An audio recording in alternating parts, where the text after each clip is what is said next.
Hey everyone, welcome to this mega session on AWS Certified Cloud Practitioner exam. And this is our exam cram video where we are going to cover 355 questions on the AWS Certified Cloud Practitioner exam, and the exam code is CLFC02.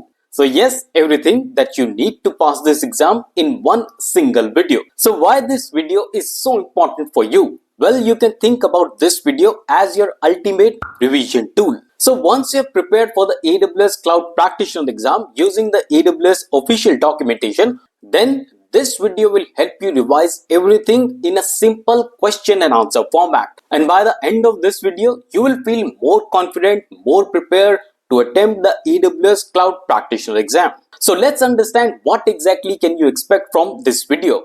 First of all, I will give you a complete walkthrough of the AWS Cloud Practitioner exam syllabus in a simple question and answer format. And not just that, there will be some quick knowledge checks throughout this video that will keep you really sharp. And is that all? Of course not. You'll be also able to get the downloadables that comes with this video. Firstly, you can download a file with the links to the all AWS official documentation covering the entire syllabus totally free. Then you'll be also able to download a guide on the exam with everything that you need to know, plus 60 free questions in this PDF file. And finally, my friends, you can get the PDF file containing all the 355 questions with the answers that we are going to cover in this video. And you can get that by supporting this channel via the YouTube thanks or the membership. And before we jump on to the main video, here is an important disclaimer. So friends, these are not the real exam questions. They are just practice style questions designed to help you with revision of the AWS concepts, and always make sure that you study from the AWS official documentation. And finally, my friends, this video or this channel, we do not promote any kind of cheating or the use of the exam terms. It's all about learning the AWS cloud concepts in a right way. As this is a long video, so please go ahead and grab a cup of coffee or tea or keep some water nearby like this.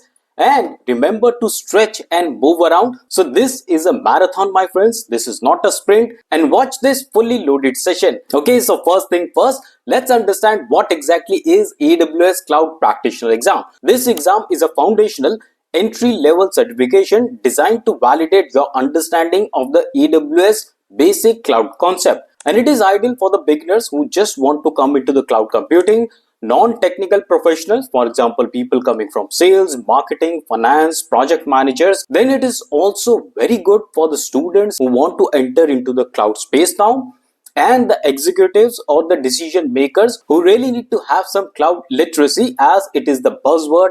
And what are the career benefits that comes with this certification? Well, I can tell you that this certification will really help you demonstrate your cloud efficiency and fluency to the employers. Then you'll be able to communicate effectively with the technical jargon, qualify for the entry-level cloud roles, for example, cloud support associate, and similarly, there can be other roles as well.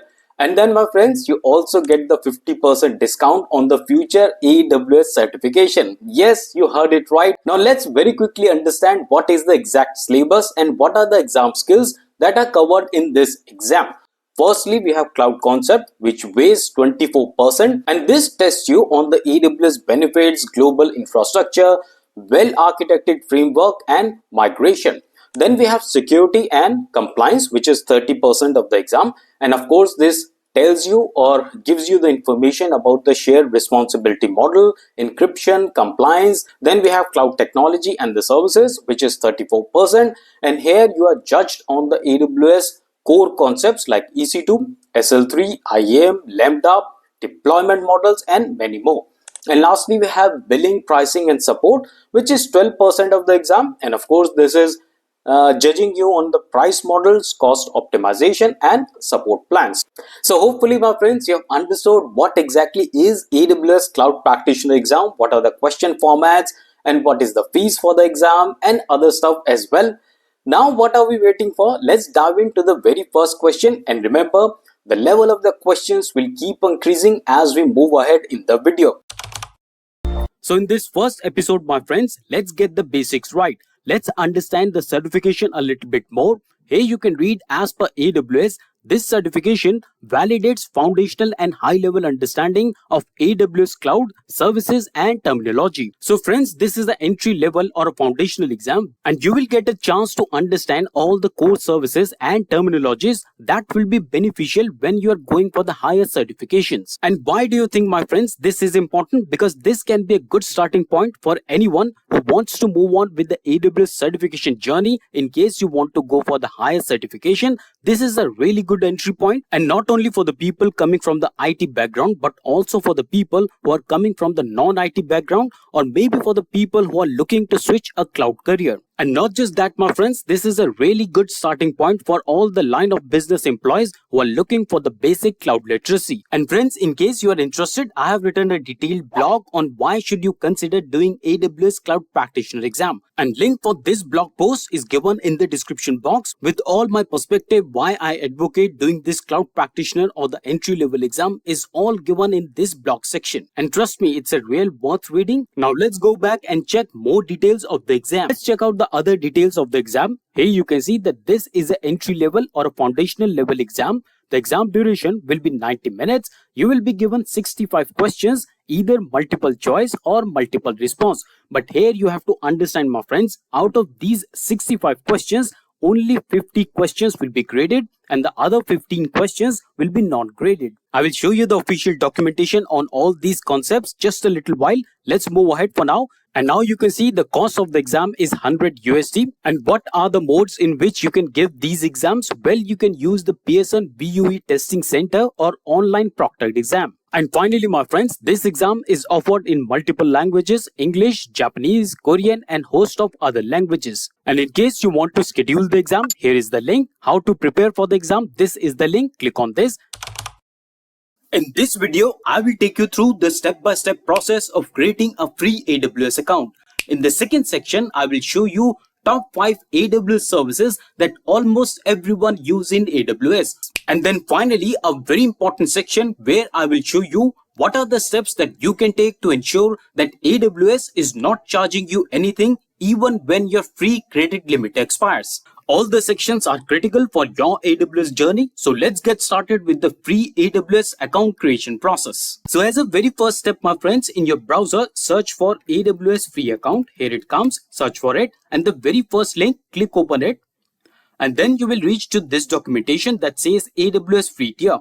Now, before we even create a free tier account in AWS, let's first understand what are the different offerings that AWS has for you. So here it comes, you can see that we have 3 types of offers. The first one is free trials, then we have 12-month free, and lastly, always free. So let's understand very quickly what are these 3 offers. Firstly, we have these free trials. So these are the free occasional trials that AWS run from time to time. For example, let's say AWS has developed a new service or a product and they really want to promote it. These kind of services or the products comes under these free trials. And in case you really want to know what are the services currently running in these free trials, click on it and you will reach to this section. Currently, you can see that we have Amazon SageMaker, Amazon Redshift, Amazon AppStream, and a lot host of other services. So let's go back and understand the other type of offers, and that is 12 months free. So these are the services or the products, as the name suggests, are free for 12 months or 1 year. And this is the very powerful segment as it covers majority of AWS products and services, and you can use most of them.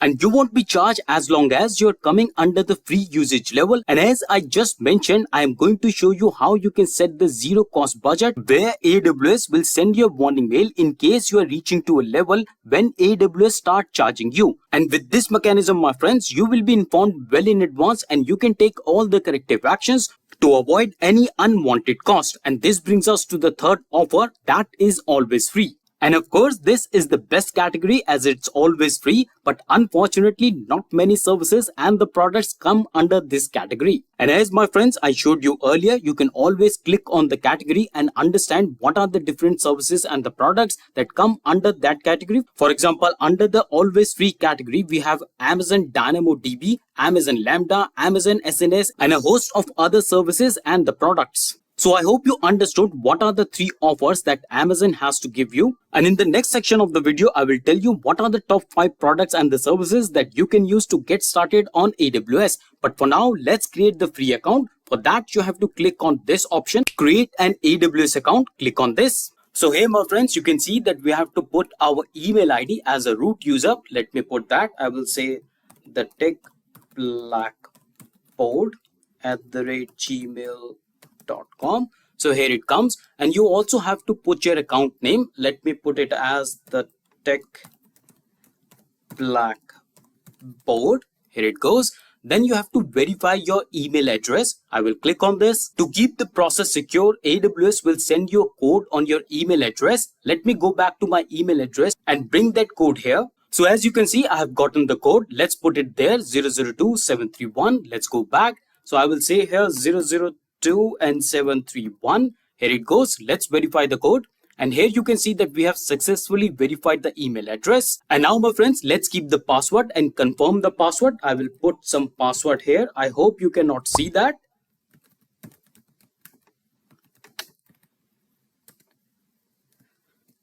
So now let me confirm the password. Here it goes. Okay, let's continue. So now, my friends, we have passed the very first stage. This is the second stage. Here you have to tell the AWS whether you want to use this plan for the business or the personal use. So I will select the personal. I will keep my name as the tech blackboard. Okay. And then I will give my phone number here. I will pick Sweden because I'm there. So I will pick Sweden here. So this is the country code. Now let me put the phone number here. Once you have entered the phone number, select your country. As I just mentioned, I'm in Sweden. So I will select Sweden. And then you can enter your address, city, state or province and postal code. And then finally, I will select this option here, which says I have read and agreed to the terms and conditions of AWS customer agreement. Click on this and then continue with the second step. So now, my friends, at the step 3, you have to enter your debit card or credit card information. Do not worry, AWS will charge only $1. And this is just to verify that you are a legit user and not a script or a robot. So let me quickly enter all my details and then we will come back. So friends, I have successfully completed the third step with my credit card and debit card. Now I have reached to this fourth step where it asks to confirm my identity. So AWS will send me a verification code either through text message or voicemail. So let me enter my phone number so that I can receive the text message. And then of course you have to enter this CAPTCHA. Let me enter that. So it's 33Z8. And this is small b and then W. Here it goes. And then I will click on this button that says send SMS. Okay, so I just received the SMS. Here is my code. I will just put it. It's 0971. Here it goes. Let's continue. So our login has been successfully created, my friends. Now we can log into our AWS free account. So let me enter my email address. Here it goes. The techblackboard@gmail.com. Sorry for this.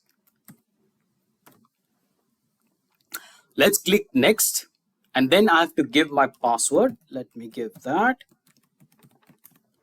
Here it goes. Now I have entered to the AWS account, which is free, and let's explore how we can use it. And do not worry, my friends, in the coming subsequent episodes, we will explore a lot about this AWS free account. But for now, let's move to the second section of this video, and that is exploring the top 5 services of AWS. So the very first service in our top 5 list is Amazon EC2, just so you know that we are under the same documentation. So let's understand what is Amazon EC2. First of all, you can notice that this comes under the free tier and it is also 12 months free. Let's click on that. And in case you're coming from the Azure background, my friends, Amazon EC2 is the equivalent service for Azure virtual machines. Here you can read that Amazon Elastic Compute Cloud, that's why called Amazon EC2, offers the broadest and the deepest compute platform with over 700 instances and choice of the latest processor, storage, networking, operating system, and a purchase model to help you best match the needs of your workload. And as I just mentioned, this is the equivalent service as virtual machine in Azure and GCP. So let's go back to our main documentation. And the second very popular service in Amazon AWS is this one, which is called Amazon S3.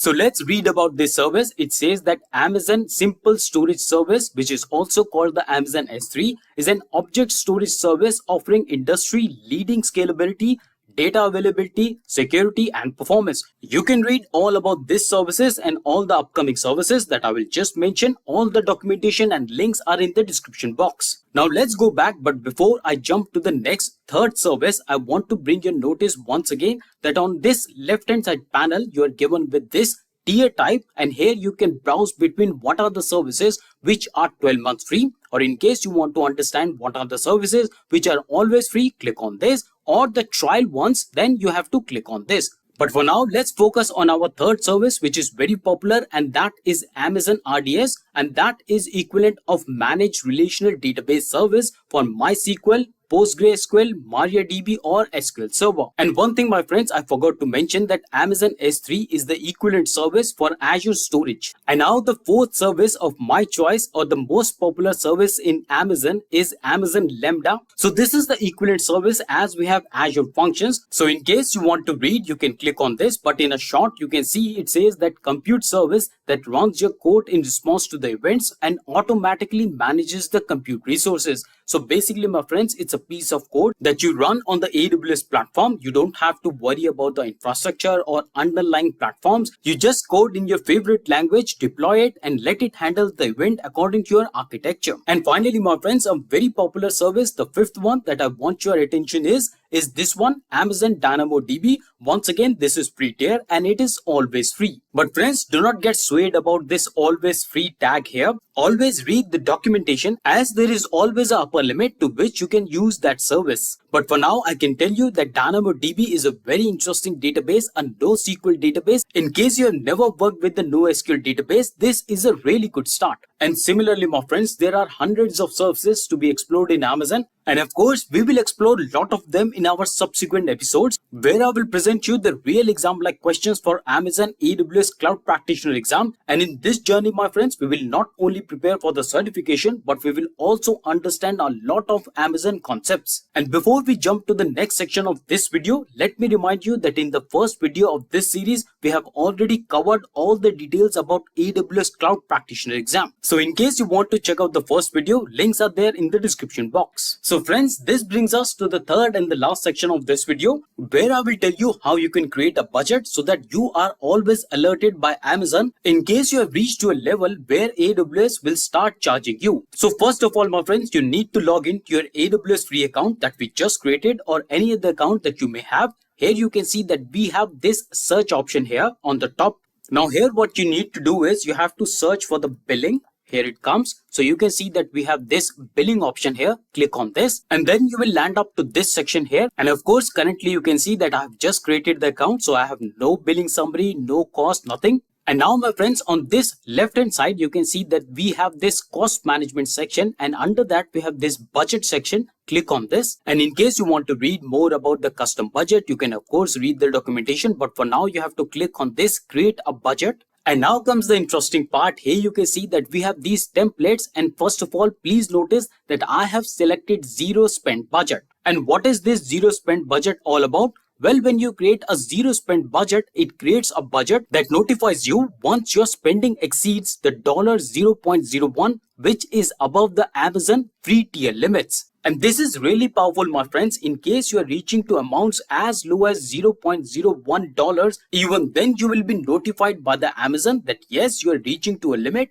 where we are going to start charging you. And then you can take all the corrective measure, and maybe you deprovision all the resources that you do not need, or maybe you were just practicing. In that case, you can deprovision all the resources and avoid any unwanted cost.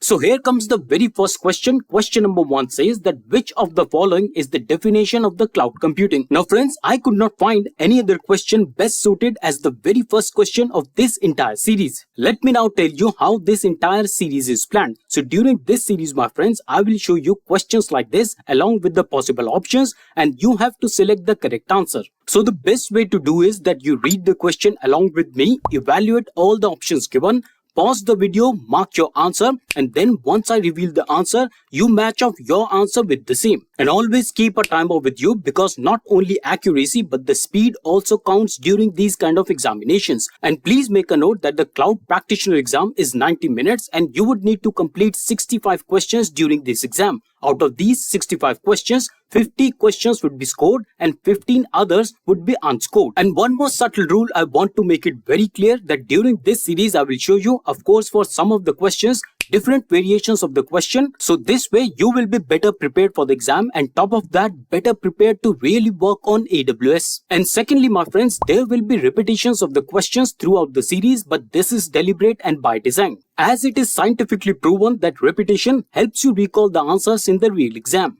The question says that which of the following is the definition of the cloud computing? And your options are option A, rapidly develop, test and launch software applications. Option B, deploying applications connected to an on-premises infrastructure. Option C, running code without needing to manage or provision servers. And option D is on-demand delivery of IT resources and the applications through internet with pay-as-you-go pricing. And the correct answer as per the AWS documentation is option D, on-demand delivery of IT resources and the application through the internet with pay-as-you-go pricing. Let me jump on to the AWS documentation. So here in the documentation, in the very first paragraph, you can read that cloud computing is an on-demand delivery of IT resources over the internet with pay-as-you-go pricing. And this is where we can be sure that our answer is correct. And friends, it goes without saying that links to all the documentation that I will be referring in this episode, all are shared in the description box. Now let's move ahead to the question number 2. It says, what is the pricing model of the cloud computing? The first option is discounts over the time. The second option is pay-as-you-go pricing. The third option is pay once a year. And the last option is flat rate pricing. And the correct answer for this question is option B, pay-as-you-go pricing.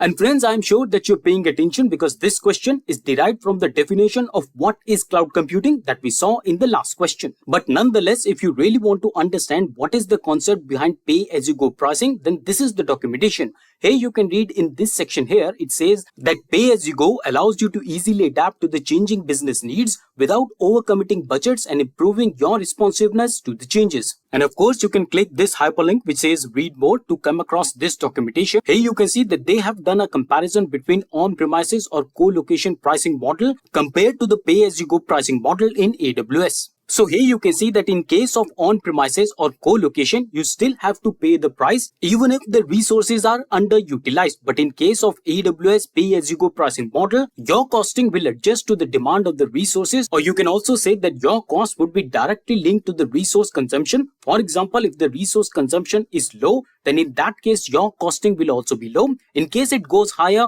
the cost will also go high. So I hope you understood the concept of pay-as-you-go pricing model.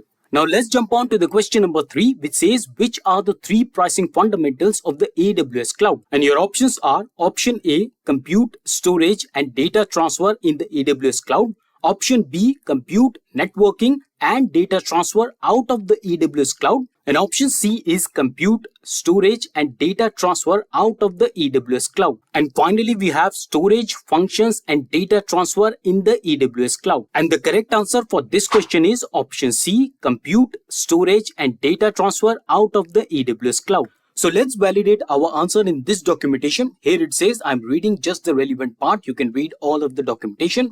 It says that in most of the cases, there is no change for the inbound data transfer or for the data transfer between other AWS services within the same region. And of course, there are some exceptions, so be sure to verify the data transfer rates before beginning. And then it says outbound data transfer is aggregated across services and then charged at the outbound data transfer rate. And finally, the documentation says that this charge appears on the monthly statement as AWS data transfer out.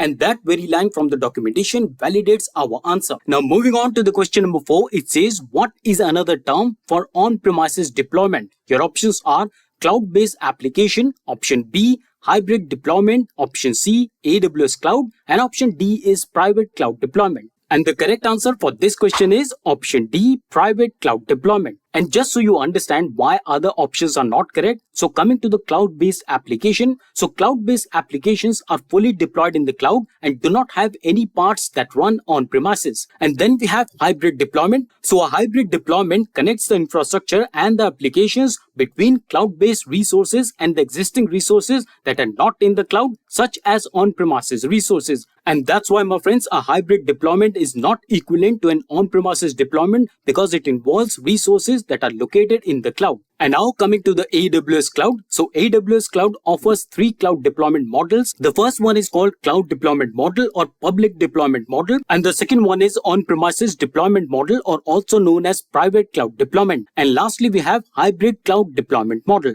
Coming to the question number 5, it says, which of the following are benefits of migrating to the AWS Cloud?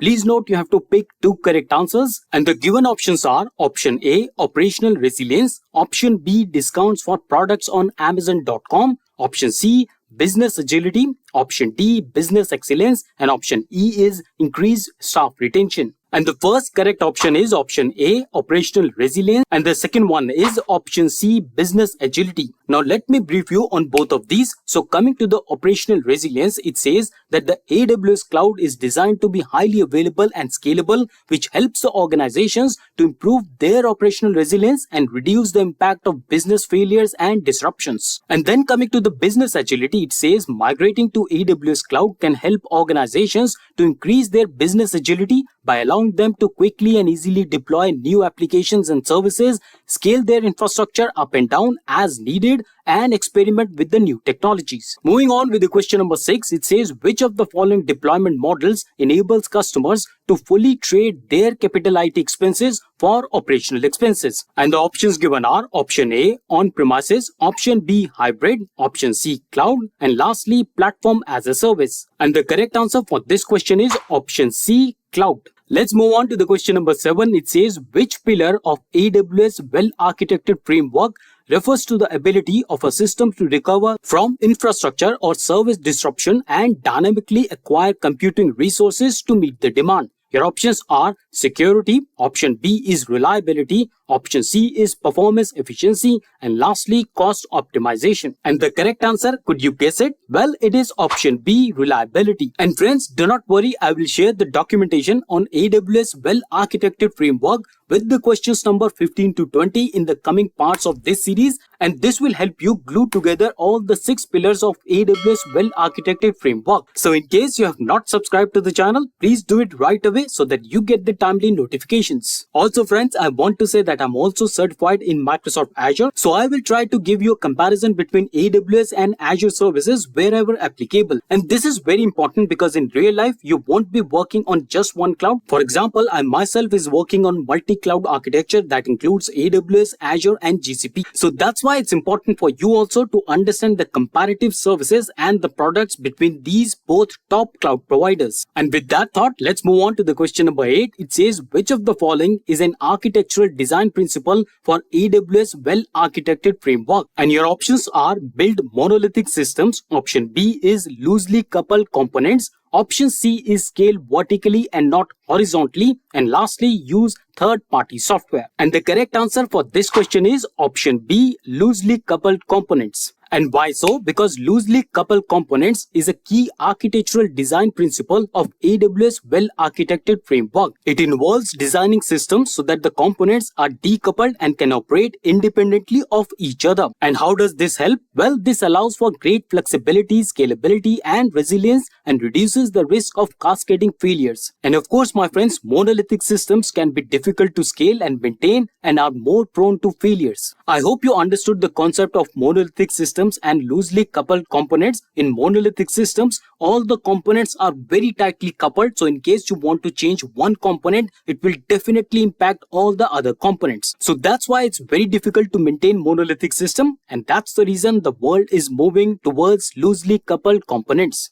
Moving on with the question number 9, it says a company is planning to replace its physical on-premises compute servers with AWS serverless compute services. The company wants to be able to take the advantage of advanced technology quickly after the migration. Now you have to tell which pillar of AWS well-architected framework does this plan represent? And the given options are option A, security, option B, performance efficiency, option C, operational excellence, and option D is reliability. And the correct answer for this question is option B, performance efficiency. And why exactly I'm saying this? See, this plan is to replace the physical on-premises compute servers with the AWS serverless compute services. So basically, we need to focus on improving efficiency and the performance of the company's computing resources. And that's why this migration is aimed at taking advantage of the advanced technologies quickly, which is the key aspect of the performance efficiency pillar of AWS well-architected framework. And friends, as I just mentioned, there will be loads of questions on AWS well-architected framework, but I don't want you to leave without any documentation.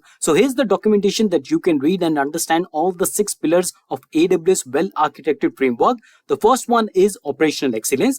The second one is security. The third one is reliability. And the fourth one, which is also our answer, is performance efficiency. And cloud optimization holds the pillar number 5. And finally, at number 6, we have sustainability. Jumping to the question number 10, it says a company is migrating to the AWS cloud instead of running its infrastructure on premises. Which of the following are the advantages of this migration? Please note, once again, you have to choose 2 options. And the given options are option A, elimination of the need to perform security auditing. Option B, increased global reach and agility. Option C is ability to deploy globally in minutes. And option D is elimination of the cost of IT staff members. And lastly, option E says redundancy by default for all compute services. And the first correct answer is option B, increased global reach and agility. And second correct answer is option D, elimination of the cost of IT staff members. Moving on with the question number 11, it says which of the following are the 3 cloud computing deployment models? Your options are cloud-based deployment models, virtual deployment model, on-premises deployment model, zero-cost deployment model, and the last option E says hybrid deployment model. So the very first answer is option A, cloud-based deployment model. Then we have option C, on-premises deployment model. And lastly, the third correct option is hybrid deployment model. So let me give you the brief on each of these deployment models. Coming up, the cloud-based deployment models. What are the characteristics of cloud-based deployment models? It runs all the parts of the application in the cloud. The second one is migrate existing applications to the cloud. And thirdly, design and build new applications in the cloud. Now moving on to the on-premises deployment model. The first characteristics is deploy resources by virtualization and resource management tools. And the second one is increase resource utilization by using application management and virtualization technologies. And coming up next is hybrid deployment model. And here we have connect cloud-based resources to an on-premises infrastructure. And secondly, integrate cloud-based resources with legacy IT applications. And friends, in the very next episode, I will take few questions that will be based on the real business cases where each of these cloud computing models will fit. And this will really strengthen your understanding on all the 3 cloud deployment models. And trust me, it's a core concept on which you must have a firm grip. Moving on with the question number 12, it says which of the following is not one of the 5 characteristics of cloud computing? Your options are rapid elasticity and scalability. The second option is multi-tenancy and resource pooling. The third one is dedicated support agent to help you deploy applications. And lastly, on-demand self-service. And the correct answer to this question is option C, dedicated support agent to help you deploy applications. So now let's move on to the question number 13, which says which of the following is not an advantage of cloud computing? And your options are trade capital expense or capex for operational expense or opex. Option B is train your employee less. And option C is go global in minutes. And lastly, stop spending money running and maintaining data centers. And friends, the correct answer to this question is option B, train your employee less. So basically, this is not an advantage of cloud computing. And why do you think this is true? Because you still must train your employees so that they can use cloud computing more effectively. Now let's move on to the question number 14. It says which characteristics of AWS Cloud helps the users to eliminate underutilized CPU capacity? Your options are agility, option B is elasticity, option C is reliability, and lastly durability. And the correct answer for this question is option B, elasticity. And now let's move on to the question number 15. It says a company wants to create an application consisting of virtual servers databases, and networking components that are fully based in the cloud. Which cloud computing model suits this business case? Your options are cloud-based deployment model, option B is on-premises deployment model, and option C is hybrid deployment model. And the correct answer for this question, of course, is option A, cloud-based deployment model. And this is because, my friends, in on-premises deployment model, all the components of the applications will reside on-premises. But here in the question, we are talking about all the components being cloud-based. Similarly, in the hybrid deployment model, some of the components will be still on-premises while the others will be cloud-based. But here we are talking about 100% or fully cloud-based. That's why cloud-based deployment model is the correct answer. Forward with question number 16, the question says that which AWS well-architected framework pillar focuses on protecting information and systems? Your options are operational excellence pillar, the second option is security pillar, third option is reliability pillar, and then at number 4 we have performance efficiency pillar, number 5 is cost optimization pillar, and lastly at number 6 we have sustainability pillar. And the correct answer to this question is option B, security pillar. So friends, let's do one thing. Let's take one question each from these pillars, and then I will help you with the documentation and help understand each of these 6 key pillars. So here comes the question number 17, and that says which AWS well-architected framework pillar focuses on minimizing the environmental impacts on running cloud workloads. And your options once again are same: operational excellence pillar, security pillar, reliability pillar, performance efficiency pillar, cost optimization pillar, and lastly sustainability pillar. And I'm really sure that you already could guess the answer because we have environmental impacts.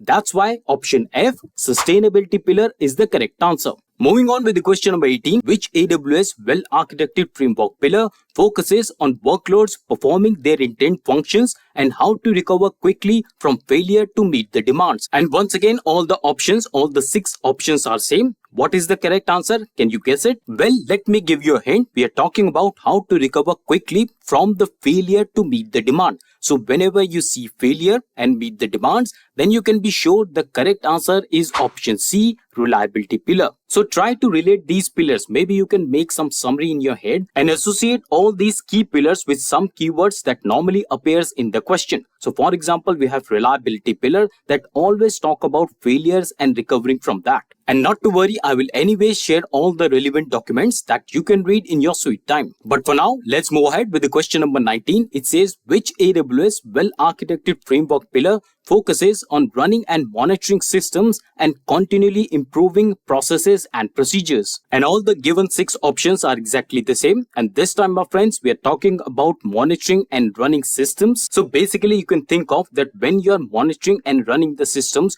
you're always talking about the operational part of your application. And that's why option A, operational excellence pillar, is the correct answer. Moving on with the question number 20, it says which AWS well-architected framework pillar focuses on structured and streamlined allocation of IT and computing resources. Your options once again are all the same. So this time, my friends, the keywords in the question are structured and streamlined. So basically, when you're talking about being structured or streamlined in allocating the resources, what are you trying to achieve? Well, basically, you want to increase the efficiency in the performance. And that's why option D, performance efficiency pillar, is the correct answer. Now let's take one more question on the last key pillar, and that is question number 21. And it asks that which AWS well-architected framework pillar focuses on avoiding unnecessary cost. And I'm really sure that you already guessed the answer because the question directly relates to one of the key pillars, and that is option E, cost optimization pillar. So now friends, let's understand from AWS itself what are these key pillars all about. So here on this documentation, you can read that AWS well-architected helps the cloud architects to build secure, high-performing, resilient, and efficient infrastructure for a variety of applications and workloads, and build around 6 key pillars of operational excellence: security, reliability, performance efficiency, cost optimization, and sustainability. AWS well-architected provides a consistent approach for the customers and partners to evaluate architectures and implement scalable design. And here, if you scroll in this documentation, you can read one by one for all the 6 key pillars. Let's start understanding by operational excellence pillar, that this pillar focuses on running and monitoring system. You remember I mentioned this very very specifically in the question as well, and continually improving the processes and the procedures. So remember some of these keywords: operational excellence. Always associate this with monitoring and focusing and running your processes and the procedures. And of course, my friends, if you want to read more detail about each key pillar, you can click on these HTML and labs to understand them better. But for now, let's keep it short.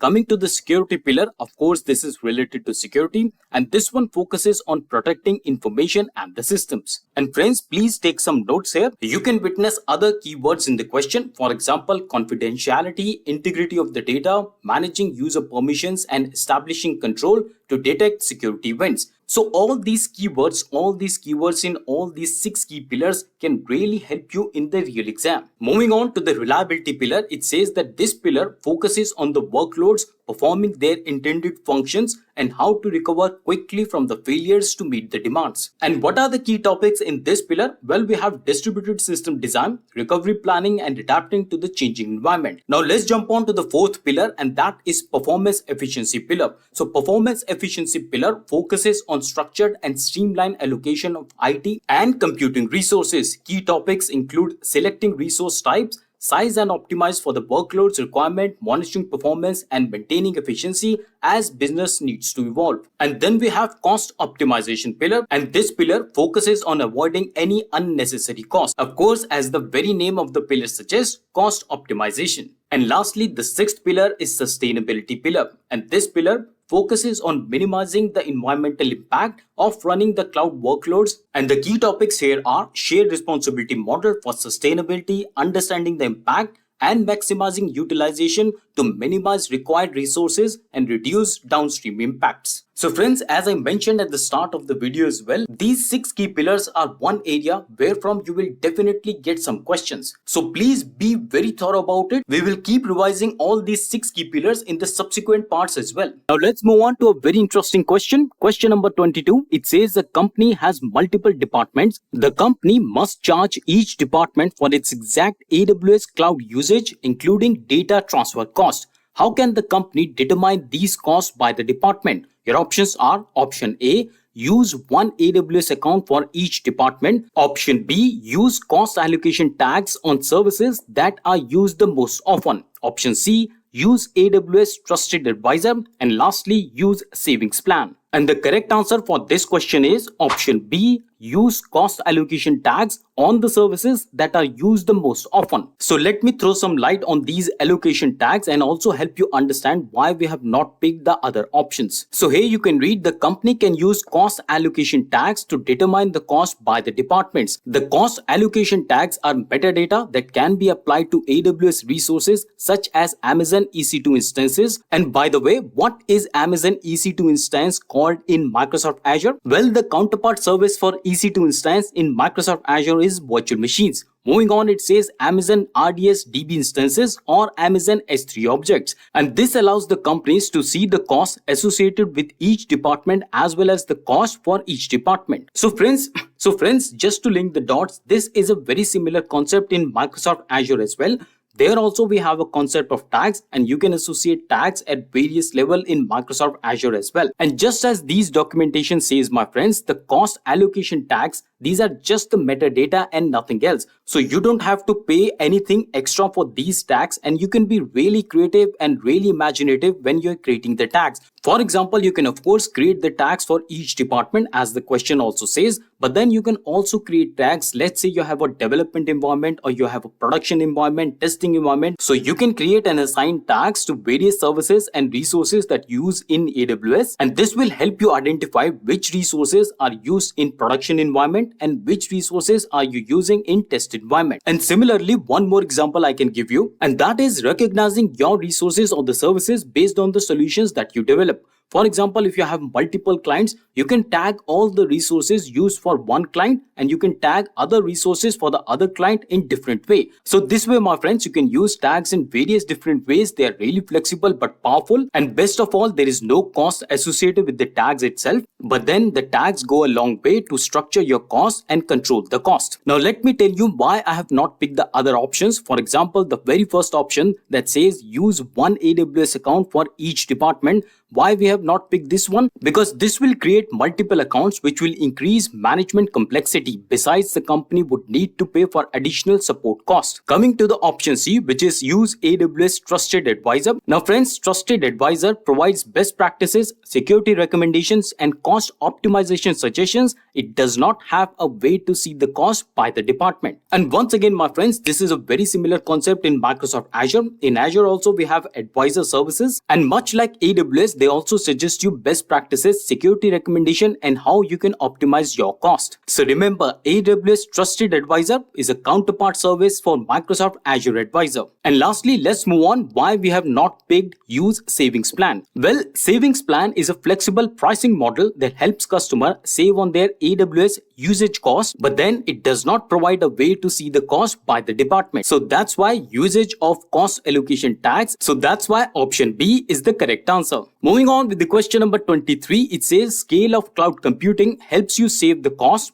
How? Your options are: you don't have to invest into the technology resources before using them. Option B is the aggregated cloud usage from a large number of customers results in a low pay-as-you-go prices. The third option is accessing services on demand helps to prevent excess or limited capacity. And lastly, we have you can quickly deploy applications to the customers and provide them with low latency. And the correct answer for this question is option B, the aggregated cloud usage from a large number of customers results in lower pay-as-you-go prices. And this is very similar concept, my friends. You must have heard manufacturing sector, they always want to mass produce and scale up their production. Well, when you're producing anything in large scale, it always helps you reduce the cost, because there are some costs that always or more or less are the same or constant. For example, let's say that you have a big factory and you pay a rent. Now let's say that you produce cars. Even if you produce one car or you produce 1,000 cars in the same factory, you still have to pay the same rent. So that's why in case you produce more units of the car in the same amount of time, then your rental expense flattens out on these number of units, and that's how it brings down the cost. And similar happens to AWS. In fact, for all the cloud providers, all of these cloud providers have a large pool of services that are used by large number of customers, and that gives them an edge to bring down the cost. Moving on with the next question, it says a company is planning to run a global marketing application in AWS Cloud. The application will feature videos that can be viewed by the users. The company must ensure that all the users can view these videos with low latency. Minded, the keyword here is low latency. Which AWS service should the company use to meet these requirements? Your options are AWS Auto Scaling, AWS Genesis video streams. The third option is Elastic Load Balancing, and lastly Amazon CloudFront. And the correct answer for this question is option D, Amazon CloudFront. So just so you know, Amazon CloudFront is a content delivery network, also known as CDN, that speeds up the delivery of static and dynamic web content such as HTML, CSS, JavaScript, images, and not to forget the videos. And in case you want to read more about Amazon CloudFront, this is the documentation. It says that this is the web service that speeds up distribution of your static and dynamic web content such as HTML, CSS, JavaScript, image files to your users. And friends, CloudFront delivers your content through a worldwide network of data centers called edge location. This is a very important keyword here, because sometimes in the question you will be asked to guess the service that is related to edge location. In that case, you already know now that this is CloudFront. And friends, as always, links to all the documentation is right there in the description box. Now let's move on to the question number 25. It says, which AWS service would simplify the migration of a database to AWS? Your options are AWS Storage Gateway. The second option is AWS Database Migration Services, or also known as AWS DMS. And third one is Amazon EC2. And lastly, Amazon AppStream 2.0. And the correct answer, my friends, for this question is option B, Amazon Database Migration Services, or also known as Amazon DMS. And as always, let me give you more details on this. So suppose you have a source database and you want to move this source database to a target database that resides in AWS. In that case, you can use AWS DMS services hosted on EC2 instance. And more details on AWS DMS or AWS Data Migration Service is available on this documentation. Here you can clearly read that this service is a managed migration and replication service that helps move your database and analytics workloads to AWS quickly, securely, and with minimal downtime and zero data loss. AWS DMS supports migration between 20 plus database and analytics engines such as Oracle to Amazon Aurora MySQL compatible edition. And then we have MySQL to Amazon Relational Database or RDS, and of course host of other services. And you can read all about Amazon DMS on this documentation. In fact, you will find some use cases also to help you migrate to the AWS databases. Now let's move on to the question number 26. It says, which pillar of AWS well-architected framework refers to the ability of a system to recover from infrastructure or service disruptions and dynamically acquire computing resources to meet the demand? Your options are security, reliability, performance efficiency, or operational excellence pillar. And the correct answer or the correct pillar that meets this business demand is none other than the option B, reliability. Moving on with the question number 27, it says a company has multiple AWS accounts and want to simplify and consolidate its billing process. Which AWS service will achieve this? And your options are AWS Cost and Usage Reports, AWS Organization, AWS Cost Explorer, and lastly AWS Budgets. And the correct answer for this question is option B, AWS Organizations. Now let me show you one more variation of the same question but a little bit more complex. And as I always say, these variations will not only help you understand and grasp the concept, but it will also help you recall the answers in the real exams. So here it comes, question number 28. It says a large company has multiple departments. Each department has its own AWS account. Now, each department has purchased Amazon EC2 reserved instances. Some departments do not use all the reserved instances that they have purchased. On the other hand, the other departments need more reserved instances than they have purchased. The company needs to manage the AWS account for all the departments so that the departments can share the reserved instances. Which AWS service or tool should the company use to meet these business requirements? Your options are AWS System Manager, option B is Cost Explorer, option C AWS Trusted Advisor, and lastly AWS Organizations. And as I just told you, this is a similar question. Of course, the answer is same, AWS Organizations. So friends, in the exam, do not get deterred by a lot of details that AWS adds in the question. Always read the question very carefully, try to understand the summary of the question and then give your answer. And of course, I'm sure that you want more details on AWS Organization. So here is it. It says that AWS Organizations helps you centrally govern your environment as you scale up your workloads on AWS. Whether you are growing startup or a large enterprise, organizations help you programmatically create new account, allocate resources, and simplify billing by setting up single payment method for all of your account, create groups of the accounts to organize your workflows and apply policies to these groups for the governance. And similarly, you can read all about the AWS organizations in this documentation. Now let's quickly move to the question number 29. It says, which of the following is one of the pillars of AWS well-architected framework? I hope you're noticing the questions can take really different forms, but the crux is same. You have to remember all the 6 key pillars of AWS well-architected framework. For now, let's read the options given. First of all, we have efficiency and redundancy. The second option is high availability. Third one is operational excellence. And the last one is business optimization. Now friends, pause the video, truly think about it because you have learned and done many questions in the previous slides as well. So think for a moment, pause the video and give your answer or select your answer. So did you get the answer? Well, the correct answer is option C, operational excellence. And once again, just to revise you, operational excellence pillar focuses on running and monitoring systems and continually improving processes and procedures. Key topics include automating changes, responding to the events, and defining standards to manage daily operations. Now let's take question number 30, and that says select the correct benefits of cloud computing. You have to select 2, and your options are trade upfront expense for variable expense. The second option is no need to hire any IT team. The third one is zero downtime for all your applications. And fourth one is benefit from massive economics of scale. And the first correct answer for this question is option A, trade your upfront expense, which is also known as capital expenditure or CAPEX, for variable expense, and that is known as operational expenditure or OPEX. And I'm sure you have already gotten the next correct option, and that is option D, benefits from massive economics of scale. Do you know there are 6 major types of Amazon EC2 instances? General purpose, compute optimized, memory optimized, accelerated computing, storage optimized, and finally HPC optimized. And friends, quite a handful of questions in AWS Certified Cloud Practitioner exam comes from this topic. So let's start today's session with the questions on various types of Amazon EC2 instances. And for today's session, I have collected 6 questions so that you are familiar with each type of Amazon EC2 instance and are well prepared for the exam. And yes, before I begin, for those who are coming from the Microsoft Azure background, then Amazon EC2 is the counterpart service for Azure virtual machines. So now let's get started.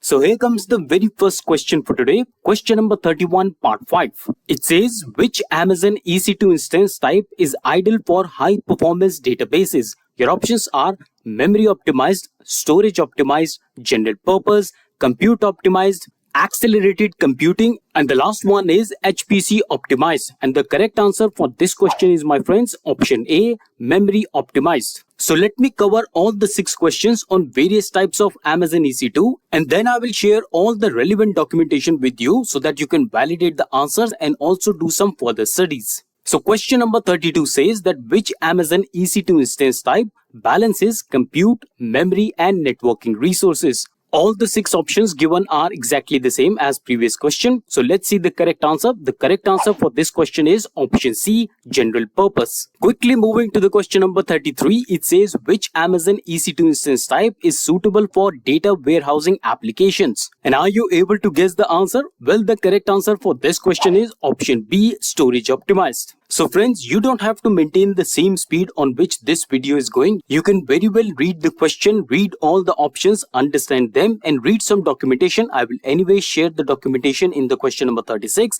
and then try to figure out the answer yourself and match it with the answer I have given. So now let's move on with the question number 34. It says that which Amazon EC2 instance type offers high performance processors? And once again, options are exactly the same. And this time, my friends, the correct answer is option D, compute optimized. Coming up next is question number 35 that says which Amazon EC2 instance type is best to perform calculations that include floating point number calculations, graphic processing, and data pattern matching. And the correct answer for this question is option E, accelerated computing. And now we jump on to the question number 36 that says which Amazon EC2 instance type are designed for compute intensive high performance computing or HPC workloads such as computational fluid dynamics, weather forecasting, or molecular dynamics. And let me one more time read all the options: memory optimized, storage optimized, general purpose, compute optimized, accelerated computing, and last one is HPC optimized. And this one is rather easy. You can easily match up this keyword with the options given here. And the correct answer thus is option F, HPC optimized. But friends, please make a note, this is not the exhaustive list of questions that are based on Amazon EC2. There will be loads of questions in the coming episodes as well. But for now, let me give you some documentation for your further self-study.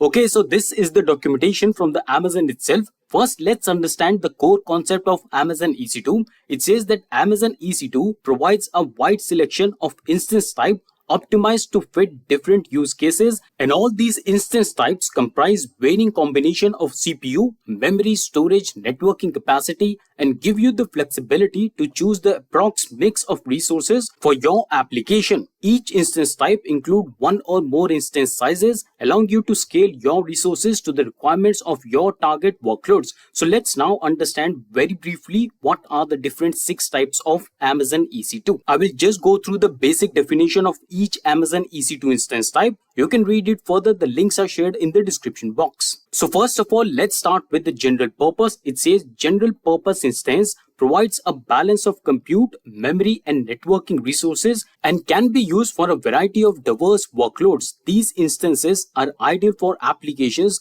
that use these resources in equal proportions, such as web servers and code repositories. And here, my friends, I just want to highlight one more type of questions that can come. Instead of asking or instead of giving you the definition, as we saw from the question number 31 to 36, AWS can also give you specific usage and can ask you to select the correct EC2 instance type that will exactly fit that business case. So for example, they can ask you to pick the correct EC2 instance type where the workload includes web servers and code repositories. So my suggestion to you is that along with learning the definitions, also understand the core workloads where these different type of EC2 instances can be used. And with that learning thought in mind, let's move to the compute optimized. And this one says that compute optimized instances are ideal for compute bound application that benefit from the high performance processors. Instance belonging to this category are well suited for batch processing workloads, media transcoding,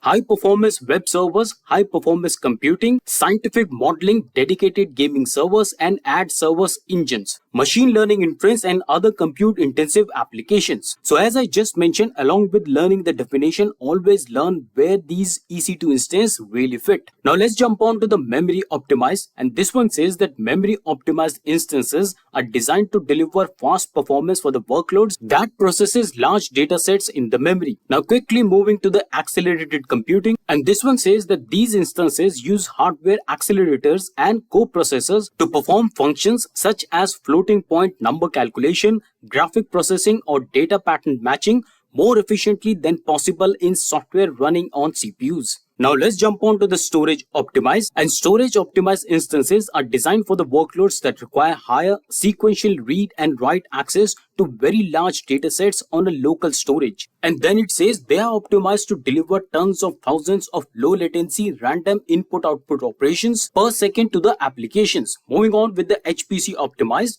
and the high performance computing instances are purposed to build to offer the best price performance for running HPC workloads at scale on AWS. So friends, these were the high level definitions for all of the 6 major instance types. I would really encourage you to read all of these in more details and also learn what are the different type of workloads where these all fit. Okay friends, so now it's time that you get familiar about the various components of AWS Global Infrastructure. Needless to say, there will be so many questions from this area in the AWS Cloud Practitioner exam. So here comes the question number 37 that says that which component of AWS Global Infrastructure is made up of one or more discrete data centers that have a redundant power, networking and connectivity. And your options are AWS region, availability zones, edge location, and the last one is AWS outposts. And the correct answer for this question is option B, availability zone. And just stick around in the video, let me cover some more questions on AWS Global Infrastructure and then we will cover all the documentation. So here comes question number 38 that says which component of the AWS Global Infrastructure is a physical location around the world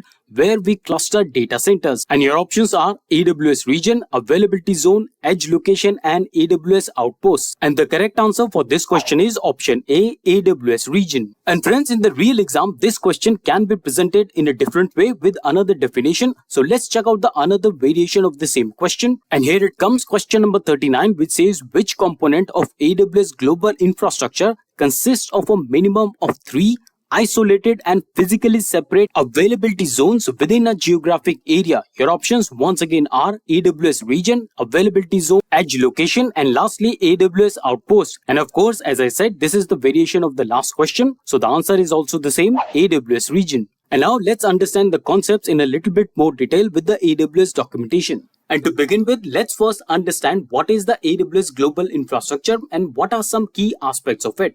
So here you can read that there are 32 launched regions with each multiple availability zones. And now you might be thinking how many availability zones are there as of now. So there are 102 availability zones and then there are 550 point of presence and 13 regional edge caches. And not just this, my friends, on this documentation you can also understand what are the AWS Global Infrastructure map, which are the countries where they have different regions and which are the countries or the regions where it is coming soon. So here you can see regions already existing are denoted with this green dot here, but the regions that are coming soon are with these red dots. So here you can see that we have some red dots in Thailand and then we have red dots, wait a minute, it is in, yes, it is in Malaysia. So Malaysia also have a coming soon region as well. Other than that, you can observe all the green dots which are existing regions in AWS Global Infrastructure. And not just that, there are a lot of other things also given in this documentation. You have 35 local zones, 25 wavelength zones, 245 countries and territories served. And then you also have 115 direct connect locations. And in case you're already thinking why this mammoth global infrastructure is needed, well, that you can read here. So really take out some times to read through this global infrastructure, understand them well, all the nitty-gritties and components of the same. And from here, let me jump on to another documentation that will introduce you to AWS region and availability zones. So first of all, you can see where are all the regions located, what are the upcoming regions, and then my friends also understand what are AWS edge location. There are many questions that comes from the edge location. We will also cover a lot of questions around the AWS edge location. So please understand this concept very well. Moving on, you can also understand what are the benefits of AWS region, availability zones, and other services. And before I jump on to the next set of questions, I want to give you one more documentation that I thought would be really helpful for you, and that is regions and zones. Here you can understand what exactly are the regions, what are the benefits of the regions. And to start with, each region is designed to be isolated from other regions. This achieves greatest possible fault tolerance and stability. And similarly, my friends, on the same documentation, you can also understand what are the availability zones, local zones, wavelength zones, and AWS outpost. And not to worry, my friends, I've got loads of questions on each of these topics. But then, as I always say, self-study is the best study. And with that, let's jump on to the next question. Question number 40 says that data center used to deliver content fast to your users. Please mind, fast content delivery is being talked here. It is the site that is nearest to your users. You have to pick what is this site. Your options are AWS region, availability zone, edge location, or AWS outpost. And the correct answer to this question is option C, edge location. And guys, many of us are often confused between edge location and CDN, or also known as content delivery network. In fact, sometimes I've seen people interchangeably using both these terms. But surely there is a difference. Keep watching the video as I reveal the difference between the two. So here comes question number 41. It says family of fully managed solutions delivering AWS infrastructures and services to virtually any on-premises or edge location for a truly consistent hybrid experience. And once again, your options are same: AWS region, availability zones, edge locations, and AWS outpost. And the correct answer for this question is option D, AWS outpost. Coming to the question number 42, it says CloudFront in Amazon is, and your options are availability zones, content delivery network, option C is edge location, and lastly AWS outpost. And the correct answer for this question is option B. So CloudFront in Amazon is a content delivery network.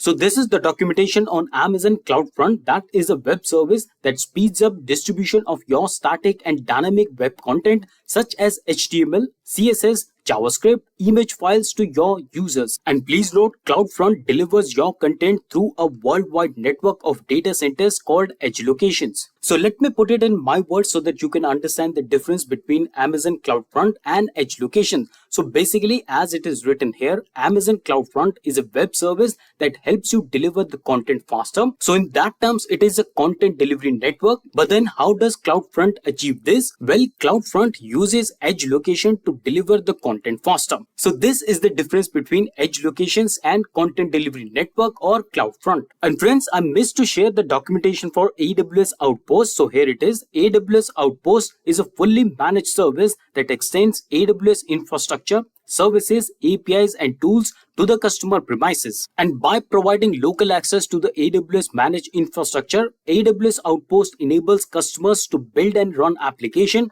on premises using the same programming interface as in AWS region, while using local compute and storage resources for lower latency and local data processing needs. Links to all the documentation is right there in the description box. Now let's take a couple of questions on disaster recovery, quite an important topic from exam perspective. So here it comes, question number 43, that says disaster recovery strategies available to you within AWS can be broadly categorized into which four approaches? And your options are option A, backup and restore, option B, backup and standby, option C, pilot light, option D, cold standby, and then we have warm standby, option F is multi-active, and lastly multi-site active/active. So let's check out what are the four correct options. At number 1, option A, backup and restore, and then second correct option is option C, third correct option is option E, warm standby, and finally at number 4 we have option G, multi-site active.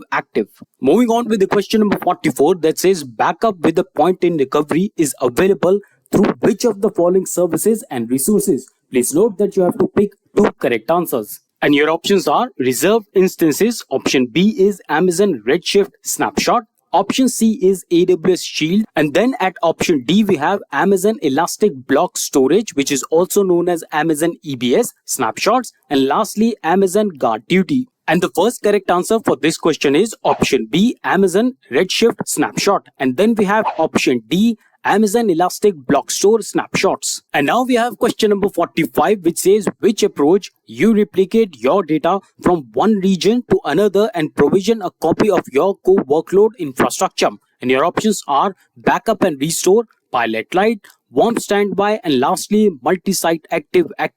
And the correct answer for this question is option B, pilot light. And yes, I know that you're looking for the documentation. So here it is, disaster recovery options in the cloud.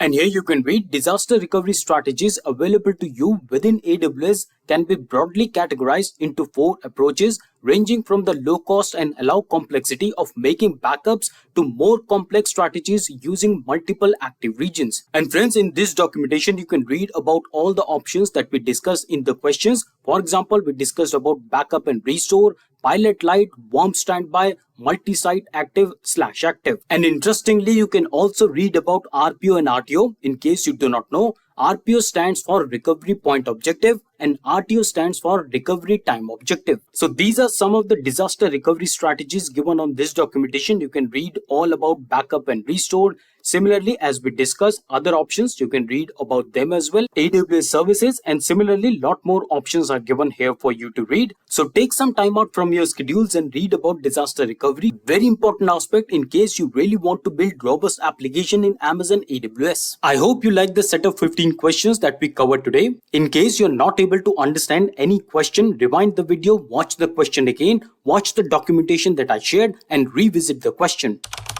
With question number 46, part 6, it says which tasks are the responsibility of the customer according to AWS shared responsibility model, and you have to choose 2 correct options. And your options are patch the Amazon RDS operating system, upgrade the firmware of the network infrastructure. Option C is manage data encryption. Option D says maintain physical access control in AWS region. And lastly, grant least privilege access to IAM users. So let's check out the first correct option, and that is option number C, manage data encryption. And then we have option E, grant least privilege access to IAM users. So before we move any further, let's first understand a little bit about AWS shared responsibility model. So here is the official documentation on shared responsibility model, and this one says that the security and compliance are shared responsibilities between AWS and the customers. And depending upon the services deployed, this shared responsibility model can relieve the customer's operational burden. And this is because AWS operates, manages and controls the components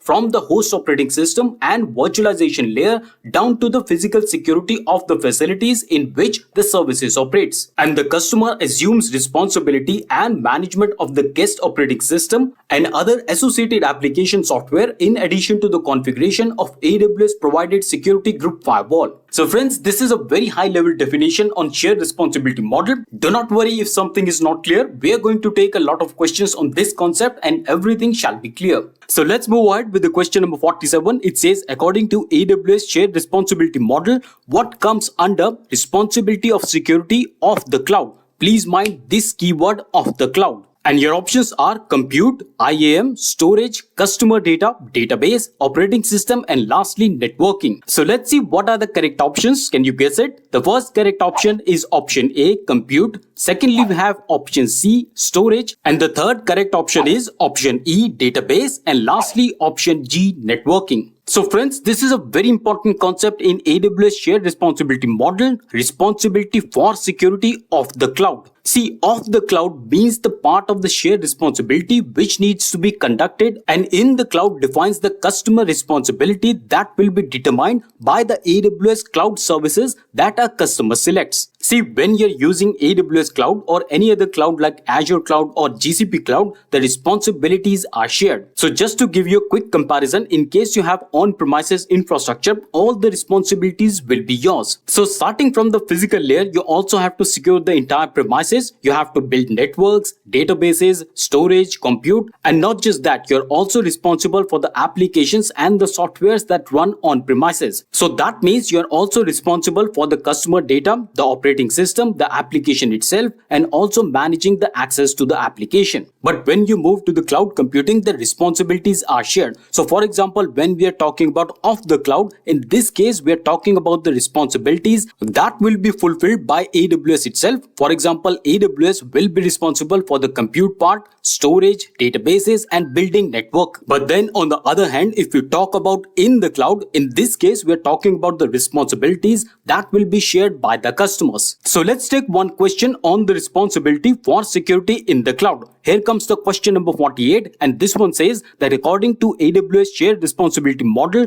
what comes under responsibility for security in the cloud? So please mind the change. In the previous question, we had here off the cloud, but in this question, we have in the cloud. So please read the questions very carefully when answering the questions. And here, once again, the options are same: compute, IAM, storage, customer data, database, operating system, and networking. So let's check out the correct answer. On number 1, the correct option is option B, IAM. Then we have option D, customer data, and lastly option F, operating system. So I hope you understood the high level concept. Let me give you some documentation for self-study. So I'm on the same documentation that I just referred. Here you can see all the responsibility are here, and they are divided into 2 categories. The first one is customer, that is responsibility for security in the cloud, and the second one is AWS, that is responsibility for the security of the cloud. So let's see what AWS needs to handle. Starting at the bottom, you can see regions, availability zones, edge location, and then we have hardware and AWS global infrastructure. So all these comes under the AWS global infrastructure, and I have stored a lot of questions for you on all these concepts. We'll take all those questions in the subsequent parts. For now, you can see that we also have compute, storage,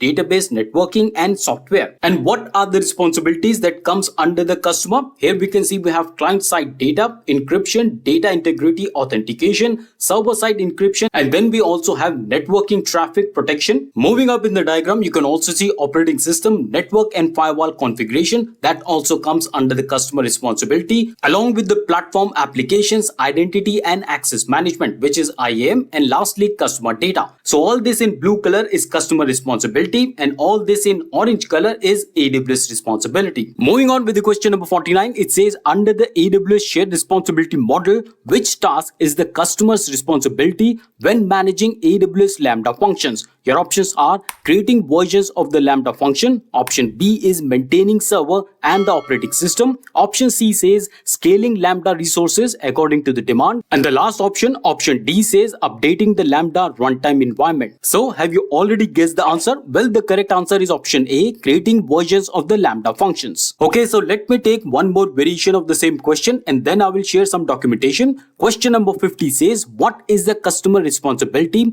under the AWS shared responsibility model when it comes to using AWS Lambda? And your options are maintenance of underlying Lambda hardware. Option B is maintenance of the Lambda networking infrastructure. And the option C is the code and the libraries that run in the Lambda functions. And lastly, the Lambda server software. And the correct answer for this question is option C, the code and the libraries that run in the Lambda functions. And now comes the documentation on AWS Lambda. So under the AWS shared responsibility model, AWS is responsible for the underlying infrastructure and the foundation services. On the flip side, the customers are responsible for the security of their code and AWS IAM to the Lambda service and within their function. It also means that the AWS is responsible for the physical servers, networking, operating system that runs the AWS Lambda functions. However, please note that the customers are responsible for the code that runs the Lambda functions as well as the IAM permissions that are used to access the functions. So I hope with this documentation, you are very clear about both sides of the responsibilities, the customer responsibility and the AWS responsibility. And yes, please read the questions very carefully while in the real exam, and also do like the video. So let's take a couple of more related questions. Question number 51 says that under the AWS shared responsibility model, which task is the customer's responsibility when managing AWS Lambda functions? And you can see the question is almost the same as the previous one, but the options are different. Let's read the options. The first one is security of their code. The second one is maintain server and the operating systems. And then on the third one, we have the storage and the accessibility of the sensitive data. Then we have scaling Lambda resources according to the demand. And then option E says identity and access management. And lastly, updating the Lambda runtime environment. And the very first correct option is option A, security of their code. Then we have option C, the storage and accessibility of sensitive data. And then the third correct option is identity and access management. Now let's move ahead with the question number 52. It says, according to the AWS shared responsibility model, who is responsible for managing IAM user access and secret keys? And your options are IAM access and the secret keys are static, so there is no need to rotate them. And option B is the customer is responsible for rotating the keys. Option C says AWS will rotate the keys whenever required. And the last option D says the AWS support team will rotate the keys when requested by the customer. And the correct answer for this question is option B, the customer is responsible for rotating the keys. So many questions today on shared responsibility model, and the reason is very simple. It's a very important topic and surely you will get some questions out of these. And now let's move to the question number 53. It says, which of the following is a benefit of moving from an on-premises data center to the AWS cloud? Your options are compute instances can be launched and terminated as needed to optimize cost. The second option is compute costs can be viewed in AWS billing and cost management console. Option 3 is users retain full administrative access to their compute instances. And finally, users can optimize costs by permanently running enough instances at peak load. And of course, the correct answer for this question is option A, compute instances can be launched and terminated as needed to optimize cost. Question number 54 says that which of the following are the advantages of cloud computing? Your options are trade fixed expenses for variable expense. Option B is free services by AWS. Option C is benefit for massive economics of scale. Option D says spin local resources quickly to save time. Option E is increase speed and agility. Option F, zero IT costs. And lastly, option G, stop spending money running and maintaining data centers. So let's check out the correct options. The first one is option A, trade fixed expense for variable expense. And just to remind you, fixed expense are also known as capital expenditure or CAPEX, while variable expense are also known as operational expenditure or OPEX. Now let's check out the second correct option, and that is option C, benefits from the massive economics of scale. And then we have option E, increase speed and agility. And lastly, option G, stop spending money running and maintaining data centers. So those were some of the advantages of cloud computing. So let's take a break. Let's test our knowledge, and let me ask you a quick question. Which of these is not a benefit of cloud computing? Your options are option A, scalability, option B, on-demand self-service, option C, unlimited free storage, and option D, pay-as-you-go pricing. Second question, what type of cloud deployment models allow a company to use both on-premises and on-cloud resources? Options are option A, public cloud, option B, private cloud, option C, hybrid cloud, and option D, community cloud. Let me know the answers to these questions in the comment section. Let's see how much are you prepared for the exam. Now let's move to the question number 55 that says, which of the following is a best practice to design your workload service architecture? And your options are design tightly coupled components. Option B is build a single application component that can handle all application functionality. And then option C is make large changes on fewer iterations to reduce chances of failure. And lastly, avoid monolithic architecture by segmenting workloads. And the correct answer for this question is option D, avoid monolithic architecture by segmenting workloads. And here comes the AWS design principle. The operational excellence pillar focuses on running and monitoring system and continually improving processes and procedures. Key topics include automating changes, responding to the events, defining standards to maintain daily operations. We will take more questions on the design principles of AWS in the subsequent episodes.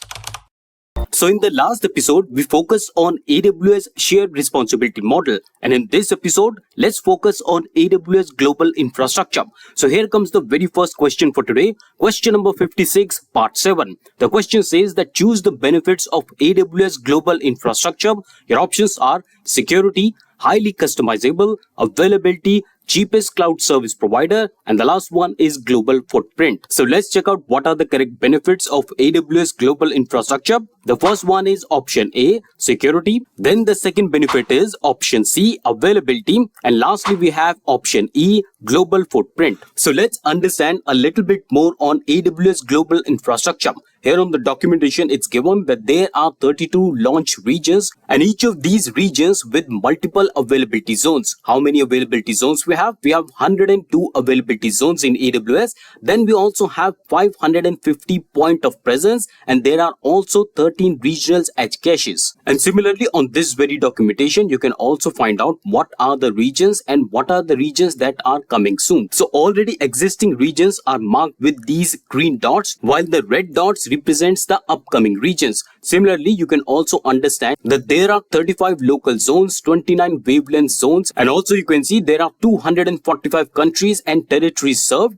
115 direct connect locations. You can also understand what are the benefits of global infrastructure. It provides you with security, availability, performance, and not to forget scalability, flexibility, and global footprint. And these are some of the benefits that we saw in the question as well. So here you can validate all of the answers and of course do some self-study. So friends, I have just summarized all of that lengthy documentation. Here you can see what are the major components of AWS global infrastructure. First, we have availability zones, we have regions, edge locations, regional edge caches, local zones, wavelength zones, and lastly outposts. And of course, there will be a lot of questions on all of these major components in this episodes and in the subsequent episodes. So let's move on to the next question. Here comes question number 57 and it says that which global infrastructure identity is composed of one or more discrete data centers with redundant power, networking, connectivity, and are used to deploy infrastructure. Your options are edge locations, availability zones, and last one is regions. And the correct answer for this question is option B, availability zones. Moving on to the next question, question number 58, which is saying that which of the following is not one of the 5 characteristics of cloud computing. Your options are rapid elasticity and scalability, multi-tenancy and resource pooling, and then we have dedicated support agent to help you deploy applications, and then option D is on-demand self-service, resource pooling, and last one is measured service. So have you already guessed one of the characteristics that does not belong to cloud computing? Well, the correct answer is option C, dedicated support agent to help you deploy applications. And why this is so? Because in cloud computing, everything is self-service. You do not have to wait for a support agent to deploy applications or other cloud components for you. Moving on with the question number 59, it says which are the 3 pricing fundamentals of AWS Cloud? Options are option A, compute, storage, data transfer in AWS Cloud. Option B is compute, networking, and data transfer out of the AWS Cloud.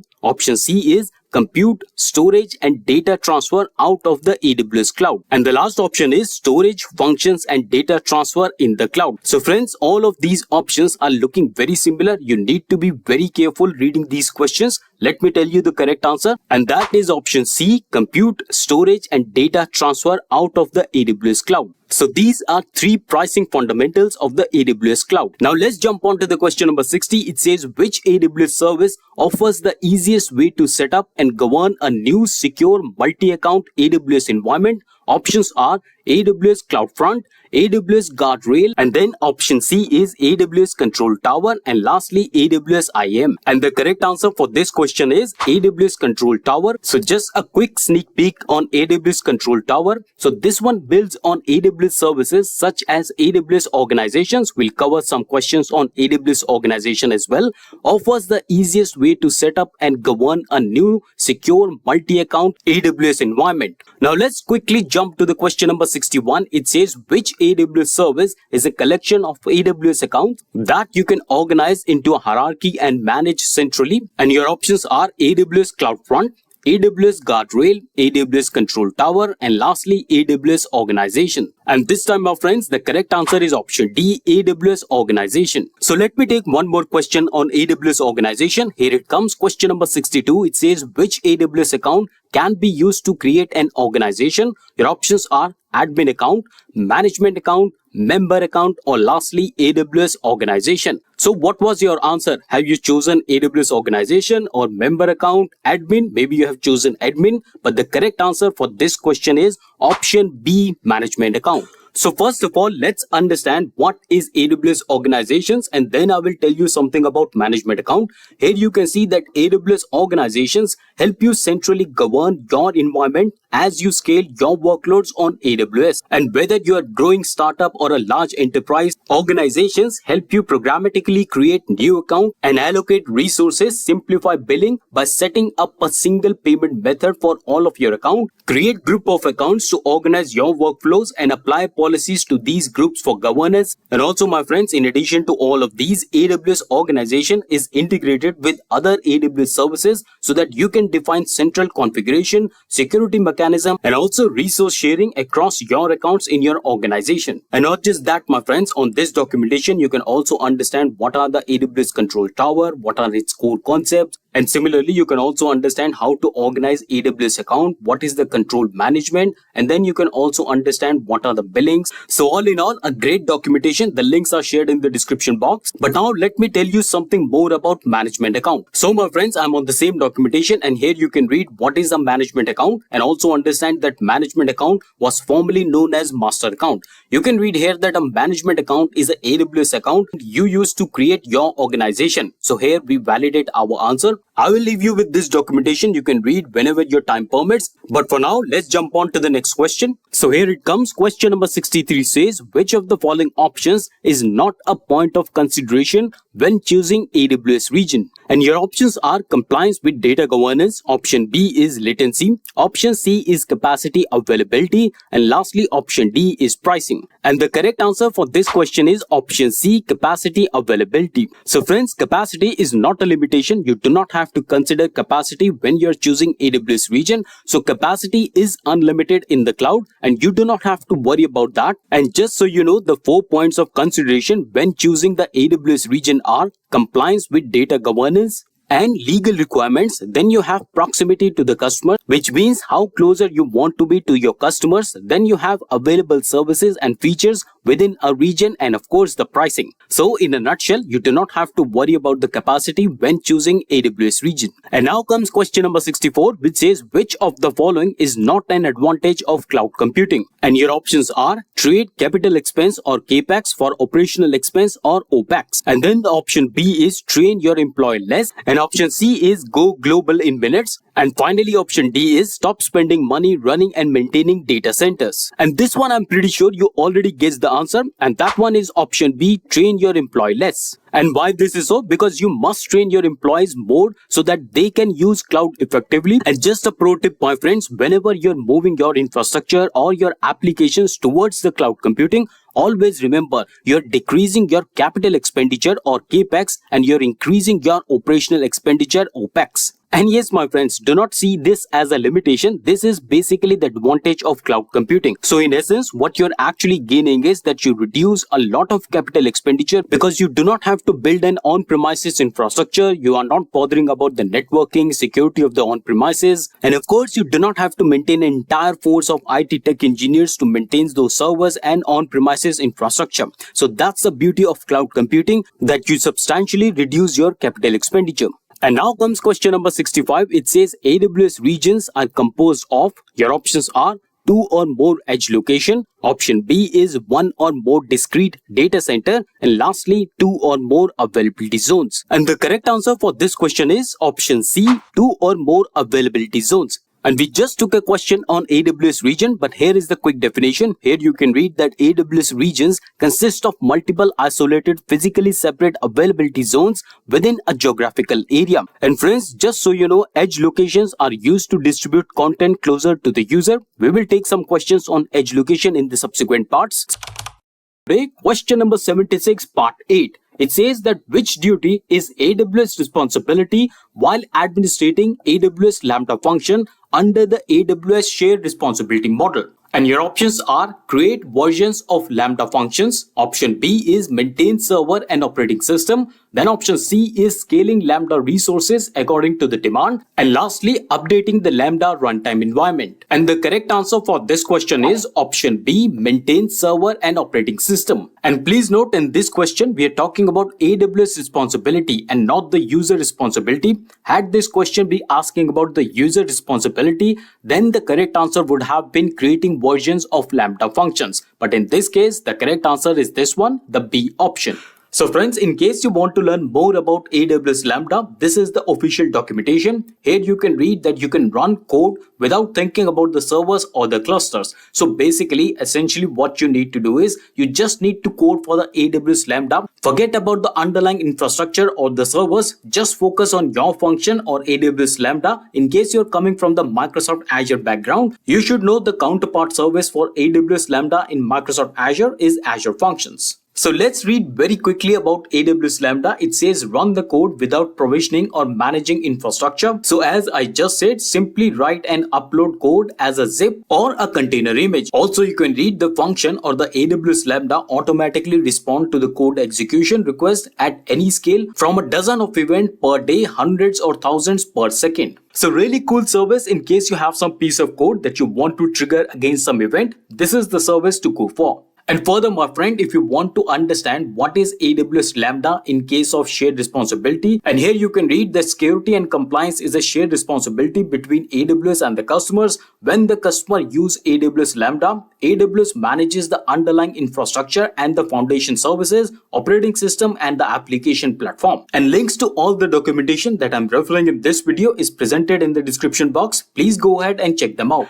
Now let's move on to the question number 77. It says which duty is the customer's responsibility while administrating the AWS Lambda function under the AWS shared responsibility model. Once again, the options are same. For example, creating versions of the AWS Lambda, maintaining servers and the operating system. Option C is scaling Lambda resources according to the demand. And lastly, updating the Lambda runtime environment. And of course, I have already mentioned the answer. The correct answer is option A, creating versions of Lambda functions. And just to give you more insights on all of the options, so here you can see under the AWS shared responsibility model, creating versions of Lambda function, this is the option that we have chosen, is the customer's responsibility because this involves managing and deploying the code for Lambda function. And also, my friends, let's understand why we have not chosen the other options. So for example, the option B we have not chosen because AWS Lambda is a serverless compute service, and of course AWS handles the maintenance. So that's why option B is not chosen. Let's see what about the option C. So here you can see I have given the reasoning that AWS Lambda automatically scales the resources according to the demand. So that's why option C is also not correct. Let's check out what about the option D. So here my reasoning is that AWS manages the runtime environment for the Lambda functions, and that's why that's also not the customer's responsibility. More of these you can check in the documentation that I just presented. Let's move on to the next question. Question number 78 says that according to the AWS shared responsibility model,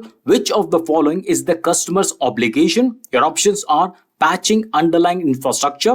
Option B is physical security. Option C is patching Amazon EC2 instances. And lastly, patching network infrastructure. And the correct answer for this question is option C, patching Amazon EC2 instances. And friends, if you're looking for the documentation on Amazon EC2, this is here, and it says that secure and resizable compute capacity to support virtually any workload. This is a very similar concept in case you're coming from Microsoft Azure. In Microsoft Azure, we have Azure Virtual Machine. Very similar or same concept, Amazon EC2. And here you can read more on Amazon EC2. It says that Amazon EC2 or Amazon Elastic Compute Cloud is a web service that provides secure, resizable compute capacity in the cloud. And then, my friends, using Amazon EC2, you can access reliable, scalable infrastructure on demand and scalable capacity within the minutes with SLA commitment of 99.99% availability. And similarly, you can read all of the documentation. You can also understand what are the use cases where you can use Amazon EC2. Really good documentation. So please read it through. So let's move on to the question number 79. It says, what is the pricing model of cloud computing? Your options are discounts over the time. Option B is pay as you go pricing. Option C is pay once a year. And lastly, flat rate pricing. And without any doubt, the correct answer for this question is option B, pay as you go pricing. Moving on to the question number 80, it says which AWS service reduces the network latency? Your options are option A, Elastic Load Balancing. Option B, Amazon CloudFront. Option C is AWS Direct Connect. And lastly, AWS Transit Gateway. And the correct answer is option B, Amazon CloudFront. Let me present one more question on Amazon CloudFront. Here it comes, question number 81. It says a company is planning to run a global marketing application in the AWS cloud. The application will feature videos that can be viewed by the users. the company must ensure that all the users can view these videos with low latency. This is the keyword, low latency. And further, the question asks, which AWS service should company use to meet these requirements? Your options are AWS Auto Scaling. Option B is Amazon Kinesis Video Streams. Option C says Elastic Load Balancing. And lastly, Amazon CloudFront. And of course, as I mentioned, this is a related question. The correct answer is option D, Amazon CloudFront. So friends, in the real exam, read the questions very carefully. The questions can be really wordy and may seem daunting at the first place. And that's the reason, my friends, with many of the questions, I always pinpoint the correct keywords so that you can relate the concept or the service to that keyword. And this makes it really easy to recall the answers in the real exams. Let's move ahead with the question number 82. It says, what kind of database is Amazon DynamoDB? Your options are relational database. Option B is document database. And lastly, NoSQL database. And the correct answer for this question is, well, it is option C, NoSQL database. And here is the documentation on Amazon DynamoDB. It says that fast, flexible, NoSQL database, as I just picked the answer, service for single-digit millisecond performance at any scale. And you can see that you get 25 GB of storage free with Amazon DynamoDB. Question number 83, it says, what is AWS EC2? Your options are Amazon EC2 is a virtual server in AWS Cloud. Option B is Amazon EC2 is a serverless compute service. Option C says Amazon EC2 is a resource monitoring service. And lastly, option D says Amazon EC2 is a data center.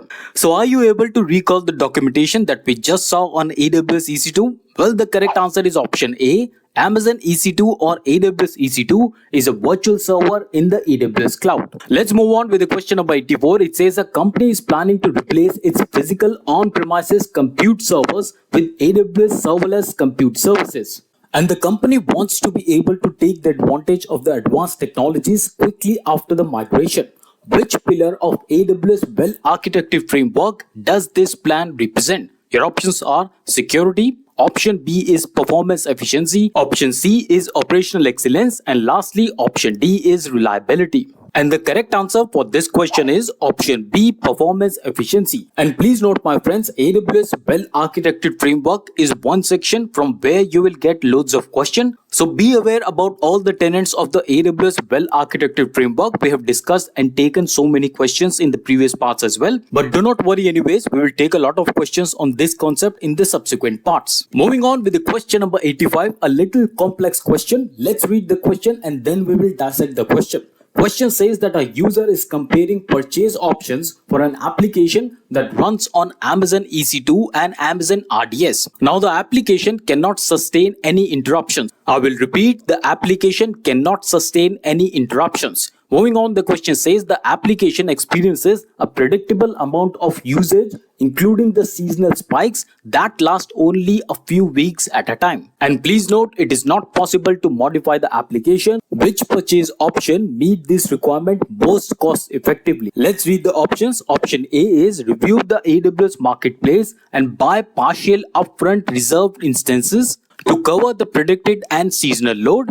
Option B is buy reserved instances for the predicted amount of usage throughout the year and allow any seasonal usage on the spot instances. And option C is buy reserved instances from the predicted amount of usage throughout the year and allow any seasonal usage to run at an on-demand rate.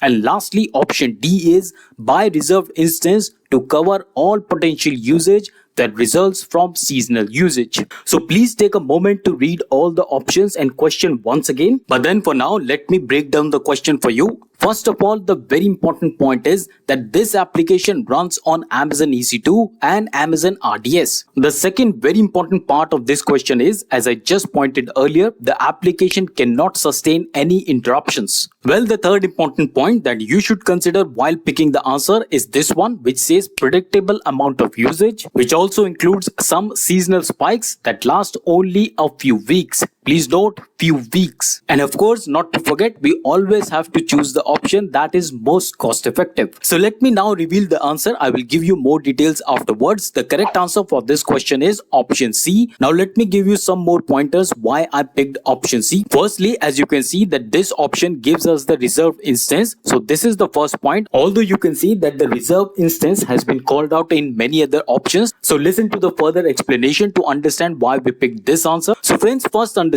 that the reserved instance gives you two benefits here, actually three, but we will come to the third benefit in just a little while. So firstly, both Amazon EC2 and Amazon RDS both can have reserved instances. So the very first requirement is covered. And then secondly, my friends, the reserved instances ensures that there is no interruptions. And even more importantly, because we have predictable usage, that's why reserved instances are the best. So this also covers the second requirement. Now let me cover the third requirement, that is seasonal spikes. So now here you have to understand that we can have two choices here. The first one could have been spot instances, and of course the second option could be on-demand rate. So here is my logic why I picked on-demand rate over spot instances. See, you should pick spot instances where the application is able to sustain the interruptions. For example, let's assume that you have a job or batch processing job. You can build some logic to continue the batch processing even after the failure. But in this question, it's clearly mentioned that the application cannot sustain any interruptions. So that's why spot instances are out of question.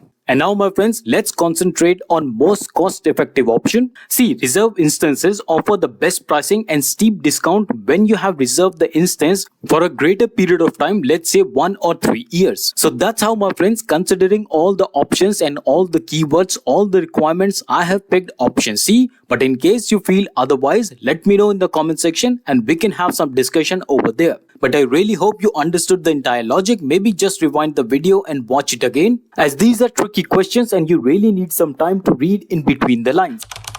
So with question number 86, part 9. The question says that a large company has multiple departments. Each department has its own AWS account. Now each department has purchased Amazon EC2 reserved instances, and some of the departments do not use all the reserved instances that they have purchased, while other departments need more reserved instances than they have purchased. So the company needs to manage the AWS accounts for all the departments so that the departments can share the reserved instances. Which AWS service or the tool should the company use to meet these requirements? Your options are option A, AWS System Manager. Option B is Cost Explorer. Option C is AWS Trusted Advisor. And option D is AWS Organizations. And the correct answer for this question is option D, AWS Organization. Now friends, I discussed AWS Organization in the part 4 as well, and also took some of the questions on AWS Organization in the part 7. So you can check both part 4 and part 7, but do not worry, I will share some documentation in this episode as well. Let's move on with the next question.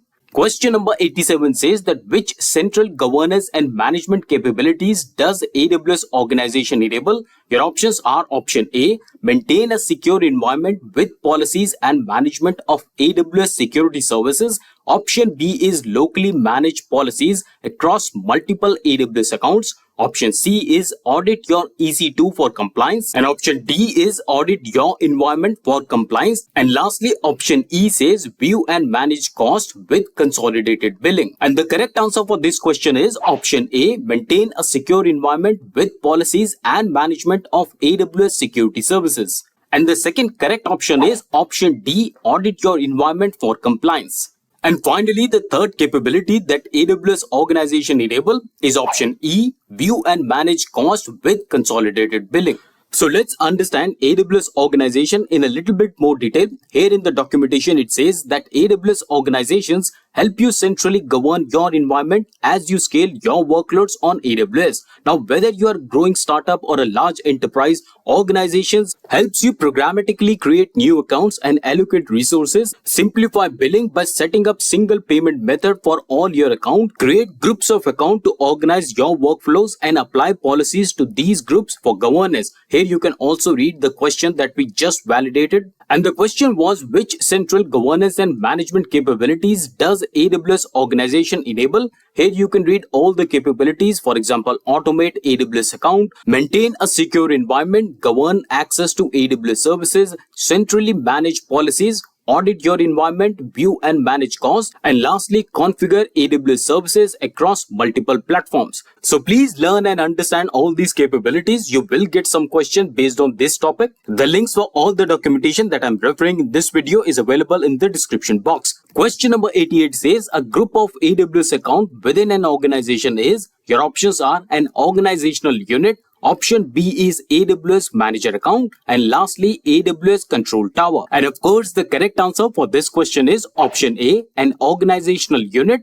So what is an organizational unit? Well, organizational unit is a group of AWS account within an organization. And friends, also remember that an organizational unit can also contain other organizational units. So kind of hierarchy here. For example, you can group all the accounts that belong to same department into departmental unit. Similarly, you can group all the accounts running security services into security organizational unit. So this is how, my friends, organizational unit helps you create a hierarchy within all your accounts. So in case you're working for a big organization, then this service provides a neat way to manage all your accounts. Now let's move on to the question number 89. It says, which Amazon S3 storage class has the lowest cost? Your options are S3 Intelligent Tiering, option B is S3 Standard, and lastly S3 Glacier Deep Archive. And the correct answer for this question is option C. So basically S3 Glacier Deep Archive has the lowest cost among all the classes in Amazon S3 storage. And in case you want to understand more on Amazon S3 storage classes, this is the documentation. Here you can see we have various storage classes. We have S3 Intelligent Tiering.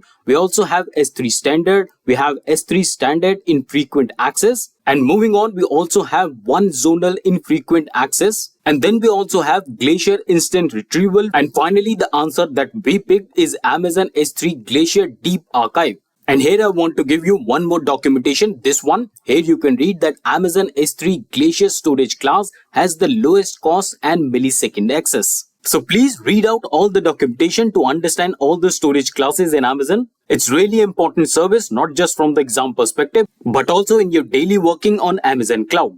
Now let's move on to the next question. Question number 90 says that which of the following services has a global scope? Your options are EC2, IAM, Lambda, and lastly S3. And the correct answer for this question is option B, IAM. So friends, IAM is a global service that encompasses all the regions.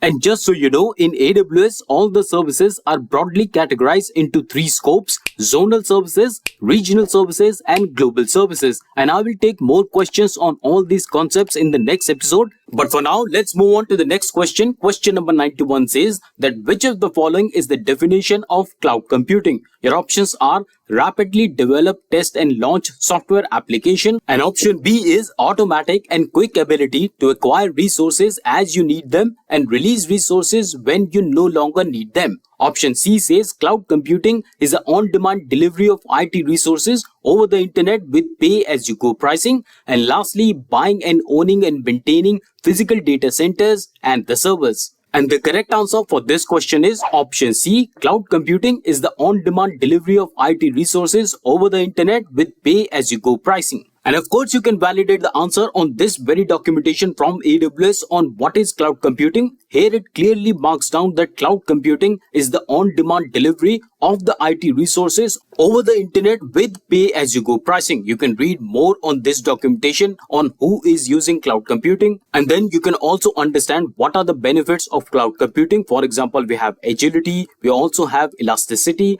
then you have cost saving, so on and so forth. So a great documentation for anyone who is starting with AWS cloud computing. Now friends, let's move our focus on the questions based on AWS shared responsibility model. Trust me, you will get quite a handful of questions from this area. So here comes the question number 92. It says, under the AWS shared responsibility model, AWS is responsible for which security related tasks? And your options are option A, lifecycle management of IAM credentials, option B, physical security of global infrastructure, option C is encryption of Amazon EBS volumes, and lastly, firewall configuration. And the correct answer for this question is option B, physical security of global infrastructure.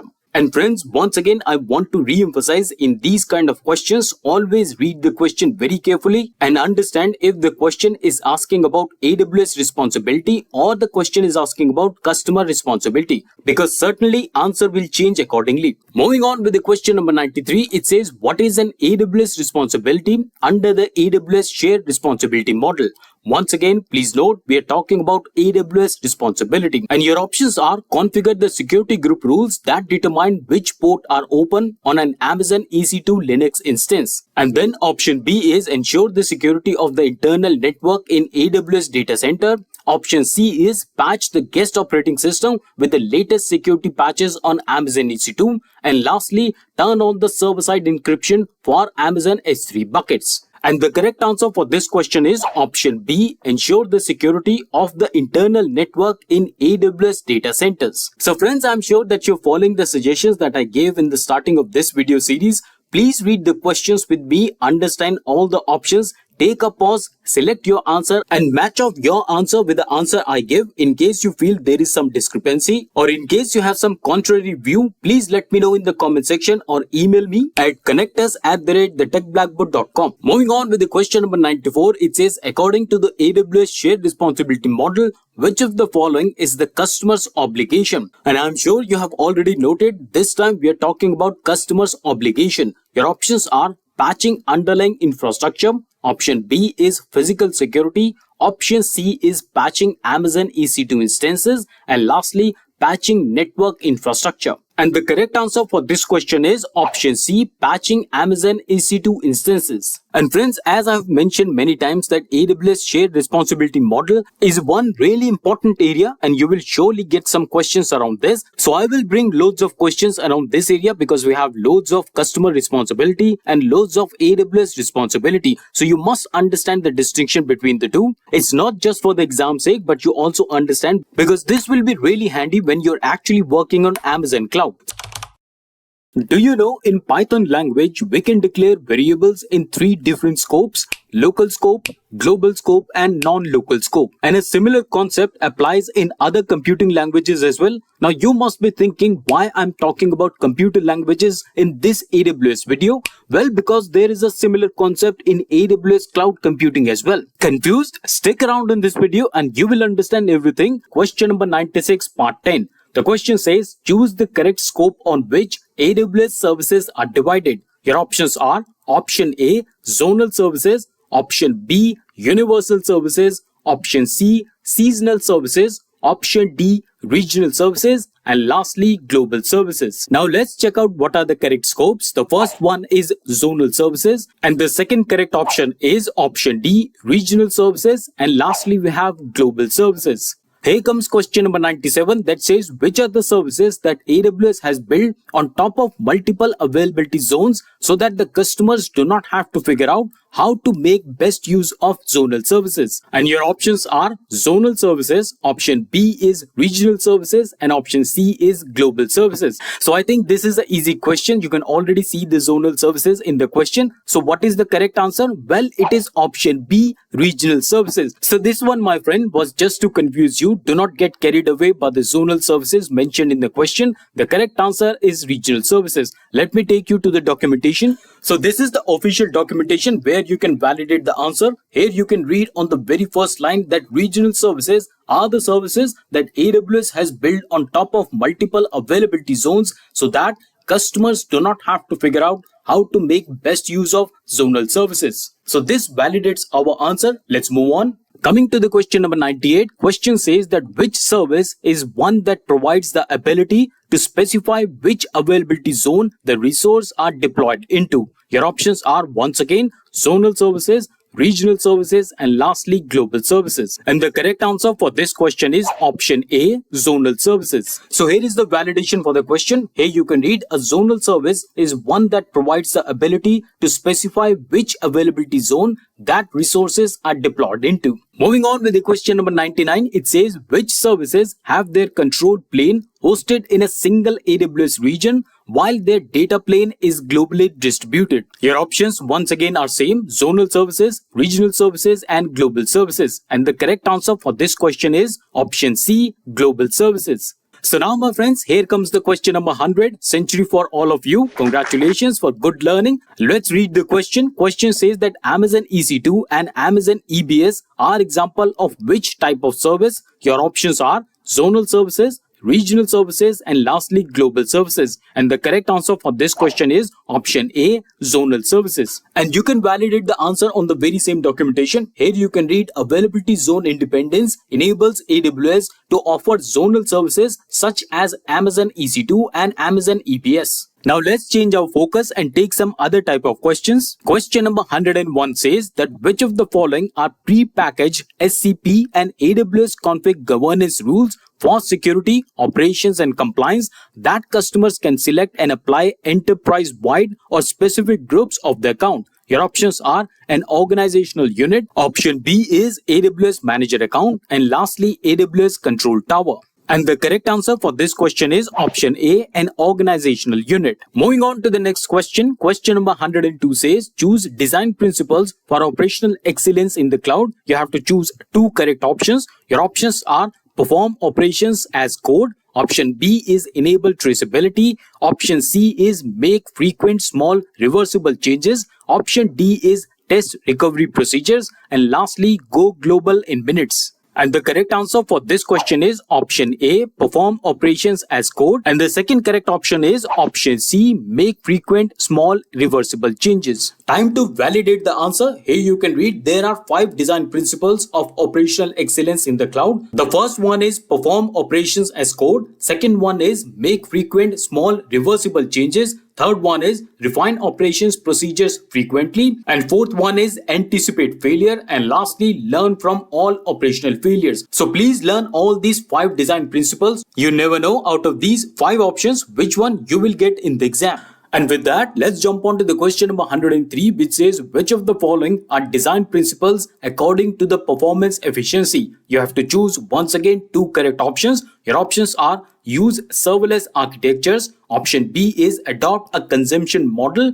Option C is experiment more often. Option D, measure overall efficiency. And lastly, stop spending money on undifferentiated heavy lifting. Let's check out the correct answers. The first one is option A, use serverless architectures. And the second one is option C, experiment more often. And with that, question number 104 is now on your screen. And you can read which of the following are design principles according to sustainability. Once again, you have to choose 2 correct options. Your options are use serverless architectures. Option B is adopt a consumption model. And then option C is establish sustainability goals. Option D is measure overall efficiency. And lastly, use managed services. So now let's check out the correct options. The first one is option C, establish sustainability goals. And then we have option E, use managed services. And here comes question number 105, which says which of the following are design principles according to reliability? Choose 2. Your options are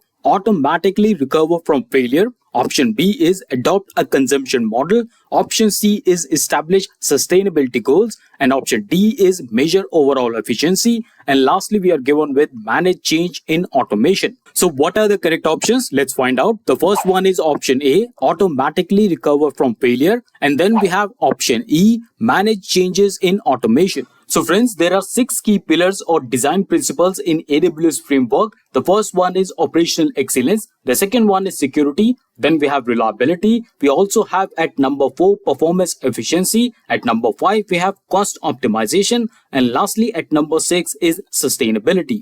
And what can I say? You should expect a lot of questions from these 6 design principles in the AWS Cloud Practitioner exam.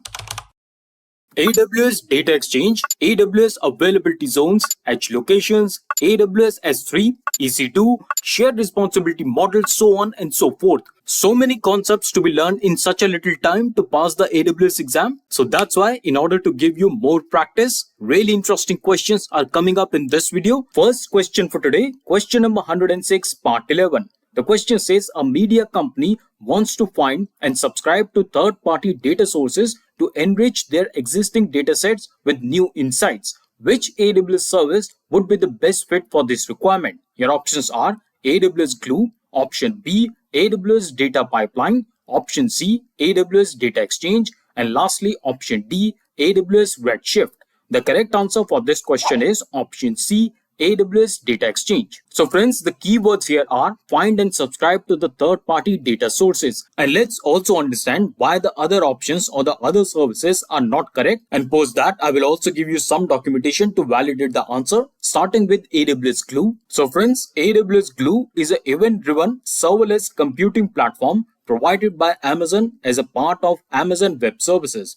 And then we have AWS Data Pipeline, and that's a web service that helps you reliably process and move data between different AWS compute and storage services as well as on-premises data sources at specified intervals. And lastly, we have Amazon Redshift, which is a data warehouse product which forms the part of the larger cloud computing platform, Amazon Web Services. Now let's check out some documentation on AWS Data Exchange. So this is the documentation. So here you can read all about AWS Data Exchange, which is on a mission to increase speed to value the third-party data sets in the cloud. And that very line from the documentation validates our answer. Next question, question number 107 says, a company needs significant cost saving for their non-interruptible workloads on AWS. Which EC2 instance pricing model should the company select? Your options are option A, dedicated host, option B, reserved instances, option C, spot instances, and option D,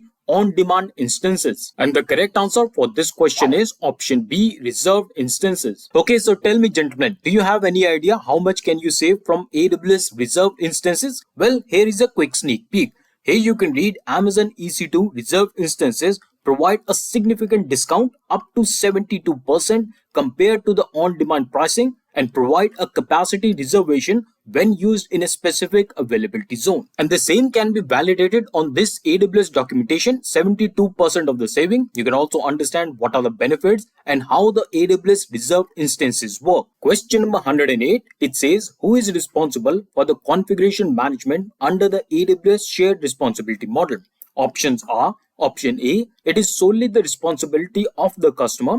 Option B, it is solely the responsibility of AWS. Option C, it is shared between AWS and the customer. And lastly, option D, it is not the part of AWS shared responsibility model. The correct answer is option B, it is solely the responsibility of AWS. And why this is so? Because AWS maintains the configuration of its infrastructure devices, but the customer is responsible for configuring its own guest operating system, databases, and application. So in case the question is about the guest operating system, databases, and the application, in that case you have to choose it is solely responsibility of the customer. But in this question, we are talking about the configuration management of the infrastructure, and that comes under the responsibility of AWS. Moving on with the question number 109, which says, which of the following service is the most useful when a disaster recovery method is triggered in AWS? Option A, Amazon Route 53. Option B, Amazon SNS. Option C, Amazon SQS. And lastly, Amazon Inspector.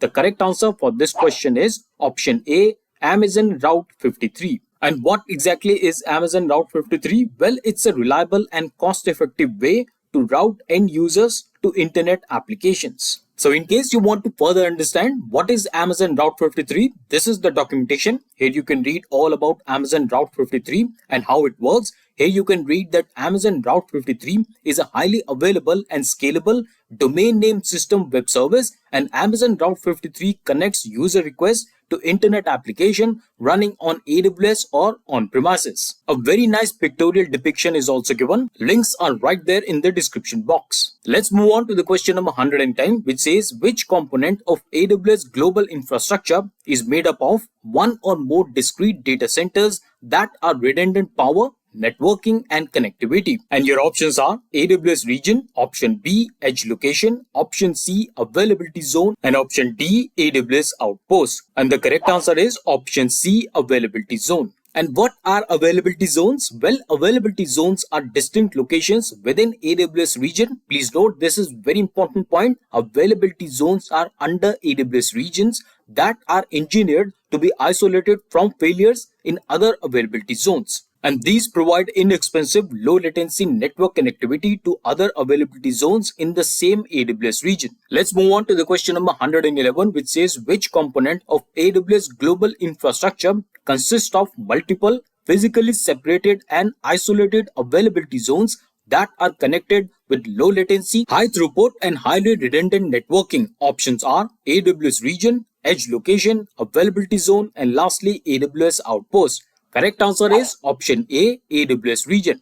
And AWS regions are consisting of multiple physically separated and isolated availability zones that are connected with low latency, high throughput, and highly redundant networking. Here you can also understand that on a higher level we have AWS regions, and under the AWS regions we have multiple availability zones. And I have left more documentation links in the description box for your self-study. Question number 112, it says, what is the most cost-effective Amazon storage tier for data that is not often accessed but requires high availability? Option A, Amazon S3 Standard. Option B, Amazon Glacier. Option C, Amazon S3 One Zone IA, which means infrequent access. Option D, Amazon S3 Standard IA. And the correct answer is option D, Amazon S3 Standard IA, infrequent access. And just so you know that Amazon Standard S3 infrequent access storage class allows you to reduce your storage cost for data that is accessed infrequently, and most importantly, it provides 9.999 lot of 9s here, exactly 11 nines of high durability, low latency, and high throughput. So that's why option D is the correct answer.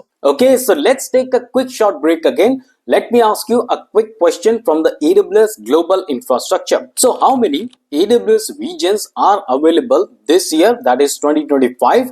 And your options are 20, 26, that's option B, and option C is 30, and option D is 35. Question number 113, it says, which compute hosting model should be accounted for in the total cost of ownership when undertaking a cost analysis that allows physical isolation of a customer workload? Options are dedicated host, option B, reserved instances, option C, on-demand instances, and option D, no upfront reserved instances. And the correct answer is option A, dedicated host. And this is because you can use the dedicated host to launch Amazon EC2 instances on physical servers that are dedicated for your own use.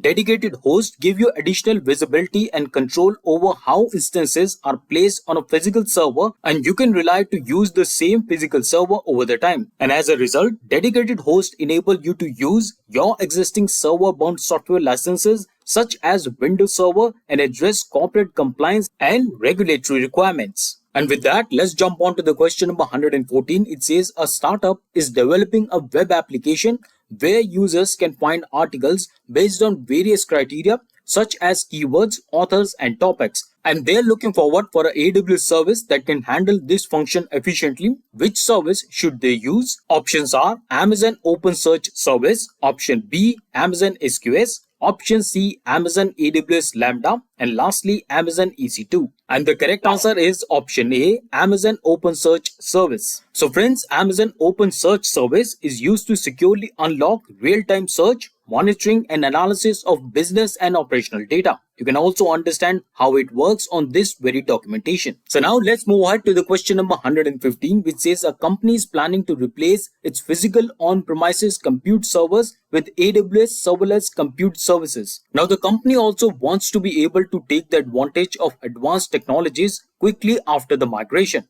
Which pillar of AWS well-architected framework does this plan represent? Options are security, reliability, option C is performance efficiency, and lastly option D, operational excellence. The correct answer is option C, performance efficiency. So this is the detailed documentation on performance efficiency. Here you can read that performance efficiency pillar includes the ability to use computing resources efficiently to meet the system requirements and to maintain that efficiency as demand changes and technologies evolve. Amazon Redshift, Amazon RDS, DocumentDB, DynamoDB. What exactly are these? Well, these are some of the wonderful database choices that you have in Amazon AWS. But how do you know which one to use when and what are their use cases? Hello and welcome back to the Tech Blackboard, and all these services, their use cases and the real exam-like questions based on these services that you can expect in AWS Cloud Practitioner exam coming up in this video. Let's get started.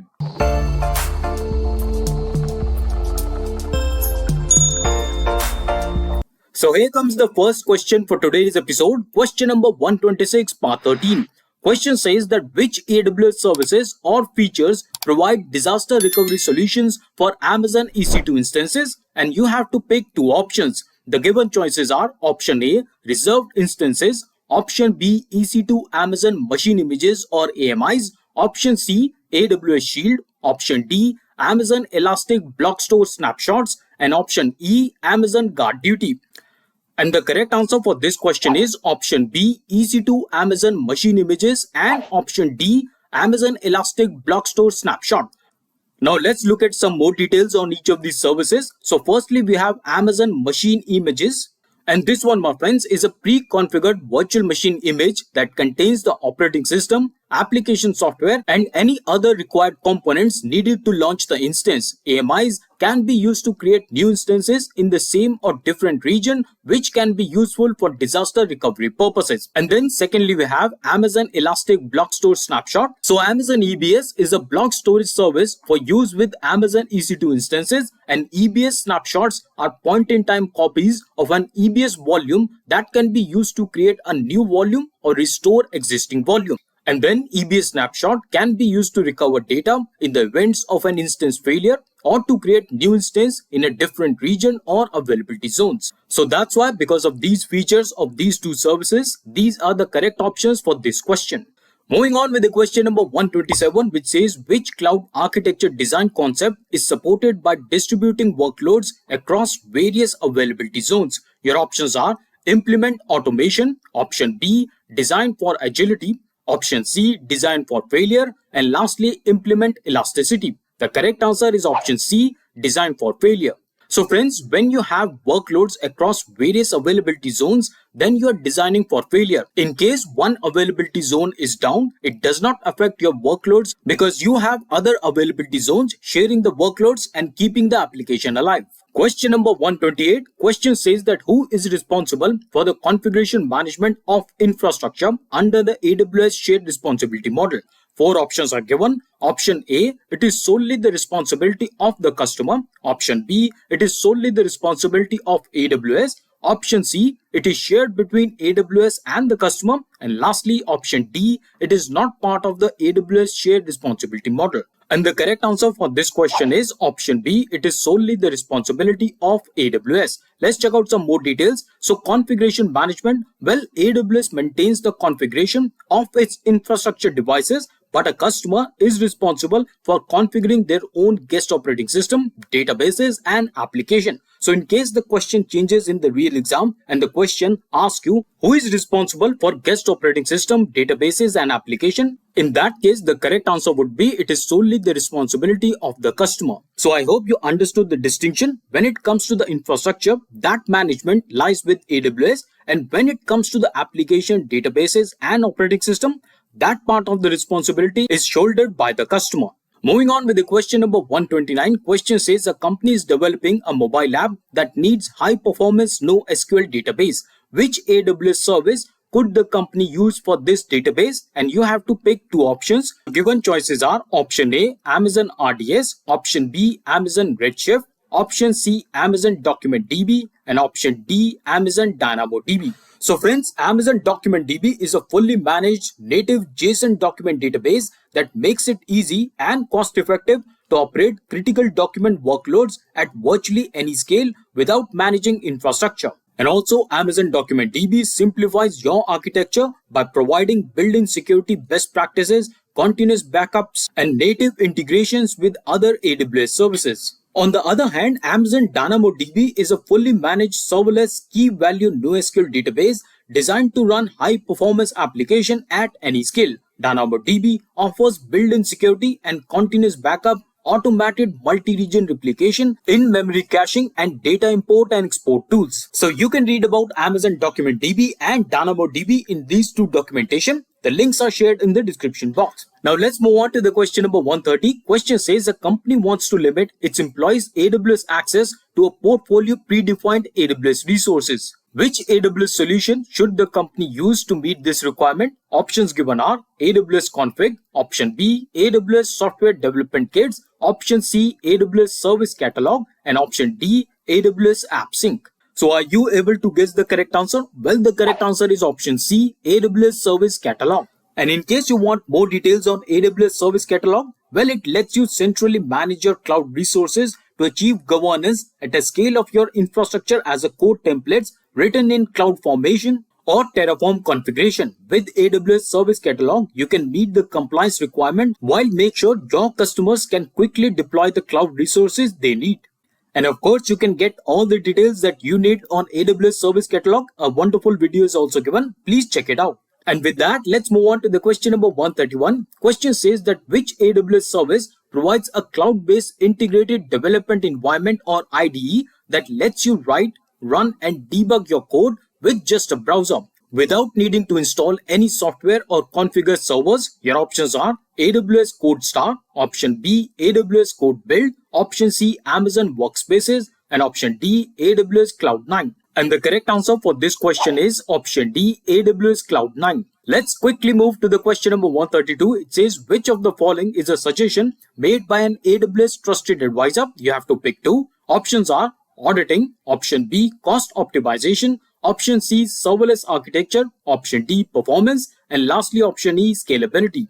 And please remember, you have to pick two options. The first one is option B, cost optimization, and the second one is option D, performance. Coming up next is question number 133, which says, which pillar of AWS well-architected framework is supported by the design philosophy of performing operations as code? Your options are performance efficiency, option B, operational excellence, option C, reliability, and lastly, option D, security. And the correct answer for this question is option B, operational excellence. So let's validate our answer. Here you can see I'm in the operational excellence. Here in the very first point that says perform operations as a code. Here you can read, in the cloud, you can apply the same engineering discipline that you can use for the application code to your entire environment. And you can read the entire paragraph. For now, I just want to concentrate on this last line, which says by performing operations as a code, you limit human error and enable consistent responses to the events. So this is the validation of our answer.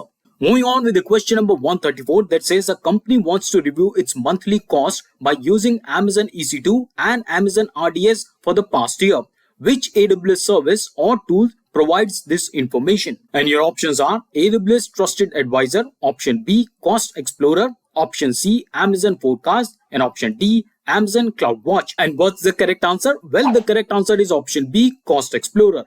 So here, my friends, on this documentation, you can understand about AWS Cost Explorer, which is a tool that enables you to view and analyze your cost and usage. And this brings us to the question number 135, which says which of the following are included in AWS Enterprise Support? You have to choose two options. The given options are AWS Technical Account Manager or TAM, AWS Partner-Led Support. Option C is AWS Professional Services. Option D, support of the third-party software integration to AWS. And lastly, 5-minute response time for critical issues. So what is the first correct option according to you? Well, the very first correct option is option A, AWS Technical Account Manager.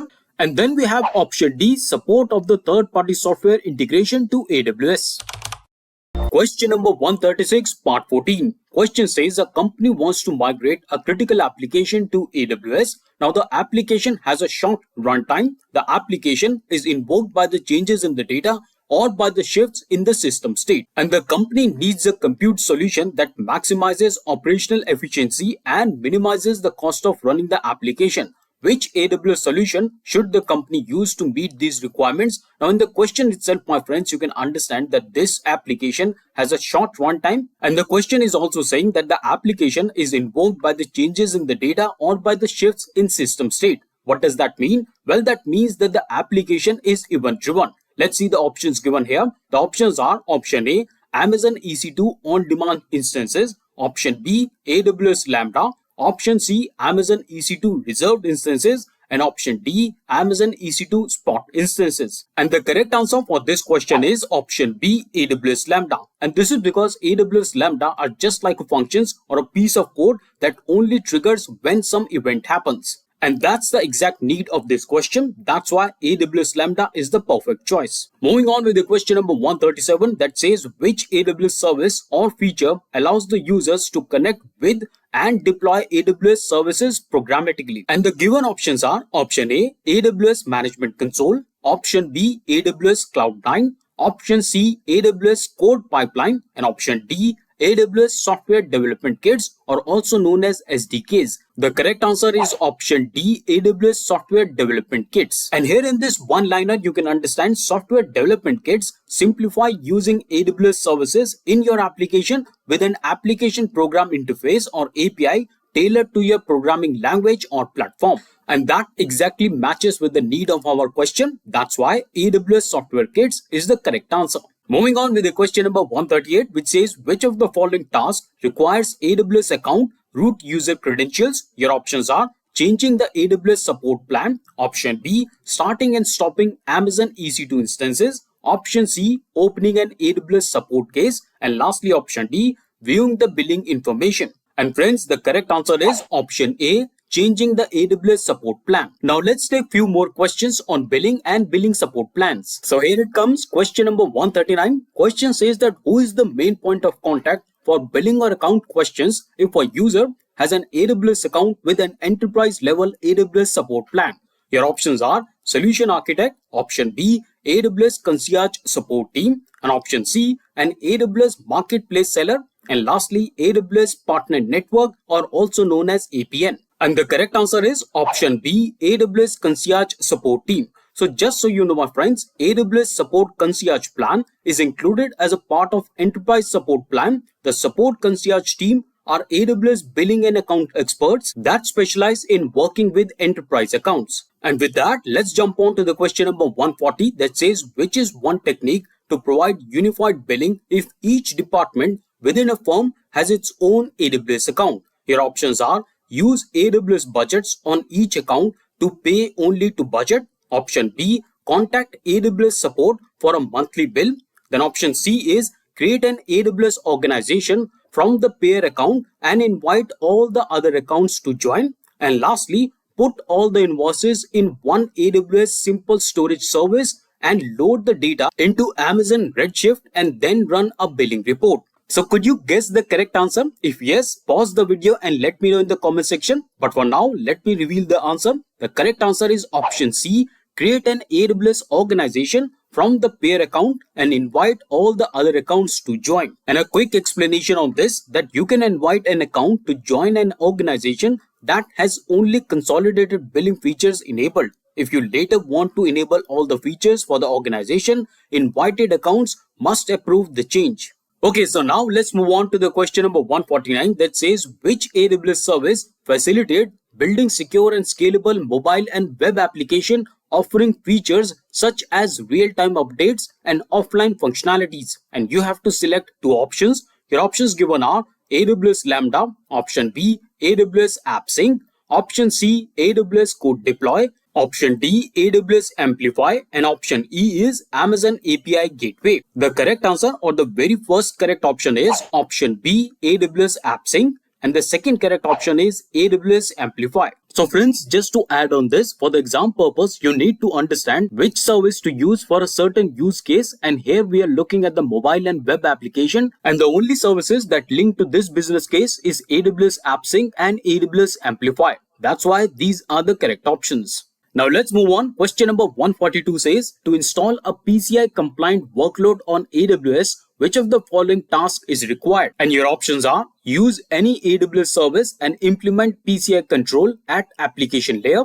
Option B, use AWS service that is in scope for PCI compliance and raise an AWS support ticket to enable PCI compliance at the application layer. And then option C, use any AWS service and raise AWS support ticket to enable PCI compliance on that service. And option D is use an AWS service that is in scope for PCI compliance and apply for PCI controls at application layer. And the correct answer for this question is option D, use an AWS service that is in scope for PCI compliance and apply PCI controls at application layer. Let's jump on to the question number 143 that says a company plans to create a data lake that uses Amazon S3. Which factor will have most effect on the cost? Your options are option A, the selection of S3 storage tier. Option B is charges to transfer existing data into Amazon S3. Option C, the addition to S3 bucket policies, and option D is S3 ingest fees for each request. The correct answer for this question is option A,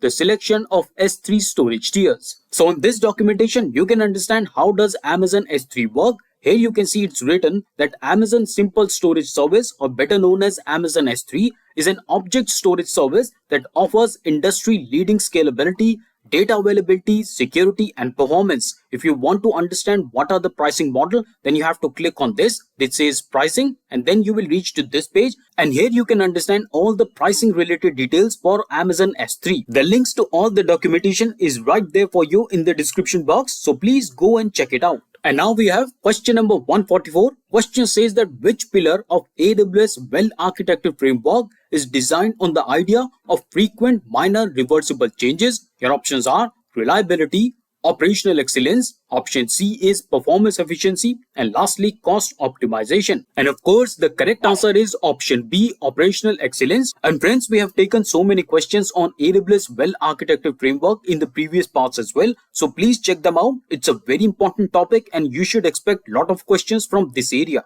Moving on, question number 145. Question says that what is raised when a business deploys web servers across several AWS regions? Your options are coupling, option B availability, option C security, and option D is durability. And of course the correct answer is option B availability. So whenever you're deploying multiple servers across several AWS region, availability is raised. And why this is so? Because AWS regions are a separate geographic areas that AWS uses to house its infrastructure. Now these are distributed across world so that even if one region or availability zone or the data center is down, your application is still available. So let's begin part 15 with question number 146. Question says that how should an application be created to function on the AWS cloud in the accordance of the best practices? And your options are use tightly coupled components, option B use loosely coupled components, option C use infrequently coupled components, and lastly use frequently coupled components. And the correct answer for this question is option B, use loosely coupled components. And the reason is that as your application grows, my friends, the desirable attribute of the application is to break the application into smaller loosely coupled components. And what will you achieve with this? Well, the goal is to reduce the interdependencies between the components. Thus, a change or a failure in one component should not cascade to other components. And that's the reason why from the smallest of the organizations to the biggest of the enterprise are moving towards loosely coupled components in the design architecture, and monolithic architecture is now a thing of past. Moving on with the question number 147 that says which service allows you to monitor and troubleshoot systems using system and application log files generated by those systems? Your options are CloudWatch logs, option B CloudWatch metrics, option C CloudTrail logs, and option D is CloudTrail matrices. And the correct answer is option A, CloudWatch logs. A good place to understand CloudWatch log is this documentation. Here you can understand that CloudWatch log collects and visualizes real-time logs, matrices, and event data in automated dashboards to streamline your infrastructure and application maintenance. Moving on, question number 148 says that which of the following are architectural best practices for AWS Cloud? You have to pick two options, and your options are deploy into single availability zone, option B deploy into multiple availability zone, option C closed scooping, and option D design for fault tolerance, and lastly option E create monolithic architectures. The first correct answer is deploy into multiple availability zones as it increases the availability of the application. In case one availability zone is down, your application is still available. And what's the second correct option? Well, it is option D, design for fault tolerance. Moving on with the question number 149, it says a company is launching an e-commerce application that must be available all the time. The application will run on Amazon EC2 instances continuously for the next 12 months. What is the most cost-effective instance purchasing option that meets these requirements? Your options are spot instances, option B saving plans, option C dedicated host, and lastly option D on-demand instances. And the correct answer is option B saving plans. Let's move on. Question number 150 says the following describes an application that spans various availability zones. Given options are option A being highly available, option B having global search, option Option C, using an economy of scale, and lastly, having elasticity. The correct answer is option A, being highly available. Question number 151 says that what are the advantages of AWS Cloud Elasticity? Your options are: ensure web traffic is automatically spread across multiple AWS regions. And option B is minimize storage cost by automatically archiving the log data. Option C, enable AWS to automatically select the most cost-effective services. And lastly, automatically adjust the required compute capacity to maintain consistent performance. So what's your correct answer? Well, mine is option D, automatically adjust the required compute capacity to maintain consistent performance. Now coming to the question number 152, really interesting question. Question says that a small business owner who is not tech savvy is looking to find AWS certified experts for a short-term project. They need a service that can help them connect with the professionals and who can offer advice and help them implement AWS solutions quickly. Which AWS service should they use? Your options are AWS Training and Certifications, option B, AWS IQ, option C, AWS Support, and lastly, option D, AWS Marketplace. And the correct answer is option B, AWS IQ.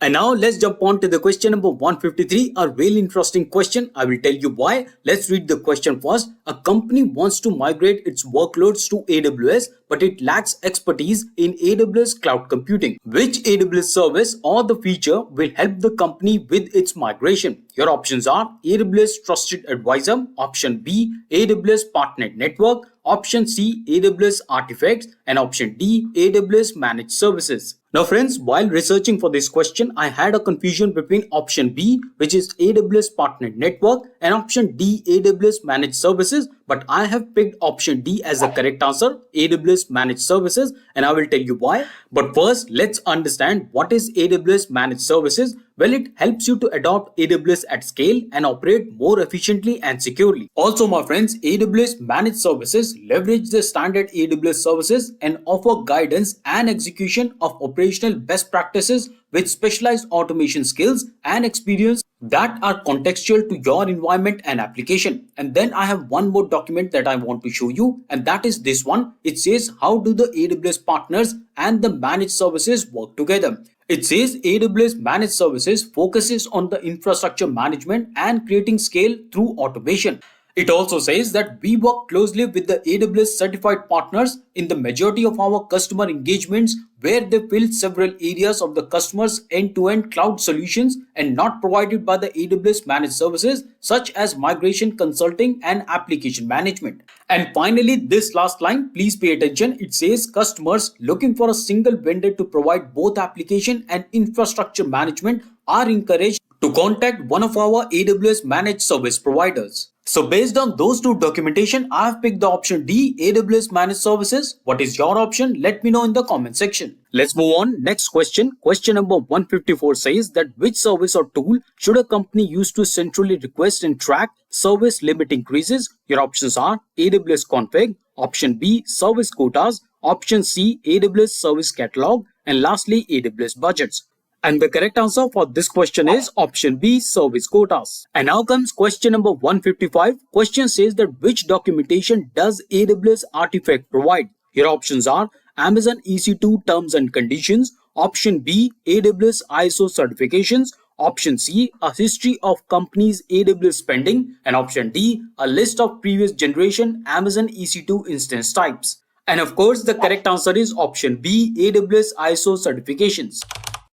Question number 156, part 16. The question is asking you which AWS service should you use to upload and deploy web application in a simplified and fast way? Your options are option A, Amazon CloudFront, option B, AWS Elastic Beanstalk, option C, AWS Direct Connect, and option D, AWS Transit Gateway. And the correct answer is option B, AWS Elastic Beanstalk. So let's understand what is AWS Elastic Beanstalk on this AWS documentation. Here you can see the first line says that it is used to deploy and scale web application. AWS Elastic Beanstalk is used to upload and deploy web application in a simplified and fast way. And while you use AWS Elastic Beanstalk, you can actually focus on writing writing code instead of provisioning and managing infrastructure. And friends, this is a very important point here. You can see that AWS Elastic Beanstalk, while this service takes care of provisioning and managing the infrastructure, you as a developer can focus on writing code. And also you can see that this service helps you select and retain full control of the optimal AWS resources for powering your application. You can also use the adjustable settings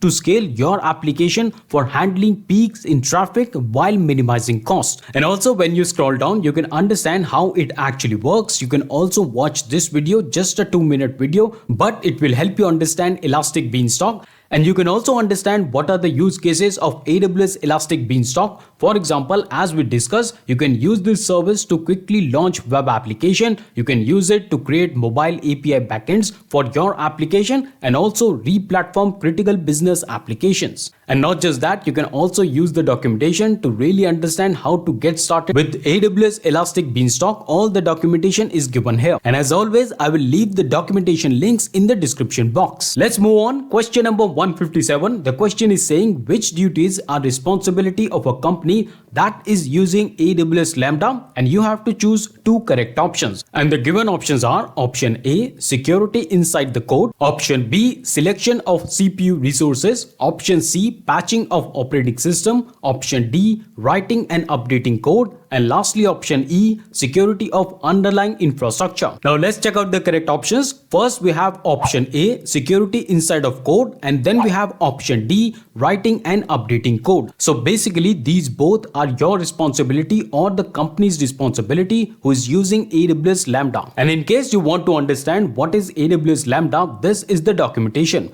Here you can see AWS Lambda helps you run the code without thinking about the servers or the clusters. And in case you're coming from the Microsoft Azure background, the counterpart service for AWS Lambda in Microsoft Azure is Azure Functions. Okay, so now let's understand a little bit more about AWS Lambda. It's a really great service as it helps you run the code without provisioning or managing infrastructure. Simply write the code and upload the code as zip file or container image. And also you can automatically respond to the code execution request at any scale from a dozen of events per day to hundreds of thousands per second. And not just that, it also helps you save the cost by paying only for the compute time you use by the millisecond instead of provisioning infrastructure upfront for peak capacity. And also my friends, it also helps you optimize the code execution time and performance with the right function memory size. So I hope you understood the gist of AWS Lambda. First of all, it helps you write the code. You can just focus on writing code. You do not have to provision or manage any infrastructure.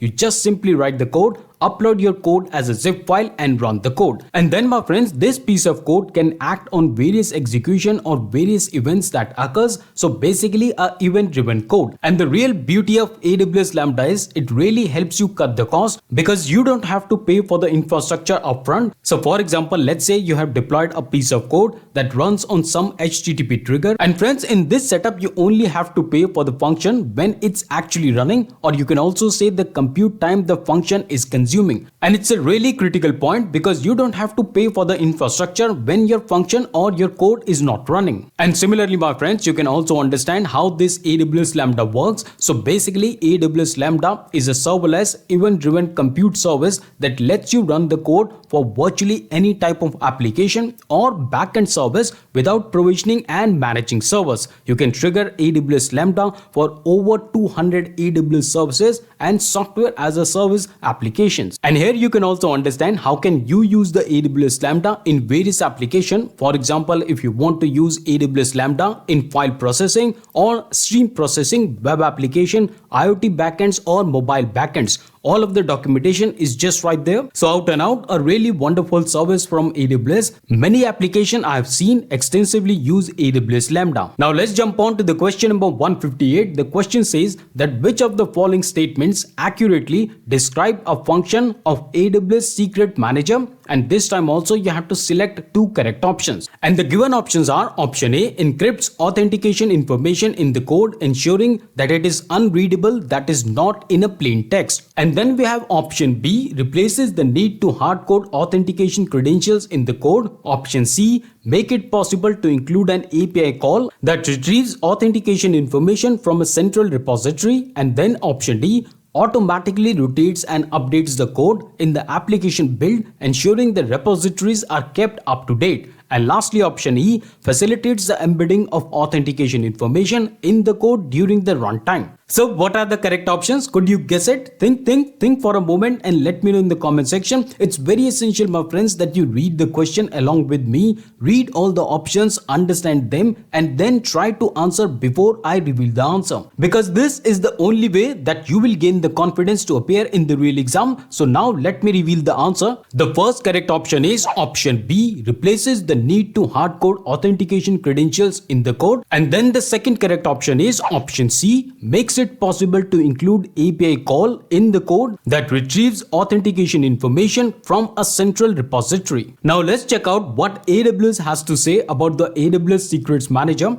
Here you can see it says it centrally manages the lifecycle of the secrets, and you can use this service to securely encrypt and centrally audit secrets such as database credentials and API calls. And further, it helps you to manage access to the secrets using fine-grained AWS identity and access management and resource-based policies. And also you can use AWS Secret Manager to rotate secrets automatically to meet your security and compliance requirements. And not to forget, this service replicates secrets to support disaster recovery scenarios and multi-region application. You can understand how it works. Here you can see that AWS Secret Manager helps you manage, retrieve, and rotate database credentials, API keys, and other secrets throughout their lifecycle. And friends, from the exam point of view, please note that AWS Secret Manager is not just related to the password, it also helps you manage the database credentials, API keys, and other secrets throughout their lifecycle. Because in the real exam, the AWS can change the question and you can get the question in different flavors. You might get database credentials or API keys or other secrets. So keep in mind what all services that AWS Secrets offer you. And you can also understand what is AWS Secret Manager. You can watch this video here, understand the use cases. For example, it helps you store the secrets securely. You can manage access with fine-grained policies, automate secret rotation, and also audit and monitor secret usage. And with that, let's jump on to the question number 159, which says, which of the following contribute to the total cost of ownership of a workload running in the AWS cloud? You have to choose two correct options.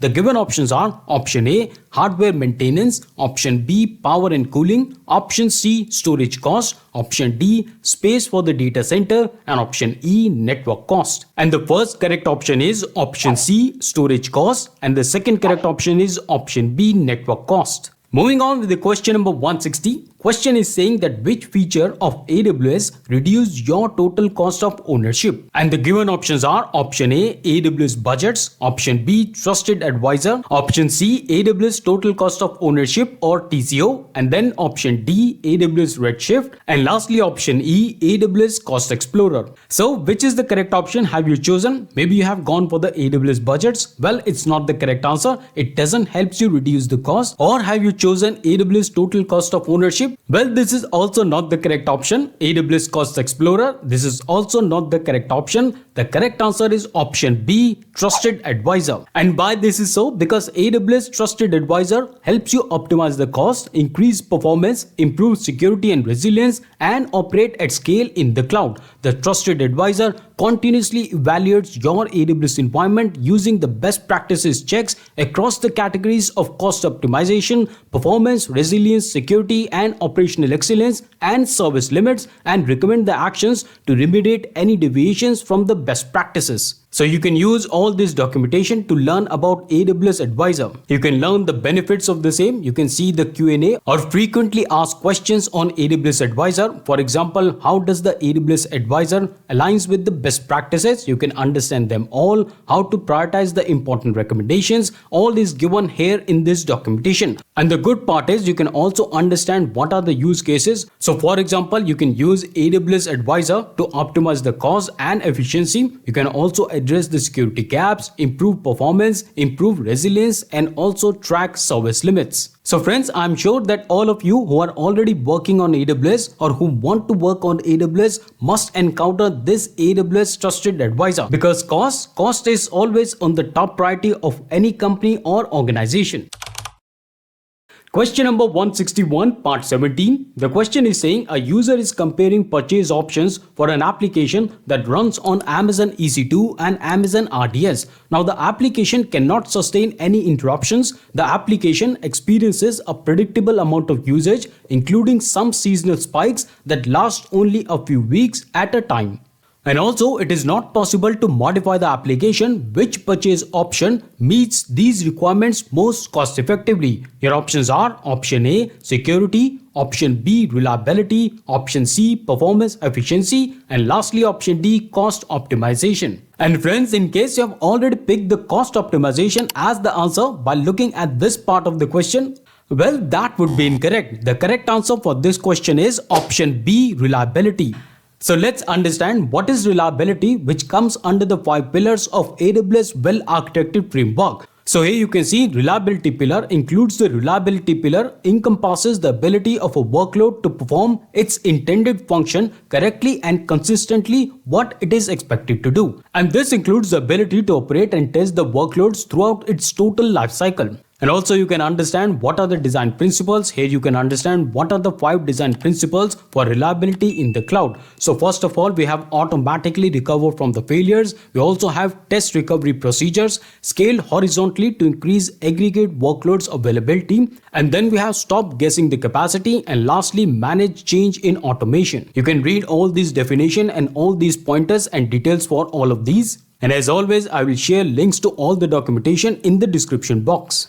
Moving on with the question number 162, question is saying that what are some of the advantages to transition your business data and services over to the AWS cloud? And remember, you have to choose 2 correct options. And the given options are option A, operational resilience, option B, discounts for the products on Amazon.com, and option C, business agility, option D, business excellence, and lastly option E, increased staff retention. And remember, you have to choose 2 correct options. The first correct option is option A, operational resilience. And then we have option C, business agility. I wish this option B was also correct, but sadly it is not. Let's understand what is operational resilience. And here you can understand that operational excellence includes the ability to support development and run workloads effectively and gain insights into their operations and continuously improve supporting processes and procedures to deliver business value. And friends, I cannot emphasize more on 6 pillars of AWS well-architected framework. You will most definitely get some questions from this area. And here you can understand what are the principles or 5 design principles of operational excellence. Here you can understand perform operation as a code, make frequent small reversible changes, refine operations procedures frequently, anticipate failure, and learn from all operational failures. And these pointers are very important, my friends, because in the actual question or in the actual exam, you might get some questions which probably will include one of these design principles. So please understand them thoroughly from the exam point of view. And also let's understand what is business agility. Well, in the AWS words, it's simply put, adopting AWS helps the business to move faster, whether that means getting innovative product to the market before your competitors, taking advantage of the fresh opportunities, quickly expanding to new geographies, accelerating or increasing pace of the experimentation. So I hope you understood both the operational resilience and business agility. And let me also give you a quick fun fact. See, AWS has 84 availability zones across dash regions. Regions you have to tell me in the comment section. Each AWS zone or availability zone is isolated, but they work together to provide high availability. And now let's quickly jump on to the question number 163 that says which AWS service or features provide disaster recovery solution for Amazon EC2 instances. And once again, you have to choose 2 correct options. And the given options are option A, reserved instances, option B, EC2 Amazon machine images or AMIs, option C, AWS Shield, option D, Amazon Elastic Block Store snapshots, which are also known as Amazon EBS, and lastly option E, Amazon GuardDuty. Well, the first correct option is option B, EC2 Amazon machine images or AMIs, and then second correct option is option D, Amazon Elastic Block Store snapshots. Now you may ask, what is Amazon machine images? Well, Amazon machine image is a template that contains a software configuration For example, an operating system, an application server, and application. And from one AMI, you can launch an instance, which is a copy of the AMI running as a virtual server in the cloud. And you can launch multiple instances of one AMI as shown in the following figure. Here you can see that we have one AMI and we are launching multiple instances on the host computer. And also, in case you want to understand what are the instances, that is also given here. But then my friends, I just want to show you one more documentation on Amazon machine images, and that one is this. And here on this documentation, you can actually understand what exactly is AMI. Not only that, you can understand how to use an AMI, how to create your own AMI, and also how can you buy, share and sell AMIs. So all the documentation is given here in this one big documentation. And now let's quickly jump to the question number 164. The question is saying a company is planning to replace its physical on-premises compute servers with AWS Serverless Compute Services. And also the company wants to be able to take the advantages of advanced technologies as quickly as they do the migration. Which pillar of AWS well-architected framework does this plan represent? And your options are option A, security, option B, performance efficiency, option C, operational excellence, and lastly, reliability. And the correct answer is option B, performance efficiency. So now let's understand what is performance efficiency. Well, this pillar includes the ability to use computing resources efficiently to meet the system requirements and to maintain efficiency as the demand changes and technology evolve. And once again, you can read all the 5 design principles that comes under performance efficiency. First of all, it says democratize advanced technologies. And then you have go global in minutes. You can also use the serverless architectures, experiment more often, and consider mechanical sympathy.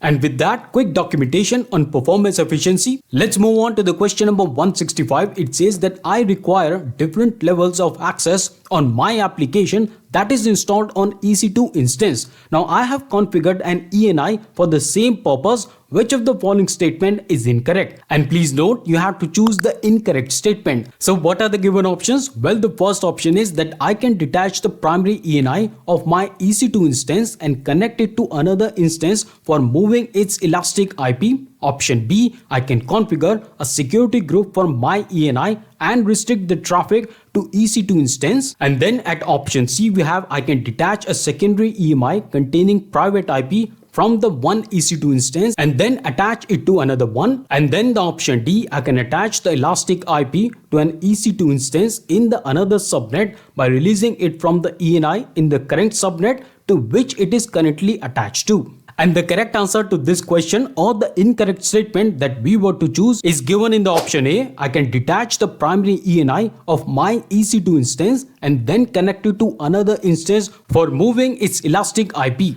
And friends, the ENIs that we were discussing in the question, they are also known as elastic network interfaces. And these interface is a logical networking component in a VPC that represents a virtual network card, and this one includes the following attributes. And here you can understand all the primary attributes of elastic network interfaces. In case you're looking for more documentation, you can always come down here and understand more on this. So basically you can click on this and here you can understand what are the network interface basics and all the other information around the same. Question number 166, part 18. The question is asking that what is the minimum size subnet that you can have in an Amazon VPC, which is also known as virtual private cloud. And the options given are option A 24, option B 28, option C 50 and option D 100. And the correct answer for this question is option B 28. So friends, the minimum size of the subnet is 28 or 14 IP addresses for IPv4 and the subnets cannot be larger than the VPC in which they are created. And with that, let's quickly jump to the question number 167. The question is saying a business is looking to expedite its programmatic operations by replacing on-site physical servers with serverless compute services provided by AWS. Now, by doing so, they will be able to access the latest innovations rapidly following the migration operation. Which pillar of the AWS well-architected framework does this plan fall under? And your options are option A, security, option B, performance efficiency, option C, operational excellence, and option D, reliability. And the correct answer for this question is option B, performance efficiency. Now let's check out some more details on performance efficiency, one of the key pillars of AWS well-architected framework. So the performance efficiency pillar includes the ability to use the computing resources efficiently to meet system requirements and to maintain the efficiency as demand changes or the technology evolve.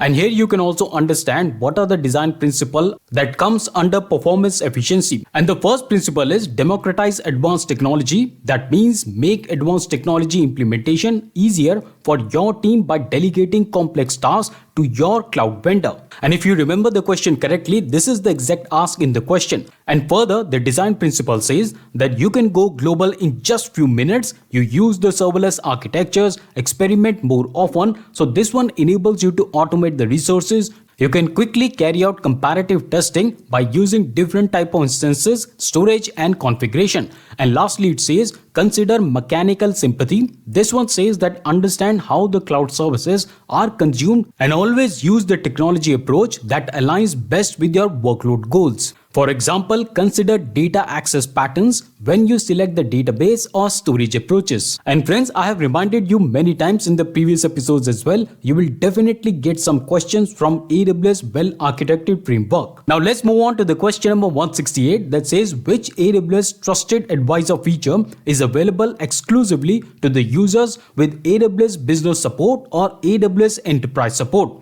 And your options are option A, notification setup, option B, refresh checks, option C, AWS support API, and lastly option D, action links. And the correct answer is option C, AWS support API. So now let's understand what is AWS support API. Well, as the documentation says, you can use the AWS support API to create service requests and add correspondence to them throughout investigation of your issues and interactions with AWS support staff. So in very simple words, in case you face any issues with the AWS services, the uptime, or maybe you feel that some service is not working as you are expecting it to be, in that case you can raise an incident or a ticket with the AWS support staff. And that exactly where support API comes into the picture. Now, in case you want to understand what exactly can you do with the support API, here is the documentation. Here you can see that you can use the API to perform the following tasks. First of all, of course, you can open the support case, which is nothing but the ticket or the incident, howsoever you want to say it. And then you can also get a list and detailed information about the recent support cases. And not only that, filter your search for the support cases by dates and case identifiers, including resolved cases. And you can also add communication and file attachment to your cases and add email recipients for case correspondence. So in a nutshell, everything that you want to do in case some problem arises and you want a support from AWS,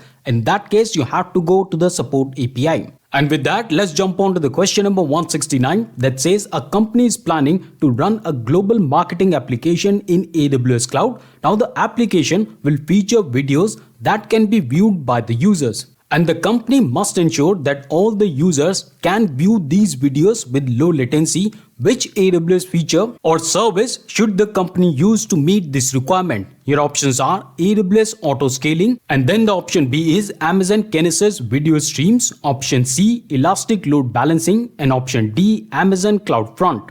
And the correct answer is option A, AWS Auto Scaling. Is that what you chose? No, that's a wrong answer. The actual correct answer is option D, Amazon CloudFront.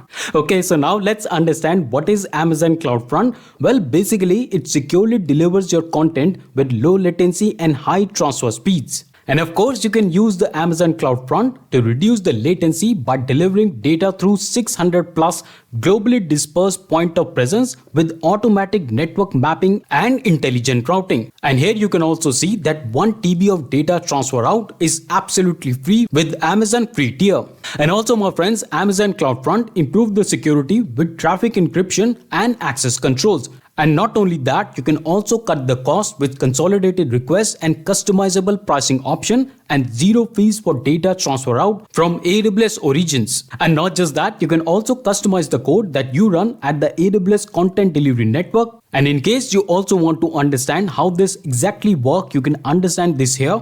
Here you can see that the Amazon CloudFront is a content delivery network service built for higher performance, security, and developer convenience. And also one more great way to learn about Amazon CloudFront are these use cases. These use cases will really help you understand when and why to use Amazon CloudFront. So here you can see it helps you deliver fast and secure websites. It also accelerates dynamic content delivery and APIs. Not only that, it helps you stream live on-demand video. And not only that, it also helps you stream live and on-demand video and also distribute patches and updates. And friends, you can also understand what are the big names in the industry that are using this feature. For example, you can see Zalando. Zalando may be not famous in India, but here in Sweden, it's a very popular delivery service. But I am sure you must be knowing this brand here, Honda, as Honda is a big name in both two-wheeler and four-wheelers in India, of course. So these documentation, friends, you can click on any of the case studies and really understand how these big brands or big names in the industry actually uses any of the AWS service. And this will really help you understand how can you use this service in your application.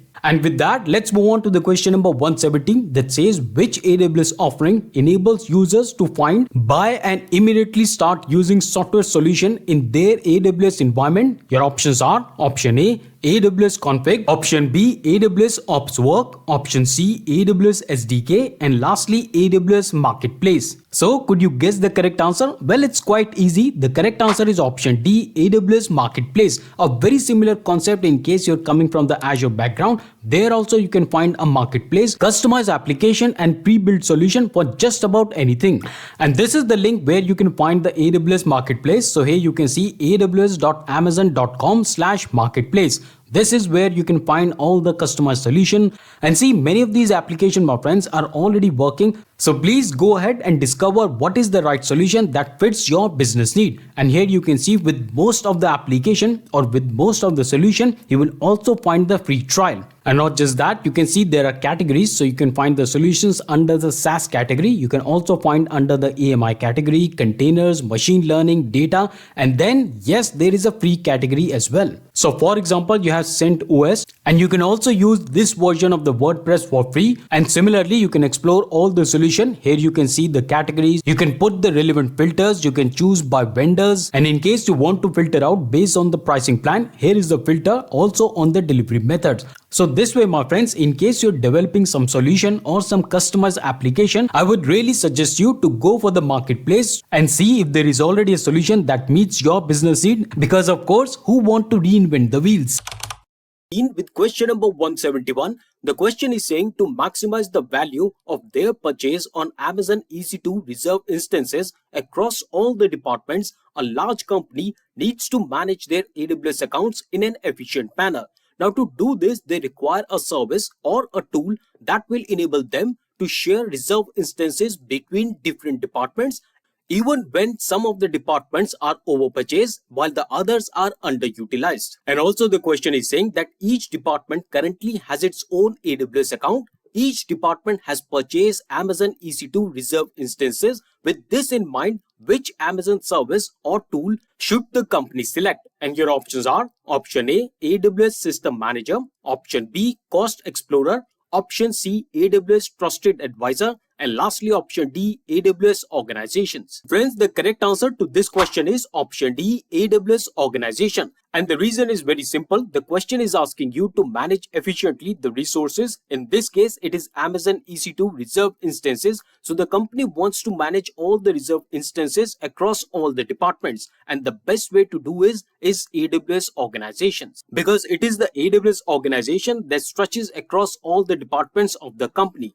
And that's how the AWS organization provides a control across the board, across each department of your company. Now let's get some more details on the AWS organization. Here you can see that AWS organization centrally manage your environment as you scale your AWS resources. So here you can see that with the use of AWS organization, you can quickly scale your environment by programmatically creating new AWS accounts for your resources and teams with no additional charge. Not just that, with the use of AWS organization, you can simplify the user-based permission management to give the teams freedom to build while staying within the targeted governance boundaries. And here is how it works. So here you can understand how the AWS organization works out. So let me zoom it a little bit more. So here you can see that the AWS organization lets you create new AWS account at no additional charge. With these accounts in the organization, you can easily allocate the resource, and also you can group the accounts and apply governance policies to the accounts or the groups. So here you can see that we have AWS organization. We can create accounts under the organization. We can add the accounts, group the accounts. So in case you have multiple departments, you can group all them together, control all of them together, and further assign the policies. And based on these policies, you can also assign some AWS services. So this is how the AWS organization gives you the central control. Okay, so now let's move on to the next question. Question number 172. It says, as a system administrator, how would you add an additional layer of login security to a user's AWS management console? And your options are: option A, use Amazon Cloud Directory; option B, audit AWS identity and access management roles; option C, enable multi-factor authentication; and lastly, option D, use AWS Trust Advisor. And the correct answer for this question is option C, enable multi-factor authentication. So friends, the multi-factor authentication is a simple best practice that adds an extra layer of protection on the top of a username and the password. With the multi-factor authentication enabled, when a user sign in to the AWS management console, they will be prompted for their username and the password. So this will be the first factor, which is also known as what they know, as well as the authentication code from their MFA device. This is the second factor, what they have. And I'm sure that all of us have already used the multi-factor authentication. And these days, my friends, MFA is so important. You log into any credentials, you log into your company's account, you log into your personal email IDs as well in all the logins to provide the extra layer of security. So the SMS that you receive on your mobile phones, or maybe you're using some other tool, for example, Microsoft Authenticator or maybe Google Authenticator, that all are example of multi-factor authentication. So I hope you understood the concept of multi-factor authentication. But then, as always, I will not leave you without the documentation. So here you can read about the multi-factor authentication, which is an AWS identity and access management best practice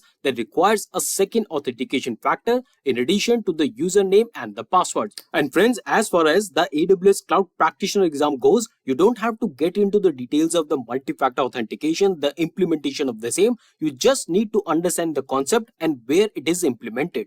And with that, let's move on to the next question. Question number 173, which says, which of the following are the features of network ACLs as they're used in AWS Cloud? And you have to pick two correct options. Your options are: option A, they are stateless; option B, they are stateful; option C, they evaluate all the rules before allowing the traffic; and option D, they process rules in order starting with the lowest number rule when deciding whether to allow traffic; and option E, they operate at an instance level. And the correct answer is option A, they are stateless. So friends, the network ACLs are stateless as we see here, which basically means that the responses to the allowed inbound traffic are subject to the rules for outbound traffic, and also the vice versa. And in case you really want to understand the details, this is the documentation. This documentation tells you that the network access control list allows or denies specific inbound or outbound traffic at the subnet level. And you can use the default network ACL for your VPC, or you can also create a custom network ACL for your VPC with the rules that are similar to the rules for your security groups in order to add an additional layer of security for your VPC. And here you can also understand with this diagram how this all works. You can use the router network ACL group A and network ACL group B. As I told before, the network ACL works on the subnet level. And now that we understand what is network ACL, let's find out the second correct option, and that is option D. They process the rules in order, starting with the lowest number rule when deciding whether to allow traffic. And with that, let's quickly jump to the next question, question number 174, that says that you want to store huge amount of data, which is basically images or documents, on AWS storage service S3. Which of the following is accounted as the cost of S3 storage? And again, you have to choose two correct options. Your options are: option A, while uploading data to an S3 bucket; option B, lifecycle transition request; option C, outbound data transfer from S3 in West US to another EC2 instance in West US. And then we have option D, outbound data transfer to Amazon CloudFront. And then we have option E, outbound data transfer from S3 from East US to an EC2 instance in West US. And the first correct option is option B, lifecycle transition request. And then the second correct option is outbound data transfer from S3 in US East to an EC2 instance in West US. Moving on with the question number 175, it says the AWS global infrastructure consists of regions, availability zone, and what else? And your options are option A, VPCs, option B, data centers, option C, dark fiber network links, and lastly option D, edge locations. And I'm really sure that you already guessed the answer, and that is option D, edge locations. And friends, just to elaborate the concept, I'm sure that you must have heard about the data caching. Now, the data caching or simply caching is the process of storing files in a cache or a temporary storage location. For example, a web browser caches the HTML files, JavaScript, or sometimes images in order to load the websites quicker. And similarly, using edge networking services ensures that your user-facing data is transmitted securely and quickly over the World Wide Web. And these services move your data away from the risk of the internet and place them in the protective walls of AWS Global Network. Let's begin the part 20 with question number 176 that says that which service speeds up your distribution of your static and dynamic web content such as HTML, CSS, JavaScript, and image files to your users. Your options are option A, AWS Cache, option B, AWS CloudFront, option C, AWS Availability Zones, and lastly option D, S3 Bucket. So friends, what according to you is the correct answer? See, here we are talking about speeding up the distribution, or maybe you can say loading the web content easier and faster. So the primary focus is that your web pages or your website is loading quickly so that the users are not running away. And the right service for just this purpose is given in the option B, AWS CloudFront. So let's understand Amazon CloudFront in a little bit more detail, a very important service these days where not only the companies, even the individuals have their websites. So it's imperative for you to know which service to use when you want to speed up the web content. Here you can read that Amazon CloudFront is a web service that speeds up your distribution of your static and dynamic web content such as HTML, CSS, JavaScript, and image files. And also, the CloudFront delivers your content through a worldwide network of data centers called edge locations. So in the previous episode of this series, in the part 19, I took a question on edge location. Please watch that. It's a connected concept and you must know it because the question can also come from the edge location. Now let's move on to the question number 171 that says a company needs to graphically visualize AWS billing and usage over the time. Now the company also needs the information about its AWS monthly cost. Which AWS billing and cost management tool provides this data in a graphical format? Your options are option A, AWS Bills, option B, Cost Explorer, option C, AWS Cost and Usage Report, and option D, AWS Budgets. Well, the correct answer is option B, AWS Explorer. And just to understand more on the AWS Explorer, this is the documentation. Here you can read on the very first line that the AWS Cost Explorer enables you to visualize, understand, and manage your AWS cost and usage over the time. So you can get the cost and usage information, business insights with pre-configured view. Not only that, you can deep dive into your cost and usage data with filtering and grouping. And what's more, you can also create a cost and usage forecast for a future time range for your reports. So overall, my friends, it's a very important service because cost is a very important aspect these days. So all the companies working on any cloud, be it Amazon AWS or Microsoft Azure or maybe even Google GCP, cost is a very important factor and you must know how to control it, how to visualize it, how to understand it, and how to manage your cost. And Cost Explorer is one great tool. And here comes some more explanation on the Cost Explorer. You can read all this, and in case, my friends, you're looking for the PDF file with all these information, all these correct answers, questions, then you have to email us at connectus@thetechblackboard.com. And the second way is to join our membership community where you get loads of extra learning material and also the ways to directly connect with us. And now let's just move on to the question number 178 that says a company wants to run the production workloads on AWS. Now the company needs a concierge service, a designated AWS technical account manager, which is also known as TAM, a technical support that is available 24 hours a day, 7 days a week. So basically 365 days. Which AWS support plan will meet these requirements? Your options are option A, AWS Basic Support, option B, AWS Enterprise Support, option C, AWS Business Support, and lastly option D, AWS Developer Support. So which support plan do you think covers both the factors? First of all, provides a designated AWS Technical Account Manager and also provides a support that is available 365 days. And friends, as I always say, always read the question with me, understand the options, think about the answer, and just register your answer in your mind or maybe in your notepad, because this will give you a confidence to appear in the exam. Well, now let me reveal the answer. The correct answer is option B, AWS Enterprise Support. And now let's understand what is AWS Enterprise Support. So here you can see that the AWS Enterprise Support scale and optimize cost and accelerate the value of your cloud investment with proactive launch and event planning capabilities. And to validate our answer, let me read this last point here. Here you can see it says 24/7 technical guidance, troubleshooting support, and how to advise from experienced engineers, and access to a technical account manager TAM, which was also mentioned in the question, to provide consultative architectural and operational guidance. So this line here or this paragraph here validates our answer.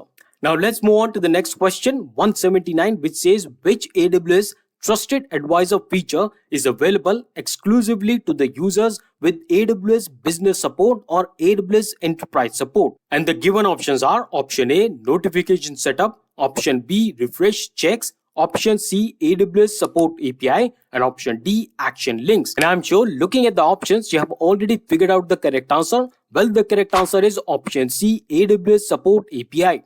So now let's understand what is AWS Support API. Here you can read that the AWS Support API provides the access to some of the features in AWS Support Center. And just below that, you can also read that the AWS provides two different groups of operation. The first one is support case management, that is operations to manage the entire life cycle of your AWS support cases from creating a case to resolving it. And not only that, you also get the AWS Trusted Advisor operations to access AWS Trusted Advisor checks. And as always, my friends, the links to all the documentation that I refer in any part are always given in the description box. Okay, so now let's move on to the next question. Question number 180. It says what portion of AWS international infrastructure is composed of numerous independent data centers with redundant electricity, networking, and connectivity? Options are option A, AWS region, option B, availability zones, option C, edge location, and lastly option D, AWS outposts. And well, undoubtedly the correct answer is option B, availability zone. And friends, availability zone is a very important concept and you have to understand this concept along with the region and local zones. So here it is given that Amazon cloud computing resources are hosted in multiple locations worldwide, and these locations are composed of AWS regions, availability zones, and local zones. And further it says each AWS region is a separate geographic area and each AWS region has multiple isolated locations known as availability zone. And then you can also find the information about the local zones. So a lot of information is given, a very important concept in case you truly want to build a state-of-the-art and highly available solution on AWS Cloud. So here comes the very first question for today, question number 181, part 21.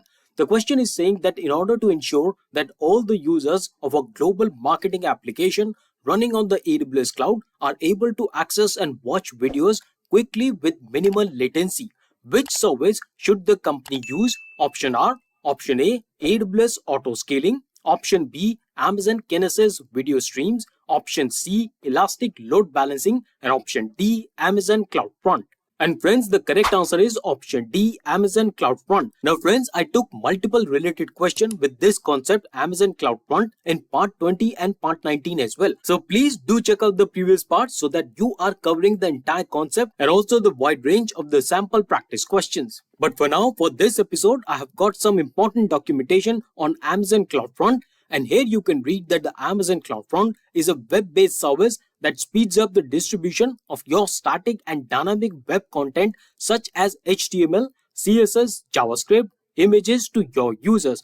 So here my friends, the concept is very similar to the cache. So cache is a concept, a temporary storage where you store your files, your images or maybe your videos for a faster content delivery. And here you can read that the Amazon CloudFront delivers your content through a worldwide network of data centers called edge location. So please understand both the concepts edge location and Amazon CloudFront. And here I want to show you one more documentation so that you can understand the use cases of the CloudFront. Here you can see that the Amazon CloudFront once again can help you accomplish a variety of the goals. So first of all, it helps you accelerate the static website content delivery. It also helps you serve the videos on demand and live streaming videos, and then helps you encrypt the specific field throughout the system processing. And not only that, you can also customize at the edge and serve private content by using Lambda at the rate edge customization. So please understand and read both these documentation to really grasp the concept of Amazon CloudFront edge location so that you are also enabled when you actually work on the Amazon. Because these days, my friends, no matter which company or the organization, big or small, you're working with,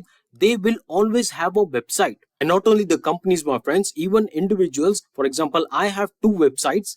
So that's what I'm trying to say. Everyone has a website these days and you should always know how to deliver the content faster. And now let's take a quick question from the compute services area of the AWS. Which AWS service is serverless? Your options are option A, EC2, option B, Lambda, option C, Lightsail, and option D, Elastic Beanstalk. Answers, of course, you have to give in the comment section. Let's see how many of you are still watching the video. And the answer for the same is EC2. And with that, let's jump on to the next question. Question number 182 that says, which of the following tasks is required to deploy a PCI compliant workload on AWS? Now let's check out the option. Option A, use any AWS service and implement PCI controls at the application layer. Option B, use an AWS service that is in scope for PCI compliance and raise an AWS support ticket to enable PCI compliance at the application layer. Then we have option C that says use any AWS service and raise AWS support ticket to enable PCI compliance on that particular service. And then we have option D, use an AWS service that is in scope for PCI compliance and apply PCI controls at the application layer. So you can see all these options are very confusing and also very closely worded. So it's very confusing to understand all the concepts. So let me tell you the correct answer first and then we will check some documentation. So the correct answer is option D, use an AWS service that is in scope for the PCI compliance and apply the PCI controls at the application layer. And friends, to understand what is PCI control, how does it work, this is the documentation. Here you can read that the Payment Card Industry Data Security Standard, which is also known as PCI DSS, is a proprietary information security standard administered by the PCI Security Standard Council. And I'm sure you're already paying attention to the big names here. You can see American Express, Discover Financial Services, JCB International, MasterCard Worldwide, and also Visa Incorporations. And I'm sure these big names are already telling you that how important this concept is. Now let's move on to the next question. Question number 183. It says that to make programmatic calls to AWS, a user was provided with the access key ID and a secret access key. However, the user has now forgotten the shared credentials and cannot make the required programmatic calls. How can the access key ID and the secret access key can be provided to the user?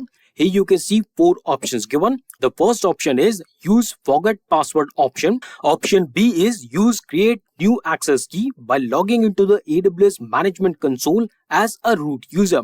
Then we have option C, credentials cannot be regenerated. And then option D, raise a ticket with AWS support. So what do you think, my friends? What will you do in case some of your user has forgotten the shared credentials? Well, the correct answer is option B, that in this case, you can use the create new access key by logging into the AWS Management Console as a root user. And once again, I want to emphasize that you must be root user in order to create a new access key. And here we have question number 184 that says, what is the AWS well-architected framework's key area of emphasis when it comes to ensuring a system can recover from a service or infrastructure disruptions and dynamically acquire computing resources as needed? Options given are option A, security, option B, reliability, option C, performance efficiency, and option D, cost optimization. Now friends, let me suggest you one thing. In these kind of question, just think very logically. So the core concept or ask of the question that your system must be reliable.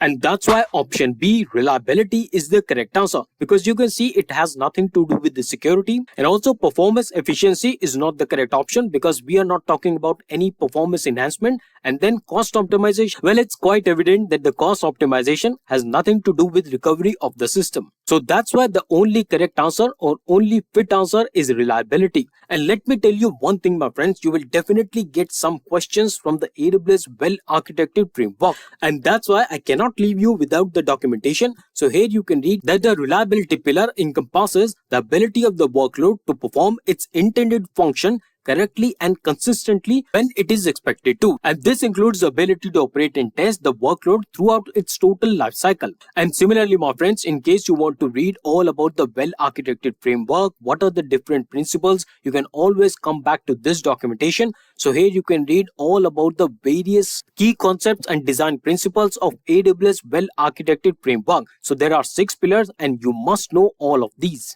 And this brings us to the question number 185 that says a user is comparing purchase options for an application that runs on Amazon EC2 and Amazon RDS. Now the application cannot sustain any interruption. The application experiences a predictable amount of usage, including some seasonal spikes that last only a few weeks at any given point of time. It is not possible to modify the application. Which purchase options meet these requirements most cost effectively? And your options are option A, review the AWS Marketplace and buy partial upfront reserve instances to cover the predicted and seasonal load. And then we have option B, buy the reserve instances from the predicted amount of usage throughout the year and allow any seasonal usage to run on spot instances. And then we have option C, buy reserve instances for the predicted amount of usage throughout the year and allow any seasonal usage to run at an on-demand rate. And then we have option D, buy the reserve instances to cover all potential usage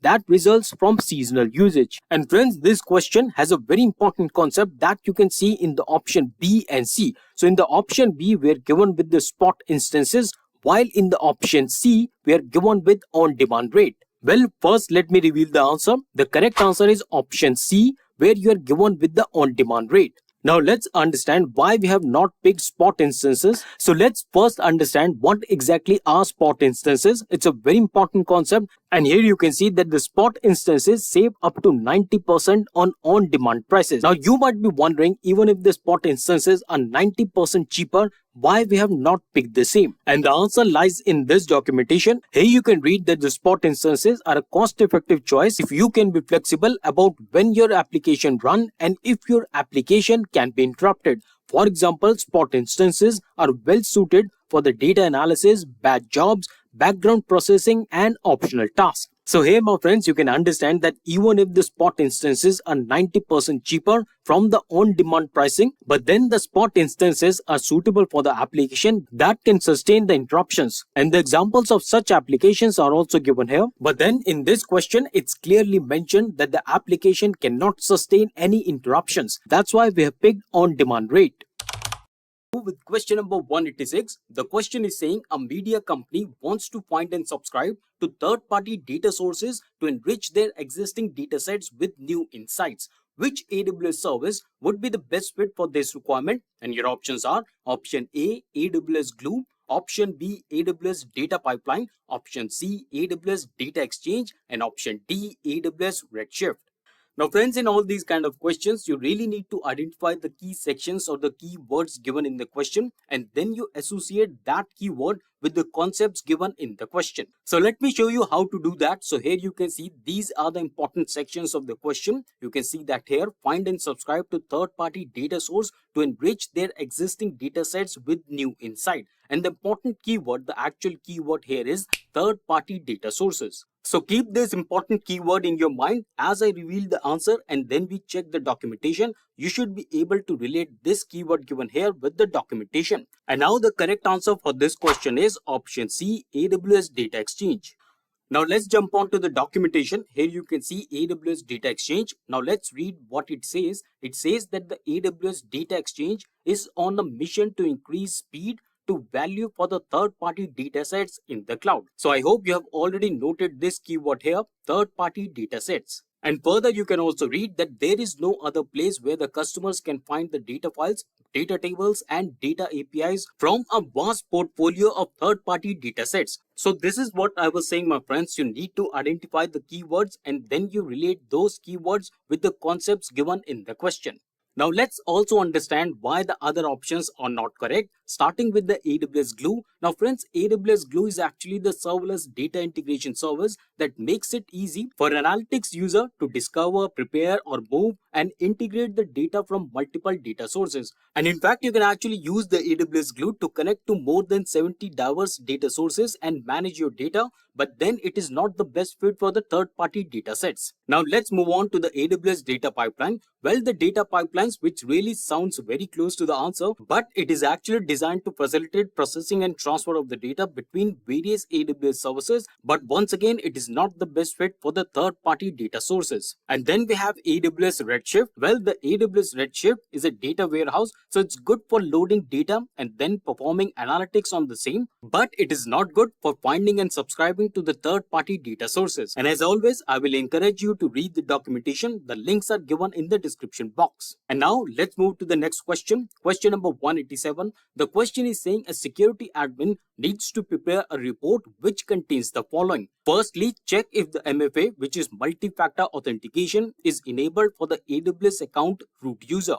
And then we have Amazon S3 bucket permission status. Which AWS service help get this information in one place? Your options are option A, AWS Trusted Advisor, option B, Amazon CloudWatch, option C, Amazon CloudTrail, and option D, QuickSight Dashboard. Once again, I want to bring your notice to this important keyword here, which is prepare a report. And the only option that fits this requirement, that can prepare a report with all these requirements, is the option A, AWS Trusted Advisor. And on this documentation, you can read about the AWS Trusted Advisor that helps you optimize costs, increase performance, and improve security and resilience and operate at scale in the cloud. And further, you can also read that the AWS Trusted Advisor continuously evaluates your AWS environment.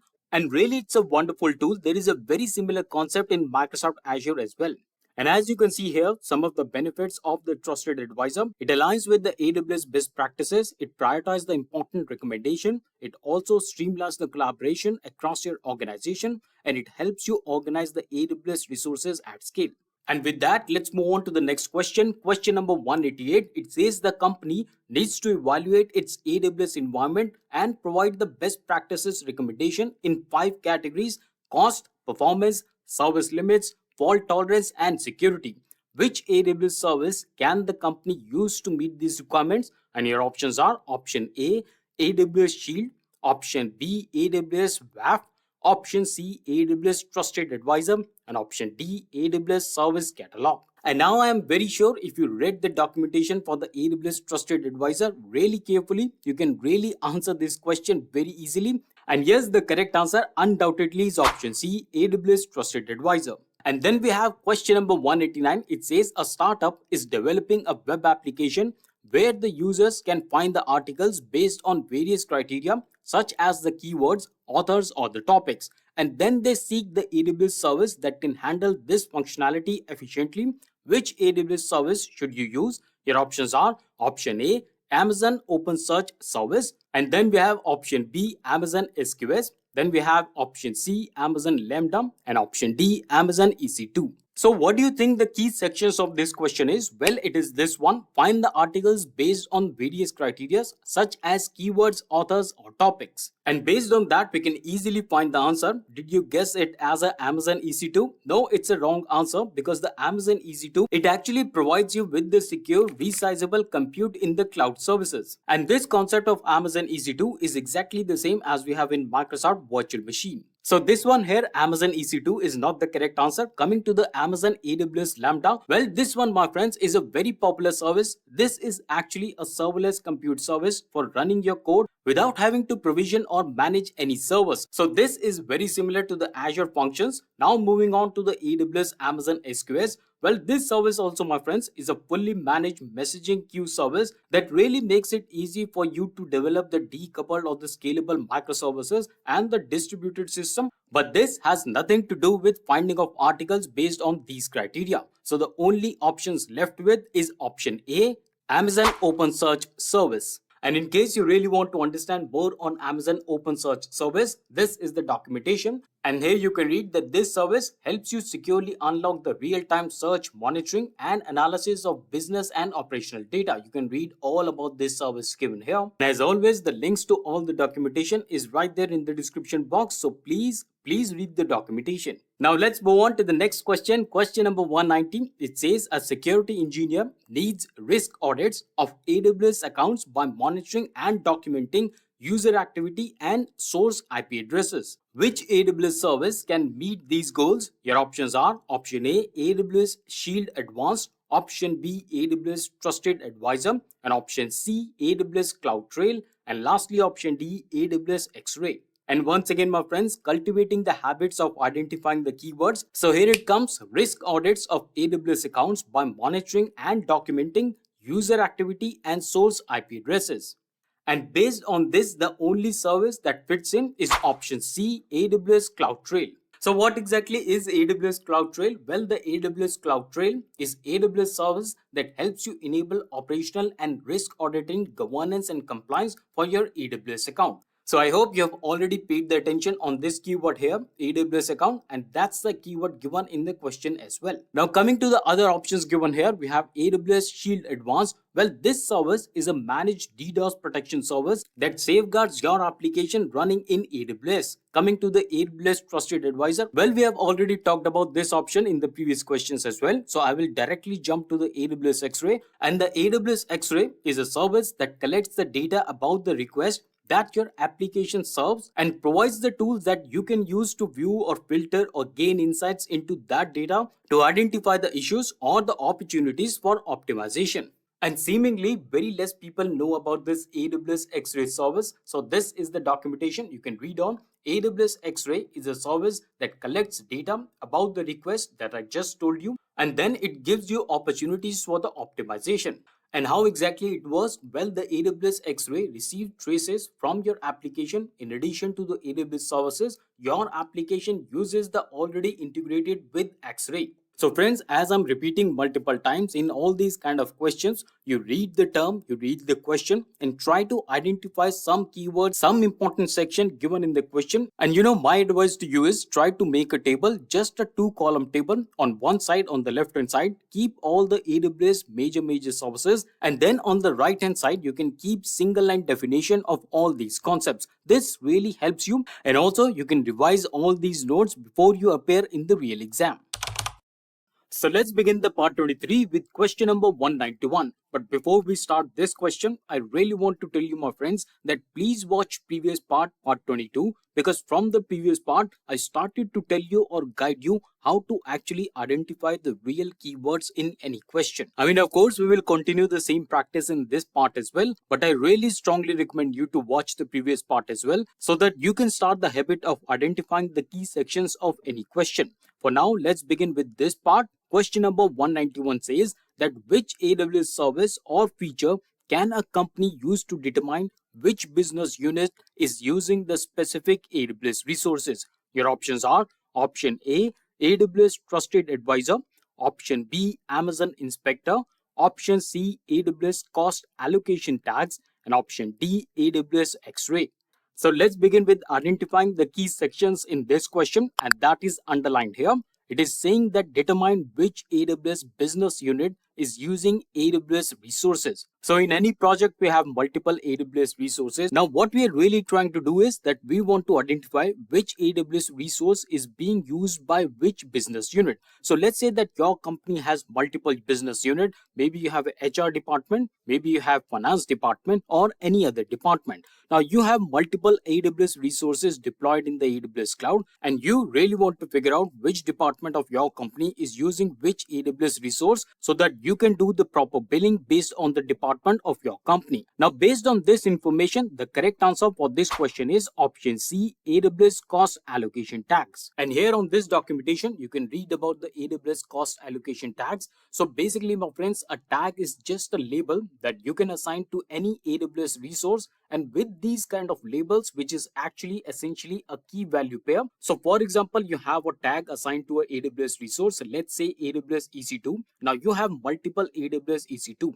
Now here what you can do is you can assign a tag which says department equals to finance or HR. And with this way, you can easily identify which AWS EC2 is being used by which department. So that's the whole idea behind using all these tags. You can read all about these tags in this documentation. The links are always given in the description box. And also, my friends, in the previous parts, we have discussed all these options given here. We had some questions on AWS Trusted Advisor, but I really want to tell you about all these options, the other options. So starting with the AWS Trusted Advisor, it's basically a tool that gives you best practice recommendation, and it can give you recommendations on various categories such as cost, performance, service limit, fault tolerance, security, and many more. And as I said, we took multiple questions on AWS Trusted Advisor in the part 22. So please watch that part. Now coming to the AWS Inspector. Well, AWS Inspector is an automatic vulnerability management service that continually scans all your AWS workloads for the software vulnerabilities and unintended network.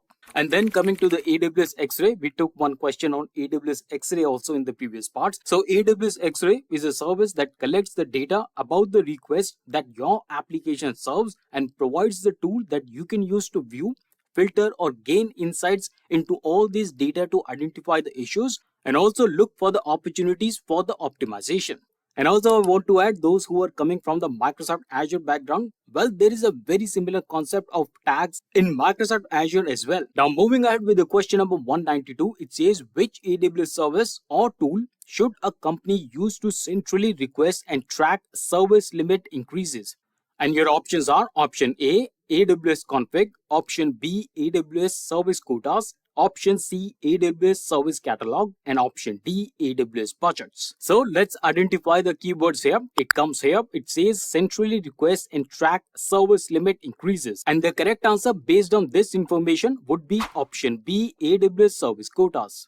And here you can understand that with these service quotas, you can view and manage your quotas for AWS services from the central location. You see this central location keyword here, and that's exactly the ask of the question as well. And once again, let's understand what are the other services. AWS config is the config tool that helps you access, audit, and evaluate the configuration and the relationships of all your resources. Then coming to the AWS Service Catalog, well, this service helps you to create and manage the IAC, which is also known as infrastructure as a code. So basically, this service helps you create and manage IAC templates approved for use on AWS so that anyone can discover approved self-service cloud resources. And then coming to the AWS budgets, well, this is the simplest way for you to manage the AWS spends and be alerted when you exceed or in other case about to breach the forecasted budget.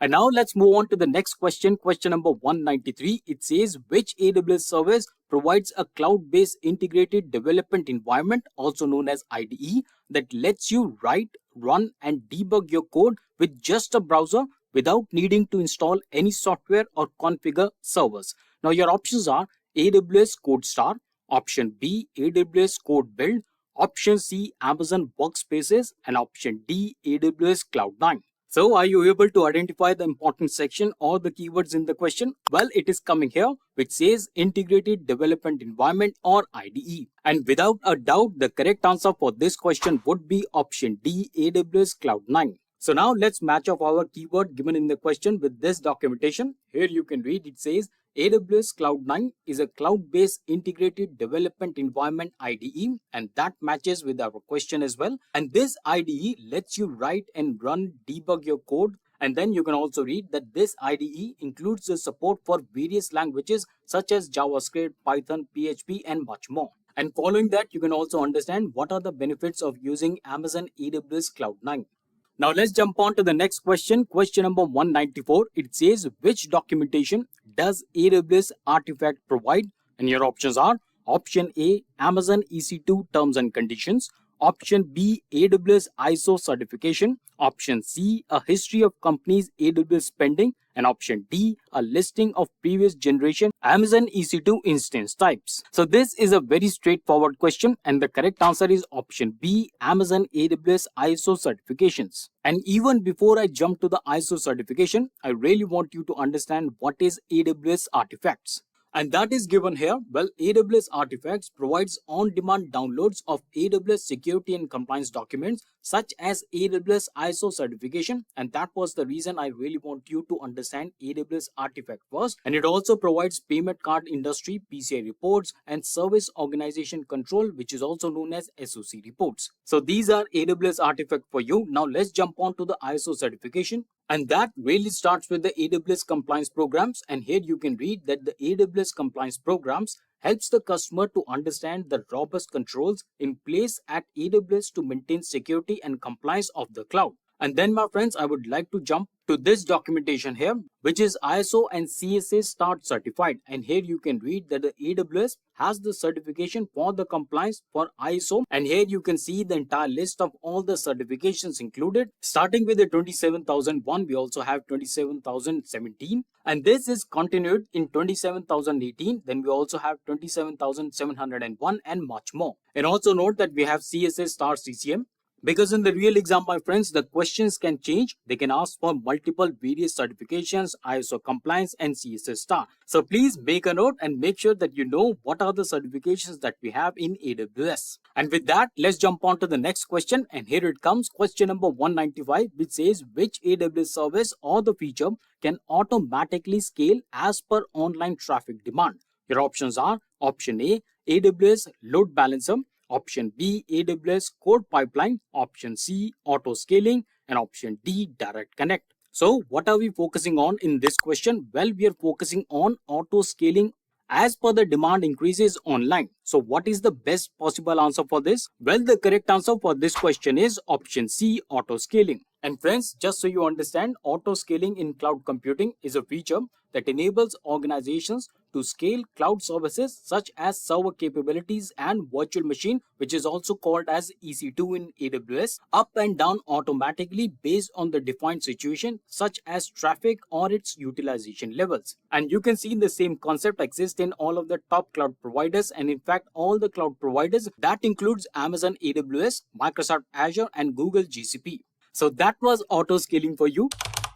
So let's begin the part 24 with question number 196. Now friends, this question is asking or talking about the customer's responsibility inside the AWS shared responsibility model. Now friends, the AWS shared responsibility model is a very important concept and you will definitely get some questions around it. So let me first break down this concept for you and then we will jump back to the question and check out the answers. So first of all, please understand, in the cloud, when you deploy your application or whenever you're using the cloud, there are a lot of various components or the services that are need to be taken care of.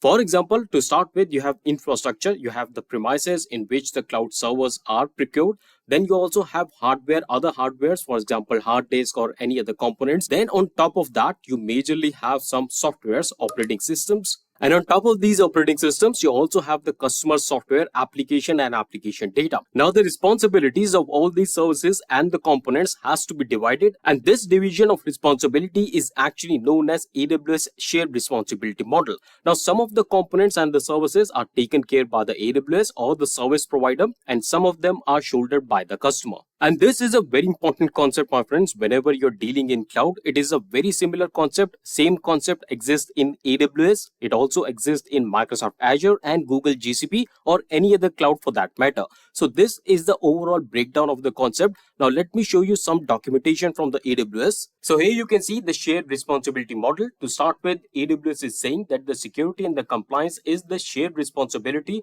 between the AWS and the customers. So here I want to start with this diagram here, or probably I will jump to this documentation here. And now in this diagram, my friends, you can see two major colors or two major sections here. The first one is shouldered by the AWS or the cloud provider. And the second one here on the top, which is colored in blue, is shouldered by the customers, for example, you and me or the companies. So here you can see, to start with, I'm starting from the bottom. You can see that the AWS is responsible for regions, availability zones, edge location, hardware, particularly hardware, and also the global infrastructure. And not just that, AWS is also responsible for the compute, storage, databases, networking, and software. But when it comes to the customer, now as a customer, you are responsible for the client-side data, encryption, data integrity, and also the server-side encryption, networking traffic, operating system, network, and firewall configuration. You are also responsible for the platform, application, identity, and access management, which is also known as IAM. And a question on IAM is just coming up, so stay around in this video. And then you're also responsible as a customer, of course, for the customer data. Now, very similar concept, as I mentioned, is also existing in Azure and Google GCP. I want to take you to the Azure documentation because I feel in the Azure documentation, this concept is explained much more clearer way. So here it comes. So here you can see that we have this diagram here. Now I will start once again from the bottom. So first of all, you have to understand this color schema here. The Microsoft or the cloud provider is denoted in this light blue color. And then we have this customer, which is denoted in this dark blue color. And where it comes to the shared responsibility model, you can see this square, which is diagonally cut into two colors. Now let's start to understand how these responsibilities are actually shared between the cloud provider and the customers. Now here you can see on the right hand side, you can see that as you move from the on-premises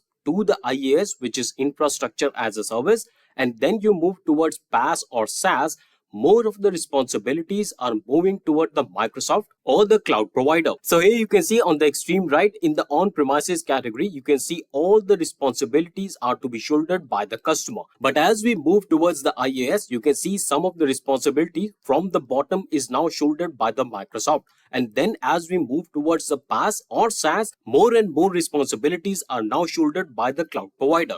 So here you can see as we move towards the SaaS, which is software as a service, Microsoft is responsible for physical data center, physical network, physical host, operating system, network controls, applications, and then the Microsoft and you are sharing the responsibility for the identity and directory infrastructure. And then as we move ahead, you are solely responsible for the accounts and identities, and then the devices and the information and the data. So in this documentation from the Microsoft Azure, you can really understand how exactly this shared responsibility model, and then you can also check out and also link this information with the AWS documentation. And I will share both the links in the documentation in the description box.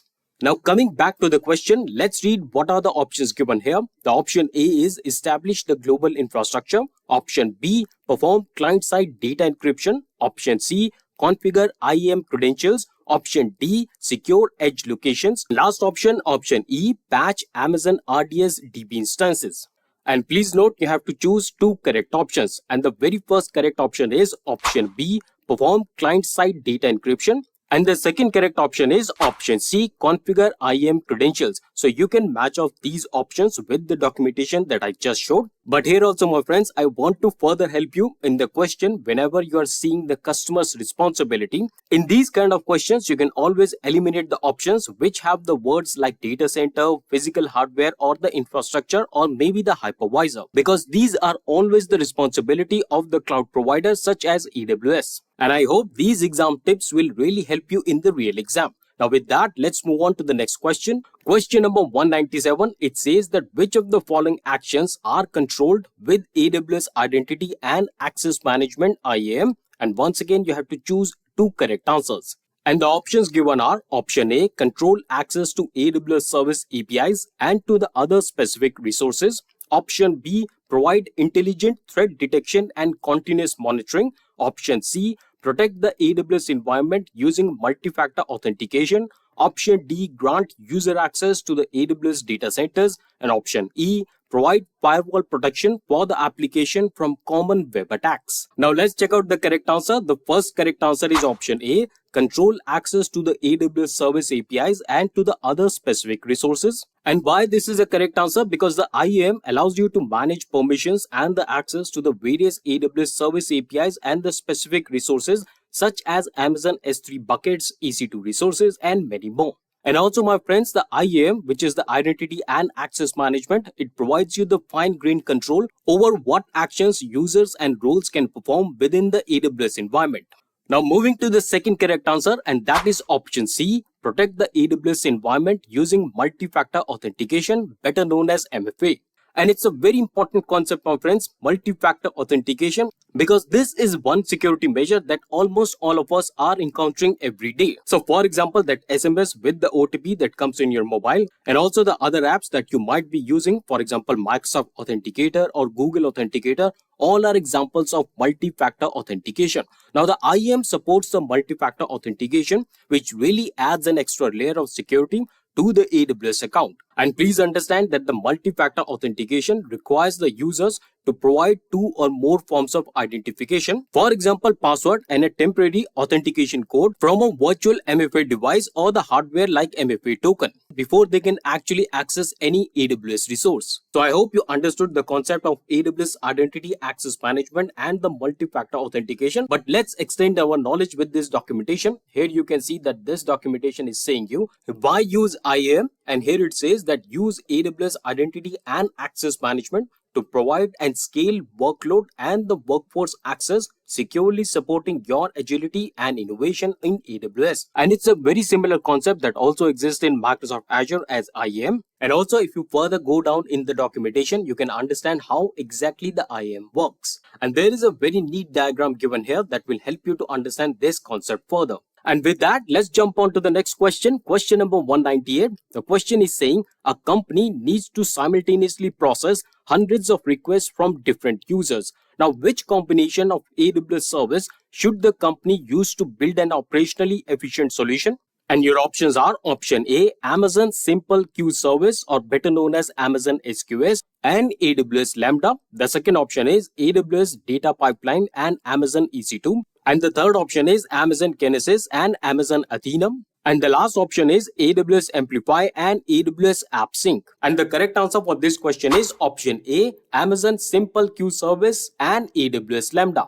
And what exactly is Amazon Queue Service? Well, Amazon Queue Service is a fully managed messaging queue for microservices, distributed system, and serverless applications. And on the same documentation, you can understand why to use Amazon SQS. And not only that, you can understand what are the benefits of the same and then how it works. And you can read the entire documentation whenever your time permits. But let me condense the information for you. So Amazon SQS is a fully managed message queue service that can store and transmit messages between the different system components. So basically, Amazon SQS is designed to handle high scalability and allows the multiple requests to be queued and processed asynchronously. And this is super useful whenever you have large number of requests to be processed. And now let's understand the second concept, which is AWS Lambda. So AWS Lambda, my friends, you can read it here that you can run the code without provisioning or managing servers, creating workload aware cluster, scaling logic and maintaining event integrations, or managing runtimes. And friends, Amazon Lambda is a very simple concept. So let's say that you are a developer. Now, as a developer, you want to develop your code or want to develop anything that triggers on some event. And we do not have to worry about the infrastructure or the servers underlying that. And if that is the case with you as well, then Amazon Lambda or AWS Lambda is just for you. So you can develop the code in pretty much any language of your choice. For example, Node.js, Python, Go, Java, and many more. And once you develop the function, you can just deploy the function. You need not to worry about the servers or the hardware or any other infrastructure related matter. And the beauty of AWS Lambda is that this offers automatic scaling. And in case you really want to know what is the counterpart service for AWS Lambda in Microsoft Azure, well, that is Azure Functions. And I forgot to mention what is the counterpart service for the Amazon SQS. Well, in Microsoft Azure, you have Azure Service Bus that is equivalent to AWS SQS. And this is very important for you, my friends. Not just concentrate on AWS or Azure or GCP. You really need to understand what are the equivalent services between all these top service providers, AWS, Azure and GCP. And in case, my friends, you're also preparing for Microsoft Azure, we have wonderful series on AZ900, DP900, AI900, DP203, AZ104 and a lot more. There are thousands of users who have already passed the Microsoft certification using all these series. And the best part is all the series are absolutely free. The only favor that I ask from you is that please like the video and subscribe to the channel, and also share these videos as much as you can on all your social handles, for example Facebook, Instagram, LinkedIn. So please help us expand so that we can always keep the content free. And now that you have watched so many questions on the AWS storage and database services, let me ask you one quick question here. So which S3 storage class is the best for the data you rarely use or rarely access, but you want to still keep it for long term? Your options are option A, S3 standard, option B, S3 intelligent tiering, option B, S3 glacier, or option D, S3 one zone IA. And now let's move on to the next question, question number 199, that says a company wants to migrate to the AWS and use the same security software it uses on premises. Now the security software vendor offers its security software as a service on AWS. Where can the company purchase the security solution? And this is the very important line here, my friends. Purchase the security solution. Now the options given are option A, AWS Partner Solution Finder, option B, AWS Support Center, option C, AWS Management Console, and option D, AWS Marketplace. And I'm pretty sure that you have already guessed the answer. Well, it is option D, AWS Marketplace. And just to explain it even further, the AWS Marketplace is an online store that offers a wide selection of third-party software, including the security solution that can be used on AWS. And it also provides a platform for the customers to find, compare and purchase software solutions that meet their specific need. And then the vendors, who are actually the parties who are selling these softwares, they can list their software offerings on the AWS Marketplace, making it convenient and centralized location for the customer to discover and acquire the software they need. And of course, there is a very similar and corresponding concept in Microsoft Azure as well, and that is called Azure Marketplace. And now let's jump on to the question number 200. So a double century for us. So let's read the question. It says that how does the AWS cloud computing helps the businesses to reduce the cost? And once again, choose the two correct options. Now let's read the options given. Option A, AWS charges the same prices for the services in every AWS region. Option B, AWS enables the capacity to be adjusted on demand. Option C, AWS offers discount for Amazon EC2 instances that remain idle for more than 1 week.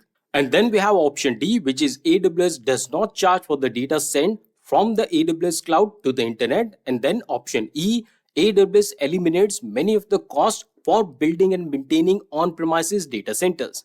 Let's check out the first correct answer, and that is option B, AWS enables the capacity to be adjusted on demand. And the second correct option is option E, AWS eliminates many of the cost of building and maintaining on-premises data centers.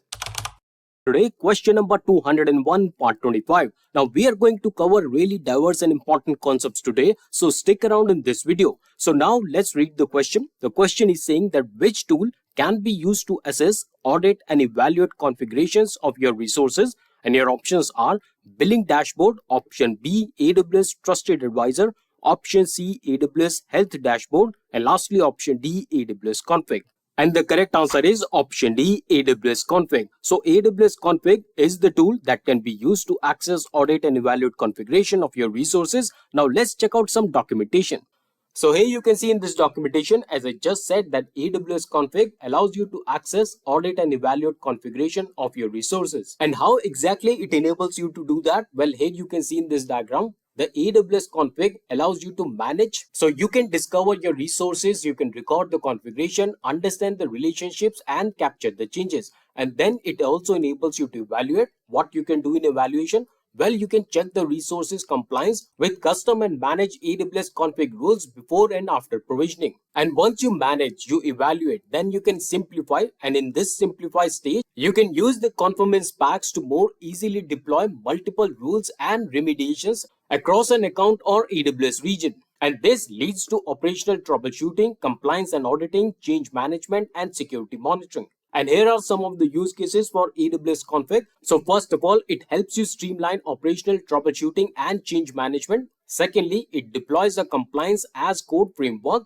And thirdly, it continuously audits security monitoring and analysis. And you will be surprised, here you can see that the Meta is actually using AWS config. And this has enabled the Meta to achieve scalable, secure by design security and compliance with AWS config. And I think that's good enough for you to read about this very popular AWS service. And also, my friends, before I jump to the next question, I really want to highlight this service here, which is AWS Trusted Advisor. And most probably you will get some questions around this service here. And I've taken many questions on AWS Trusted Advisor in the previous parts. So please watch all the previous parts, especially the part 22, in which I've taken a lot of important questions on AWS Trusted Advisor. And with that, let's move on to the next question. Question number 202 that says, which is the primary use case for the Amazon GuardDuty? And your options are option A, prevention of DDoS attack. Now, how many of you actually know what are the DDoS attack or the SQL injections? It's a very important and common security threat. So let's see how many of you actually know these concepts. And now the second option is protection against the SQL injection attacks. And option C is automatic monitoring for threats to AWS workloads. Option D, automatic provisioning of AWS resources. And the correct answer for this question is option C, automatic monitoring for threats to AWS workloads. Now, it's a pretty straightforward question. We are given with the service that is Amazon GuardDuty, and we have to tell the primary use case for the same. But in case you really want to understand what exactly is Amazon GuardDuty and how it helps you to protect your AWS account, workloads, and data with intelligent threat detection, then this is the documentation. Now, moving on with the question number 203, the question is saying that which AWS service facilitate building secure and scalable mobile and web application offering features such as real-time updates and offline functionalities? And you have to choose two correct options. Your options are AWS Lambda, option B, AWS App Sync, option C, AWS Code Deploy, option D, Amazon API Gateway, and the option E, AWS Amplify. So let me tell you what are the keywords or the important sections in this question so that you can see in this underlined text, mobile and web application. And you have to make both of these applications secure and scalable. So the first correct answer based on the information given in the question is option B, AWS App Sync. And the second correct option is option E, AWS Amplify. And here you can see that AWS App Sync enables you to connect apps to the data and events with secure and serverless and performant GraphQL and PubSub APIs. PubSub is basically publish and subscribe. On the other hand, the AWS Amplify, well, that enables you to build full stack web and mobile application within some hours. And with that documentation, let's jump to the next question, question number 204, that says that which of the following is a web application for managing AWS resources? And your options are option A, AWS Partner Solution Finder, option B, AWS Support Center, option C, AWS Management Console, and option D, AWS Marketplace. Now, we just saw a question on AWS Marketplace, so you can already eliminate this option because now you understand what is AWS Marketplace used for. Now, coming to the AWS Partner Solution Finder, well, the Finder, it provides the AWS customers with a centralized place to search, discover, or connect with the trusted APN technology and the consulting partners based on the customer's business need. However, it is not the place for you to manage AWS resources. And then we have AWS Support Center. Well, as the name suggests, it's actually a service where you can raise the ticket whenever you're finding some problem with the AWS services, get connected with the AWS support staff. And that leaves us with just one option, and that is the correct option for this question, option C, AWS Management Console. Now let's very quickly check what exactly is AWS Management Console. So this is the documentation from AWS. You can read all about the AWS Management Console and how you can use this console to interact with all the AWS services. But let me quickly summarize this for you. So here you can read all about the AWS Management Console. But let me give you very simple words. Basically, AWS Management is nothing but a web-based application that really lets you access all the broad range of services offered by the Amazon Web Services. And this also provides you easy navigation and centralized access to all these services. Now let me tell you what exactly you can use this AWS Management Console. So you can deploy your new application, you can monitor the existing one, you can also manage your account, including the monitoring, monthly spend, and your billing activities. Then you can also use it to create and update the existing user groups or build new application. So pretty much everything, my friend, that you have to interact with the AWS services, that you can do from the AWS Management Console. And in case you're coming from the Azure background or GCP background or any other cloud platform, then each of these cloud platforms have their own management console where you log in and then you interact with all the services, you create the services, and you also maintain the existing services. Now let's check out the next question. Question number 205 that says a workload on AWS will run for a foreseeable future by using consistent number of AWS EC2 instances. What pricing model will minimize the cost while ensuring that compute resources remain available? And what are your options? Option A, spot instances. Option B, reserved instances. Option C, on-demand instances. And lastly, option D, dedicated hosts. Now, before I tell you the answer, let me tell you what are the keywords given here. First of all, we have this one here, foreseeable future. And then we also have this line here, consistent number of Amazon EC2 instances. So friends, this line here, foreseeable future, by using the consistent number of Amazon EC2 instances, this line is very important as it gives you an indication that we are looking for the resources. We want to use the resources for a considerably long period of time. And the best part is that when you reserve the instances for a longer period of time, say for 1 year or 3 years, then you get a huge discount from Amazon AWS. A similar concept exists also in Microsoft Azure and Google GCP. So based on all these keywords and all these important sections, I can tell you the correct answer for this question is option B, reserved instances. So let's check out some documentation on the same. So here you can read all about the Amazon reserved instances. And here you can read, using the reserved instances, it provides you significant saving on Amazon EC2 cost as compared to the cost for the on-demand instances. It's a very simple concept, my friends. When you're buying or you're reserving the instances, EC2 instances for a longer period of time, it's just that you are giving Amazon AWS a green flag that I'll be using all these resources for this much period of time. And then because of this reservation, because of this guarantee for the AWS, it provides you with handsome discounts. So this is the best part. Both the parties are happy. AWS is happy and you are also happy. Here you can understand what are the key variables that determine the reserved instances pricing. And you know what? In all the cloud platforms, I have observed one very similar thing, that all of them, either they provide this long-term commitment for 1 year or directly then for 3 years. So there is no 2 years, no 4 years or 5 years. So this is the two choices that you have, 1 year or 3 year. And interestingly, you have multiple payment options as well. So you can pay all upfront in one shot. Otherwise, if you want, you can also pay the partial upfront or maybe no upfront. So let's begin the part 26 with question number 206. Now friends, I'm sure that you're watching the previous parts as well. All the questions that we have covered so far are super important and you don't want to miss any of those, as that will really impact the coverage of the entire syllabus for the AWS Cloud Practitioner exam. Now coming to this question here, my friends, this is a very important question. I will come back to the importance of the question in just a little while. But first, let's check out the question.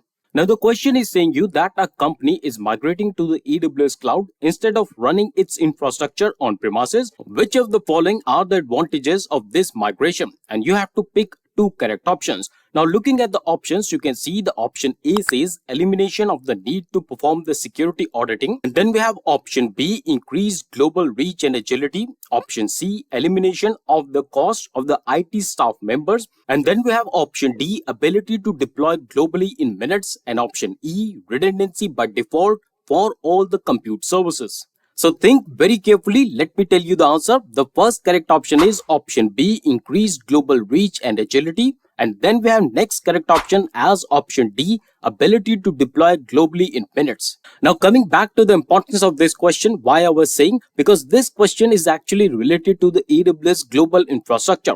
And friends, trust me, you're definitely going to get some questions on the AWS global infrastructure. And what makes this even harder, that the AWS global infrastructure has different components, majorly the 6 major components that you need to understand in order to answer these kind of questions. So let me tell you what are the 6 major components. First of all, we have regions, then we have availability zones. The third one is local zones. We also have edge location at number 4. Then at number 5, we have AWS regional edge caches. And then at the number 6, we have wavelength zones. And all these different components come together to make a real global infrastructure. And of course, there is no better way to understand the global infrastructure than the AWS documentation itself.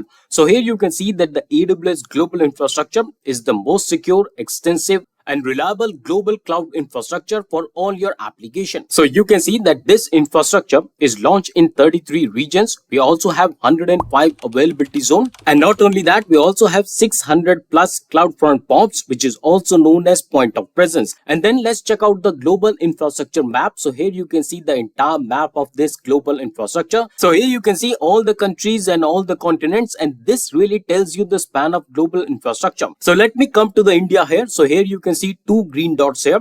First of all, we have Hyderabad. So this availability zone was launched in Hyderabad in the year 2022, and this has 3 availability zones. Now coming to the second dot here, which is the Mumbai, and that was launched in the year 2016, but this one has 3 availability zone. This also has 2 local zones. Now coming to the distinction of these green and red dots, here you can see that the green dots are already launched. These are regions that are already existing, but the red ones on the other hand are coming soon.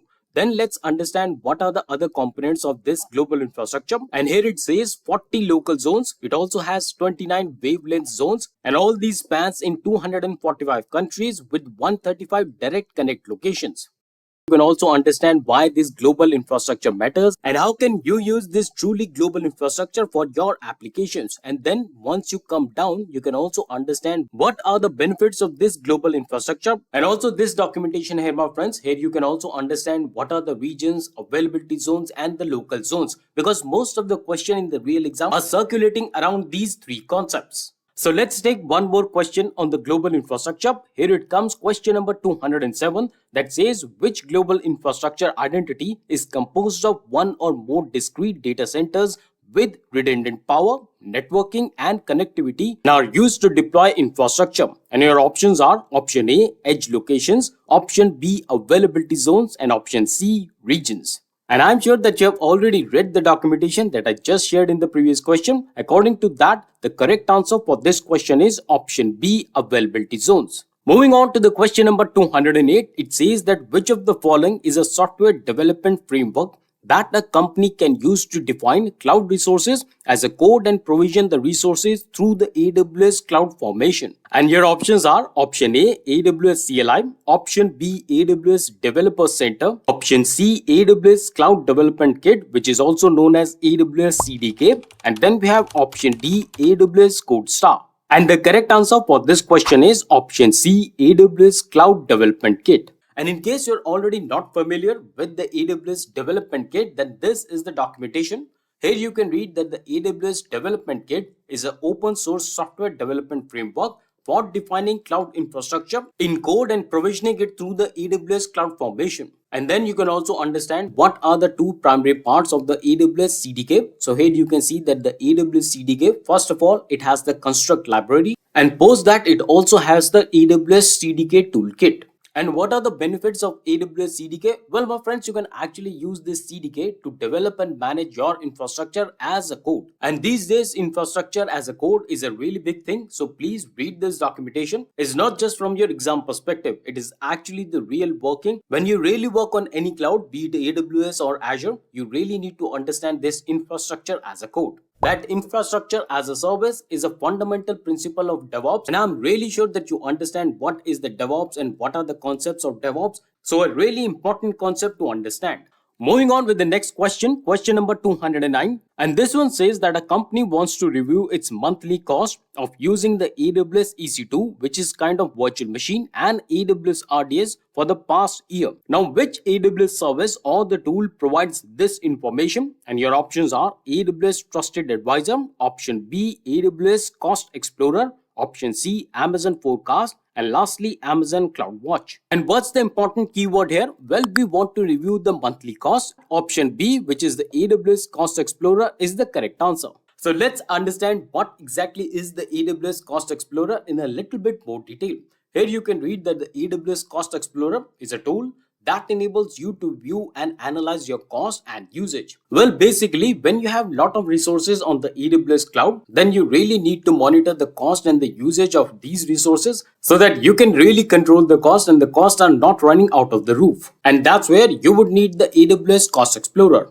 And the best part is that the AWS Cost Explorer, you can see all the cost and usage free of cost. So here you can see free of cost. So that makes the Cost Explorer a really important tool. Now coming to the next question, question number 210, that says which options are available to a user who wants to connect to the AWS support, and you have to pick two correct options. And the options given are option A, create an email case in the AWS Support Center. Option B, visit a local AWS Support Center. Option B, use the live chat functionality. Call the customer service phone number. And option E, use the video conference functionality of the AWS Support Console. And the very first correct option is option C, use the live chat functionality. And then the next correct answer is option D, call the customer service phone number.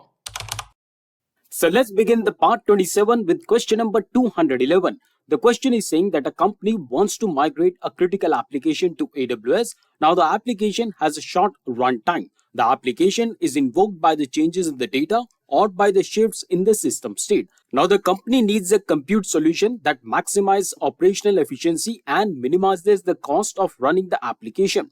Now, which AWS solution should the company use to meet these requirements? And your options are option A, Amazon EC2 on-demand instances, option B, AWS Lambda, option C, Amazon EC2 reserved instances, and option D, Amazon EC2 spot instances. And this is a very important question as it covers a lot of key concepts in AWS. So first of all, let's identify what are the key terms or what are the keywords given in the question. So first of all, we can see this one here, which is a short runtime. So we are looking some application or some resource. And then the next keyword is this one here is invoked by the changes. So this also is a very critical keyword or a hint here to pick up the correct answer. And the third important keyword or the section in the question is this one here, which says operational efficiency and minimizes the cost. So we are seeing three very important keyword or the hints given in the question. First of all, we are looking for a service that runs for a short period of time, and this service should be such that it can be invoked by the changes. So already just by reading this, it should strike in your mind that this service should be event driven. And then of course, we have operational efficiency and minimizes the cost. So this is how in the real exams also, my friends, you have to spot the real keywords or the important sections of the question, and that will make you arrive at the correct answer. So let me tell you the correct answer of all these options given here, and that is option B, AWS Lambda. And now let me show you some documentation on AWS Lambda. Please go through this documentation. And also I just want to say, my friends, all these topics given here or all these other options also, for example, Amazon EC2 on-demand instances, Amazon EC2 reserved instances and spot instances, we have also taken many questions on all these concepts in the previous episodes. So super important concept, lot of questions coming on these concepts. So please check out the previous episodes. But for now, let's jump onto the AWS Lambda. Here you can read that you have to just run the code without provisioning and managing the servers, creating the workload aware cluster, scaling logic, and maintaining event integrations or managing runtimes. And of course, you can read all this documentation in your own sweet time. But here, let's focus on the use cases of AWS Lambda. First of all, we have web application. So you can use the AWS Lambda by combining AWS Lambda with the other AWS services. Developers can build powerful web applications and automatically scale up or scale down. And this is available in various configurations. So you can read all of that. Then we also have machine learning, data processing, and then you can read how to go about the AWS Lambda in the free tier. And one more documentation I want to show you, and that is this one here. Very interesting documentation on AWS Lambda. You can also watch this video given here. But let me quickly summarize this AWS Lambda concept for you. In a very simple and easy to understand concept, my friends, AWS Lambda is nothing but just a piece of code. So you develop a piece of code in the language that you prefer. For example, you can see that here, that you can use Python, you can use Go, Node.js, Java, and many more. So pretty much any language that you prefer. Develop the code, and this code is normally triggered by any event or state, and it runs for a very short period of time depending upon the logic that you have built. It also provides the operational efficiency and also minimizes the cost. So that's why AWS Lambda is just the right answer for this question. And this is not the only question, my friends, we have covered on AWS Lambda. There are many forms, many questions on AWS Lambda concept. Moving on, question number 212. The question is saying the ability to horizontally scale Amazon EC2 instances based on the demand is an example of which concept? Your options are option A, economy of scale, option B, high availability, option C, disaster recovery, and option D, elasticity. And the correct answer for this question is option D, elasticity. So let's check out what exactly is the elasticity. So here you can see elasticity is the ability to acquire resources as you need them and release the resources when you no longer need them. And in cloud, you want to do this automatically. And yes, I really want to point out here, there is a lot of confusion between elasticity and scalability. So let's check out the scalability concept as well. And here you can read that the scalability refers to the ability of your connectivity solution to grow and evolve over time as your requirement changes. But let me put this in a very simple language. So elasticity refers how fast your application can scale up and scale down, while on the other hand, scalability refers to the ability of the system, how the system can handle the load. And with that, let's jump on to the next question, question number 213. The question is saying which AWS service or feature allows users to connect with and deploy AWS services programmatically. And your options are option A, AWS Management Console, option B, AWS Cloud9, option C, AWS Code Pipeline, and option D, AWS Software Development Kits, or also known as SDKs. And the correct answer is option D, AWS Software Development Kits. And friends, yes, I remember I took question number 208 in the previous part 26, where I really elaborated on the concept of AWS Software Development Kit, and I also shared some documentation on the same. So please watch that question as well so that you really understand the nitty-gritties of AWS Software Development Kit. Moving on, question number 214. It says a company plans to store sensitive data in an Amazon S3 bucket. Which task is the responsibility of AWS? Please note AWS responsibility. And your options are option A, activate encryption at rest for the data. Option B, provide security for the physical infrastructure. Option C, train the company's employees about the cloud security. And option D, remove personally identifiable information from the data, which is also known as PII. And the correct answer for this question is option A, activate encryption at the rest for the data. And also, my friends, I would like to add on this question here that this section here, which is the responsibility of AWS or the responsibility of customer, this is one of the very important section. And just so you know, I took a very elaborated question number 196 in part 24. So in that episode, I really shared some tips and tricks on how can you identify what are the responsibilities of AWS or what are the responsibilities of you as a customer. And interestingly, I took some documentation from Microsoft Azure as well, because there is a very similar concept of Microsoft Azure. And this concept is primarily known as shared responsibility. So please do not miss the explanation given in the part 24, and I will leave some documentation in this part as well. Now let's move on to the question number 215. A company stores the data in Amazon S3 bucket. Which task is the responsibility of AWS? And your options are configure an S3 lifecycle policy. Option B, activate S3 versioning. Option C, configure S3 bucket policy. And option D, protect the infrastructure that supports S3 storage. And the correct answer for this question is option D, protect the infrastructure that supports S3 storage. And also, my friends, tasks like configure an S3 lifecycle policy, activate S3 versioning, and configure S3 bucket policies. So all these first three tasks are responsibility of customer. So customers like you and me, or the companies that are availing the AWS services. But this one here, the last option, is the responsibility of the AWS itself.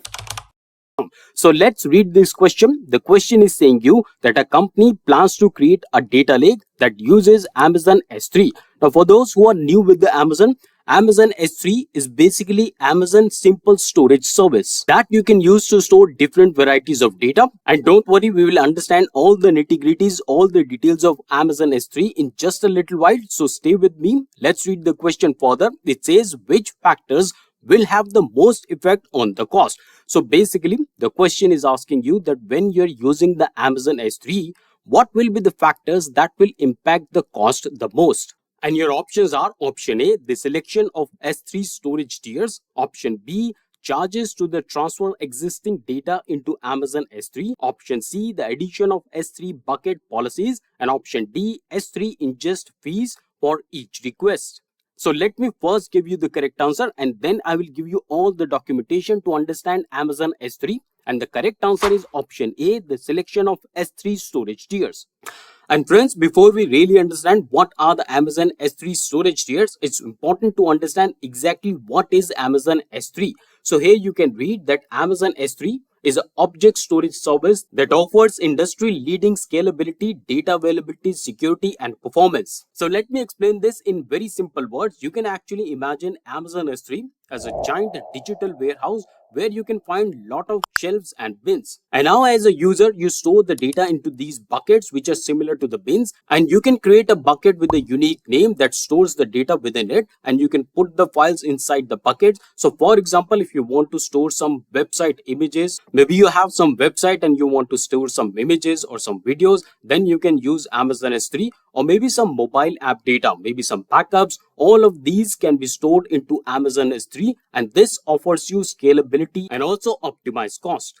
And not just that, you can also understand all these use cases given here. You can also build a data lake. You can run cloud native applications. You can backup and restore critical data. And also you can use the Amazon S3 for archiving the data at the lowest cost. And to start with, you can see that we have Amazon S3 free tier also available. But let me jump to this documentation here that will give you all the knowledge about the Amazon S3 tiers. So here you can see, let me zoom it a little bit here. So here you can see that we have multiple Amazon S3 tiers. We have S3 standard, we have intelligent tiering, express one zone, standard 1A. And each of these storage tier, my friends, each of these has a different use case. So for example, if I have to tell you, let's go to this Glacier. So if I go to the Glacier one, you can see that Amazon Glacier is very suitable when you have to back up and archive the data, which is rarely accessed at a very low cost. And also you can observe that this storage type provides you with 99.99% of availability. And likewise, my friends, you can read the documentation on all such Amazon S3 tiers. And this Amazon S3 is an important concept and you will surely get some questions around the same. I will leave some more documentation in the description box. Now coming to the next question, question number 217, that says which are the three pricing fundamentals of AWS Cloud? Your options are option A, cloud storage and data transfer in the AWS Cloud. Option B, cloud networking and data transfer out of the AWS Cloud. Option C, compute, storage and data transfer out of the AWS Cloud. And option D, storage functions and data transfer in the AWS Cloud. And please note very carefully all the options. This is a very important section here which says in the cloud or out of the AWS Cloud. So are you able to spot the correct answer? Well, the correct answer is option C, compute, storage and data transfer out of the AWS Cloud. And now let's validate our answer. So here you can read that these are the three fundamental drivers of the cost: Amazon compute, storage and outbound data transfer. And please relate this to the question. In the question, we were saying data transfer out of the AWS Cloud, but this can be reworded as outbound data transfer. So both mean same. Do not get confused by the words. So here you can see that these characteristics vary somewhat depending upon the AWS product and the pricing model that you choose. And once again, just to reiterate, I want to focus on this line here that says that this charge appears on the monthly statement as AWS data transfer out. So please remember, there is no cost for the data that comes inside the AWS Cloud, but there is always the cost for the data that goes out of the AWS Cloud. So very important concept. And with that, let's jump on to the next question. Question number 218 that says which of the following options is not a point of consideration when choosing AWS region? Your options are A, compliance with data governance, option B, latency, option C, capacity availability, and option D, pricing. And the correct answer is option C, capacity availability. And now you may ask why this is so. Because the capacity in AWS Cloud is virtually unlimited. So you don't have to worry about the capacity in AWS Cloud or be it any other cloud. So basically, when you're using the on-premises, you're always worried about the capacity available in your servers. But when you're using the cloud, and that's the beauty of cloud, you don't have to worry about the capacity. It's always available for you. And also, let me give you one more fundamental concept around this capacity availability. So basically, what should you consider when you're selecting a region for your workload? So there are some parameters based on which you should choose your region. And those parameters are compliance, latency, cost. Then you also have services and features. And it's very important to understand, my friends, that when you're choosing any region, you should always look for the services and the features that you will be requiring for your application or the solution. So not all the features, not all the solutions or the services are available in all the regions. And here is a fun fact about the S3 objects. So S3 objects are stored in the buckets. Think of the buckets as the folders, but infinitely scalable. And with that, we can jump on to the next question. Question number 219 says that which of the following is the definition of cloud computing? I'm sure that by now you all know the definition of cloud computing by heart. But let's revise our understanding. So the option A is rapidly develop, test and launch software application. Option B, automatic and quick ability to acquire resources as and when you need them and release the resources when you no longer need them. Then option C, on-demand availability of computer system resources, especially data storage or cloud storage and computing power without direct active management by the user. So basically, we are talking about the self-service. And then option D, change resources types when needed. Now friends, for this question, you all must get the correct answer. And if not, then that is the indication that your understanding is really lacking and you really need to buckle up. For now, I will give you the correct answer, and that is option C, on-demand availability of computer system resources, especially the data storage and computing power without direct active management by the user. Now let's jump on to the next question. Question number 220 that says that you only want to manage application and data. Which type of cloud computing model should you use? Your options are option A, on-premises, option B, infrastructure as a service, also known as IaaS, option C, software as a service, also known as SaaS, and option D, platform as a service, also known as PaaS. And the correct answer for this question is option D, platform as a service or PaaS. So in case you only want to manage the applications and the data, then PaaS platform is the cloud computing model that you should go for. Friends, again, I can tell you that this concept, these three concepts, infrastructure as a service, software as a service, and platform as a service are essential core cloud computing concept, be it Amazon AWS or Microsoft Azure or Google GCP. The concept remains the same. So let me give you very brief about all these three concepts. Now coming to the infrastructure as a service, well, this is very ideal for the scenarios when you require high control and flexibility and you want to manage the operating system, application, data, and security. And you can think infrastructure as a service maybe like a rental of virtual data center where you can control each and every aspect of the same. Then coming to the software as a service or SaaS. So let me start this one with an example. So you and me, we all use Gmail. What is Gmail? Well, Gmail is an example of software as a service. This offers you ready-made application accessible through a web browser like we access the Gmail or a mobile app. And software as a service, my friends, this is very suitable for the businesses that needs readily available application with minimal setup time, and also for the organization that are really seeking some subscription-based solution for common business need, for example, CRM or project management. Now coming to the platform as a service, which is also the correct answer for this question. Well, platform as a service that really focuses on application development. So in this option, the PaaS or the cloud provider, it provides you with the platform and the tools and the infrastructure to build and deploy application. So you can manage as a user, you manage the application code, you can manage the data or maybe the security setting. But the platform itself is handled by the cloud provider such as Amazon AWS, Google GCP or Microsoft Azure. And what would you use platform as a service for? Well, this one is good for the businesses that want to focus on developing custom applications without managing the underlying infrastructure. So I hope you understood all three basic core concepts of cloud computing. So let's begin the part 29 with question number 221. But friends, before I jump into the question, I really want to bring your focus here that all the documentation that I'm using in this episode, or I have used in past, or maybe in the subsequent episodes, all the documentation, all the official AWS documentation is logged in this one document here. So for example, if you want to see what was the documentation for the episode number 3, you can just come here, click onto this, and you will get all the documentation that we referred in the episode number 3.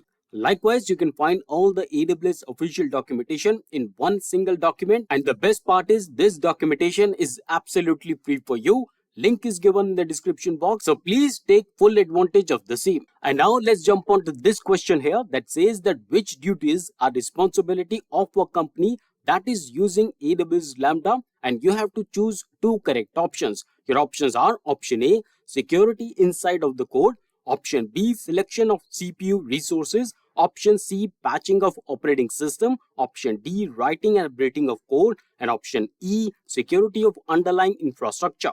And the correct answer for this question is option A, security inside of the code, and then option D, writing and updating of the code. So what exactly is AWS Lambda? Well, to start with, it is a compute service, and this is given here that you can run the code without provisioning or managing the servers, creating the workload aware cluster scaling logic, maintaining event integrations, and managing the runtime. In very simple words, Amazon AWS Lambda is nothing but where you write a piece of code and deploy that into the cloud infrastructure. And for this, you do not have to worry about the infrastructure or the underlying servers or anything for that matter. You just write the code in the language that you prefer. For example, Python, Go, Java, and many more, and just deploy the same. The cloud provider will give you all the infrastructure. And also the best part is it also provides you automatic scaling. And to scale up your understanding, you can read all the use cases given here. So you can use the AWS Lambda in web application. The use case is explained here. You can also use it for machine learning, data processing. And not only that, you can also understand what are the different products. You can also understand what are the different tiers given in the AWS Lambda. And also I have one more documentation here that explains you why AWS Lambda. So here, once again, to reiterate the concept, AWS Lambda is a complete service that runs your code in response to the events and automatically manages the compute resources, making it fastest way to turn your idea into modern production serverless applications. And once again, the benefits are listed here, so you can read about them. It's in a QA format, so you can read that. And of course, you can also understand how exactly this AWS Lambda works. So here you can see that we have this AWS S3 bucket. We also have this AWS Lambda, which is getting triggered based on some event. And based on this trigger, it is doing something. For example, in this case, when you are uploading an image into the S3 bucket, the AWS Lambda or the functions gets triggered. And when the code inside the AWS Lambda is triggered, this will resize the photograph. So basically, it generates a thumbnail for you. And similarly, you can write the AWS Lambda or the code for virtually any trigger that are available. So a really wonderful service, AWS Lambda. And the counterpart service in Microsoft Azure is Azure Functions. Moving on to the next question, question number 222 that says which compute hosting model should be accounted for the total cost of ownership, which is also known as TCO, when undertaking a cost analysis that allows physical isolation of a customer workload. And your options are option A, dedicated host, option B, reserved instances, option C, on-demand instances, and option D, no upfront reserved instances. And the correct answer is, but wait for a second, let me give you what are the main keywords given in this question. And that is this one given here that says physical isolation. So now that we have to implement the physical isolation for the customer workload, the best option would be option A, dedicated hosts. Why so? Because Amazon EC2 dedicated host allows you to use your eligible software licenses from the vendors such as Microsoft, Oracle on Amazon EC2 so that you get the flexibility and the cost effectiveness of using your own licenses. And when it comes to the physical isolation of the customer workload, Amazon EC2 dedicated host is the best choice. And with that, let's jump on to the next question. Question number 223 that says a company needs to simultaneously process hundreds of requests from different users. Which combination of AWS services should the company use to build an operationally efficient solution? Now the options given are option A, Amazon Simple Queue Service or Amazon SQS, and Amazon AWS Lambda, which we just read in the previous question. Then we have option B, AWS Data Pipeline and Amazon EC2. Option C, Amazon Kinesis and Amazon Athena. And then option D, AWS Amplify and AWS AppSync. And friends, in these kind of questions, it's very important that you are able to identify the main keywords or the main sections given in the question. And in this question in particular, the main keywords are these ones, which says simultaneously process hundreds of requests from different users. And this tells us that we are going to have hundreds and thousands of requests which are coming on the same time. So there will be multiple requests at any given point of time, and your applications, your servers should be able to handle the same. And in case they are not able to process the request as it is coming, then it should have some mechanism to hold the request for some time until it is processed. And with that in mind, the best option or the best solution would be option A, Amazon Simple Queue Service or Amazon SQS or Amazon Lambda. Now we have already read about the Amazon Lambda in the previous question. So let me take you through the Amazon SQS. See, first of all, you have to understand that Amazon Simple Queue Service or Amazon SQS, it lets you store and receive messages between the software components at any volume without losing messages or requests or other services to be available. And that you can also understand in this picture given here. So basically on the left, you have some producer. And the producer is the one who sends the messages to the Amazon SQS. So basically, these are the requests that are coming to the Amazon SQS. Now, let's say that you have an Amazon Lambda or some piece of code that is written to process all of these requests. In that case, what Amazon SQS will do, it will hold all the requests until your application or the code that you have written is able to process the same. So please read all the documentation given in the description box. But for now, let's jump on to the next question. Question number 224. Which of the following is the key concept of AWS Cloud Security? And your options are option A, shared responsibility model, option B, encryption at rest only, option C, single factor authentication, and option D, no access control for shared resource. And the correct answer for this question is option A, shared responsibility model. Now friends, let me quickly take you through the shared responsibility model. You can read all the documentation here, and I have explained the shared responsibility model in quite some detail in this video, so please check out the same. But as a brief, I can tell you that the shared responsibility model is a fundamental concept in AWS Cloud Security, and not only in AWS, this concept also exists in Microsoft Azure or Google GCP. So all of the cloud providers have the same concept. So very important to understand no matter which exam you are taking. So basically, this concept defines the division of security responsibility between the AWS or any other cloud provider and you as the customer. So as you can see here in this picture, AWS as a service provider is responsible for the regions, availability zones, edge locations, networking, databases, software, and many more. But as a customer, on the other hand, you are responsible for the customer data, platform, application, identity, and access management. And not just that, you're also responsible for the operating system, network, and firewall configuration. So these are the few key concepts, but in case you want a detailed understanding, you can always watch this video. Question number 225 that says, which of the following is a critical design concept for architecting cloud application? And your options are option A, use the largest instance possible. Option B, provision capacity for the peak load. Option C, use the Scrum development processes. And option D, implement elasticity. So pretty straightforward question, and the correct answer is option D, implement elasticity. So let me help you crack this question here. So the first two options given in the question, use the largest instance possible and provision the capacity for the peak load. Now these options, both of these are against the very essence of the cloud application or moving to the cloud. So primarily cloud application or the cloud computing is just like using the resource as and when you need and pay as you go. In no scenario, you should provision for the largest instance or the peak capacity. You as a user, you should always focus on making your application scalable, that it stretches or contracts based on the peak load. And that is your responsibility, which is implement elasticity. And of course, option C, use the Scrum development processes. It has nothing to do with architecting the cloud application. And once again, I want to remind you that all the documentation is given in the description box. You can always download that document file absolutely free, and in case friends you're looking for the PDF files containing all the questions on all these wonderful exam series both on Amazon AWS and also on Microsoft Azure. So we have series on AWS Cloud Practitioner, AZ900, DP900, AI900, DP203, AZ104 and a lot more. And in case you want to see the sample file, you can go to the download section of the techblackboard.com and there you will get the sample file, and based on that you can take the decision. So let's begin the part 30 with question number 226. Now before I read this question, my friends, please make sure that you have watched all the previous episodes so that you are covering the entire syllabus for the AWS Cloud Practitioner exam, and also focus on last few episodes, because from the last few episodes we really focus on the questions on the same pattern that appears in the real exam. And also I've been talking and telling you how to pick the important keywords or the key sections in the questions, and this approach will really help you to identify the right answer for any question. So please watch all the previous episodes. For now, let's read this question here that says that which AWS service provides central identity and access management for the AWS resources, and your options are option A, Amazon S3, option B, AWS Lambda, option C, Amazon CloudFront, and lastly option D, AWS Identity and Access Management, better known as IAM.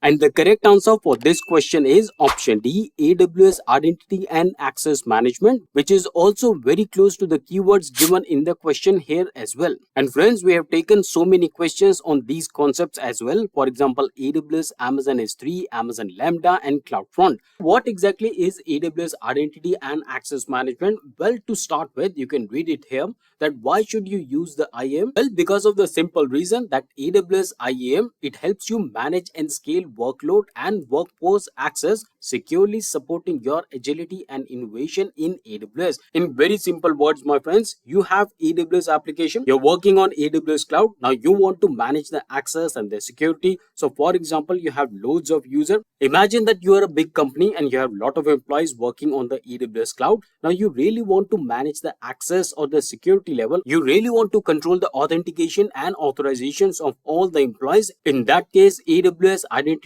and Access Management is the service to go for. In the same documentation, you can also understand what are the key benefits of the IAM. You can also understand how exactly IAM works. So all these concepts will really help you boost your understanding around the IAM, because this is one pivotal concept in case you are really looking forward to work on AWS cloud. And not only AWS cloud, my friends, IAM or the similar concept also exists in Microsoft Azure, Google GCP or any other cloud provider. And here you can see that this is also used by the Dow Jones. So please understand the core concept of AWS IAM. And with that, let's move on to the next question. Question number 227 that says which pillar of AWS well-architected framework is designed on the idea of frequent, minor and reversible changes. And your options are option A, reliability, option B, operational excellence, option C, performance efficiency, and lastly option D, cost optimization. So please read the question very carefully, pause the video, choose your correct answer, put that correct answer in the comment section. But these steps will really give you confidence in the real exam. For now, let me reveal the correct answer, and that is option B, operational excellence. And you can understand all the 6 pillars of AWS well-architected framework in this documentation, starting with the operational excellence. So here you can read that the operational excellence pillar includes the ability to support the development and run the workloads effectively, gain insights into their operations, and continuously improve the supporting processes and procedures to deliver business value. And not just this concept, my friends, you can understand all the other key factors like security. You can also understand the best practices, reliability. So all the design principles, all the principles for the AWS well-architected framework, all are documented in this documentation. And one thing I can promise you, you will surely get some questions on AWS well-architected framework in the AWS Cloud Practitioner exam. And we have taken so many questions on this concept in the previous episodes. Now let's jump on to the next question. Question number 228 that says which security concept refers to the practice of automatically scaling resources based on the security related events and policies. So what are the options given here? Option A is security groups. Option B, security token service, which is also known as STS. Option C, Security Information and Event Management, which is popularly known as SIEM. Then the last option is Security Automation and Orchestration. And the correct answer is option D, Security Automation and Orchestration. And everything about the security, orchestration, automation and response, which is also known as SOAR, is given in this documentation. And here you can read, using this concept of SOAR, you can build, improve and automate security posture for a highly secured automation environment. And what else is given in this documentation is, of course, you can understand the SOAR concept in much more detail here. And then you can understand what are the partner solution. So all in all, a great concept when you're dealing with the automatic scaling of resources based on the security related events and policies. And now a quick question from Security and IAM. So the question is, what is the primary purpose of IAM in AWS? And your options are option A, manage servers, option B, control user access and permissions, option C, monitor the network traffic, and option D, deploy applications. Moving on with the next question, question number 229, that says that according to the AWS shared responsibility model, once again we are in the shared responsibility model, very important concept. What responsibility a customer have when using AWS Amazon RDS to host a database? And the options given are option A, manage connections to the database, option B, install Microsoft SQL Server, option C, design encrypted at-rest strategies, and option D, apply minor database patches. So what is the correct answer? Could you guess it? Well, the correct answer is option A, manage connections to the database. One quick tip I can give you, my friends, whenever you have the questions on AWS shared responsibility model, always focus whether the question is asking about the responsibility for the customer or the question is asking about the responsibility that has to be shouldered by AWS Amazon. So as we've discussed in many previous questions, there are set of responsibility that are to be shouldered by the customer, and then on the other hand there are other set of responsibility that are to be shouldered by the AWS itself. So please read the question very carefully and understand the differences between the both. And with that, let's move on to the next question, question number 230, that says which AWS service provides a fully managed service for intrusion detection and prevention? So what are the options given here? Option A, Amazon S3, option B, AWS Lambda, and then option C, AWS CloudFront, and lastly, AWS Shield Advanced. Now, I think just by looking at the option, you probably can take a very informed guess here, and that is option D, AWS Shield Advanced. And of course, if you have been following us for all the previous videos, you will know that AWS S3 is a storage option, AWS Lambda is a function or a code, and on the other hand, the AWS CloudFront, this is a content delivery network CDN service that helps you distribute your static and dynamic content quickly and reliably over the internet. So let's begin the part 31 with question number 231. The question is saying that which of the cloud architecture design concept is supported by distributing workloads across various availability zones? Now, what are the options given here? Option A, implement automation. Option B, design for agility. Option C, design for failure. And option D, implement elasticity. The correct answer for the same is option C, design for failure. Now friends, let me explain you in detail what exactly is design for failure, and then I will also explain all of the options given. So friends, design for failure is basically a fundamental principle in the cloud architecture that really emphasizes building systems with the expectations that the component will inevitably fail. What that simply means is that we all know that in any applications, the components always fail. So rather than striving for perfection, the focus is on creating the applications or the systems that can gracefully handle these failures without causing significant disruption to the overall operation. And the key idea behind the design for failure is that we anticipate the failure, we build the redundancy in the application, and then we implement the fault tolerance, we test the failure scenarios, and finally, we make our application, we code our application or the system in such a way that it can handle the failure in a graceful way. And what are the benefits for design for failure? Well, you have increased reliability, you have improved availability, faster recovery, and enhanced user experience. Now, let me give you an example so that you can really visualize the concept and understand it better. So imagine that you have an online shopping website. Now, you have to design for failure, and what exactly that will involve?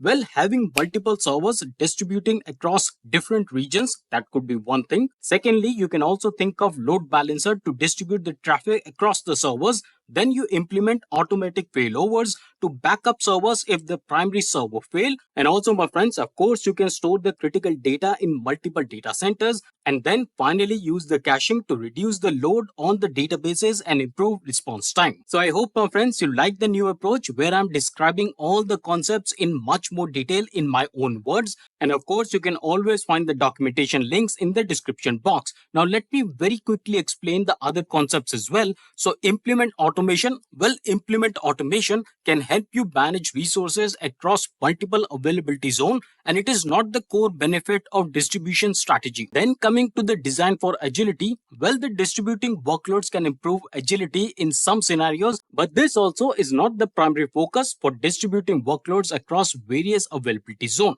Now, coming to implement elasticity, well, elasticity refers to the ability of the application to scale up and down the resources very quickly according to the demand. So I hope you understood well enough all the four options given here and why we picked the design for failure as the correct answer. So let's move on to the next question. Question number 232. It says, which cloud architecture design principle ensures that a system remains functional even if the individual component fail? What are the options given? Option A, scalability. Option B, high availability. Option C, elasticity. And option D, fault tolerance.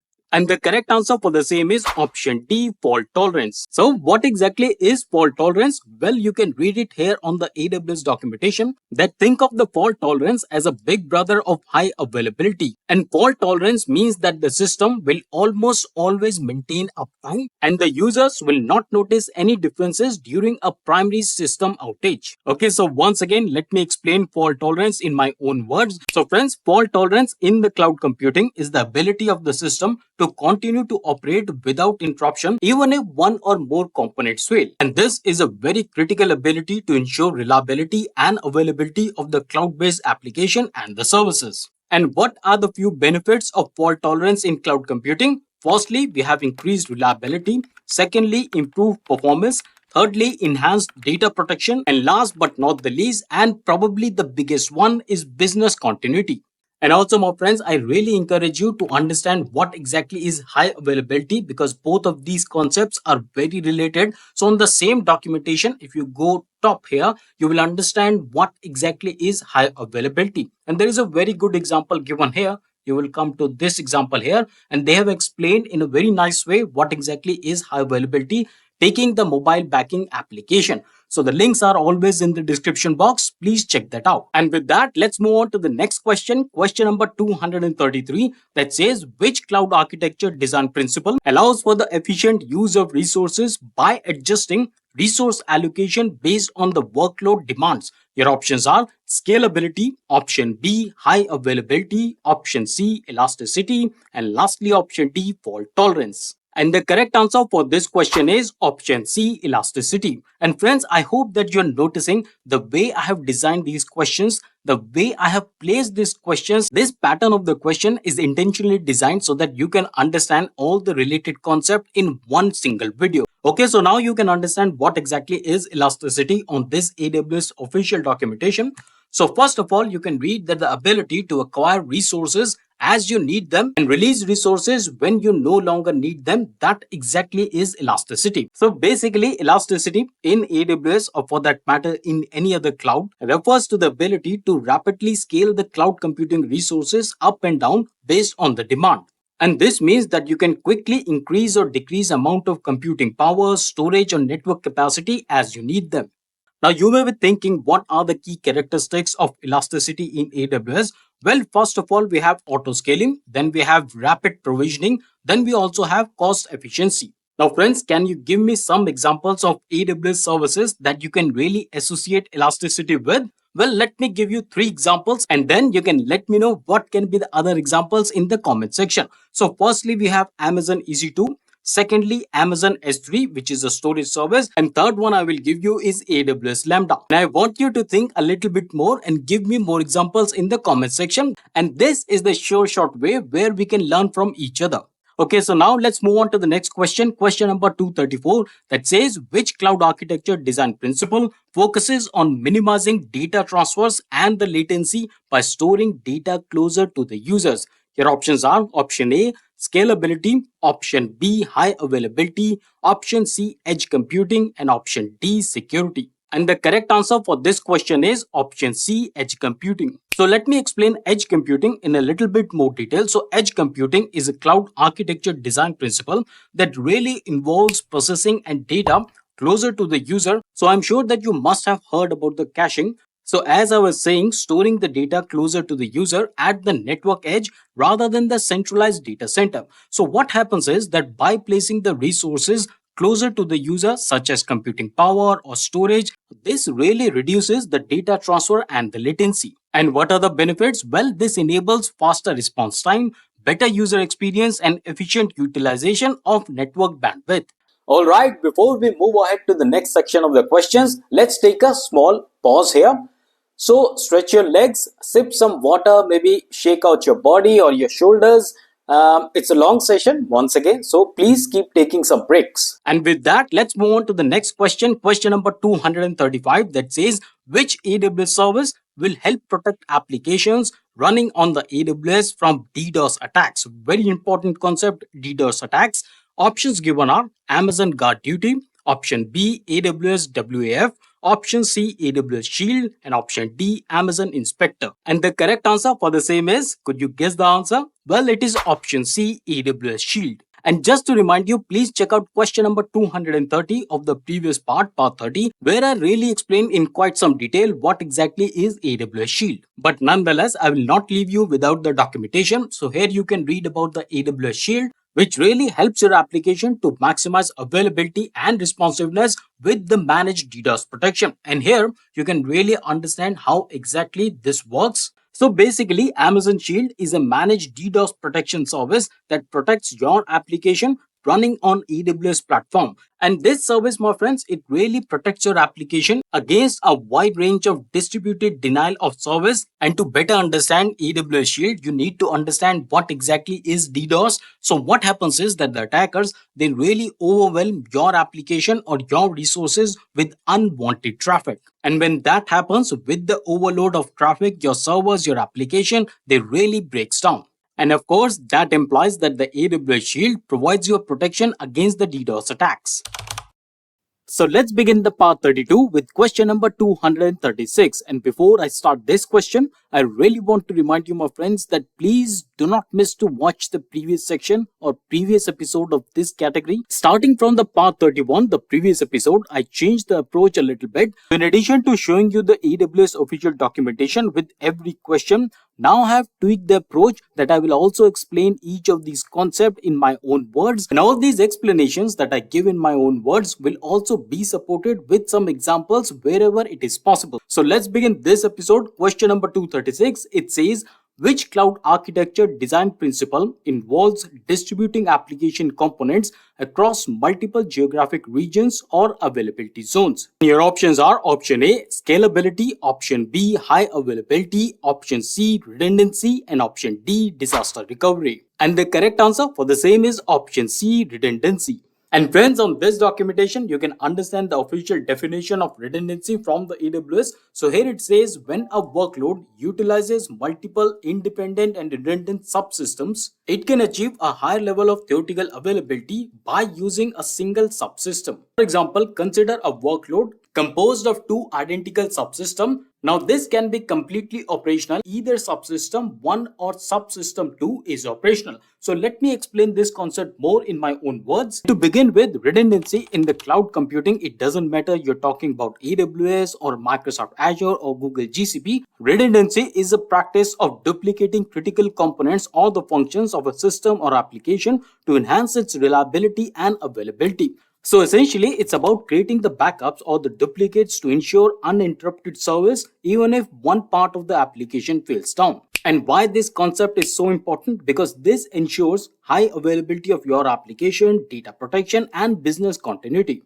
So redundancy can be implemented at various levels. First of all, we have hardware redundancy. So in this kind of redundancy, you duplicate the physical components like servers, storage devices, and network equipments. And then we have software redundancy. In this kind of redundancy, you have multiple copies of software and application running simultaneously. And then we have data redundancy. And in this one, we create multiple copies of data and storing them in different locations. So those were the high 3 levels of redundancy that you can achieve. Now let me talk about what are the types of redundancy. First of all, you have geographic redundancy. Secondly, you have site redundancy. And thirdly, you have component redundancy. Now I'm just keeping all this very short in case some of you really want to understand any of these concepts in little more detail, then let me know in the comment section. Now before we jump on to the next question, let me give you a very quick example of redundancy. So suppose you have an online store. So you have created an online application using cloud services and cloud component. Now as a professional architect, you would always want to ensure uninterrupted service.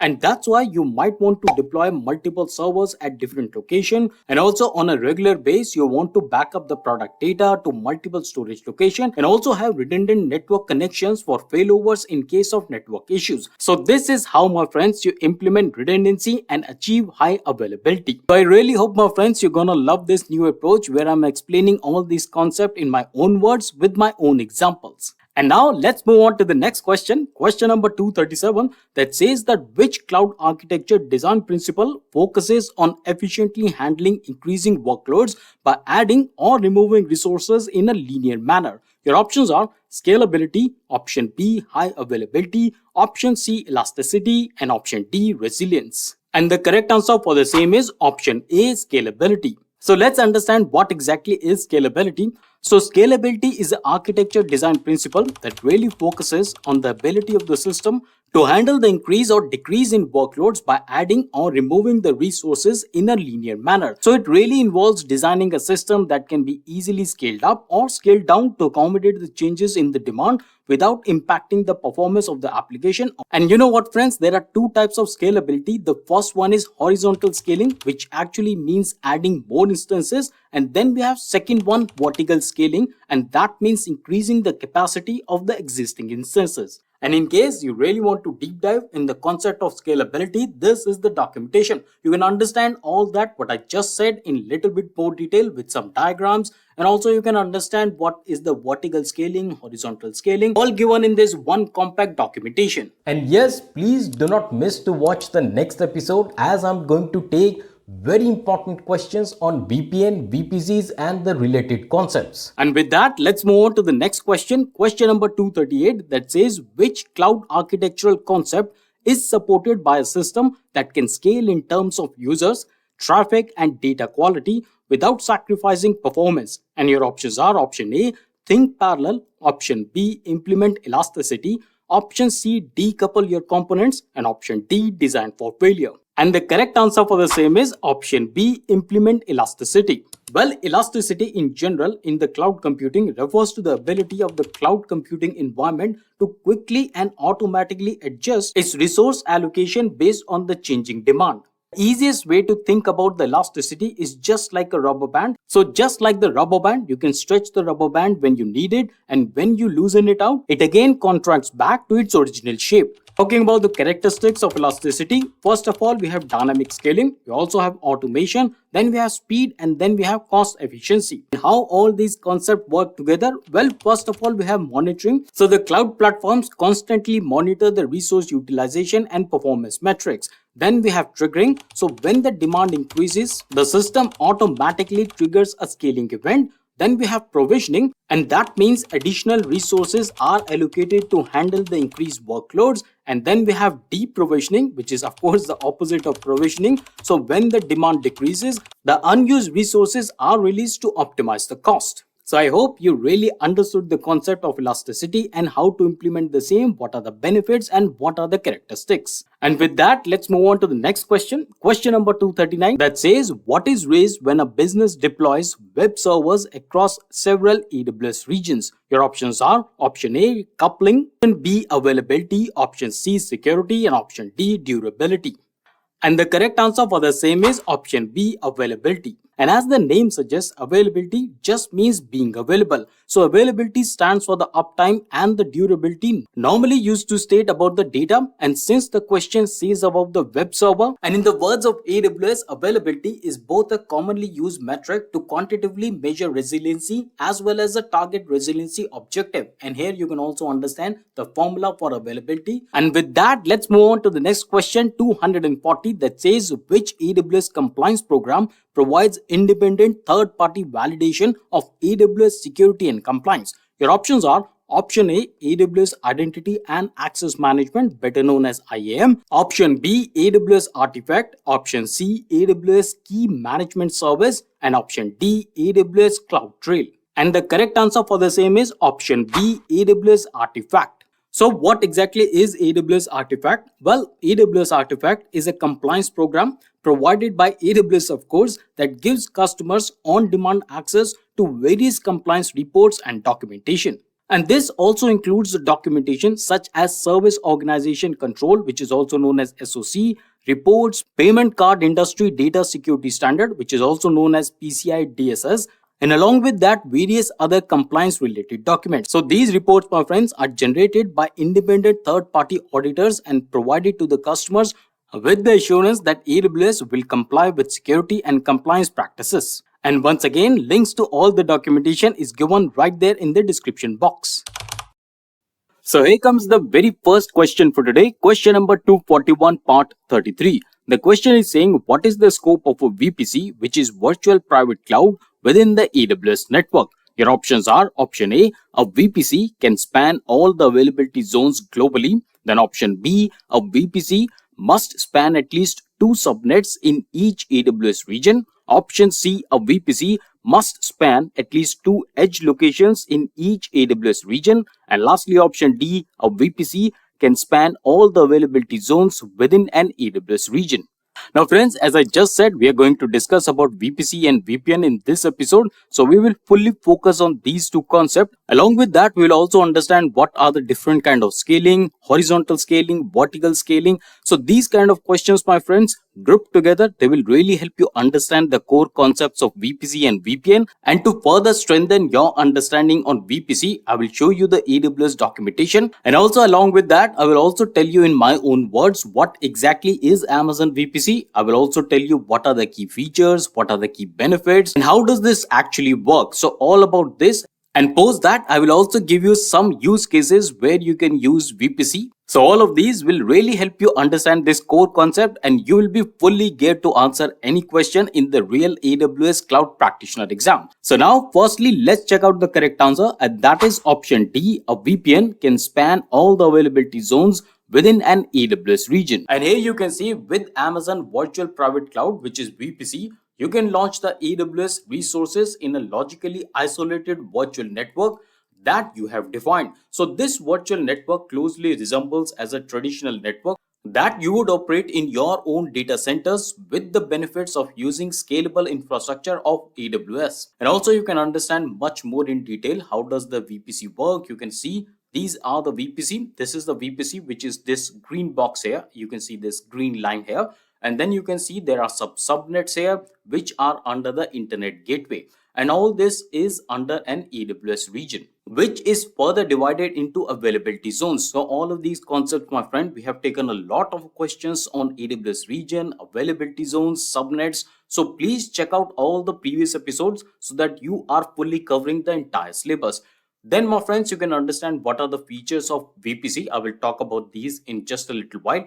You can also understand how to get started with Amazon VPC. So let me compile all this information in simple words, in my own words. So first of all, let's understand what exactly is VPC. So you can think about Amazon VPC as your own private network within the vast AWS cloud. And it is the virtualized version of the traditional data center network that gives you complete control over your network environment. So you can define your own IP address range. You can also create the subnets. You can also set up the route tables and control the network access. I will tell you about the route tables in just a little while. Let's first understand what are the key features and the benefits of the VPC. And this is really the core essence. Very important to understand that your VPC is isolated from other VPCs, providing the enhanced security. Then we have customization. And this talks about the full control that you have over your network setup, including the IP ranges, subnets, and routing table. So by using the security groups and the network access control, which is also known as NACL, you can define inbound and outbound table traffic rules. And of course, we cannot forget the scalability. So easily expand your virtual private cloud to accommodate growing workloads. Then we have integration. So using the VPCs, you can seamlessly integrate with other AWS services such as EC2, RDS, and S3. Now let me very quickly tell you how this all works. Okay, so as a step one, you have to create the VPC. So you have to define your own IP address range using the CIDR block. And by the way, do you know what is the full form of CIDR block? Let me know in the comment section. So you have to create your own IP address range for the VPCs. Then once you have done this, you have to create the subnets and you have to divide your VPC into smaller subnets based on your needs. So you can do some private or public subnetting. And then you have to create the routing tables using which you can determine how the traffic is routed within and outside the VPC. Following that, you launch the instances. This means that you have to deploy the EC2 instances or the other resources within your subnet. Finally, implement security. So you can use the security group and NACL to control network traffic. Now let me very quickly give you 3 use cases. So first of all, what you can do is you can create a VPC with public, private, and database subnets for the web services, application servers, or databases respectively. And then multi-region setup. So set up the VPC in different AWS region for disaster recovery or global load balancing. Then we have hybrid cloud, which means that you can connect your on-premises network to your VPC using AWS Direct Connect to VPN. So finally, let me conclude very quickly that Amazon VPC is a very powerful tool for building the secure and flexible network environments in AWS Cloud. And friends, by understanding this core concept and the features, you can really effectively design and manage your cloud infrastructure. So I hope this quick introduction all about the VPCs, how does it work, features, benefits, and the use cases will really help you understand VPC in much more detail. And with that, let's move on to the next question. Question number 242. It says, which of the following are the components of AWS site-to-site VPN connection? And you have to choose 2 correct options. What are your options? Option A, AWS Storage Gateway. Option B, Virtual Private Network. Option C, NAT Gateway. And option D, Customer Gateway. And lastly, option E, Internet Gateway. So let's check out the first correct option, and that is option B, Virtual Private Gateway. And the second correct option is option D, Customer Gateway. So let me explain this in a little bit more detail. So the VPC has an attached virtual private gateway, which is this one, option B. And your on-premises network includes a customer gateway device, which you must configure to enable the site-to-site VPN connection. And then, my friends, you can set up the routing so that any network from the VPC bound for your network is routed to a virtual private network. And just so you understand, AWS Storage Gateway, which is not the correct option, but I'm just telling you, it's a hybrid cloud storage solution and has nothing to do with site-to-site VPN connection. Coming to the NAT Gateway, well, this one is used for the private subnet to connect to the internet. And with that, let's jump on to the question number 243 that says a company needs to establish a connection between 2 VPCs. The VPCs are located in 2 different AWS regions. The company wants to use the existing infrastructure of VPCs for this connection.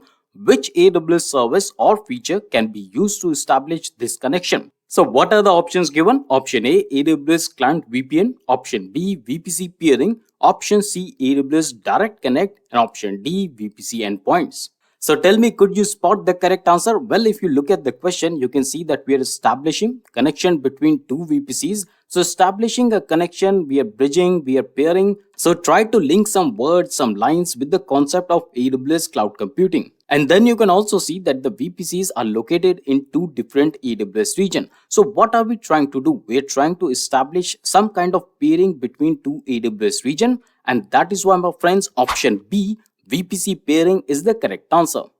So let me explain, my friends. So VPC pairing, it allows you to connect 2 VPCs within the same AWS account or different AWS account, even if they are in 2 different AWS regions. And that's exactly given in the question as well. And with the VPC pairing, my friends, the 2 VPCs can communicate with each other as if they are on the same network, and this helps you leverage the existing resources and the configuration within the each VPC. And VPC pairing, my friends, it does not require any separate VPN connection or additional hardware, so it uses the AWS backbone network to route the traffic between the paired VPCs. And that's why, my friends, this option VPC pairing, which is option B, it really fits the scenario described in the question, because it enables the company to establish a connection between the two VPCs while utilizing their existing infrastructure. And of course, as always, I will not leave you without the documentation. So here is the documentation from AWS on what is VPC pairing. And here you can read: the virtual private cloud is a virtual network dedicated to your AWS account. And this virtual private cloud, my friends, it is logically isolated from other virtual networks, that you understand that your virtual private cloud is logically separate from other virtual networks. And here you can also see that we have this VPC A and VPC B, and these ones have subnets. You can see these subnets in these small boxes, and then these two VPCs are paired using VPC pairing. And with that, let's jump on to the next question. Question number 244, that says, which AWS service provides temporary credentials for accessing AWS resources with limited permissions? Your options are: option A, AWS CloudFormation; option B, AWS CloudTrail; option C, AWS Security Token Service; and option D, AWS Key Management Service. And the correct answer for this question is option C, AWS Security Token Service. So this is the documentation, my friends, where you can understand what exactly is AWS Security Token Service. So let me tell you in my words. So first of all, AWS STS, which is the Security Token Service, provides a temporary security credentials that can be used to access AWS resources with limited permissions. And this temporary credentials, my friends, they are often used in scenarios where the users or the application need temporary access to your resources, such as cross-account access, or maybe you can say federated access. So by providing these kind of temporary access or credentials, the AWS STS enhances the security by reducing the risk of long-term and excessive permissions. Always remember, only give access which are needed, nothing less, nothing more. And with that security tip, let's move on to the next question. Question number 245, that says, a company has a single AWS EC2 instance. The company wants to adopt a highly available architecture. Now you have to tell what can the company do to meet this requirement. Your options are: option A, scale vertically to a larger EC2 instance size; option B, scale horizontally across multiple availability zones; option C, purchase an EC2 dedicated instance; and lastly, option D, change the EC2 instance family to a compute optimized instance. And the correct answer for the same is option B, scale horizontally across multiple availability zones. Yes, that reminds me of the questions that we have also taken in the previous episodes. I think it was in part 32, I guess. So please watch that part. In that, I really explained in much more detail what exactly is horizontal scaling and what exactly is vertical scaling. And here you can read: a horizontally scalable system is one that can increase the capacity by adding more computers to the existing system. And this is a contrast to the vertical scalable system, which is constrained to running its processors only one computer. And in such system, the only way to increase the performance is by adding more resources into the one computer in the form of faster memory, or faster CPU, or the storage. And friends, these concepts are very simple to understand. See, let me give you one quick analogy here. So let's say that you have a laptop. Now you want to increase some speed. What can you do? You can add some more powerful CPU, one option. You can increase your RAM capacity, that is another option. So what exactly you're doing? You have an existing machine. You're adding some more power to the existing machine. This is called the vertical scaling. But the problem with the vertical scaling is that you cannot go beyond one level. So you cannot keep increasing your RAM, your CPU infinitely. So there definitely is a limit to it. So that is why, my friends, the horizontal scaling comes into the picture. So this is more like you want some more power. So what you do is you buy more and more computers, or more and more networks, or more and more laptops, and join them with a network connection. And in this way, you can actually scale up to infinite limits. So I hope this quick analogy will really help you understand and remember the concept of horizontal scaling and vertical scaling. So let's begin this episode with a concept which is little bit lesser known to many of the viewers or many of the exam takers. But because this is a concept which is related to the security, many questions can come from this concept. So let's crack and understand this concept. Here comes the question number 246, part 34. So the question is asking you which AWS service uses machine learning to help discover, monitor and protect sensitive data that is stored in Amazon S3 buckets. Your options are option A, AWS Shield, option B, Amazon Macy. I'm not sure exactly the pronunciation of this word, but let's say Amazon Macy. Option C, AWS Network Firewall, and option D, Amazon Cognito. And the correct answer for this question is option B, Amazon Macy. So Amazon Macy, my friends, as I was saying, it's a lesser known concept. So let's try to understand, let's try to take a deep dive into this concept. So here you can read, first of all, it helps you discover and protect your sensitive data at scale. So what are the other things that you can do with it? So automate sensitive data discovery at scale. Also, you can gain cost-efficient visibility into sensitive data stored in Amazon S3. Remember that this was also given in our question, Amazon S3. And also you can assess your Amazon S3 bucket inventory for security and access controls. And finally, reduce the triage time with the actionable reporting of the sensitive data found in Amazon S3. So you can see one thing very clearly, that Amazon Macy is closely related to the concept of Amazon S3. Then friends, you can also understand how does it work. I will try to explain this in my own simple words. And I will really encourage you to come to this section here where you can see this quick video here to understand why do we need Amazon Macy. And finally, you can understand all the use cases for the same. And not only that, you can also look around what are the customers, what are the companies using Amazon Macy. So now let me explain the Amazon Macy in much simpler words. So first of all, Amazon Macy is a security service that uses machine learning and pattern matching to discover, classify and protect sensitive data stored in Amazon S3. And please understand, this is essentially a data security guard that watches your valuable information. So let's understand how exactly this works in a very simple words, very crisp and short. So let me tell you, first step is discovery. So Macy continuously scan your S3 buckets for the sensitive data such as personally identifiable information, which is also popularly known as PII, financial data and much more. So any information that can be classified as sensitive and you do not want to expose that information. Secondly, my friends, we have classification. So Macy helps you categorize all this sensitive data. So you can categorize based on your company's requirement or your company's legal suits. And finally, the most important part, protection. So Macy provides you insights into potential security risk, allowing you to take appropriate actions to protect your data. So what are the key benefits of Amazon Macy? Well, first of all, this can be automated data discovery. So Macy can identify sensitive data without the manual effort. Best part of it. Then we have risk management. It really provides you insights into the data breaches and vulnerabilities. And at number 3, I want to talk about compliance support. So Macy helps you meet the regulatory requirements such as GDPR and also HIPAA, which is also called as HIPAA. Then we have cost effectiveness. So Macy really helps you reduce the time and resources that you need to spend on your data security. And finally, let's understand what are the use cases for the same. And in addition to what I am saying here, please also refer the documentation from AWS. So let me quickly reiterate. So here comes the use cases. First of all, protecting your customer sensitive data. Secondly, ensuring compliance with industry regulations. Thirdly, detecting data leaks and unauthorized access. And finally, prioritizing data security efforts. So I hope, my friends, this really would have helped you understand Amazon Macy. And in case my pronunciation was not up to the mark, then let me know how can I correctly pronounce this word. But for now, let's move on to the next question. Question number 247. It says, which AWS service provides on-demand virtual servers in the cloud?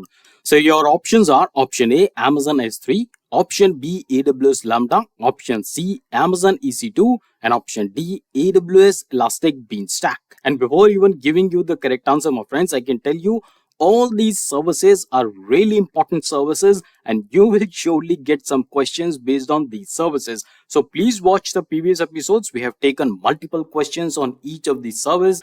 And I have explained all these concepts quite in detail. And not only that, I have also given some counterpart services for those who are coming from the Microsoft Azure platform. Well, for now, let me tell you the correct answer, and that is option C, Amazon EC2. Now, how many of you can really tell me what is the counterpart service in Microsoft Azure for Amazon EC2? Okay, so on this documentation, you can understand what exactly is Amazon EC2, which provides you the secure and resizable computer capacity for virtually any workload. So all of that is given here. Why Amazon EC2? So basically, why would you use Amazon EC2? What are the benefits of the same? But let me very quickly make you understand what exactly is Amazon EC2. So Amazon EC2, my friends, is a web service that provides you resizable compute capacity in the cloud. And what exactly would you do out of that? So basically, it enables you to launch the virtual servers known as instances with the customizable configuration, and you can scale them up or down as required. And also, my friends, EC2 instances are widely used for a variety of compute intensive tasks such as running application, hosting websites, and performing data heavy processing. And please do refer the documentation that I just showed. And with that, let's move on to the next question. It says use of what AWS feature or service allows the companies to track and categorize spending on a detailed level. Your options are option A, cost allocation tag, option B, consolidated billings, option C, AWS budgets, and option D, AWS Marketplace. Okay, so we are talking about categorize and tracking the spending of the company in a detailed level. And what exactly could it be? Well, if you talk about spending, detail level, and money, then the best option you can bet on is option C, Amazon AWS budgets. Well, as you would guess, Amazon AWS budget, it really helps you improve planning and cost control with flexible budgeting and forecasting options. So you can have the custom budgets, you can always stay updated and informed about the usage of your resources. Then you can also create a custom action. So here you can read that you can create custom actions. And then besides that, you can also understand what are the use cases and how to get started. Moving on with the question number 249 that says a company wants to migrate to AWS and use the same security software it uses on premises. So the security software vendor offers is the security software as a service on AWS. Where can the company purchase this security solution? Your options are AWS Partner Solution Finder, option B, AWS Support Center, option C, AWS Management Console, or option D, AWS Marketplace. So basically, we are talking about a customized solution that the company has already been using on their on-premises solution. And now this exact software, this exact customized software, they also want on AWS Cloud. And the only option that can provide this is option D, AWS Marketplace. And on this documentation, you can understand how to discover, deploy, and manage software that runs on AWS. So in a nutshell, my friends, AWS Marketplace is an online store that offers a wide selection of third-party software. So remember that we were talking about the third-party or the customized software. This exactly is the place where you can find all of that. And this marketplace, my friends, really includes security solution and other solution customized one that can be used on AWS. And it also provides a platform that customer to find, compare, and purchase software solution that really meets their specific needs. So please go ahead and learn and discover more and more customized solution. There might be just a customized solution for the idea that is cooking in your mind just right now. And now let's take a very quick short break. Let me ask you a question on the pricing and support. So you have to tell me which AWS pricing model charges only for what you use. And your options are option A, subscription model, option B, pay as you go, option C, reserved machines, and option D, free tier. Moving on with the next question, question number 250, it says which AWS service provides AWS customers with a centralized place to search, discover, and connect with trusted APN technology and consulting partners based on the customer's business needs. And your options are option A, AWS Partner Solution Finder, option B, AWS Support Center, and option C, AWS Management Console, and lastly option D, AWS Marketplace. Now you can see the options are pretty much same as the previous question as well, and I have deliberately kept these questions together because many of the people, they really get confused between AWS Marketplace and AWS Partner Solution. So it's a deliberate action to keep both of these questions together so that you can really understand the differences between option A and option D. And in the previous question, we saw why would we choose Marketplace. But for this question, the correct answer is option A, AWS Partner Solution Finder.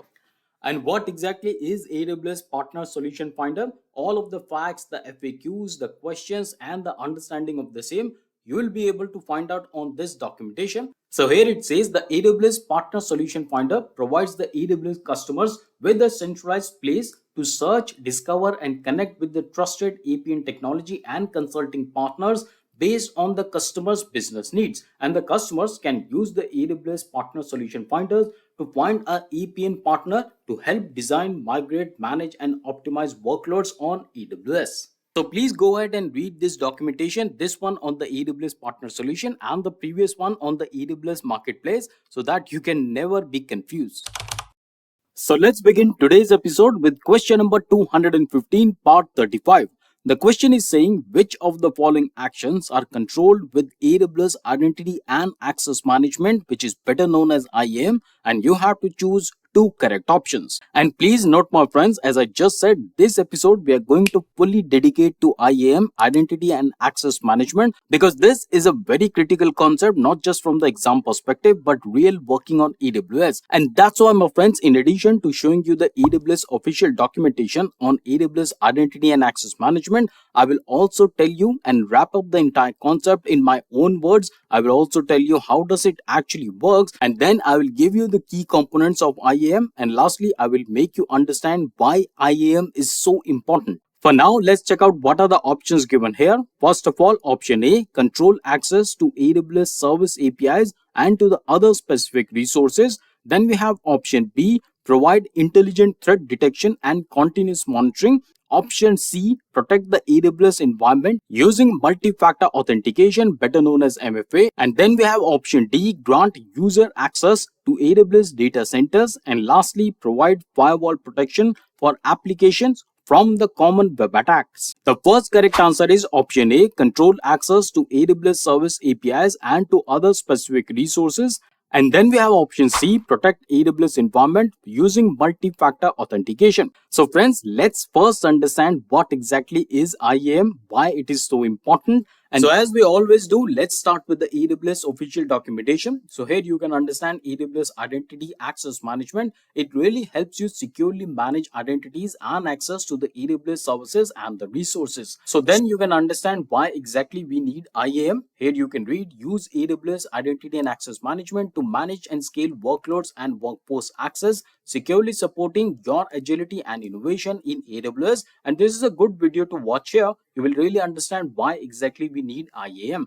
Then in this documentation only, you can understand what are the benefits of the same. I will also explain this in my own words. Then you can also look around for the use cases of IAM. For example, IAM helps you apply fine-grained permissions and scale with the attribute-based access control. It also lets you manage per account access or scale access across AWS accounts and application, and then establish organization-wide and preventive guardrails on AWS. And lastly, set and verify right size permission towards least privilege. Now let's understand how exactly this all works. So first of all, the very natural step is that you create and manage user. And this involves that you really define how can the users access your AWS account. Then we have group users. Well, the group user, it's essentially a concept where you organize the users into the groups for efficient management of the permissions. Then we have create roles. So basically, this will help you assign the temporary security credentials to the users and the application without long-term credentials. And lastly, it helps you manage the permissions. This will really give you a control what actions the users can perform on the AWS resources through the policies. So this last step, manage permission, is the authorization part, and the very first step that I told you, create and manage users, that is the authentication part. Now coming to the key components of the IAM, first of all, as I just said, the first component is users. So you need to create individuals with the long-term credentials for accessing the AWS account. Secondly, the groups. So basically, groups is nothing but the collections of the users that can be managed as a single entity for the permissions. Moving on with the roles. So roles basically, my friends, they are temporary security credentials that can be assumed by the users or the application. And finally, we have policies. Well, policies are some set of rules that you define for the users, group or roles. And now, my friends, let me explain why exactly IAM is so important. So first and foremost, IAM provides you security. So it protects your AWS resources by controlling who can access them and what can they do with the resources. So I hope you can relate authentication and authorization. Then we have compliance. It really helps you meet the security and compliance requirement by enforcing access controls. And lastly, it gives you efficiency. It really simplifies the user management and permissions assignments. So simply putting, my friends, IAM is the foundation of the security in AWS. By effectively managing users, group, resources, policies, you can actually protect your sensitive data and the AWS resources. Now let's talk about these options given here. Option A. So basically, my friends, IAM, it really allows you to manage the permissions and the access to the various AWS service APIs and the specific resources such as the Amazon S3 buckets, or maybe let's say EC2 instances, and many more. So IAM provides the fine-grained control over what actions the users can take, or maybe the roles can perform within the AWS environment. Moving on with the next question, question number 252, it says the company's web application requires AWS credentials and authorization to use an AWS service. Remember that we talked about the AWS credentials and authorization in the very previous question.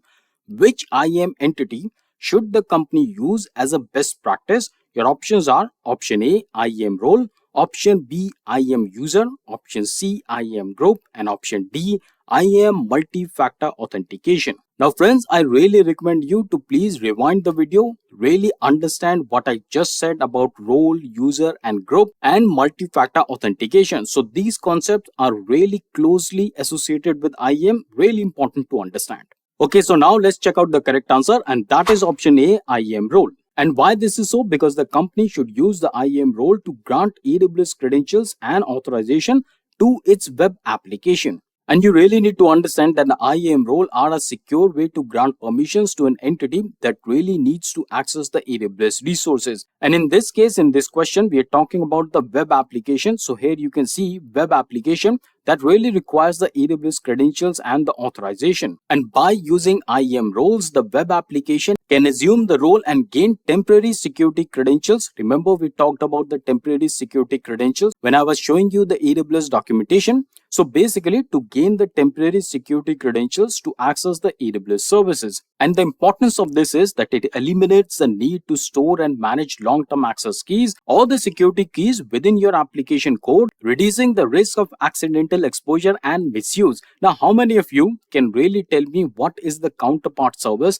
that we use in Microsoft Azure for IAM? And also tell me what is that service in Microsoft Azure that you use to secure credentials or maybe the certificates. Let me know in the comment section. Moving on with the next question, question number 253, that says what information is found on an AWS Identity and Access Management Credential Report. And please mind, you have to choose two correct options. The first option given is the date and time when an IAM user's password was last used to sign in to the AWS Management Control. Option B, the type of multi-factor authentication device assigned to an IAM user. Option C, a user agent browser identified for each IAM user currently logged in. And option D, whether the multi-factor authentication has been enabled for the IAM user.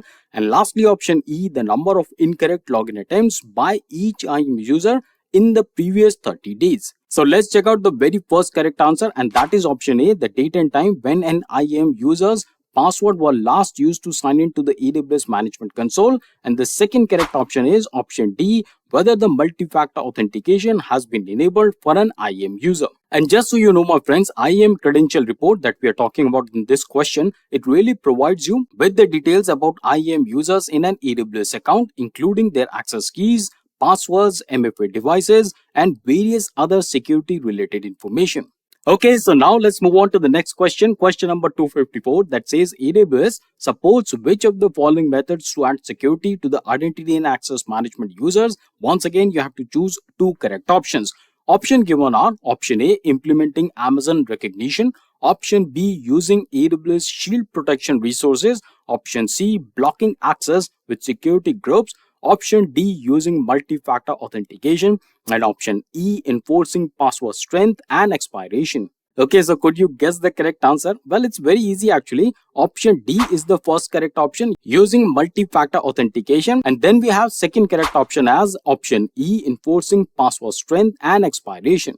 And out of these two options, my friend, we just talked about the multi-factor authentication. And by now, I really trust that you really understand the importance of password strength and expiration. Moving on to the next question, question number 255, that says access keys in AWS Identity and Access Management or IAM are used to. Your options are log in into the AWS Management Console. Option B, make programmatic calls to AWS from AWS APIs. Then we have option C, log into the Amazon EC2 instances. And lastly, option D, authenticate to AWS code commit repositories. And the correct answer for the same is option B, make programmatic calls to AWS from AWS APIs. So it's a very interesting concept how to manage access keys for IAM user, and really important, once again I'm telling you, it's also given here as a best practice. You should always use the temporary security credentials such as IAM roles instead of creating long-term credentials such as access keys. So here you can understand what exactly is access keys, and relating to this one given here, access keys are long-term credentials for the IAM users or the AWS root account user. And you can use the access keys to sign programmatic requests to the AWS CLI or AWS APIs. And that's exactly the answer we have chosen as well. So let's begin this episode 36 with question number 256. So the question is saying that a customer runs an on-demand Amazon Linux EC2 instance for 3 hours, 5 minutes and 6 seconds. For how much time will the customer be billed? This is a very important question, my friends. It really will help you understand the AWS billing. How does it work? In case you're really working on AWS, it will really help you control your cost. So what are the options given? Option A, 3 hours, 5 minutes. Option B, 3 hours, 5 minutes and 6 seconds. Option C, 3 hours and 6 minutes. And lastly, option D, 4 hours. So let me tell you the correct answer and then I will show you the documentation to prove the correct answer. So the correct answer is option C, 3 hours, 6 minutes. And here, my friends, this is the documentation that will help us validate the answer. So let me reach to the correct section of this documentation. So here it is. So let me explain this. So as you can see in this documentation that the Amazon charges a minimum of 60 seconds and then charges the exact time of use. So we can calculate the billing accordingly. Now the customer ran, as per the question, the Amazon EC2 instance for 3 hours and 5 minutes and then 6 seconds. And that's why, my friends, the billing would be rounded out to the nearest 60-second increment for the first 60 seconds and then billed for the exact time for the use beyond that. So the customer would be billed for 3 hours and 6 minutes and the 6 seconds would be rounded off to the 1 minute. And friends, in case you have some confusions or in case you think that this answer is not correct or you have a counter view, please let me know in the comment section. I will be very happy to discuss this question. Now let's move on to the next question, question number 257, that says what are the benefits of using the AWS cloud for companies with the customers in many countries around the world? So you have to choose two correct options. Now let's check out what are the options given. First of all, we have companies can deploy applications in multiple AWS regions to reduce latency. Secondly, Amazon Translate service automatically translate third-party website interfaces into multiple languages. And then we have option C, Amazon CloudFront has multiple edge location around the world to reduce latency. This is a very important concept, my friend, edge location. Please watch the previous episodes to understand this better. Coming to the option D, Amazon Comprehend allows the users to build application that can respond to the user request in many languages. And lastly, option E, Elastic Load Balancing can distribute application web traffic to multiple AWS regions around the world, which reduces latency. And once again, you have to choose two correct options. The very first correct option is option A, companies can deploy applications in multiple AWS regions to reduce latency. And then we have option C, Amazon CloudFront has multiple edge locations around the world to reduce latency. Now, edge locations, my friends, I already told you, important concept. Then we have CloudFront, very important and linked concept. Let me explain this. And to begin with, let's go through the AWS official documentation. Here it says that the AWS CloudFront, it really helps you securely deliver the content with low latency and high transfer speed. You can also understand what are the key benefits of the same. So here you can see it helps you reduce the latency. It also improves the security with network traffic encryption. And not only that, it helps you cut the cost with the consolidated requests and also lets you customize the code that you run on the AWS Content Delivery Network Edge. Now let me help you understand this concept a little bit more.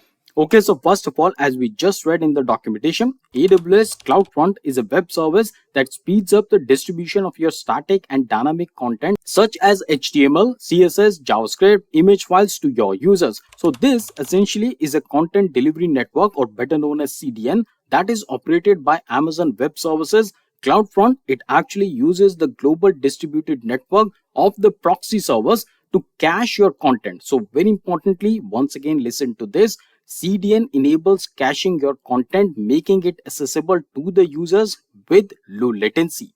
And how does this actually work? Well, first of all, we have content storage. So your content like images is stored in an origin server, like you can say the Amazon S3 bucket. Then we have distribution. So CloudFront, it really enables you to distribute your content to the network of the edge location around the world. Then we have really important part, and that is delivery. So when a user requests your content, the CloudFront delivers it from the nearest edge location, reducing the latency and improving performance. Now, talking about the key benefits of the CloudFront, well, it improves performance, of course. Then it has increased scalability, it reduces the cost, it has a global reach, and finally security. So I hope you really understood the concept of Amazon CloudFront and edge locations. And in case you really like my efforts to bring all this documentation and do the research, bring every concept in my own language, easy to understand language, and giving you the examples and use cases, key benefits. So please do not miss to like this video. It really helps us grow and reach to more wider audience just like you.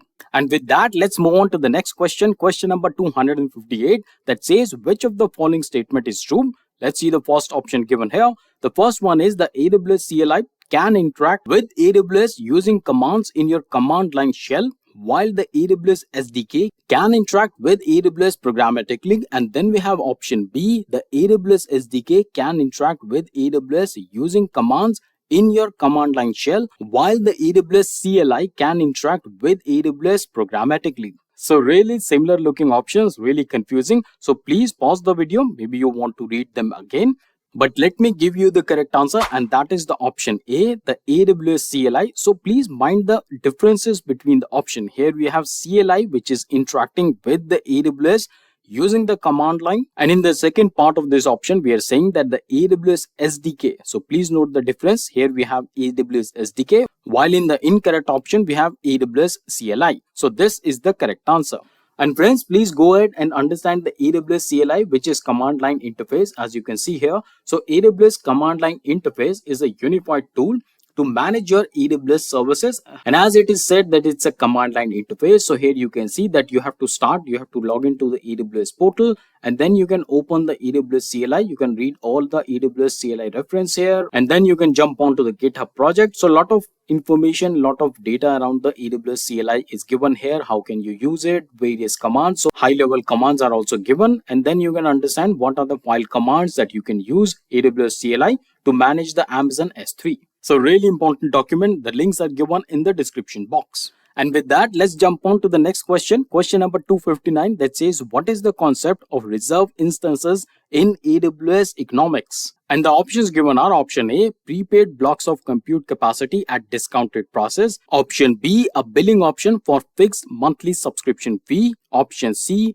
paying per user for the usage without any upfront commitments. And option D, a pricing model based on data transfer volume. And the correct answer for the same is option A, prepaid blocks of compute capacity at discounted prices. And here you can understand all about the reserved instances. To start with, it says save money and maintain flexibility. And then you can read that by using these reserved instances, my friends, you can actually save up to 75% over the equivalent on-demand capacity. So really important concept, important service in case you're looking forward to save some cost. And it's a very simple concept, my friends. You just have to give a long-term commitment, for example, 1 year or 3 years. And mind it, there is no 2 year in between. You have either 1 year or 3 years. So you give the commitment to the AWS. Yes, you will be using, let's say, the EC2 instance for 1 year or 3 years.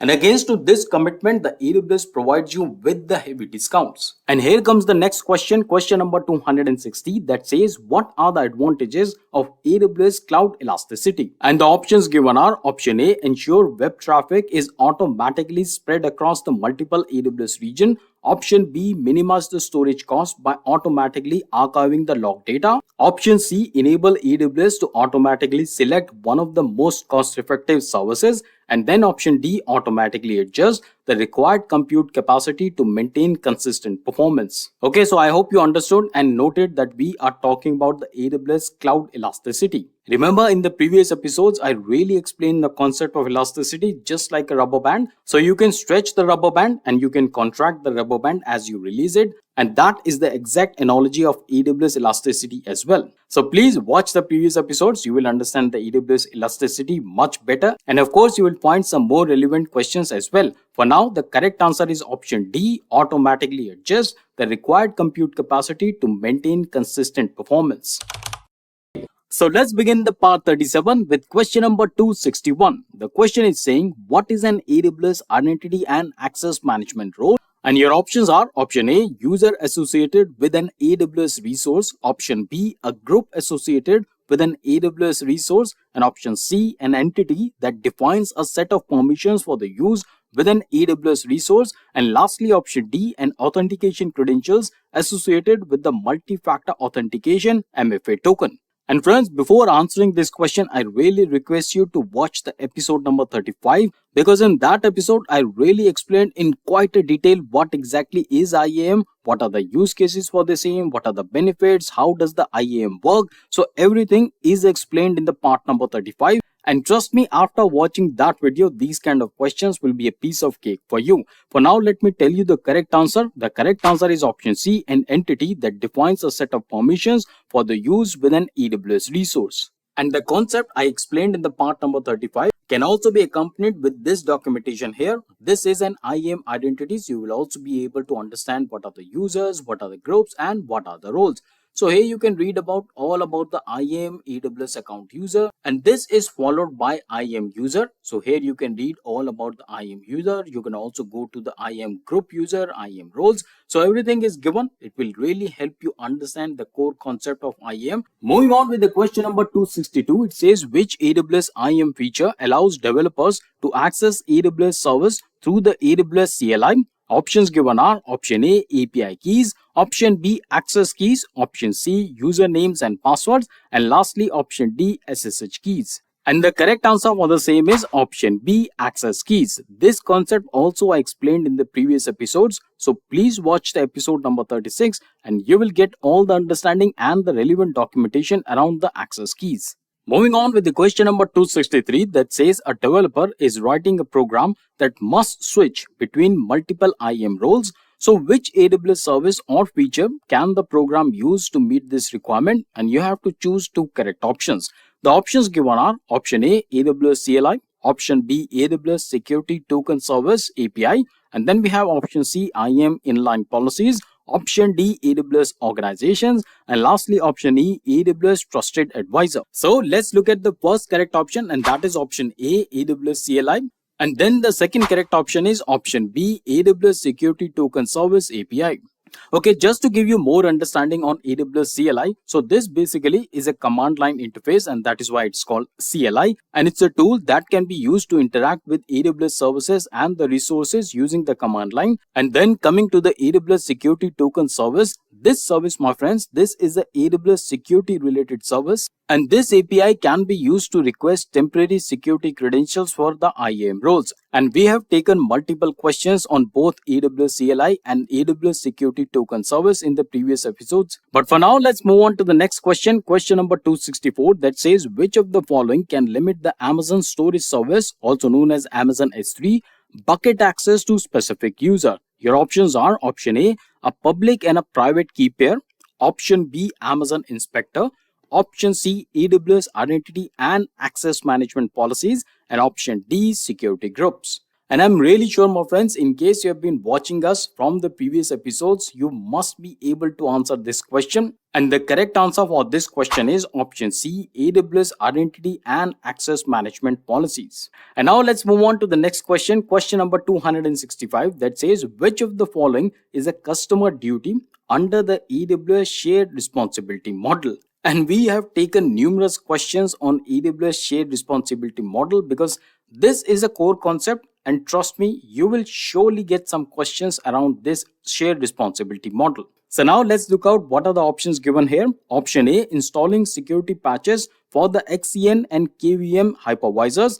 And then we have option B, installing operating system patches for the Amazon DynamoDB. Option C, installing operating system security patches for Amazon EC2 database instances. And then we have option D, installing operating security system patches for Amazon RDS database instances. So could you guess the correct answer? Pause the video and let me know in the comment section. For now, correct answer is option C, installing operating system security patches for Amazon EC2 database instances. And just to clarify, option B, which talks about Amazon DynamoDB, and option D, which talks about Amazon RDS, well, these are not correct because Amazon DynamoDB and RDS are managed databases, which means automated provisioning, OS patching done by the AWS. But here we are talking about the customer duty. So that actually means implicitly that the customer is doing this. It is not happening automatically or not happening as a managed service. So that's why option C is the correct answer. Okay, so let's begin the episode 38 with question number 266. It says, which AWS service provides fully managed service for intrusion detection and prevention? The options given are option A, Amazon S3, option B, AWS Lambda, option C, Amazon CloudFront, and option D, AWS Shield Advanced.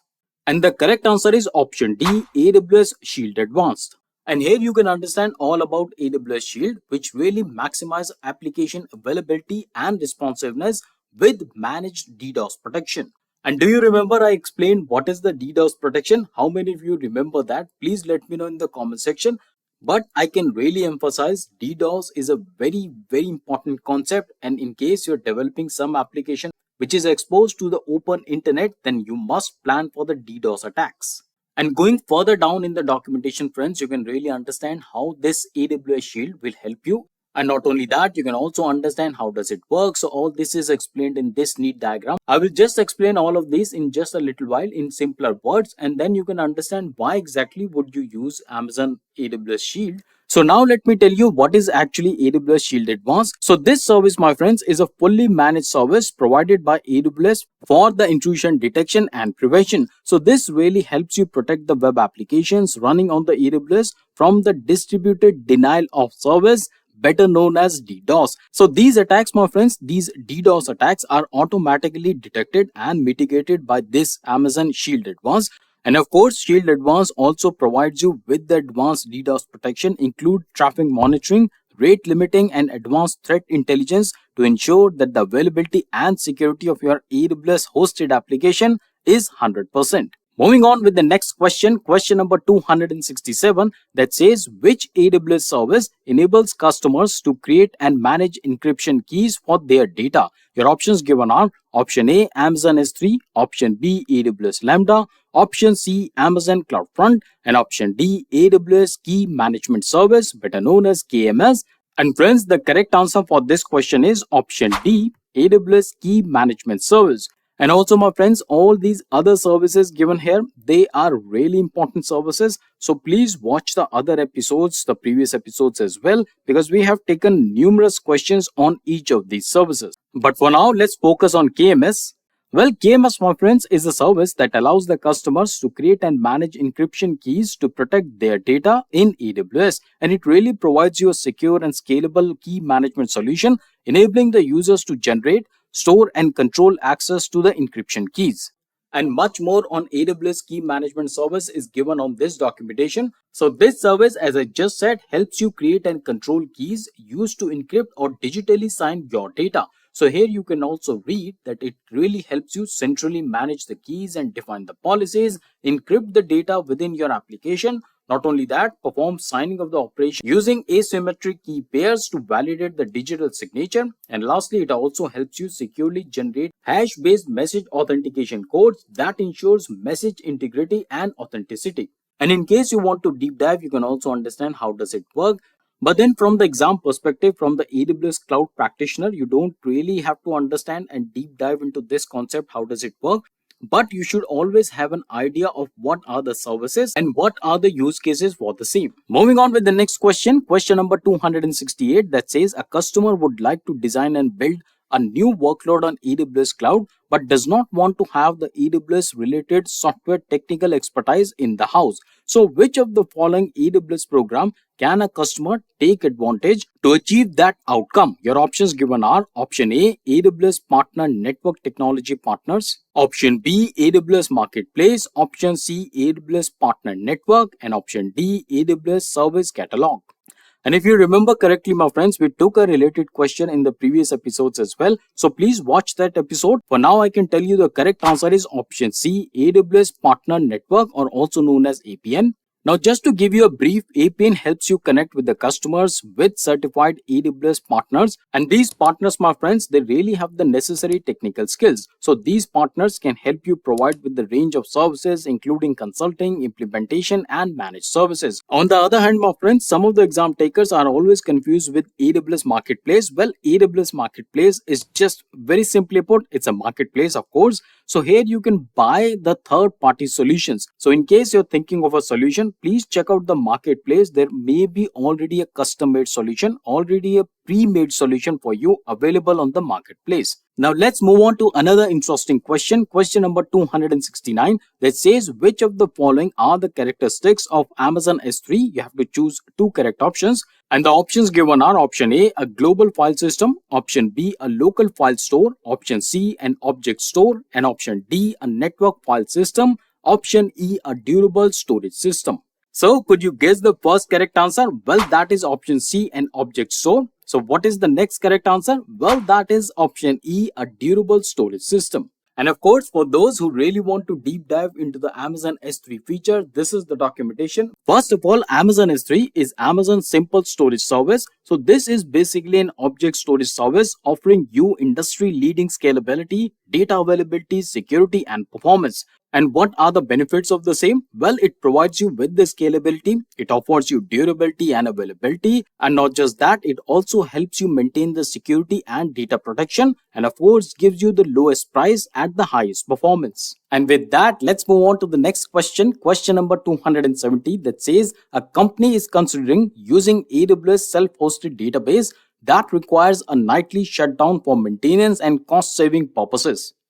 Which service should the company use? Your options given are option A, Amazon Redshift, option B, Amazon DynamoDB, option C, Amazon Elastic Compute Cloud, popularly known as Amazon EC2 with Amazon EC2 Instance Store. And last option given is option D, Amazon EC2 with Amazon Elastic Block Store, also known as Amazon EBS. And friends, the correct answer for this question is option D, Amazon EC2 with Amazon Elastic Block Store. And for all of you who are detail hungry, this is the documentation. Here you can read about what exactly is Amazon Elastic Block Store. And to start with, well, Amazon Block Store provides you with the scalable, high-performance block storage resource that can be used with Amazon Elastic Compute Cloud, which is known as Amazon EC2 instances. So let's begin this episode 39 with question number 271. The question is saying, according to the AWS shared responsibility model, which job is shared between AWS and the customer? Your options given are option A, physical and environmental controls, option B, server hardware management and encryption, option C, application security, and option D, patch management and configuration management. And yes, towards the end of the video, I will share some documentation, AWS official documentation that will help you understand the concept. And then I will give you a very interesting analogy that will really help you understand the concept and get your head around the same. For now, let me tell you the correct answer. So here comes the correct answer, that is option D, patch management and configuration management. In this one, what we are basically talking about is that AWS is responsible for the patching and the fixing of the flaws within the infrastructure, but the customers are responsible for patching their own guest operating systems and the applications. So that's how patch management is the joint responsibility between the AWS and the customers. And then coming to the configuration management, in this one, AWS maintains the configuration of its infrastructure devices, but the customer is responsible for configuring their own guest operating system, databases, and the application. So this is how configuration management, the responsibility is shared between AWS and the customer. So let's move on to the next question. Question number 272. It says, which duty is the customer's responsibility while administrating AWS Lambda functions under the AWS shared responsibility model?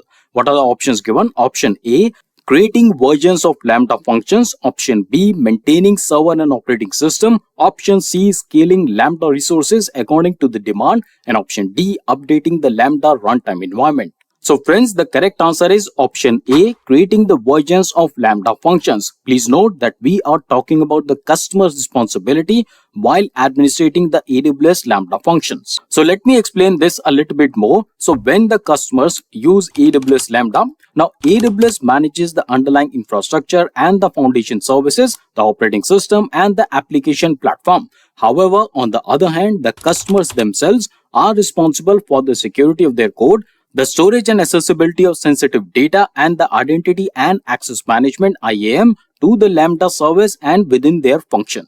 And just to remind you, we have taken so many questions on identity and access management in previous parts. And in all the previous parts, I have given a lot of analogies, lot of examples. So moving on, creating versions of the Lambda functions. This definitely falls under the customer responsibility because the customer is responsible for management and the configuration of the Lambda functions. And not just that, customer is also responsible for creating the versions, deploying the code, and setting the environmental variables. And guys, AWS Lambda is a cool service, very similar to what we have in Microsoft Azure Functions. So primarily, this comes under the serverless computing, as you can see here. So what exactly is AWS Lambda? Well, AWS Lambda is just a piece of code. So you run the code, or sorry, should I say you deploy the code, and this code triggers on some event. And here you can read what is AWS Lambda. So basically you run the code without provisioning and managing servers, creating the workload aware cluster, scaling logic, maintaining event integration, and managing runtimes. And the best part is that you can deploy and you can develop these codes in any language that you prefer. For example, you have this Node.js, Python, Go, Java, and many more. So please go ahead and do some research on AWS Lambda functions. With that, let's move on to the next question. Question number 273 that says, according to the AWS shared responsibility model, which of the following is the customer's obligation? Your options are option A, patching underlying infrastructure. Option B, physical security. Option C, patching Amazon EC2 instances. And option D, patching network infrastructure. So could you guess the correct answer? Well, the correct answer is patching Amazon EC2 instances. And why this is so? Because AWS is responsible for protecting the infrastructure that runs all of the services offered in the AWS cloud, and patching the EC2 instance is the customer's responsibility. And friends, my exam tip to you is that please read these questions very carefully and always understand, always make a distinction that whether the question is asking about the customer's obligation or customer responsibility, or it is asking about the AWS responsibility. And yes, stick around in the video till the very end as I give the documentation and a very cool example. Moving on, question number 274 that says, which of the following is customer's obligation under the shared responsibility model? Once again, we are talking about customer's obligation or customer responsibility. Options are different, so let's check them out. Option A, ensuring that the disk drives are wiped after the use. Option B, ensuring that the firmware is updated on the hardware devices. Option C, ensuring that the data is encrypted at the rest. And option D, ensuring that the network cables are category 6 or higher. So what do you think is the customer obligation? Well, it's option C, ensuring that the data is encrypted at the rest. All the other options given here are the responsibility of AWS. Now let's move on to the next question. Question number 275 that says, which of the following is the duty of the client under the AWS shared responsibility model? And in this question, you have to pick two correct options. Option A, decommissioning of the physical storage devices. Option B, security group and ACL configuration. Option C, patch management of Amazon RDS instance operating system. Option D, controlling physical access to the data centers. And option E, patch management of an Amazon EC2 instance operating system. So let's check out the first correct option, and that is option B, security group and ACL configuration. Could you guess the next one? Well, it is option E, patch management of an Amazon EC2 instance operating system. And of course, my friends, along with the question, you should actually understand the concepts as well. Because in the real exam, AWS can really tweak the question. They can change the language, they can change the option. So you really need to understand what exactly is this shared responsibility model and where to find the documentation for the same. So here you can see that we have this documentation here. It tells you all about the shared responsibility model, but I would start my explanation from this point here. Now it's easier to understand with this image here. So here you can see that AWS is responsible for things like regions. So basically we're talking about the infrastructure on which the AWS cloud is running. So regions, making sure the availability zones are there, available, then the edge locations, and of course the hardware of the AWS global infrastructure. Then AWS is also responsible for the compute, storage, database, networking, and software. And then you need to understand as a customer, what are your responsibilities? So coming to your responsibility as a customer, of course, you are responsible for the client side data, encryption, data integrity, server side encryption, and networking traffic. So basically in and outbound rules. Then you are also responsible for the operating system, networking and firewall configuration. And besides that, platform, application, identity and access management, and of course, your customer data.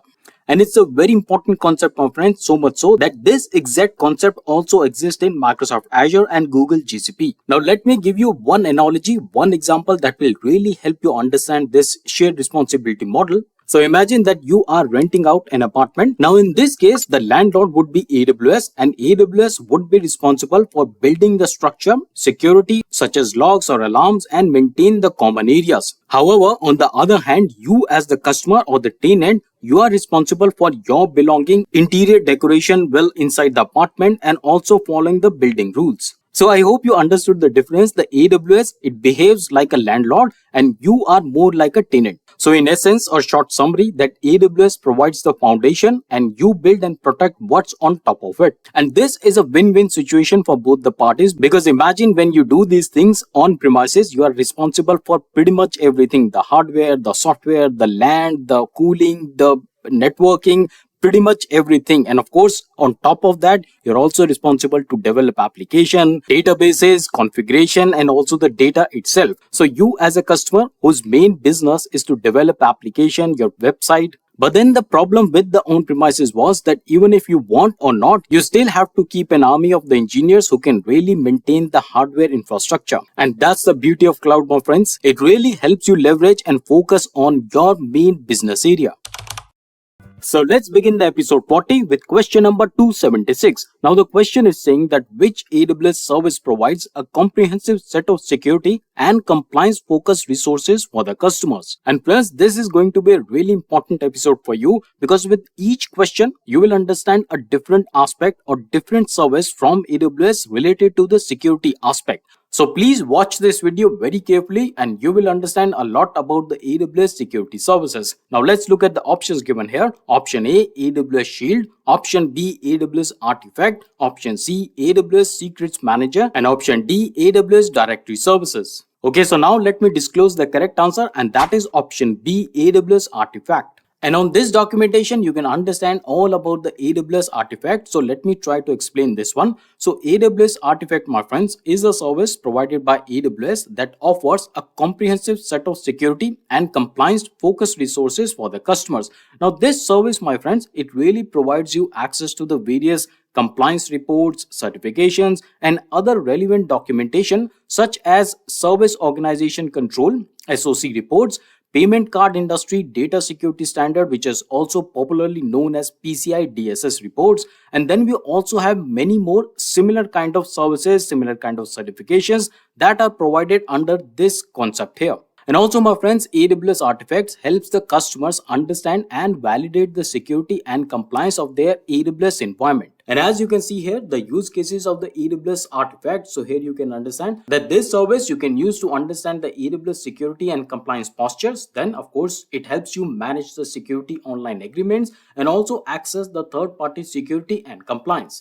Moving on with the question number 277 that says which AWS service provides DDoS protection for web applications running on AWS. Your options are option A, AWS Shield, option B AWS GuardDuty, option C AWS WAF, and option D AWS Inspector. Okay, so pause the video for a moment, share your answer in the comment section below and match up with the answer that I give. So the correct answer for this question is AWS Shield, and we have taken multiple questions on AWS Shield. So please do check out previous episodes as well so that you can get a lot of questions, lot of variations of the question on this important concept here. Okay, so let me try to explain the AWS Shield concept. To start with, let's read the AWS documentation. It says that this concept, this AWS Shield, helps you maximize application availability and responsiveness with managed DDoS protection. So basically, AWS Shield offers distributed denial of service DDoS protection for the web application running on the AWS. And also, my friends, AWS Shield, it really helps you protect the application from DDoS attacks, as I just said, by providing automatic and continuous monitoring, detection, and mitigations against such attacks. It also offers both standard and advanced tiers. So basically, there are two tiers, standard and advanced, and these tiers helps you protect and meets the need of the different application and the environment. And then on the same documentation, of course, you can also understand how this AWS Shield works. So all is given in this diagram here. See, from the exam perspective, you just really be able to define the services, you understand the services, the use cases of the same. However, you need not to fully, understand how the service works, what is the architecture. So this is advanced level questions and they will not appear in the Cloud Practitioner exam, but it's good to understand and be able to define the services. Moving on with the question number 278 that says which AWS service helps the customer monitor and respond to the security events and potential vulnerabilities. Your options are option A, Amazon Inspector, option B, AWS Secret Manager, option C, AWS CloudTrail, and option D, AWS Config. Okay, so the correct answer is option A, AWS Inspector. So let's check out this AWS Inspector, new service, I guess, for many of you. So here comes the AWS Inspector, and as you can see, this service, AWS Inspector, is an automated and continual vulnerability management at scale. And this really helps you as a customer to monitor and respond to the security events and the potential vulnerabilities in their AWS environment. And the best part is it automatically assesses the security and compliance of the application and the instances, identifying the potential vulnerabilities, security postures, and deviation from the best practices. So really good service. AWS Inspector provides detailed findings, prioritized recommendation, and also gives you sort of actionable insights to help the customer improve their security postures. And with that, let's move on to the next question. Question number 279 that says which AWS service provides a managed intrusion detection system for AWS resources? And your options are option A, AWS GuardDuty, option B, AWS Messy. I don't know what exactly is the correct pronunciation of this word here, but let's say AWS Messy. Anyways, moving on, option C, AWS Security Hub, and option D, AWS Firewall Manager. So what do you think is the correct answer? Well, this one is option A, AWS GuardDuty. So let's understand and define the AWS GuardDuty. And here you can see, as per the AWS documentation, this service helps you protect your AWS accounts, workloads, and data with intelligent threat detection. And once again, the best part is that this service actually continuously monitors and analyzes the data from the various sources such as AWS CloudTrail logs, or maybe you can say VPC flow logs or DNS logs, to detect any malicious activities and unauthorized behavior within your AWS environment. And friends, GuardDuty uses machine learning algorithms and the threat intelligence to identify the potential threats and compromised instances or the suspicious activities, helping the customers enhance security of their AWS resources. With that, let's move on to the next question. Question number 280 that says, how should an Amazon EC2 instance access to an Amazon S3 bucket in accordance to the security best practices? So let's check out the options given. Option A, hardcode an IAM user secret key and access key directly in the application and upload the file. Option B, store the IAM's user secret key and access the key into a text file on the EC2 instance, read the keys and then upload the file. And then we have option C that says have the EC2 instance assume a role to obtain the privileges to upload the file. Option D is modify the S3 bucket policy so that any service can upload to it anytime. I know all these options are very confusing, so maybe take your time, understand, pause the video, read them once again, try to understand what all these options are taking you towards. And honestly, my friends, that is how the questions are actually formulated in the real exam as well. So the options can be really confusing. The options can be really, sort of nearby, saying almost the same thing. So you will be really confused. Your mind will be really twisted. And that is the reason, my friends, I give you the documentation, I give you the examples, the analogy. And for now, let me tell you the correct answer. And that is option C. Have the EC2 instance assume a role to obtain the privileges to upload the file. And I'm sure that you really want to read and validate the answer of this question. And trust me, friends, it's not easy to find these kind of documentation. You really have to do a lot of research. So here is the documentation. Here you can see there is a question. It says, how can I grant my EC2 instance, Amazon EC2 instance, access to an Amazon S3 bucket? So once you read this entire documentation, you will be able to associate or link the answer that we have chosen. Let's begin the part 41 with question number 281. But let me tell you one thing, that today I'm going to tell you so many critical concepts and good practices on costing and billing that you will already feel to start working on Amazon AWS. And additionally, there is a free PDF from Amazon AWS itself. So please keep watching the full episode. Now let's read the question number 281 that says that which allows companies to track and categorize spending on a detailed level. Your options are option A, cost allocation tags, option B, consolidated billing, option C, AWS budgets, and option D, AWS Marketplace. So let me first tell you what exactly is the answer, and then we will look at the details of the same. So the correct answer is option A, cost allocation tags. So let me explain the concept of tags in a little bit more details. So basically, tag is a label that you or AWS assigns to the AWS resources, and each of these tags consist of a key and a value pair. And the idea is that for each of your resource, each tag key must be unique, and each tag key can have only one value. And you can use the tags to organize your resources and the cost allocation tags to track your AWS cost on a detailed level.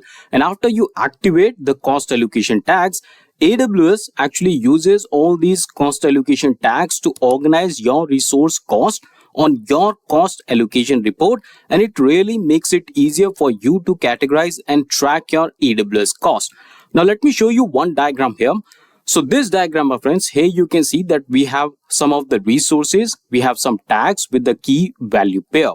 And this diagram very well explains the concept of the tag. So in the example, you have assigned and activated tags on the two Amazon EC2 resources. So this is one Amazon EC2 and this is the second one, Amazon EC2, which is basically a virtual machine. Now here you can see that we have tags named as cost center. Here you can see that. And the other one is cost stack. Now each of these tags have an associate value that you can observe here. Both of these EC2 have this cost center and cost tag, and they have the unique values here. So here you can see that this virtual machine is from the test environment and this virtual machine or EC2 instance is from the production environment. And there is one more important concept hidden in this image. So here you can see that we have marked these tags as user, but this tag is actually marked as AWS. What does that mean? This actually means that you have also activated the AWS generated tags created by, as you can see here, before creating these resources. And the created by tags, it actually tracks who created the resources. So I think that you have already noted that the user defined tags, they are prefixed user, and the AWS generated tags are prefixed as AWS. And friends, after you or AWS applies the tags to your AWS resources such as Amazon EC2 instance or Amazon S3 bucket, you activate the tags in the billing and the cost management console, and the AWS generates a cost allocation report as a comma separated value, or you can also say the CSV file, with your usage and cost grouped by your active tags. So let me show you a documentation where you can read all of these and much more. So here you can understand all about organizing and tracking cost using AWS cost allocation tags. A tag, as I already mentioned, is a key value pair. You can assign the values to the tags and assign the tags to various AWS resources. This is an image which I took or borrowed from the AWS documentation only, so you can understand and read more about this image. How can you track the cost? And this is the CSV file that I was just talking about. So based on your tags, the AWS will generate a report which will contain all the cost for all the resources based on the tags categorization. And you know what? There is exactly a similar concept in Microsoft Azure also, that is also called tags, and similar functionality, similar benefits of the tags you can also reap in Microsoft Azure. So that is why, friend, I always say that once you learn any cloud technology, you'll be able to easily transport yourself from one cloud to another because the concepts are very similar. Moving on with the next question, question number 282, that says which AWS tool assist with estimating cost, and you have to choose 3 correct options. Your options are option A, detailed billing report, option B, cost allocation tags, option C, AWS pricing calculator, option D, AWS total cost of ownership calculator, and option E, cost estimator. So let me give you the correct options. The first one is option B, cost allocation tags. Then we have option C, AWS pricing calculator, and the last one is option D, AWS total cost of ownership or TCO calculator. So starting with the option B, cost allocation tags, I just told you everything about the same in the previous question. So please rewind the video, understand it much more. Now let's move on to the next option, which is AWS pricing calculator. So AWS pricing calculator, my friends, it's a free web-based planning tool that you can use to create cost estimate for your AWS services, and you can use the AWS pricing calculator for the following use cases. So let's understand what are the use cases here. So first of all, we have model your solutions before building them, explore AWS service price points, review the calculation behind your estimates, plan your AWS spend, and find the cost saving opportunities. So let's take this example here. This will make things more clear. So imagine that you are already an AWS customer and you want to add another EC2 instance so that you can handle your weekly spikes. So let's say that you have a weekly spike, maybe on weekends you have more sales. That's why you have a spike in the sales or the traffic. Then you can use the weekly spike information in this AWS pricing calculator for that EC2 instance and the payment options. The AWS pricing calculator, once you put all these inputs, it will allow you to estimate the cost that includes the upfront, monthly and annual cost. So that is how you can estimate the cost of various components and various AWS services using the AWS pricing calculator. And then we have this third correct option, that is AWS total cost of ownership. And to better understand the AWS total cost of ownership calculator, this is a free PDF file that you can download. The link is given in the description box for all the documentation, including this PDF file. So here you can understand what is the AWS cloud economics. You can also understand what are the benefits of cloud. So in a very short PDF file, you will be able to understand cloud concepts high level. And then when you scroll down a little bit more, you will reach out to this section here. That will give you an understanding about what exactly is total cost of ownership calculator. And once again, I want to tell you that similar concepts are also existing in other clouds, Microsoft Azure, Google GCP, IBM, everywhere there are very similar concepts. And the idea of TCO is very simple, and it actually is hidden in the name itself, total cost of ownership. So when you are trying to move your solution from on-premises and then you want to go to the cloud services, then this total cost of ownership will really help you understand what are the costs or what is the cost that you will be incurring or spending when you move your solution to the cloud. And that is super important for any organization. So before you take the decision that whether you want to move to the cloud or not, this total cost of ownership will help you and also the higher management understand and take a wise and informed decision. So please go ahead and download this file here. That will give you in a more illustrative way to understand exactly what is total cost of ownership, how you can use it. Wonderful PDF, free of cost. So go ahead and make the most out of it. And with that understanding on various price calculating options, let's move on to the next question. Question number 283, that says which of the following are advantages of AWS consolidated billing? Once again, you have to choose 2 correct options. Let's read the options. Option A, the ability to receive one bill for multiple accounts. Option B, service limits increasing by default in all the accounts. Option C, a fixed discount on monthly bill. Option D, potential volume discounts as usage in all accounts is combined. And option E, the automatic extension of the master accounts AWS support plan to all the accounts.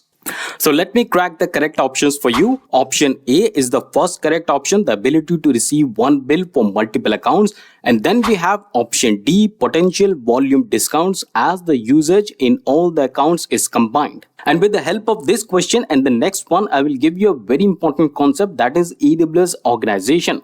So basically, my friends, AWS Organization, well, the documentation will also follow through. So I was saying that the AWS Organization is an account management service that lets you consolidate multiple AWS accounts in an organization that you can create and manage centrally. See, as an individual, it might not be very beneficial for you because normally we don't have multiple AWS accounts. But as an organization, think of it as an organization perspective. The organizations usually have multiple accounts. Now, they always want to have a mechanism using which they can smoothly and centrally manage all the accounts, their costing, their billing. So that is very important for big organizations. So AWS Organizations, it really helps you programmatically create new AWS account and allocate the resources. Secondly, it helps you group the accounts to organize your workflows. Thirdly, it helps you apply policies to account or group for the governance. And remember, this point is very important. You might get some questions on these, and the question could be asking, what is one service that you can use to apply policies on account or group level? Then fourth benefit of the AWS Organization is that it lets you define the central configurations and audit requirements. So please note down all these benefits. There can be separate questions on each of these. Moving on to the next question, question number 284, that says, which service should a customer use to consolidate and centrally manage multiple AWS accounts? Remember, I just mentioned that you can get multiple separate questions on each of the benefits I showcased in the last question. So here is an example of that. Let's read the options. Option A, AWS IAM. Option B, AWS Organizations. Option C, AWS Schema Conversion Tool. And option D, AWS Config. So I already mentioned in the last question, AWS Organizations helps you centrally manage and govern your environment so that you can grow and scale your AWS resources into multiple accounts, and you can manage all these resources costing centrally as an organization. And besides, from the organization perspective, as an administrator also, in case you're trying to work as an AWS administrator, you can create accounts in your organization and invite the existing accounts to join the organization, and this will give you all the benefits that I mentioned in the last question. And one more thing I can add in this question, that these account management and consolidated billing capabilities, it really enables you to better meet the budget, security and compliance needs for your organization or business. So it gives you the control access, manage compliance, coordinate security mechanisms, including the restricting AWS services. So really wonderful service if you want to consolidate lot of perspective related to cost, control, policies, compliance. AWS Organization is the service to go for, and that's exactly the answer of this question. And as for the documentation, this is the documentation. What is AWS Organization? You can read all of that which I just mentioned. You will be able to understand, you will be able to see the hierarchy as well, and you can see the features of AWS Organization. So everything is given. Of course, the use cases, this part is very important. I would say understand the use cases of the AWS Organization. Why would you use it? So everything given in this documentation. Links as usual in the description box. And with that, let's move on to a very interesting question. Question number 285, that says, which compute hosting model should be accounted for the in total cost of ownership or TCO calculator when undertaking a cost analysis that allows the physical isolation for a customer workload? Now, options given are option A, dedicated host, option B, reserved instances, option C, on-demand instances, and option D, no upfront reserved instances. So are you able to guess the correct option? Well, let me tell you, the correct option is option A, dedicated host. So please understand why exactly would you use the dedicated host. I hope you get some idea already by the name itself, dedicated host. What does that mean? Well, the dedicated host is used to launch Amazon EC2 instances on physical servers that are dedicated for your use. That's right, your use. That's why dedicated. So the dedicated host, they really give you additional visibility and control over how the instances are placed on the physical server, and also you can reliably use the same physical server over the time. And as a result, dedicated hosts, they really enable you to use your existing server bound software licenses like the Windows Server and address corporate compliance and regulatory requirements. So let's begin the part 42 with question number 286. The question is saying the use of what AWS feature or service lets you set the custom cost and usage budgets. So I hope you remember in the last episode we were talking about what are the mechanisms or services that we can use to track the cost or spending on the AWS services or the resources. Now in this question, we are not talking about how to track the cost, but rather here we are talking about how can you get the alerts? How can you be alerted or your management be alerted when your threshold of the budget is exceeding or maybe the forecast is going to exceed? So this is what the question is asking about. How can you set a mechanism to get the alerts on time before you exceed your budgets or forecast? What are the options given? Option A, the cost allocation tags. Option B, consolidated billing. Option C, AWS budgets. And option D, AWS Marketplace. And I'm pretty sure that by looking just the questions and the wordings of the question, you have already guessed the correct answer, and that is option C, AWS budgets. Now let's understand AWS budget in a little bit more detail. So here you can understand AWS budget lets you set custom cost and usage budgets that alerts you when your budget thresholds are exceeded, and you can also create the budgets to track your aggregated reservation and saving plan utilization and coverage metrics. So here you can also understand, maybe I can show you one more documentation. This one here. So this one here you can also understand what are the benefits of AWS budgets. So basically you can set the custom budget. You can also stay informed on your usage. So what are your usage? You can keep a track of that so that you can take informed decision whenever the budget is going to meet the thresholds.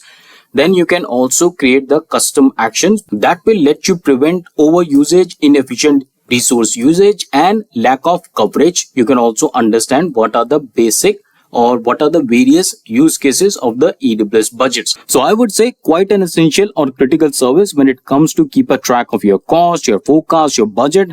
Really important, not just for you as a AWS administrator, but also the management with whom you will be dealing day in and day out. Let's move on to the next question. Question number 287. Really interesting question once again on the pricing and the reservation model. How can you save the pricing or spending?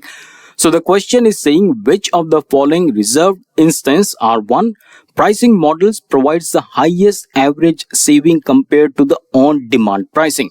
Now, it's a very important question, my friends, not just from the exam perspective. So you should really understand what are the different combination of the services and the amount of time that you should take these services or rent or purchase these services that will give you a maximum cost saving. What are the options given? Option A, 1 year no upfront standard RI pricing. Option B, 1 year all upfront convertible RI pricing. Option C, 3 years all upfront standard RI pricing. And option D, 3 year no upfront convertible RI pricing. Now these questions really can be confusing because all of them looks like a good option. So let me give you more insights on this question first and then we will come back. So let me first reveal the answer. I will give you some more details on it. Please listen to the details very carefully. As for now, the correct answer is option C, 3 year all upfront standard RI pricing. Now let me tell you, the question has asked which reserved instance or the RI pricing models can provide the highest average savings as compared to the on-demand pricing. So I'm sure that all of you must be knowing what is on-demand pricing, essential concept in the cloud computing, and it would be really good if someone of you really elaborates 1 or 2 lines in the comment section below and explain the concept of on-demand pricing. I will also put my 2 cents there and this will give all of us a good learning. So please, I encourage you to put your comments and understanding what exactly is on-demand pricing. So all the options given here, my friends, the 3 year all upfront standard RI pricing typically offers the highest average cost saving. Now, this model actually requires the users to pay for the entire RI term, which a single upfront payment, or you can say which really translates into a larger discount for committing to a longer duration. And here we can see the longer duration is 3 years. But one thing is important, that this is without the flexibility to change the RI attributes that the convertible RI options would allow. And this option, as compared to the other options that involves either a short term or no upfront cost or the ability to convert to the RI, all of which typically results in lower saving. So that is why the correct answer is option C. And this is a really good documentation to understand what is AWS EC2 reserved instances. You can understand what exactly is that, the idea behind the same. There is a good video also. You can play that and understand. Then you will be able to understand what are the benefits, the save money and maintain flexibility, reserve capability. So normally there are two models, or I think I should say two models of time commitment, 1 year or 3 year. And yes, maybe, in the questions, they might confuse you with a 2-year plan as well. So always remember, we have either 1 year or 3 year. There is no 2 years. Then you can understand how this reserved instances work and other parts of the documentation. So primarily idea is, my friends, that normally in your life also, if you commit something for a longer term, this gives you essentially price benefits, and that exactly is the idea here as well with the reserved instances. And with that long-term commitment goals, let's move on to the next question. Question number 288, that says, which storage service can be used as a low-cost option for hosting your static website? Please mind this word, we are talking about static website. The question might change as a dynamic website, then this answer will not hold. Let's look at the option. Option A, Amazon Glacier. Option B, Amazon DynamoDB. Option C, Amazon Elastic File System. And option D, Amazon Simple Storage Service, or also known as Amazon S3. And the correct answer is option D, Amazon Simple Storage Service. So I will give you the documentation in just a while, but in a nutshell, Amazon S3, you can use that to host your static website. And normally, what is a static website? Well, static website, my friends, is like a collection of individual web pages, including static content, which is not changing. And these might also contain client-side scripting. And by contrast, if you talk about the dynamic websites, that really relies on the server-side processing or scripting, including server-side scripts such as, let's say, PHP or JSP, maybe ASP.NET. So that is why you have to remember that when it comes to the static website, Amazon S3, it does not support the server-side scripting. But then to support the server-side scripting or the dynamic website, you can always use the other resources from Amazon AWS. And here you can understand what exactly is Cloud Object Storage or Amazon S3 that we were just talking about. So Amazon S3 is an object storage service that can offer industry-leading scalability, data availability, security, and performance. And the best part is that Amazon S3 is actually designed for these many, like 99.99, basically 11 nines of durability, and stores the data for millions of customers around the world. You can understand the use cases here. And here, one of the use cases is this one, which is the answer of our question as well. Run cloud native application. You can build powerful, fast, mobile, and web-based cloud native apps that can scale automatically in highly available configuration. So that is our answer for the question. So let's move on to the next question. Question number 289, that says, which statement is true regarding AWS pricing? And you have to choose two correct options. Let's read the option. Option A, with the AWS pay-as-you-go pricing model, you do not have to pay any upfront fee. Option B, you have no responsibility for the third-party software licensing cost. Option C, that you have to only pay for the individual services that you need with no long-term contracts. And option D, that for some services, you have to pay a startup fee in order to get the service running. And option E, there are no reservations on Amazon AWS. You only pay for what you use. So let's check out both of the correct options. First one is option A, where you have to use the AWS pricing pay-as-you-go pricing model and you do not have to pay any upfront fee. And this is actually the idea, this is actually the essence of cloud computing, my friends, that you are not putting your money as upfront cost, which is normally called the capital expenditure. But you're actually moving from capital expenditure to the operational expenditure, and you use or spend only for the amount of services that you use or for the amount of time that you use the service for. So that is the core idea behind the cloud computing. What is the next correct option? That is option C, that you only pay for the individual services that you need without any long-term contracts. So those are the two correct options regarding the AWS pricing model. And also I can tell you that there could be questions hidden in other options as well. So please understand other options as well. In case you have some doubts, let me know in the comment section. Now let's move on to the question number 290 that says, which AWS service should be used for long-term low-cost storage of data backups? What are the options? Option A, Amazon RDS, Amazon S3 Glacier is the second option. Option C, AWS Snowball, and option D, AWS EBS.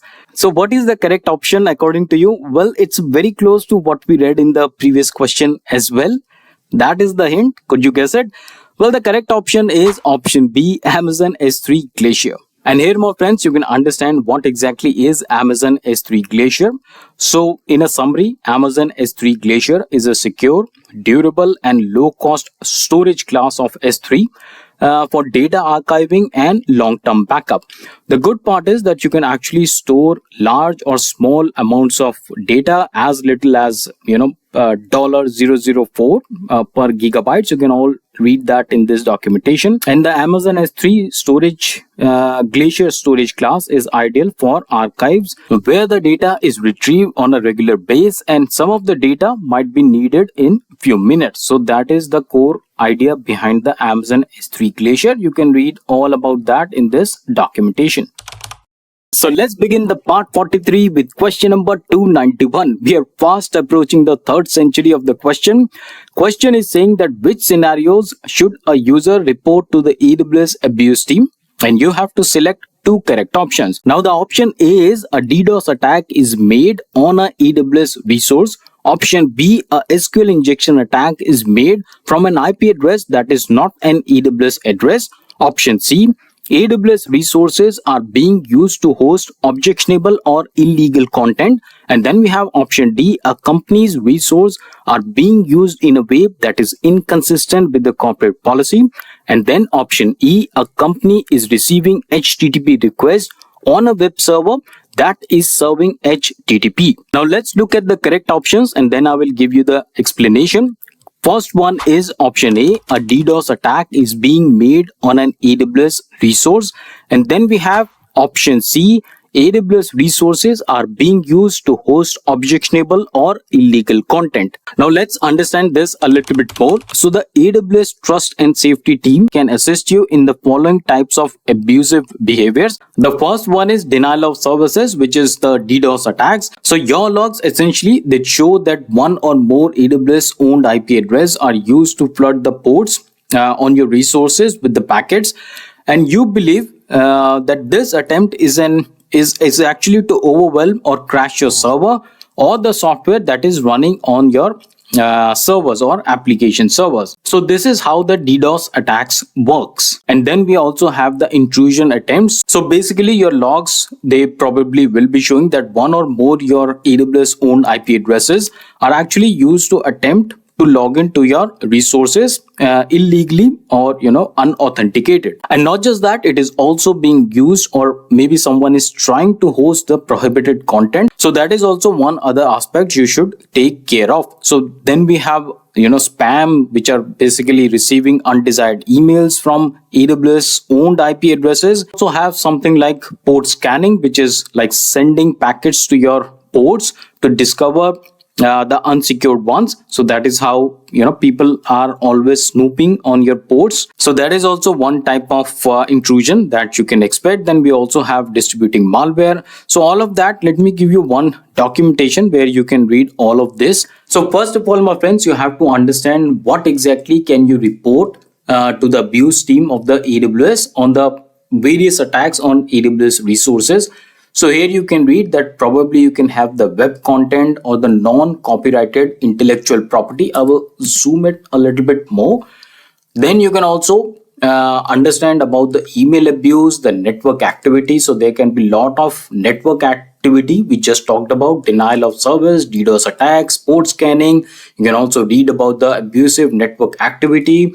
So all of that, and also how to secure your ports, email, IP addresses, timestamps, and a lot more. Then please understand copyright. This is a big issue in case there is some content or some data on your application that is forged into, which is not copyrighted. So please understand this. It's a very important concept. It's a very real scenario that loads of application, loads of companies, corporate houses are facing day in and day out. With that first step on the security, let's move on to the next question. Question number 292 that says a user is planning to migrate an application workload to the AWS cloud.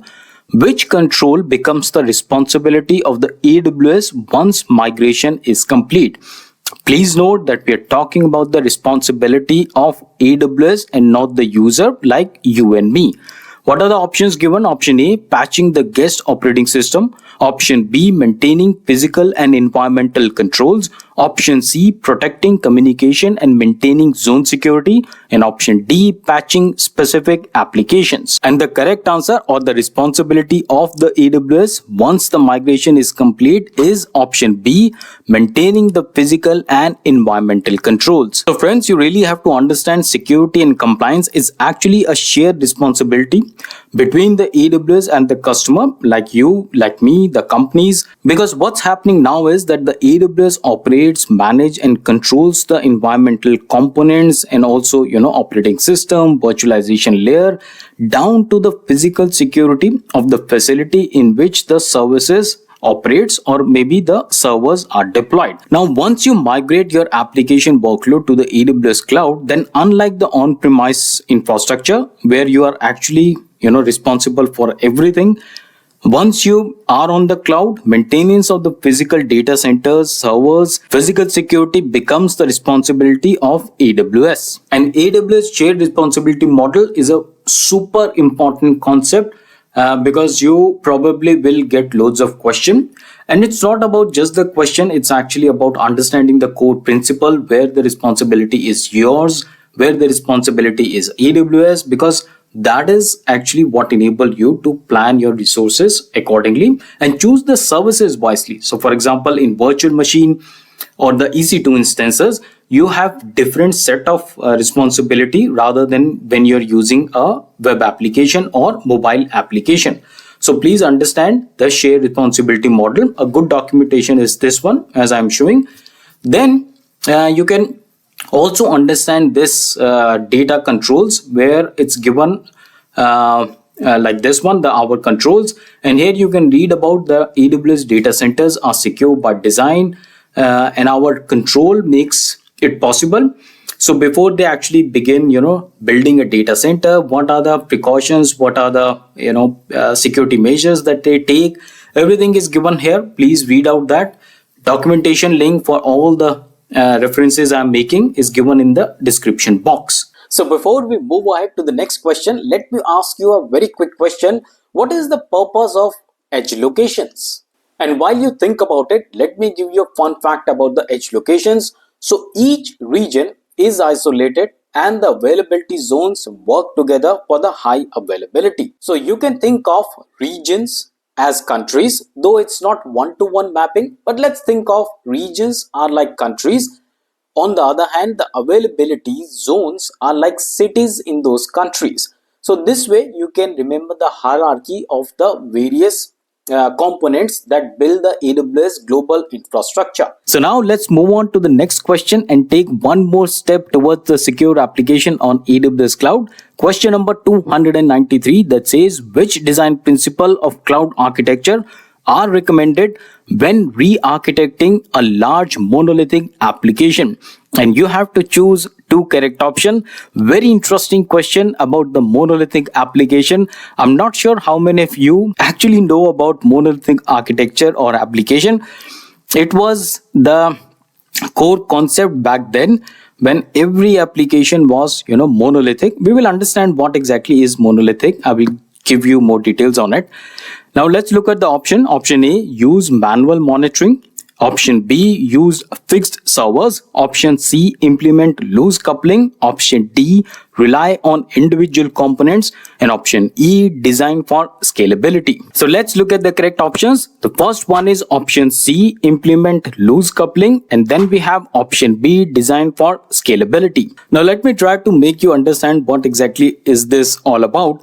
So when you're re-architecting your application, the monolithic application as given in the question, the recommended design principles include implementing loose coupling. Here we can see that as a correct option, and also designing for scalability. Well, these principles, these actually promote flexibility, independence of components from each other, so they can, work independently rather than crashing together, and then also the capacity to handle the fluctuating workloads efficiently. But to better understand these options or these correct answer, you really need to understand what exactly is monolithic application. So let me give you a basic understanding of this. So in the software engineering, my friends, a monolithic application, it really embodies a unified design approach where you can, application functionality, it operates as a single indivisible unit. In simple words, it says that all your components are tightly coupled together, and they cannot be modified, updated, or tested individually. They're really tightly coupled, and that was the core design principle back then. And this actually includes user interface, business logic, driving the application core operations, and it also includes the data access layer responsible for communicating with the database. So now you can see, normally we talk about the 3-tier architecture, business logic or the front end, UI, UX. We also talk about the logic layer, and we talk about the databases. So this is the 3-tier architecture, but in a monolithic application, all these 3 layers are tightly coupled. Now you may be wondering, what is the exact problem with that? Well, there are multiple problems associated with the monolithic application or the architecture, and some of them I can quickly mention here. First of all, there are huge scalability issues with the monolithic architecture. Then, as I mentioned, lack of modularity, because monolithic application is a single cohesive unit. It can be difficult to really reuse the specific components or specific modules of your application in other projects. Then also, thirdly, I can say slow deployment, because it's a giant application, one single unit, so very slow deployment. And also, it's very difficult to identify and fix the issues. And lastly, I can touch upon that testing is also a great challenge. And that is why, to resolve these issues, we need to re-architect the application, implement loose coupling, and design for scalability. And here, when I say implement loose coupling, I really mean that you have to promote the flexibility and reduce the interdependencies between various modules of your application. So that is loose coupling. And then design for scalability, of course, it involves creating the architecture in such a way that it can handle a growing amount of workloads effectively. And that is crucial for these days application. You can never be sure when your application will have demand spikes.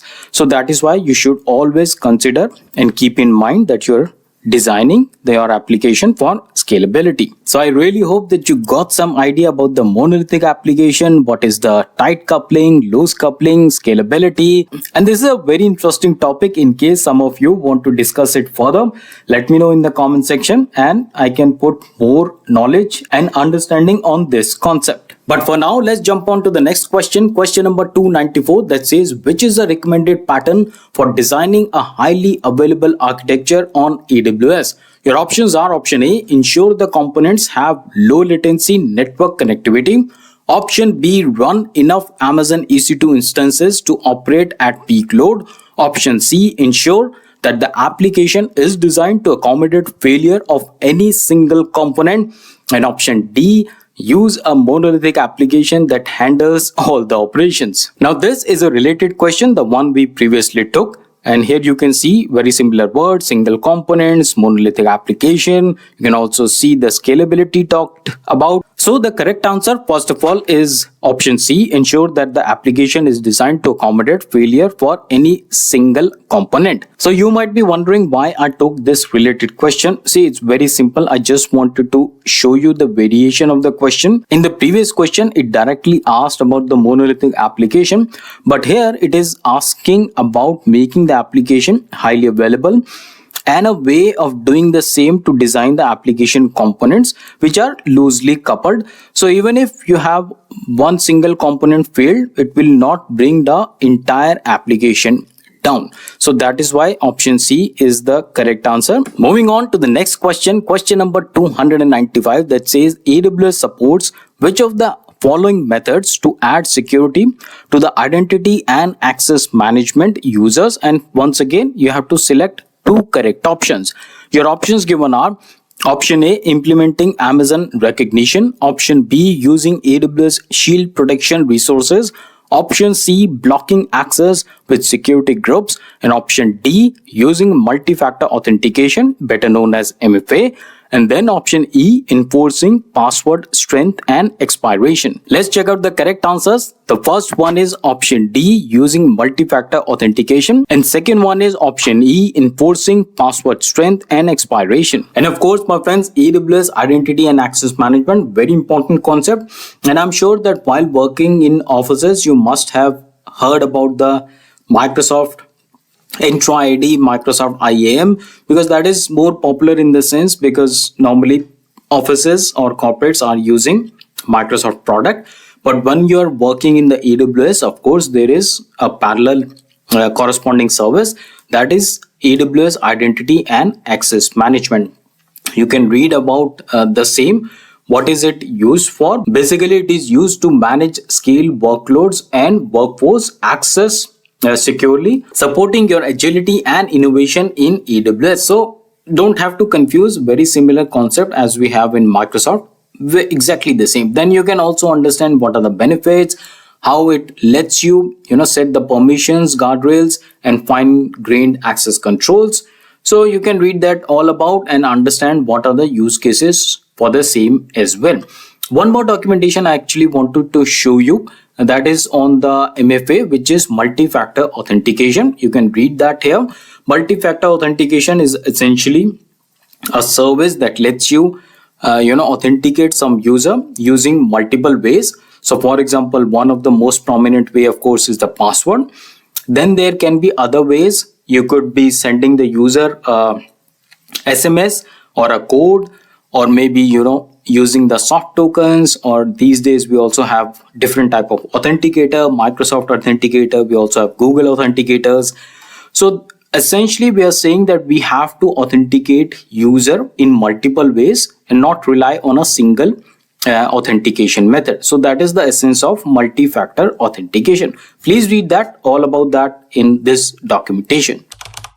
So here comes the very first question for today. Question number 296, part 44. The question is saying, which of the following is an AWS Managed Domain Name System or DNS web service? And your options are option A, Amazon Route S3, option B, Amazon Neptune, option C, Amazon SageMaker, and option D, Amazon Lightsail. And the correct answer for this question is option A, Amazon Route S3. And on this documentation, you can very well understand what exactly is Amazon Route 3, which is a reliable and cost-efficient way to route end user to internet application. So primarily, Amazon Route S3 is AWS managed DNS web service. I will also give you details about the other services, but before that, you can understand all the benefits of the S3. Given here, how it works, everything is given here along with the use cases. Now let me very quickly tell you about the other services as well, because you might get some questions around these services. So coming to the Amazon Neptune, well, this service is actually a fast, reliable, fully managed graph database service. So that is of course not linked to the DNS web service. That is why not the correct answer. Coming to the SageMaker.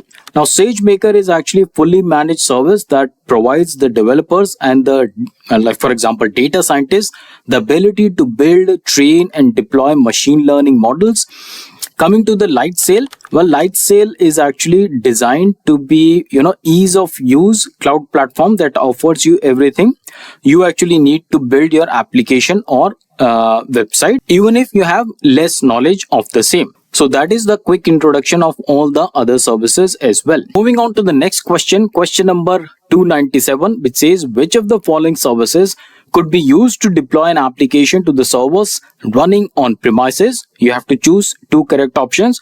Let's look at the options. Option A, AWS Elastic Beanstalk. Option B, AWS Ops Work. Option C, AWS Code Deploy. Option D, AWS Batch. And lastly, option E, AWS X-Ray. Looking at the correct options, first one is option B, AWS Ops Work, and then we have option C, AWS Code Deploy. And actually, AWS Ops Work and AWS Code Deploy are the services that basically you can use to deploy application to an on-premises server. But importantly, I can just mention AWS Ops Work is actually end of life. But can someone of you tell me what is the new service that is replacing the Ops Work? Interesting to know. Let's see how many of you can nail that.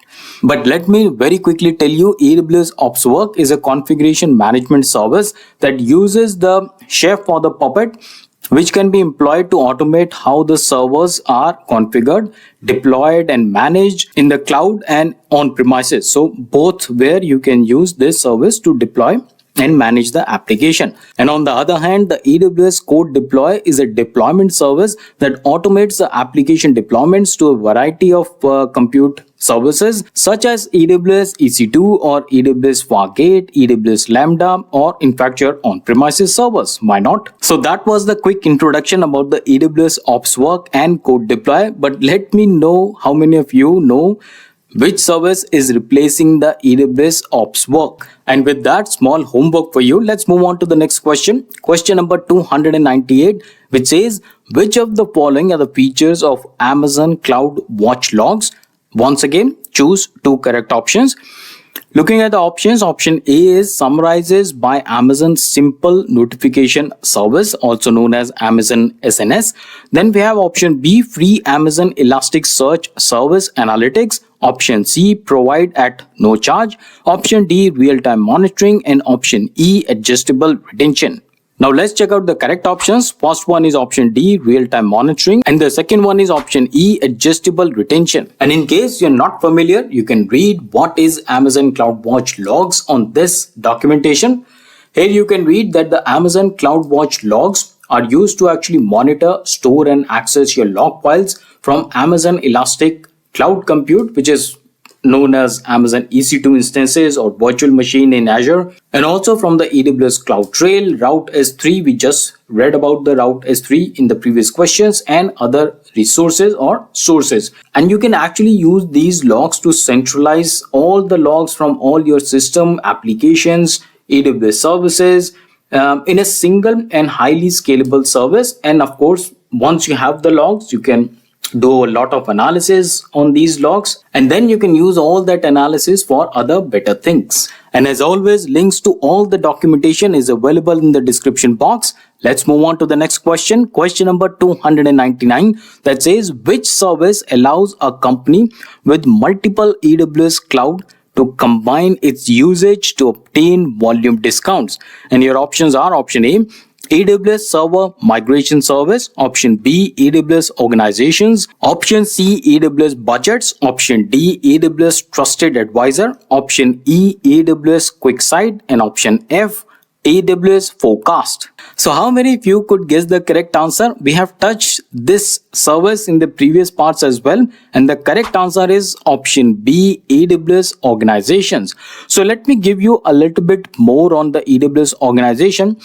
So when you use the consolidated billing feature in the AWS Organization to primarily consolidate the billing and the payment for multiple AWS accounts. So as an organization, of course, you have multiple accounts and you want to track all these accounts, their billing, their payment with one single service, and that single service is AWS Organization. And what are the benefits of all these consolidated billing? Well, of course, first of all, we have one bill. You get one bill for your multiple accounts, and as an organization, it's very helpful and time saving. Then we have easy tracking. You can track the charges across multiple accounts and download the combined cost and usage data. Then of course, combined usage, you can combine the usage across all the accounts in the organization to share the volume pricing, discounts and reserved instance discounts. So that is how this combined usage work, and you can combine multiple account usages and take the reserved instance discounts. Very important concept. And I have taken multiple questions on the AWS organization in the previous parts, like in part 41, 42 and 43. So please do check out them. And with that, let's move on to the next question. Question number 300, the third century of the questions. Reading the question, it says a company wants to reduce the physical compute footprint that developers use to run the code. Which service would meet that by enabling serverless architectures? Please mind it. Very important hint here. Enabling serverless architectures. Now, what are the options given? Option A, Amazon Elastic Compute Cloud, which is also known as EC2. Then we have AWS Lambda. We also have Amazon DynamoDB, and we also have option D as AWS Code Commit. And the correct service that meets the serverless architecture is option B, AWS Lambda. And in case you are interested, you can read all about the AWS Lambda in this documentation. Wonderful documentation, but let me sum up for you. So AWS Lambda is a compute service that lets you run the code without provisioning or managing the services or servers, and the AWS runs your code only when it is needed and scales automatically. That's a big feature and advantage of using Lambda, that it scales automatically. So, within a few seconds, if you have few requests to thousands of requests, it doesn't matter. It just scales automatically according to the traffic. And one more very good advantage is that you pay only for the compute time that you consume. So there is basically no charge when your code is not running. And with the Lambda, you can run the code for virtually any type of application or backend service, all with zero administration. That is, I guess, the best part. Lambda actually runs your code on highly available compute infrastructure and also performs all the administration of the compute or the computer resources, including servers, operating system maintenance, capacity, provisioning, and maybe automatic scaling. I just mentioned that. And also not just that, but also code monitoring and logging for your services or the Lambda when it is running. So it generates logs, so you can track all that logs as well. All that what I just said is given in much more detail in this documentation. Please go ahead, read this. Very important service, and it will be really helpful for you when you are building the serverless architecture. Wonderful service. So let's begin the part 45 with question number 301. Already 3 centuries of the questions are done. Let's read this question. It says, which of the following identity and access management entities is associated with an access key ID and secret keys when using AWS command line interface, or also known as AWS CLI?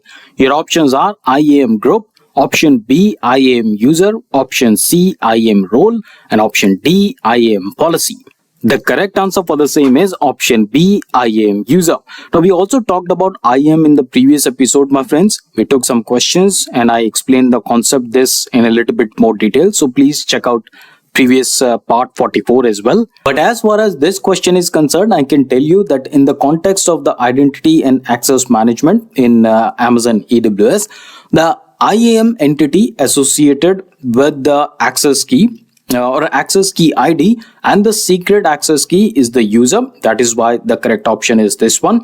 And the Amazon or AWS CLI, it really interacts with the AWS services using the IAM user. And these users are given access key IDs and secret access keys to securely sign in programmatic requests to the AWS. And also to generate the access key ID and the secret access key, you can create an IAM user in your AWS account. And it's really important to note that these keys are used for programming purposes, for example, CLI, SDK, or maybe doing the direct HTTP call, and they are not signing into the AWS Management Console. So very important few points here and there. Please, watch this 1 or 2 minutes once again, and you will get more understanding on how this is connected IAM user to the AWS Identity and Access Management. Think about it. What do you use the DynamoDB for? And what is the difference between RDS and AWS Aurora? So fun fact, I can tell you that DynamoDB, my friends, is a fully managed, serverless and quite fast. Okay, so I hope you're enjoying the questions. You're able to answer the questions now independently. We have lot of revisions throughout the session. Let me ask you one quick question here. What does the VPC do? Let's move on to the next question. Question number 302 that says, what approach to transcoding a large number of individual video files adheres to the AWS architecture principles? And your options are: option A, using many instances in parallel; option B, using a single large instance during off-peak hours; and then we have option C, using dedicated hardware; and option D, using a large GPU instance type. So what is the correct answer? Well, it is option A, using many instances in parallel. And why this is so? Because it's really beneficial to approach to the transcoding of a large number of individual video files using the parallel architecture. And this approach is actually commonly known as horizontal scaling. So it allows for the transcoding process to be distributed across the multiple instances simultaneously.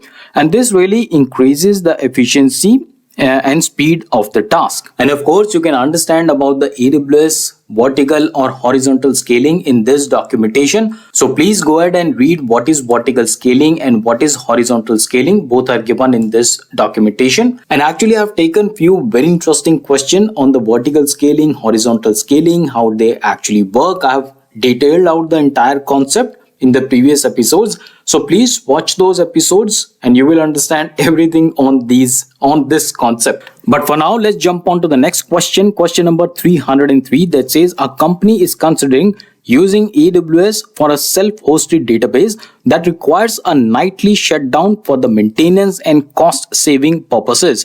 Which service should the company use? Your options are Amazon Redshift, option B, Amazon DynamoDB, option C, Amazon Elastic Compute Cloud with Amazon EC2 Instance Store, and option D, Amazon EC2 with Amazon Elastic Block Store, also known as Amazon EBS. And it's a rather tricky question. A lot of related information is giving, but let me give you the correct answer.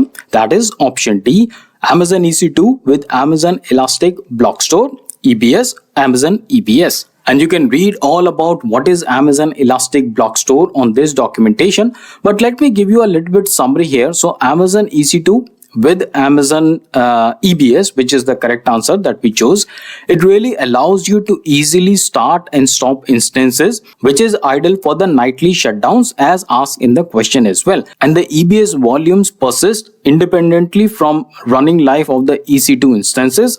So your data, it actually remains intact even when the instance is stopped. So that is the beauty of using the Amazon EC2 with the Amazon Elastic Block Store. Now I can give you one-liner understanding of all the other services as well. Basically, the Redshift, Amazon Redshift and Amazon DynamoDB, they are the managed services designed for continuous operations, and they actually do not support regular shutdowns as part of their typical use cases.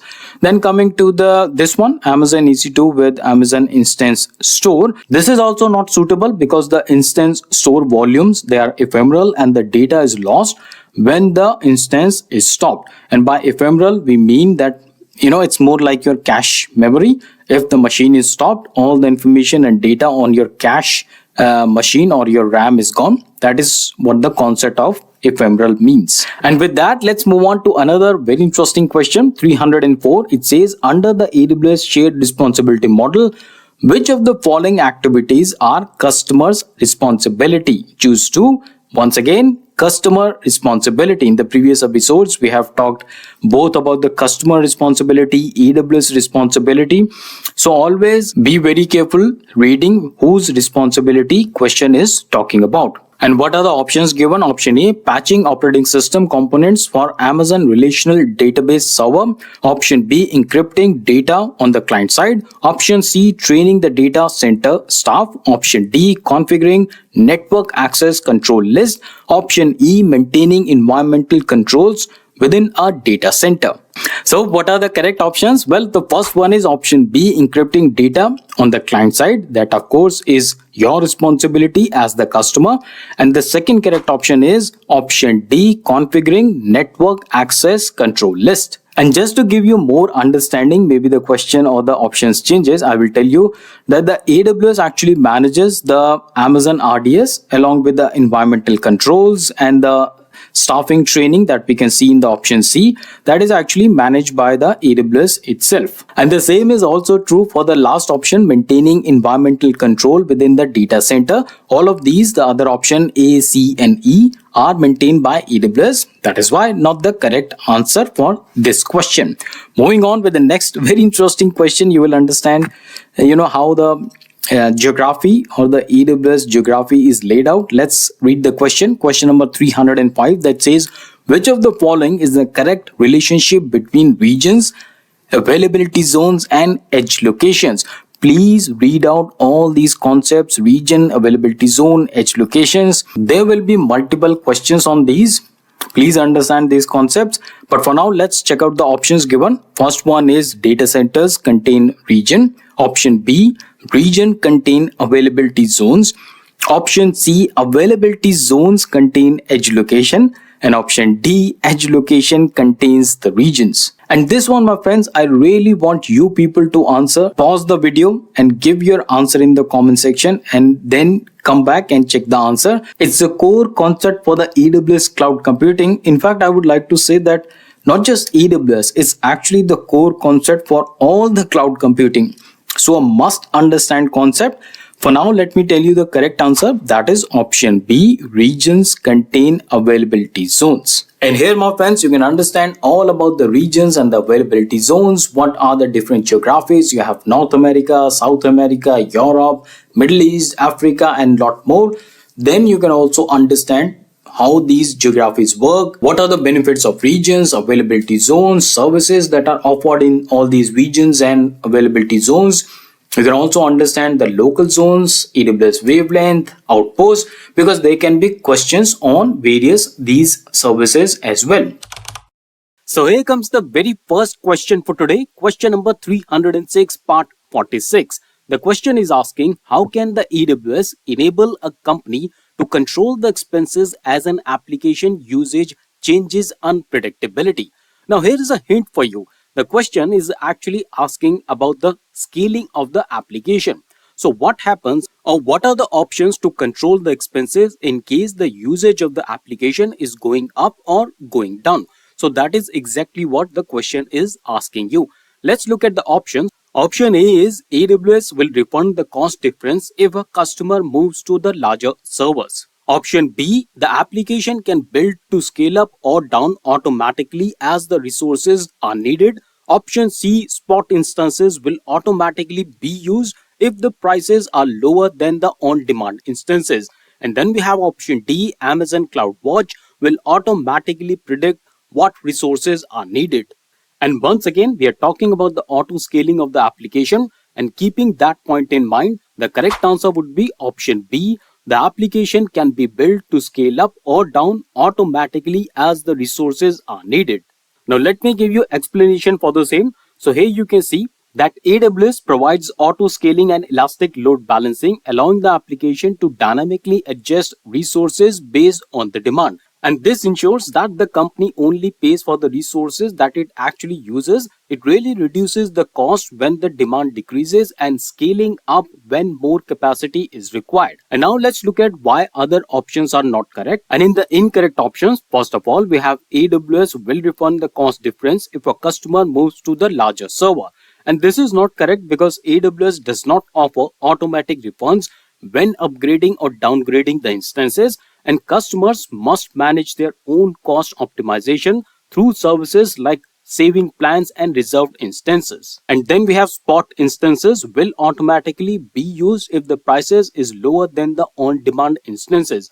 Of course, this one is also incorrect, and the reason is very simple. Spot instances are not automatically used. They must be specifically requested and managed and can be interrupted if the prices goes above the customer's bid. So in case you have bid for the spot instances, let's say at the $100, but in case there is a demand surge in spot instances, then the prices will go up and you may lose the spot instance. Coming to the last option here, this says Amazon CloudWatch will automatically predict what resources are needed. And here I want to say that while the Amazon CloudWatch, it provides the monitoring and alerts, it does not predict or automatically allocate the resources. However, Amazon CloudWatch, it works alongside the auto scaling to help manage resource utilization. So I hope my friends you understood why we picked this as a correct option and why the others are incorrect options. So here it comes, question number 307. It says which AWS service or feature can be used to prevent SQL injections attack.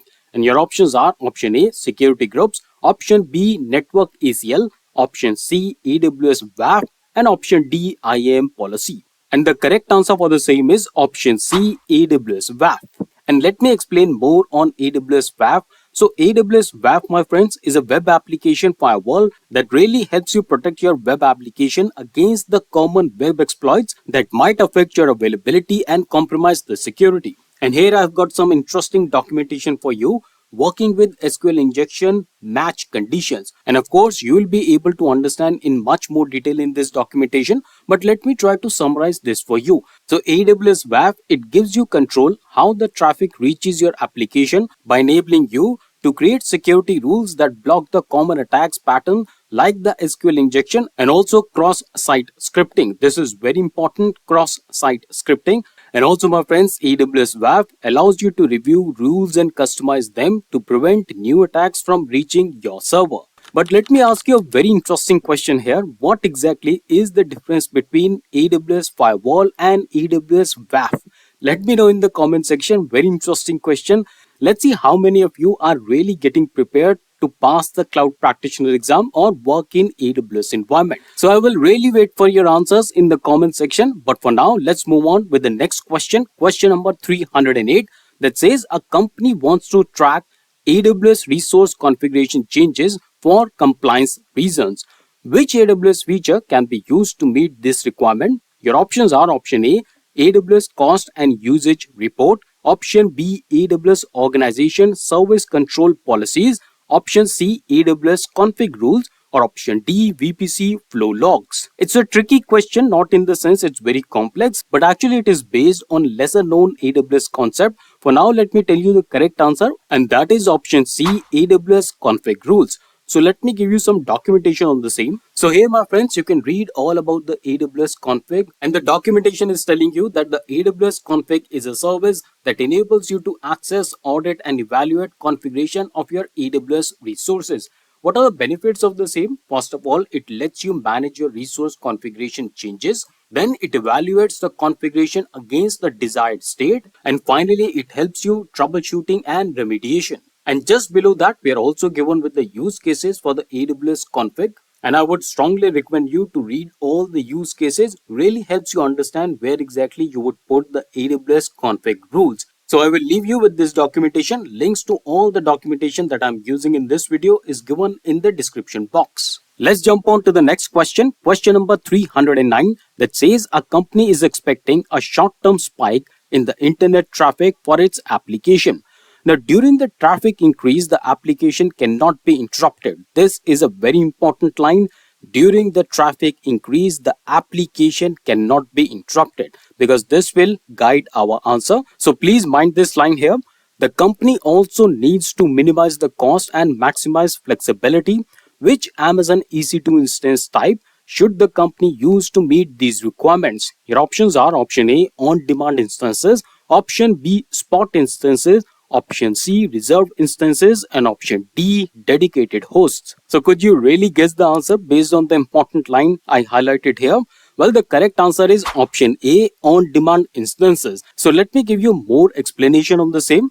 So here you can see that the on-demand instances, my friend, these are ideal for short-run, unpredictable workloads when the applications cannot be interrupted. Once again, applications cannot be interrupted, that is where you choose the on-demand instances. Now let's suppose the question was telling you that the application can tolerate the interruptions or the application is not that critical, it can be interrupted. In that case, my friend, the best option would be spot instances, because spot instances, they really offer the lowest cost but can be interrupted if AWS needs capacity for other customers. So please take a note here, whenever your application can be interrupted or it is tolerant to the interruptions, then you can choose the spot instances as it offers the lowest cost. Otherwise, if it cannot be interrupted, then you have to choose the on-demand instances. And what about the other options given here? Well, we have reserved instances. Now, reserved instances, my friends, they require a long-term commitment, normally 1 to 3 years, to get the cost saving. So they are best for the predictable, steady workloads and not for the short-term traffic spikes, which is actually the ask of the question. Then coming to the dedicated host. Well, dedicated hosts, they provide physical servers for the compliance and listening requirement, but they actually come at a high cost and are not flexible for the short-term scaling. So in a nutshell, dedicated hosts are not the cost-saving option for handling temporary traffic increases. That's why on-demand instances is the best bet for this question. I hope, my friends, all these explanations why the option is right and why the options are wrong are really helping you out. If yes, then please put a comment in the comment section. Maybe you can just write yes, it is helping. It really helps us bring more engagement on the videos and thus helps the video to spread across wider audience. And please like the video also. And with that, let's move on to the next question. Question number 310 that says a company is planning to run a global marketing application in AWS Cloud. Now the application will feature videos that can be viewed by the users. The company must ensure that all the users views these videos with low latency. So this is the primary ask of the question. The company wants to store the videos and also wants to ensure that the users are able to watch the video with low latency. Which AWS service should the company use to meet this requirement? And your options are option A, AWS Auto Scaling, option B, Amazon Kinesis Video Streams, option C, Elastic Load Balancing, or option D, Amazon CloudFront. So pause the video for a moment and put your answers in the comment section. But for now, let me tell you, the correct answer is option D, Amazon CloudFront. I hope you also chose the same answer. Let me give you some documentation on Amazon CloudFront. So hey my friends, this is Amazon CloudFront documentation from AWS itself.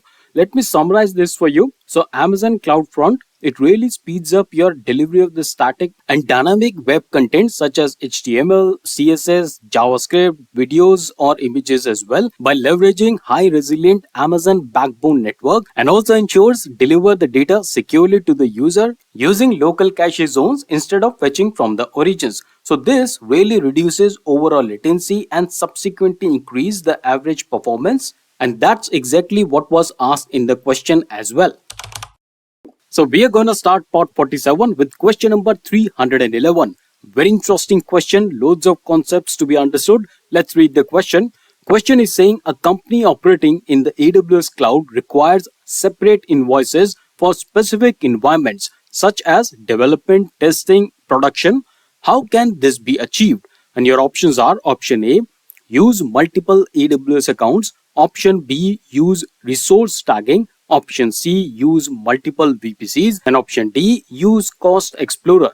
Now friends, at the very first glance, you might be tempted to choose the option B, use resource tagging, but that's not the correct answer. And I will come back to that, why it is not the correct answer. But let's look at the correct answer, and that is option A, use multiple AWS accounts. So let's check out the explanation behind the same. So friends, using the multiple AWS accounts, it's the best way to get separate invoices for different environments such as development, testing, production, and you can use the multiple AWS account under AWS Organizations. And we have taken multiple questions on AWS Organizations as well in the previous parts. Please check out them. But for now, let me also add in that each AWS account receives its own billing, making it easy to track and manage the cost between different environments separately. Now, what about the other incorrect options coming to this use resource tagging?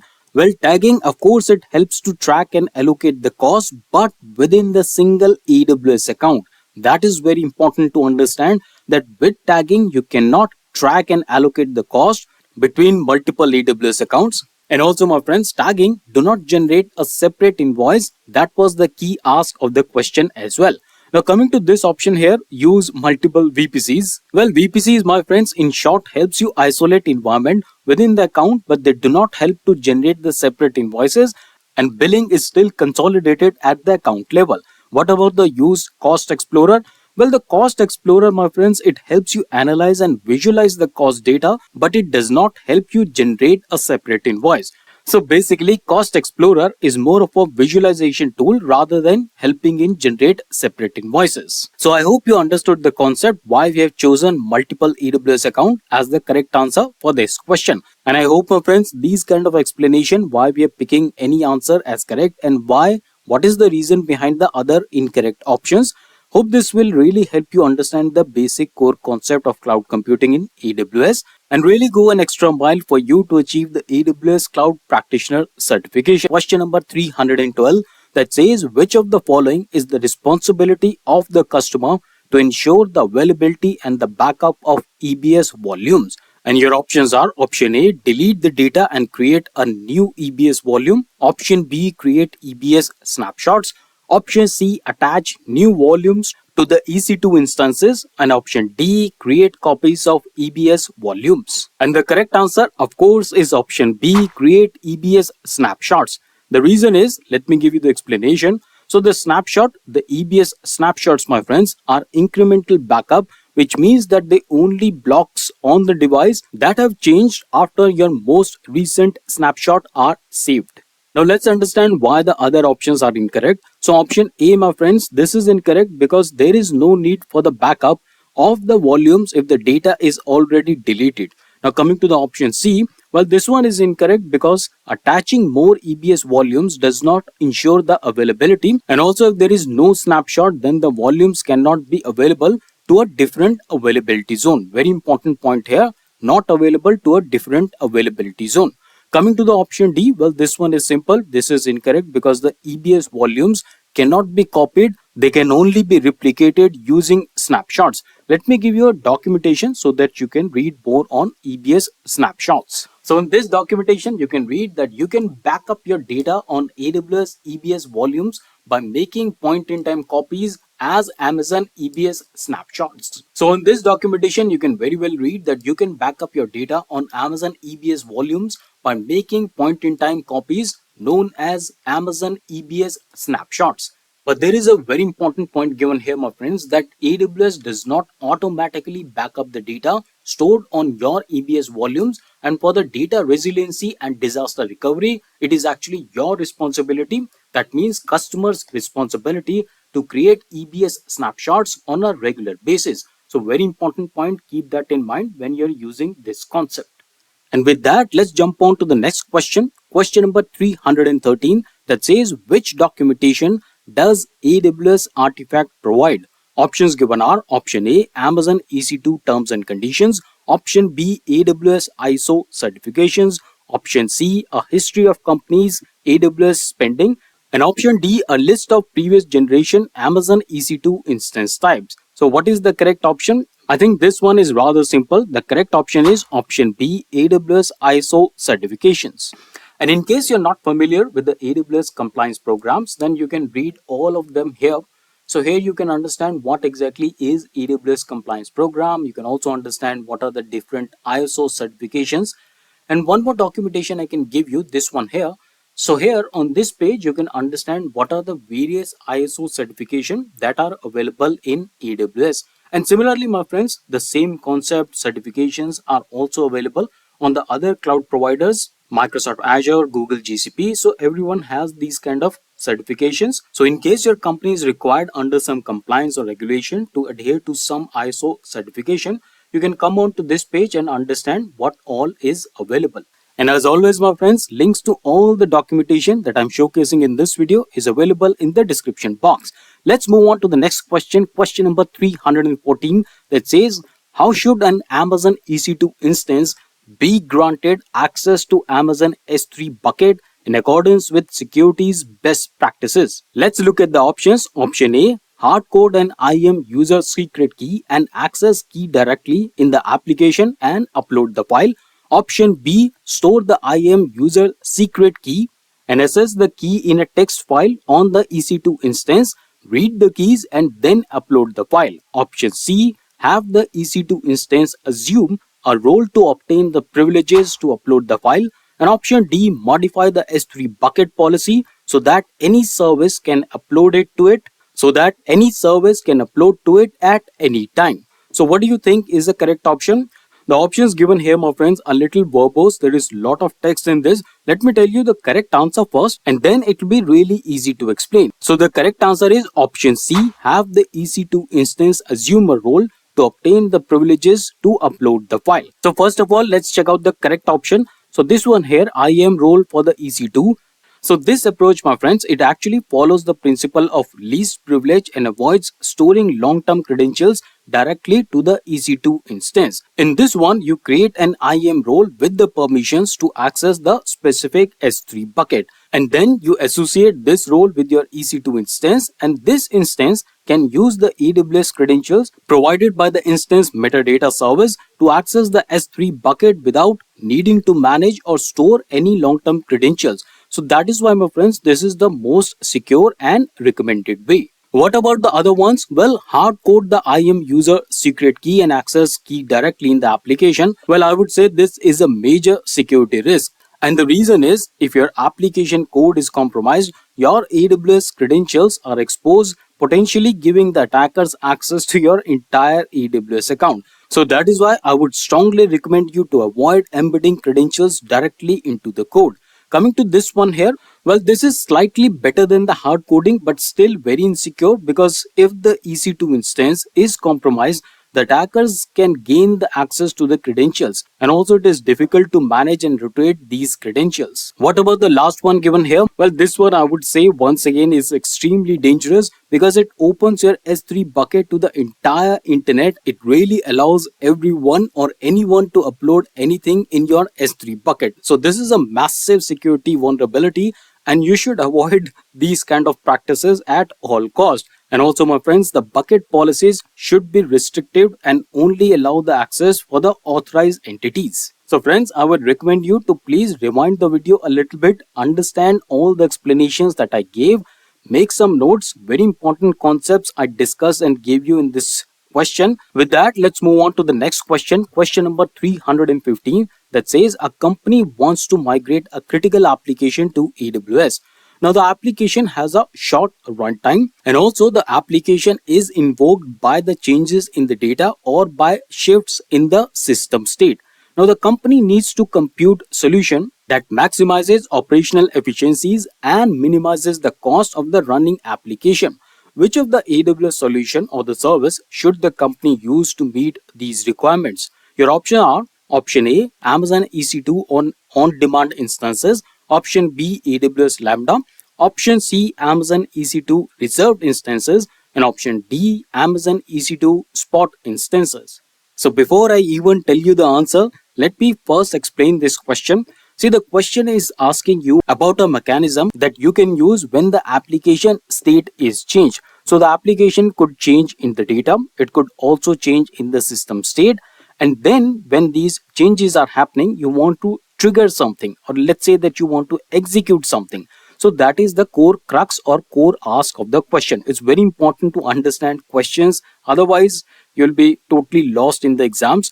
So that was the summary of the question. Now let me give you the correct answer and then the explanation. The correct answer would be option B, AWS Lambda. And why this is so? Because based on the requirement in the question of application having the short runtime, which is given here, and also being invoked by the changes in the data or the system state, and also the need to maximize the operational efficiency and keep the cost minimum, the AWS Lambda is the best suitable solution for this question. Now AWS Lambda, my friends, is a parallel concept as we have Microsoft Functions or Azure Functions, and this is basically a serverless compute service that allows you to run the code without provisioning or managing the servers, and it automatically scales and manages the infrastructure, and I think that's the best part of it. And since your application has a short runtime and it is invoked by the events, AWS Lambda is actually the event-driven architecture is well suited for this scenario. And this one, my friends, is a great documentation to read about the AWS Lambda. So as I was saying, AWS Lambda is like Azure Functions, and this concept is also sometimes known as function as a service. So in case question asks you about function as a service, then you can relate the concept to AWS Lambda. And further on this documentation, you can understand what are the different use cases and probably what are the customers using this concept of AWS Lambda. So loads of information is given in this documentation for you to really take a decision when and where to use AWS Lambda. Wonderful service. So let's begin the part 48 with question number 316. Really interesting question to get started on security groups. Let's read the question. Question says that an organization runs several EC2 instances inside a VPC using 3 subnets. One for the development, one for the test, and one for the production. Now the security team has some concerns about the VPC configuration. It requires restricting communication across the EC2 instances using security groups. Now, which of the following options is true for the security groups related to the scenario? Your options are: option A, you can change a security group associated with an instance if the instance is in the running state. Option B, you can change a security group associated with an instance if the instance is in the hibernate state. So please mind the difference between these two options. This one is for the running state and this one is for the hibernate state. Option C says that you can change a security group only if there is no instance associated to it. And then we have option D that says the only security group you can change is the default security group. So not a very straightforward question. So let me give you first the answer here. So the correct answer is option A, that says that you can change the security group associated with an instance if the instance is in the running state. Let me give you more details and explanation here. So let's first try to understand option A, which is the correct option here. And to start with, you can read here that the security group controls the traffic that is associated to reach and leave the resources that it is associated with. For example, after you associate a security group with an EC2 instance, it controls the inbound and the outbound traffic for the instance. And further in this documentation, my friends, you will be able to read that after you launch an instance into the VPC that are associated with the instance, and you can also change the security groups for an instance. And here we have option B, which is the closest competitor, I would say. And this one is incorrect because you can change the security group for an instance which is in the running or the stopped state, but not in the hibernate state. That is given in the option B. So that is why this is incorrect option. And the other options are also explained. Option C is incorrect because there must be some instance associated. And here we can see that there is no instance associated. So that's why it's out of question to associate any security group. And then we have option D, which is incorrect because other security groups can also be changed. So I hope you understood the concept of security group. Read the documentation. With that, let's move on to the next question. Question number 317 that says a company wants to use AWS Cloud to provide secure access to the desktop application that are running in a fully managed environment. Very important point, running in a fully managed environment.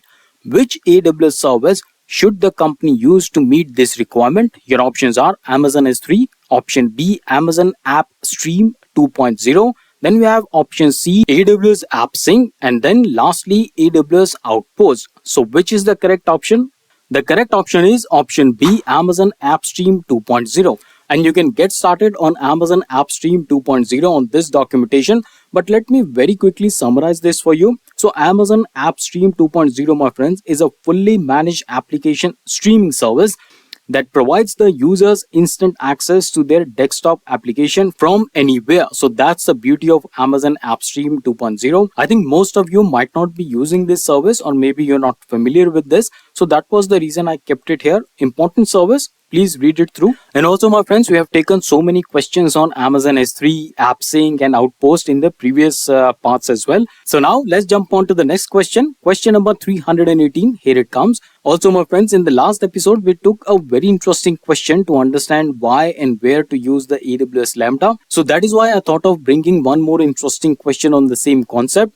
Let's read the question. It says, what is the customer responsibility under the AWS shared responsibility model when using AWS Lambda? What are the options given? Option A, maintenance of the underlying Lambda hardware. Option B, maintenance of the Lambda networking infrastructure. Option C, the code and libraries that run in the AWS Lambda functions, and lastly, option D, the Lambda server software. So could you guess the correct answer? Well, it is option C, the code and libraries that run in the Lambda functions. So let me tell you that AWS manages the underlying infrastructure for Lambda, including the server, networking, and operating system. However, the customers are responsible for securing their Lambda functions code and dependencies. So that's why this is the correct answer. And this also includes managing the IAM permissions for accessing and executing the Lambda functions. And friends, I cannot emphasize more, AWS shared responsibility model is one concept I'm sure you will get some questions in the AWS Cloud Practitioner exam. So please understand this concept. What are the key pillars in the concept? What is the AWS responsibility? What is your responsibility as a customer? Really important. And I've taken so many questions on this concept in the previous episodes as well. So please have a look on the previous episodes. But for now, let's move on to the next question. Question number 319 that says an architecture design includes Amazon EC2, an Elastic Load Balancer, and Amazon RDS. Which is the best way to get a monthly cost estimation for this architecture? Your options are option A, open an AWS support case, provide the architecture proposal and ask for a monthly cost estimation. Option B, collect the published prices of the AWS services and calculate the monthly estimate. Option C, use the AWS simple monthly calculator to estimate the monthly cost. Or lastly, option D, use the AWS total cost of ownership, which is the TCO calculator, to estimate the monthly cost. Which is the correct answer? Well, the correct answer is option C, use the AWS simple monthly calculator to estimate the monthly cost. And I have got a very interesting documentation. It's actually a PDF. The link is given. You can download the same.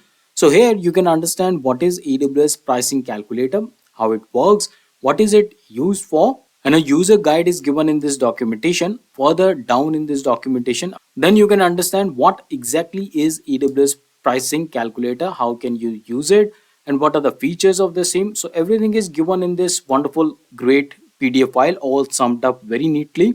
Please go ahead because there are multiple questions around the cost, around the pricing. And that brings us to the question number 320 that says which of the following security measures protect access to an AWS account? And you have to select two correct options. So the options given are enable AWS CloudTrail. Option B, grant least privilege access to the IAM users. Option C, create one IAM user and share with many developers and users. Option D, enable Amazon CloudFront. Or option E, activate multi-factor authentication for the privileged users. So let's check out the correct options. The first one is option B, grant least privilege access to the IAM users. And then we have option E, activate multi-factor authentication for the privileged users. And here comes the quick explanation for the same. So friends, in case you decide to create a service account and also generate the access key for them, you should always create a dedicated service account for each use case. And this will result in limiting the blast radius if the credentials are compromised. And in this documentation, you can read all the guidelines to protect your AWS account while using programmatic access. So let's begin the part 49 with question number 321. The question is saying that an Indian company hosts their application on the Amazon EC2 instances in the NCR region, which is the National Capital Region. And further it says the company has opened new branches in the United States and the US users are complaining of the high latency. What can the company do to reduce the latency for the users in the US while minimizing the cost? What are the options given? Options are applying the Amazon Connect latency-based routing policy. Option B, registering a new US domain name to serve to the US users. And option C, building a new data center in the US and implementing a hybrid model. And lastly, option D, deploying a new Amazon EC2 instance in a region located in the US. Now friends, if you look at the option, many of the options are very close to each other. So it's really important to read all the options and then answer the question very carefully. The correct answer, however, at this point is option D, deploying a new Amazon EC2 instance in a region located in the US. And why this is so? Because the latency issues arises when the users are far from the base server location. And since the company's EC2 instance is in the NCR region, India, the US users are experiencing the high latency. And the best way to solve it is to deploy a new EC2 instance in the US based AWS region. So for example, I can say maybe you can use the servers in the US East or US West, and this will ensure that the US users access the servers geographically closer to them, and this will of course reduce the latency while keeping the cost manageable. Now let's understand why the other options are not correct. So first of all, we have this one here which says applying the Amazon Connect latency based routing policy, which is basically the option A. So here you have to understand that the Amazon Connect is a cloud contact center service and not related to the latency based routing. Now looking at this option here, which is the option B, and this one is also incorrect because the new domain name does not improve the performance. The actual problem here is the server location and not the domain name. So that is why we do not need a new domain name. Coming to the last option here, which is the option C. And this one is incorrect because setting up a physical data center is really expensive and complex, and we want to keep the cost minimum as asked in the question. So that is why I would also not prefer this option. So I hope you understood all the explanation that I just gave. Please rewind the video and watch it once again if the need arises. Let's move on to the next question, question number 322, that says a company hosts an application on the Amazon EC2 instance, and the EC2 instance needs to access several AWS resources including Amazon S3 and Amazon DynamoDB. What is the most operationally efficient solution to delegate the permissions? Your options are create an IAM role with the required permissions and attach the role to the EC2 instance. Option B, create an IAM user and use its access key and secret access key in the application. Option C, create an IAM user and use its access key and the secret access keys to create a CLI profile in the EC2 instance. And lastly, option D, create an IAM role with the required permission and attach the role to the administrative IAM user. Little complicated question, right? Let me give you the correct answer, and that is option A, create an IAM role with the required permission and attach the role to the EC2 instance. And friends, the reason is that you can, and I would say you should, use an IAM role to manage the temporary credentials for the application that are running on the Amazon EC2 instance. And when you use a role, you do not have to distribute long-term credentials such as the username or password or the access key to an Amazon EC2 instance. So that's what makes this option correct choice. So with that interesting question, let's move on to the next question, question number 323, that says which of the following light sail wizard allows the customer to create a copy of the light sail instance in the EC2. Your options are light sail backup, option B light sail copy, option C upgrade to EC2, and option D light sail EC2 snapshot. And the correct answer is option C, upgrade to EC2 instance. Now let's look at the correct explanation of the same. So when you upgrade to the EC2, now this feature, it really allows the customers to create a copy of the light sail instance in the EC2, which was the ask of the question. And to get started, you need to export your light sail instance manual snapshot. And once you have done that, you will then use the upgrade to the EC2 wizard to create an instance in the EC2. And the customers who are like comfortable with the EC2 can then use the EC2 creation wizard or maybe API to create the new EC2 instance as they would do from the existing EC2 AMI. And of course, the other options are invalid in context of this question. And with that, let's move on to the next question, question number 324, that says a company wants to improve its security and audit posture by limiting Amazon EC2 inbound access. What should the company use to access instances remotely instead of opening the inbound SSH ports and managing the SSH keys? Now your options are option A, EC2 key pairs, option B, Amazon System Manager, Session Manager, option C, AWS Identity and Access Management, which is also known as IAM, and lastly option D, Network ACLs. And the correct answer is option B, AWS System Manager, Session Manager. And here comes the explanation of the same. So AWS System Manager, Session Manager is actually a fully managed service that provides secure and auditable remote shell access to the EC2 instances directly through the AWS Management Console. And you can also use the CLI or SDK for the same. And with this session manager, my friends, you can access your instances without opening the inbound SSH ports or managing the SSH keys, which was asked in the question as well. And also let me tell you, with the session manager, you can centrally manage access to instances, and it also enforces the fine-grained permissions using the IAM policies and record all the session activities in the CloudTrail for auditing and compliance purposes. And it really provides a secure and convenient way to access your EC2 instances without exposing them to inbound SSH traffic. Let me give you some good documentation on the same so you can further read on. So first of all, I have this documentation here that says upgrade to the EC2, and here you can understand how do I know if I should move to the EC2. You can read all about this, how it works. You can understand this diagram here. Then you have more resources here. There is one more documentation I would like to share, and that is this one, AWS System Manager Session Manager, which was the question as well.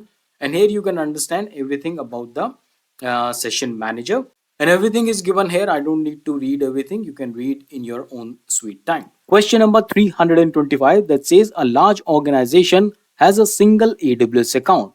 Now, what are the advantages of reconfiguring the single account into the multiple AWS account? And you have to choose two correct options. So let's look at the options given. Option A, it allows the administrative isolation between the different workloads. Option B, discounts can be applied on a quarterly basis by submitting cases in the AWS Management Console. Option C, transitioning objects from Amazon S3 to Amazon S3 Glacier in a separate AWS account will be less expensive. And option D, having multiple accounts reduces the risk associated with the malicious activity targeted at the single account.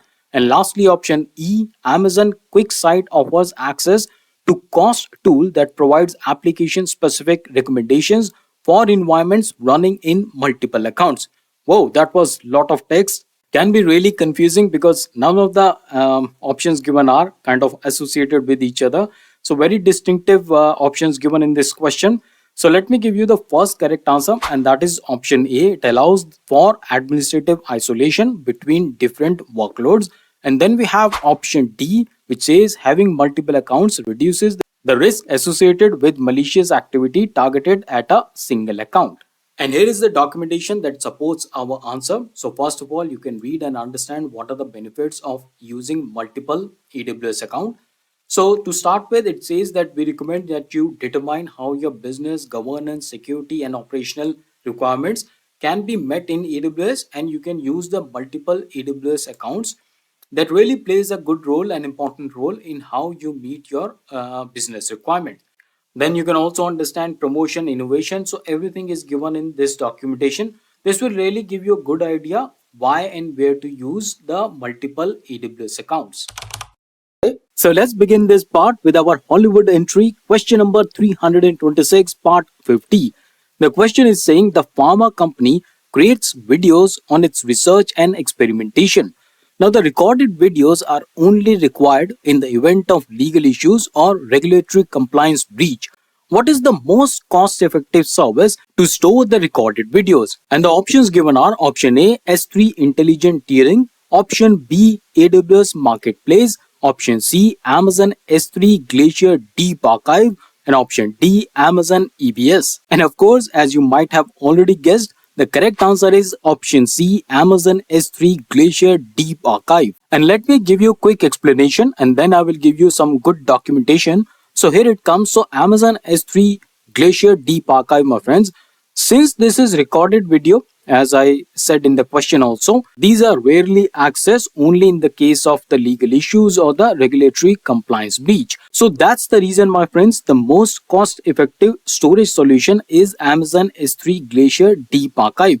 And the documentation I will give you just after this will make the things more clear to you and how the costs work for this option given here. Coming to the S3 Intelligent Tiering, this one is actually used to automatically move the data between different storage tier based on the access pattern. So not really related to the question asked. Coming to the marketplace, and I'm sure that all of you already know that the marketplace is an online store for the third-party software and the services, And it is actually not a storage solution. We have taken some questions on Marketplace in the previous episodes. And then we have Amazon EBS, which is the Elastic Block Store. So this option is actually optimized for the low latency, high performance workloads. And this is more related to the database and the active application and nothing to do with the compliance breach or video storage. So that is why, my friends, the best answer is Amazon S3 Glacier Deep Archive. And here, my friends, on this documentation, to start with, you can understand all about the Amazon S3 Glacier storage classes. Here you can read all about that, what is the overview and why it is super important, what kind of SLA it provides. Here you can see 11 nines. And then once you go down, you will be able to understand the main benefits of the same, how it helps you in quick retrieval, how it gives you really good durability and scalability, the lowest cost. I think that is the most important point asked in the question. And then you can also understand how the S3 Glacier storage classes work. So given in this diagram, really wonderful and easy to understand. And also always understand, my friends, what are the use cases for any service or the resource that you are targeting or reading about. And reading the use cases will really open your mind when to use what service. So very important to read use cases. And besides this documentation, my friends, I want to give you one more thing. And this documentation is actually a quick run through, a quick course that you can do on the Amazon S3 Glacier. So here it's not a big one, it's just 20 minutes and you can read it very quickly and understand how to create the Amazon S3 bucket, how to upload the objects to the Amazon S3 bucket storage classes, and how to restore your objects from the Amazon S3. I hope you will read about the Amazon S3 Deep Archive option. Very good when it comes to reducing the cost. With that, let's jump on to the next question. Question number 327 that says a company needs 24/7 phone, email, chat access with a response time of less than 1 hour if a production system has a service interruption. So very important point. First of all, 24/7. What are the mediums given? That is also listed here. And what is the time range given? That is also listed 1 hour. Now the question is saying which AWS support plan meets the requirement at the lowest cost. This is the catch here, the lowest cost. The first option is basic, option B developer, option C business, and option D enterprise. And the correct answer is option C business. And to start with, my friends, you can understand all about the AWS support plans on this documentation. But let me take you on this table here. And here you can compare all the support plans side by side. And if you remember in the question asked that we want to access 24/7 the support on email, on phone, on chat. And that's where the business support plan is good enough to do that. Here it is listed. So you can have 24/7 phone, web, chat access to the cloud support engineer. So basic first requirement is fulfilled. Then we had the response time should be less than 1 hour. And that is given here that says that production system downtime is less than 1 hour. So due to this, my friends, the business support plan is the best fit for this requirement. Jumping to the next question, question number 328 that says a company has a managed IAM policy that does not grant the necessary permissions for the users to accomplish required tasks. How can this be resolved? And your options are option A, enable AWS Shield Advanced, option B, create a custom IAM policy, option C, use a third-party web application which is WAF, manage rule from the AWS Marketplace, and lastly option D, use the AWS Key Management Service or also known as AWS KMS to create a customer managed key. Okay, so could you guess the correct answer? Correct answer is option B, create a custom IAM policy. And friends, AWS IAM, which is the Identity and Access Management Service, this is one of the very critical base concept that you need to understand when you're dealing with any resource and the access that you want to give or restrict the access. So very important service, not just from the exam perspective, but also the real working on AWS. Similar services, similar concept also exists in Microsoft Azure and Google GCP or any other cloud. Critical service must read. That's why I'm giving you two documentations here. First one is this one, which says define custom IAM permissions with customer managed policies. So please go through this documentation, and once you have done that, then you can jump on to this one here that will tell you create IAM policy from the console. So everything is given on this documentation. And with that, let's move on to the next question, question number 329, that says a customer is planning to migrate their Microsoft SQL Server database to the AWS. Now you might be thinking Microsoft SQL on AWS? Yes, there is a possibility. Then the question asks you which AWS service can the customer use to run their Microsoft SQL Server database on AWS? And you have to choose two correct options. The options given are AWS Fargate, option B Amazon Elastic Compute Cloud, option C Amazon RDS, option D AWS Database Migration Service DMS, and option E AWS Lambda. So without any delay, let me tell you the first correct option, and that is option B Amazon Elastic Compute Cloud. Could you guess the next one? Well, that is the very next one, option C Amazon RDS. Both of the services are super important. Multiple questions have been taken in the previous parts. Please go ahead and watch all those parts. Moving on to the next question, question number 330, that says which AWS service would simplify the migration of database to AWS? Options given are AWS Storage Gateway, option B AWS Data Migration Service, also known as AWS DMS, option C Amazon EC2, and option D Amazon AppStream 2.0. And I think the question itself tells you what is the correct answer, and that is undoubtedly option B AWS Database Migration Service. But let me give you a quick documentation and also how it works. So first of all, my friends, you have a source database, and of course, then you have a target database. And in between this source and the target databases, you have this EC2 instance with DMS, which is the data migration service. And this will help you migrate the database from source to destination or target database in Amazon AWS. And to complement your learning, this is the documentation where you can understand AWS Data Migration Service. But let me summarize this for you. So AWS Migration Service is a cloud service, and that really makes it possible to migrate the relational databases, database warehouses, NoSQL databases, and other types of databases or data stores as well. And you can use the AWS DMS to migrate your data into AWS Cloud, or between, I would say, combination of clouds or on-premises setup also. And friends, I can tell you that AWS DMS is a highly resilient and self-healing service, and it really continually monitors the source and the target databases, network connectivity, and replication instances. And in case there is an interruption, it automatically restarts the processes and continues the migration from where it stopped or where it got interrupted. So wonderful service.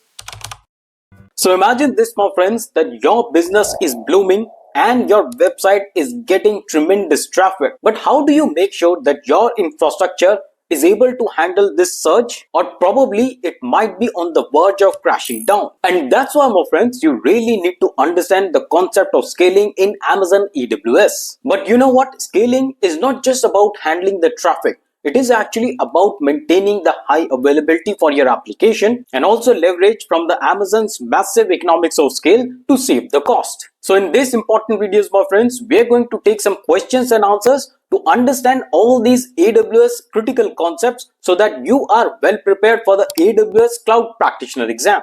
So let's get started with this exciting video. So let's begin this exciting episode 51 with the question number 331. The question is saying which of the following is an example of horizontal scaling in the AWS cloud. Now the given options are option A, replacing an existing EC2 instance with a larger and more powerful one. Option B, increasing the compute capacity of a single EC2 instance to address the growing demands of an application. Option C, adding more RAM capacity to an existing EC2 instance. And option D, adding more EC2 instances of the same size to handle the increase in the traffic. Now friends, to begin with, there are two types of more or less. Now friends, to begin with, on a high level, there are two types of scaling. Now friends, to begin with, on a very high level, there are two types of scaling. One is horizontal scaling and one is vertical scaling. This question, of course, is about the horizontal scaling. Now let me give you the correct answer and then I will give you documentation and also summarize the answer for you. The correct answer for this question is option D, adding more EC2 instances of the same size to handle an increase in the traffic. So let me give you some more details on it. So as I was saying, there are two high-level scaling available in AWS. First one is horizontal scaling and the other one is vertical scaling. Now let me tell you what exactly is horizontal scaling. So horizontal scaling, my friends, which is also known as scaling out, involves adding more machines or the nodes to their existing infrastructure to handle the increase in the demands. Let me give you an example. This approach is more or like hiring more employees to share the workloads rather than upgrading the skills of your current employees or current members. And in the cloud computing, horizontal scaling is particularly useful for the application that needs to maintain performance during traffic spikes. And the great part is, by distributing the load across multiple servers, you can ensure that your application remains responsive. Now coming to the vertical scaling, of course, that's the opposite of horizontal scaling. This is also known as scaling up, and this involves enhancing the resources of an existing machine or the server to handle the increase in the demand. And this can be achieved by upgrading components such as CPU, RAM, or storage capacity. And you can think it of as boosting the power of your current system rather than adding more systems. Vertical scaling, my friends, is often simpler to implement than the horizontal scaling because it does not require distributing load across multiple machines. So let me give you some documentation also. The first documentation I want to share with you is this one, architecting the reliable scalability.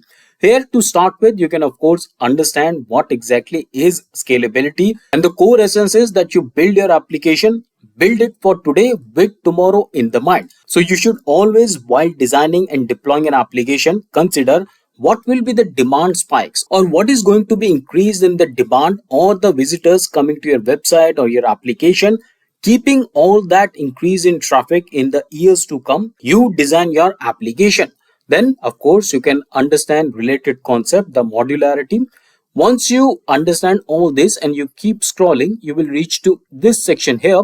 This is horizontal scaling, and this section will give you more details to what I already mentioned or already gave you the explanation. Then you can also come down and understand what is the serverless computing, how you can design for it. There is a architecture also given, and similarly you can understand the other aspects. Then I can give you one more documentation. It is this one which says what is the Amazon EC2 auto scaling. Here once again you can understand all what I shared with you in a very quick summary. You can understand that all. So please go ahead, wonderful documentation, read them all and understand the scaling part in AWS Cloud. Here comes question number 332 that says, which of the following can an AWS customer use to launch a new Amazon relational database service Amazon RDS cluster? And your options are AWS Concierge, option B, AWS Cloud Formation, option C, Amazon Simple Storage Service, better known as Amazon S3. Then we have option D, Amazon EC2 Auto Scaling, and lastly option E, AWS Management Console.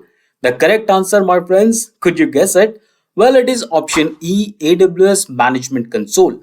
And here comes the documentation on AWS Management Console. But let me very quickly summarize this for you. See, the AWS Management Console is a web-based application that lets the users access the broad range of the services included in the Amazon Web Services, or as we better know it, AWS platform. And it also provides easy navigation, centralized access to these services. And let me give you some use cases for the AWS Management Console. First of all, the users can deploy new application and monitor the existing one. Secondly, the users can manage the account, including monitoring monthly spending and billing activities. Thirdly, my friends, users can update the users group and build new application through the AWS Management Console. And all this and much more is given in this documentation. Please read the documentation, and links to all the documentation as always is given in the description box. And with that, let's move on to the next question. Question number 333 that says, a company has developed an e-commerce web application in the AWS cloud. Now, what should they ensure that the application has the high level of availability? Let's check out the options given. Option A, deploy the application across multiple availability zones and edge locations. Option B, deploy the application across multiple availability zones and subnets.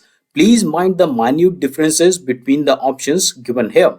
Option C is deploy the application across multiple regions and the availability zones.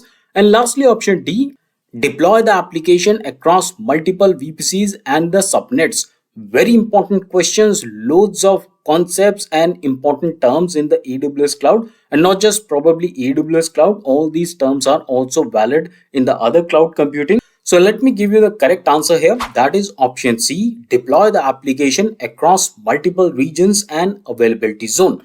And as I was saying, my friends, this is a super important question, not just from the exam perspective, but you really need to understand the concepts like regions, availability zones, subnets, availability sets.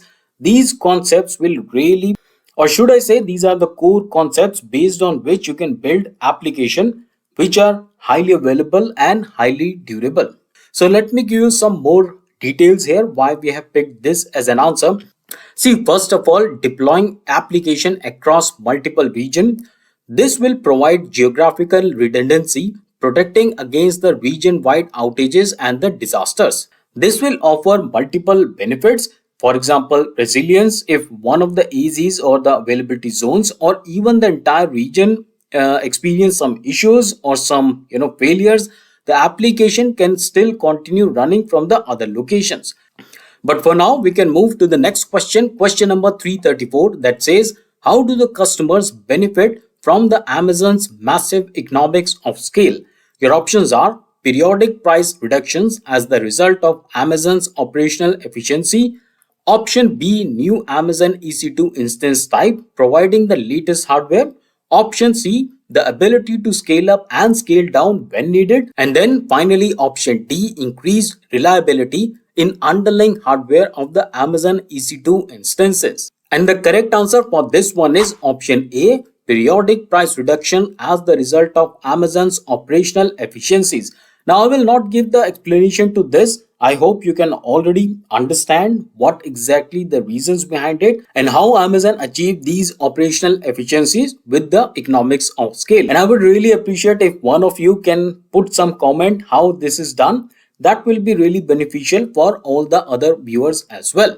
But for now, let's move on to the next question. Question number 335 that says, which AWS service or feature allows the user to connect with and deploy AWS services programmatically? Options given are option A, AWS Management Console, option B, AWS Cloud Time, option C, AWS Code Pipeline, and option D, AWS Software Development Kits, or better known as SDK.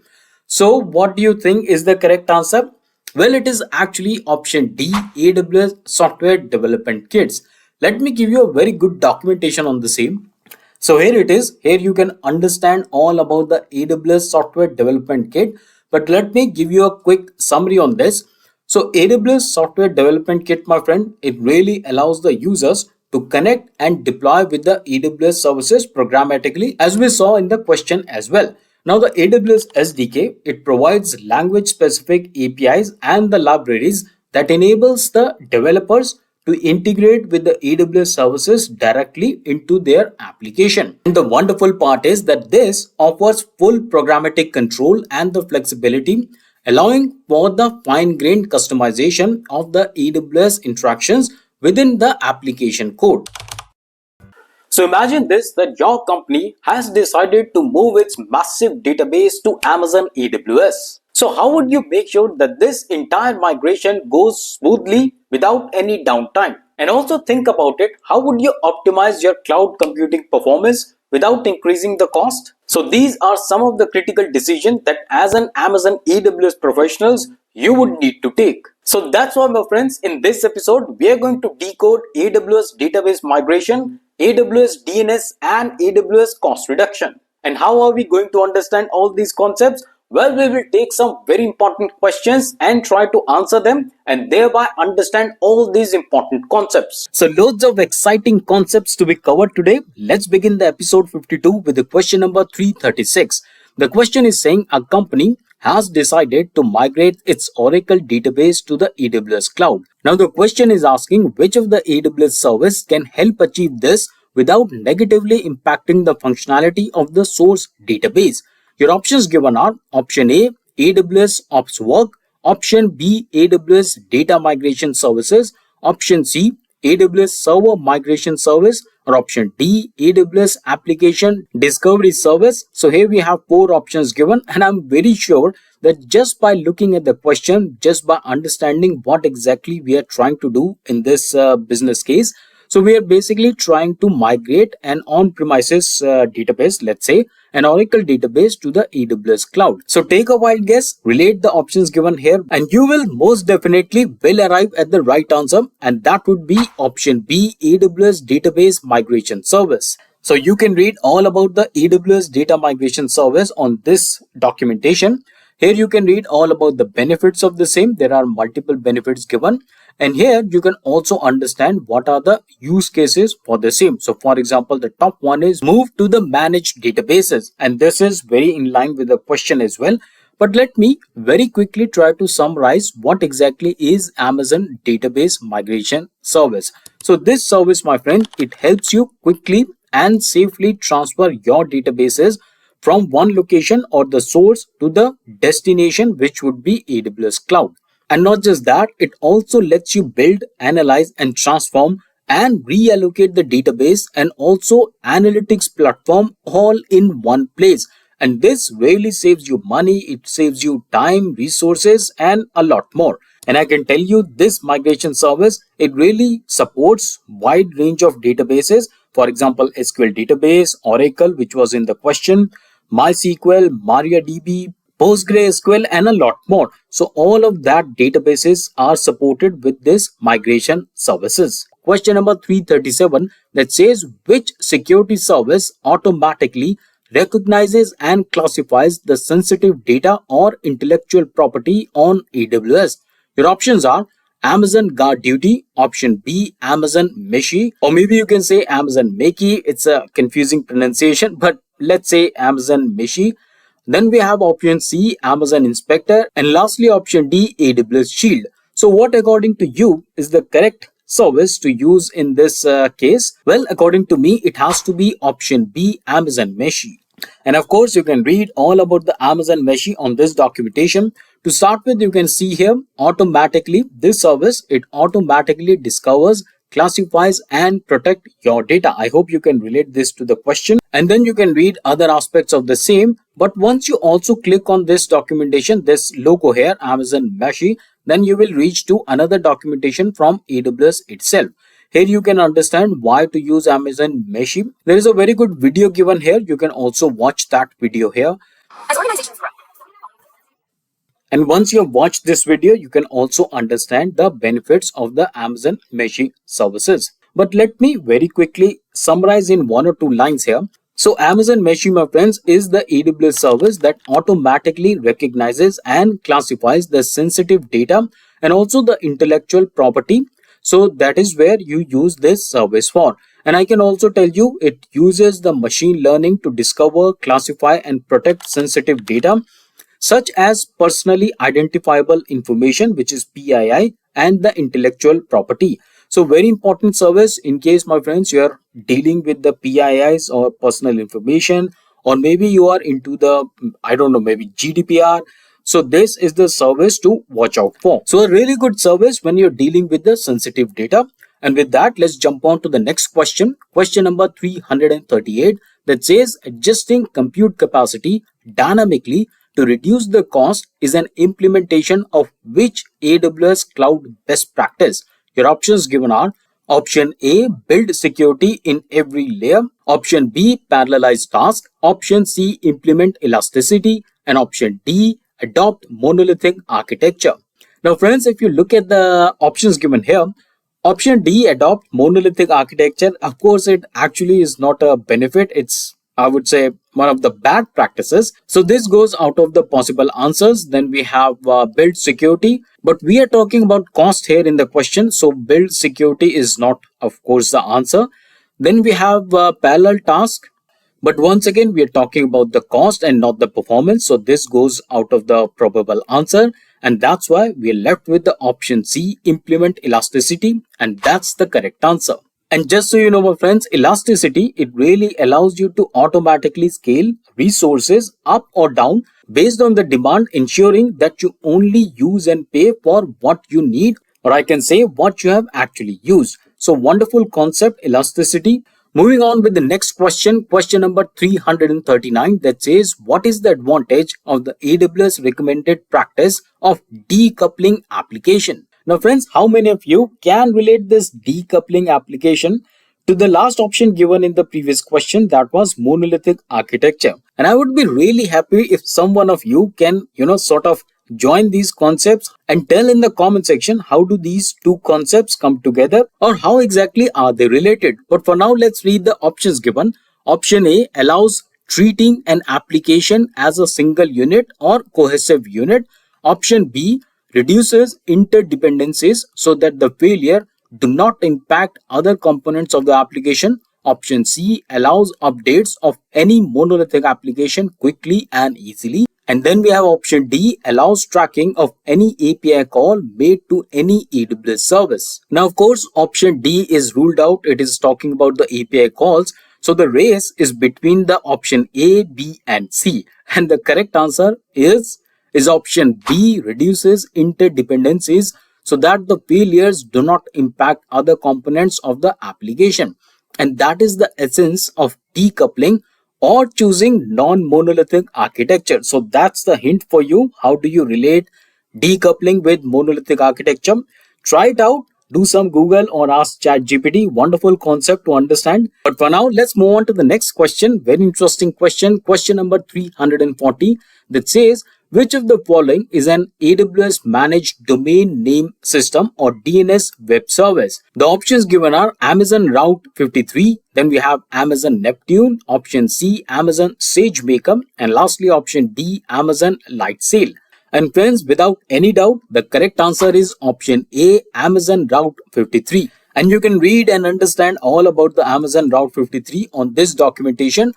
To start with, it says a reliable and cost-effective way to route end users to internet application. So let me summarize this very quickly for you.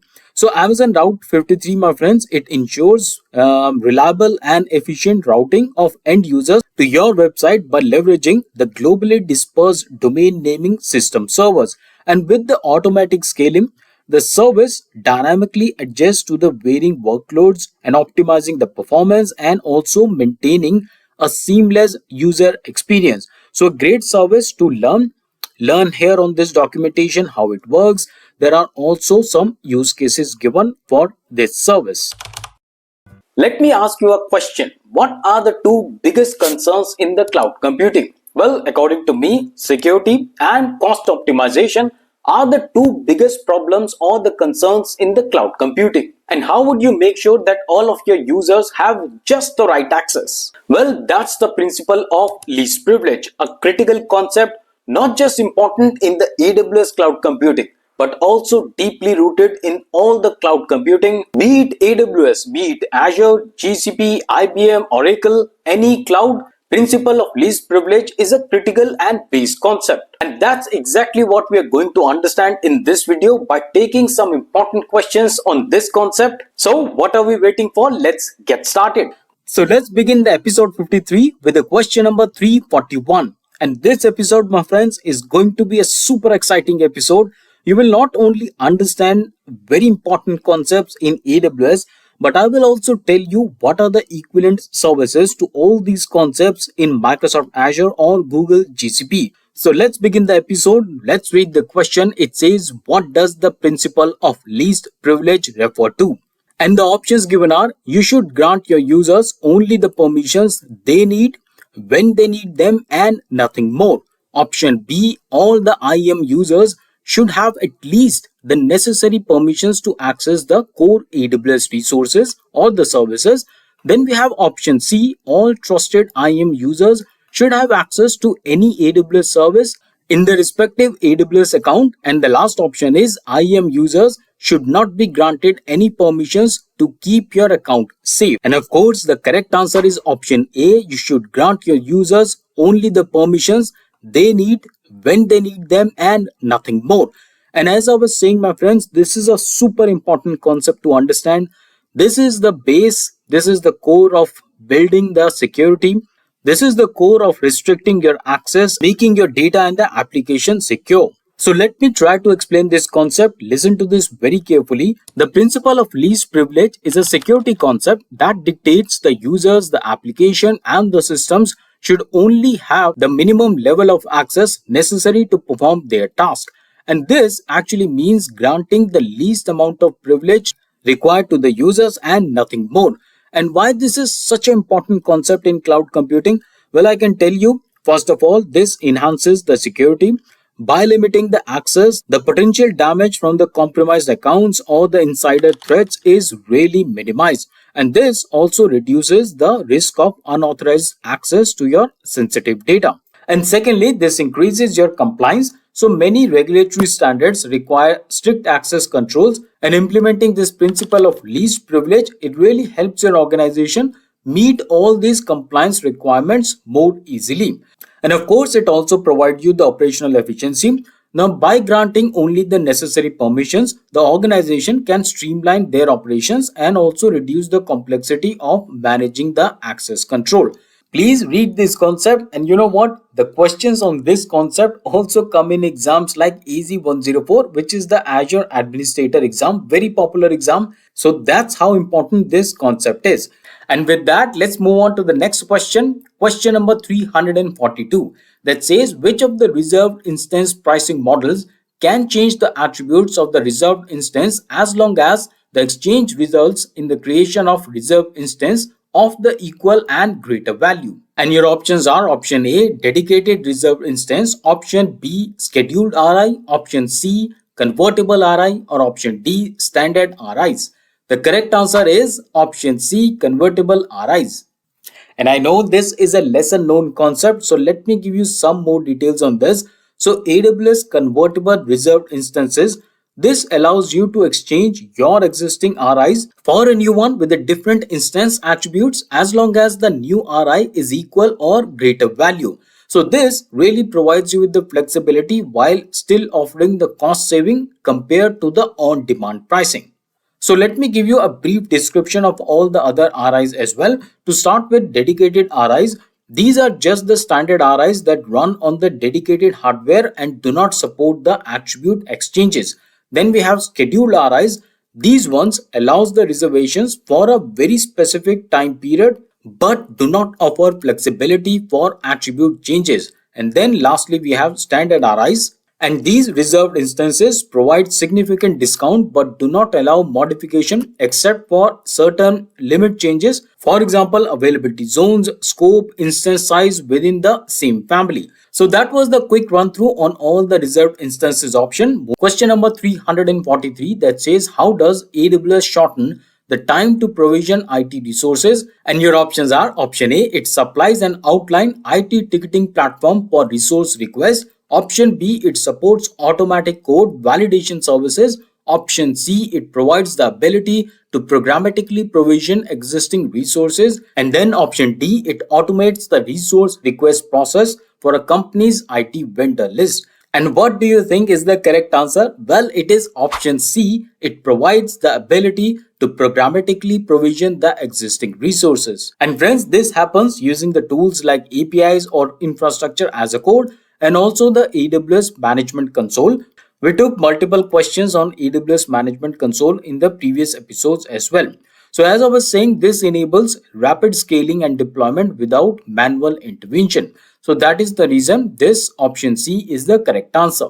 And now let me tell you why the other options are incorrect ones. But wait, let me see how many of you can prove why the other options are incorrect. Let me know in the comment section. But for now, let's move on to the next question. Question number 344. Very interesting question. A good concept is explained in this question. Let's read the question. It says the principle designed for failure and nothing will fail is very important when designing your AWS cloud architecture.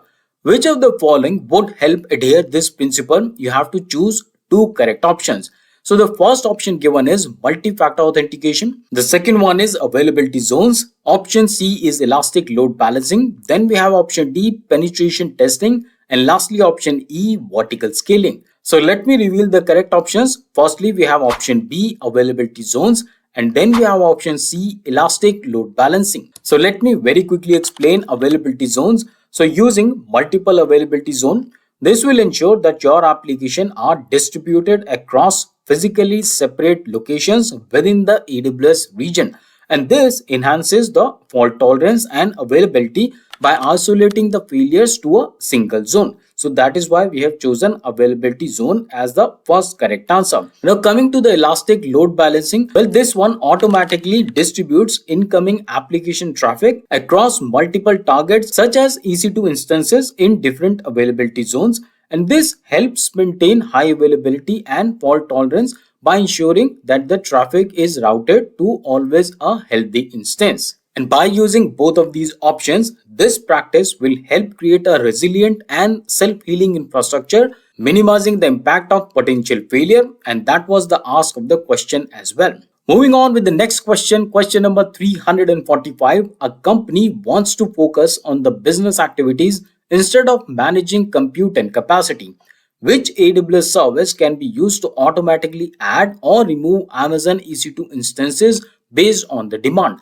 Now the options given are option A, elastic load balancer, option B, Amazon EC2 auto scaling, option C, Amazon Route 53, and option D, Amazon CloudFront. And the correct answer, my friends, is option B, Amazon EC2 auto scaling. And yes, my friends, do check out the question number 331 and 338 to understand more on this interesting concept of scaling and elasticity. I really took some good examples and explained these two concepts in much more detail in those questions. And additionally, you can also read this documentation, Amazon EC2 auto scaling. Here you will understand what exactly is Amazon EC2 auto scaling and why should you use the same. Then you can also understand the benefits of the same along with the use cases. AWS architecture principles and decoupling are some of the important concepts that you need to keep in mind when designing any cloud application. So let's take some important questions to understand and decode all these important concepts and also prepare for the AWS Cloud Practitioner exam. Let's get started. So let's begin another very exciting episode number 54, question number 346. Now the question is asking you what approach to transcoding a large number of individual video files adheres to the AWS architecture principle. Your options are option A, using many instances in parallel, option B, using a single large instance during off-peak hours, option C, using dedicated hardware, and option D, using a large GPU instance type. And now that we're talking about the large number of individual video files, the very first thing we would of course need is parallel processing. So that's why, my friends, option A is the correct answer. And in case you're not aware about what are the different AWS architecture principles, then you can refer this documentation given here. From my side, I can tell you this is a very important concept, AWS architecture principles, and there can be multiple questions in the exam. So let me very quickly take you through all these design principles. So AWS architecture principles, they emphasize on scalability, elasticity, and parallel processing. And when transcoding a large number of video files, that was the ask of the question, the best approach would be to distribute the workload across many instances in parallel rather than relying on a single large instance. And this approach aligns with the distributed computing model in the cloud environment and allows for the faster processing. And I can also explain you why the other options are incorrect. So the option B, my friends, this will not scale well and introduces bottlenecks, so increasing the processing time. So that's why we would not need a single large instance. Then coming to the option C, using dedicated hardware. Well, AWS, it promotes on-demand scalability rather than requiring dedicated infrastructure, which can be really expensive and inefficient. So that's why this is also incorrect one.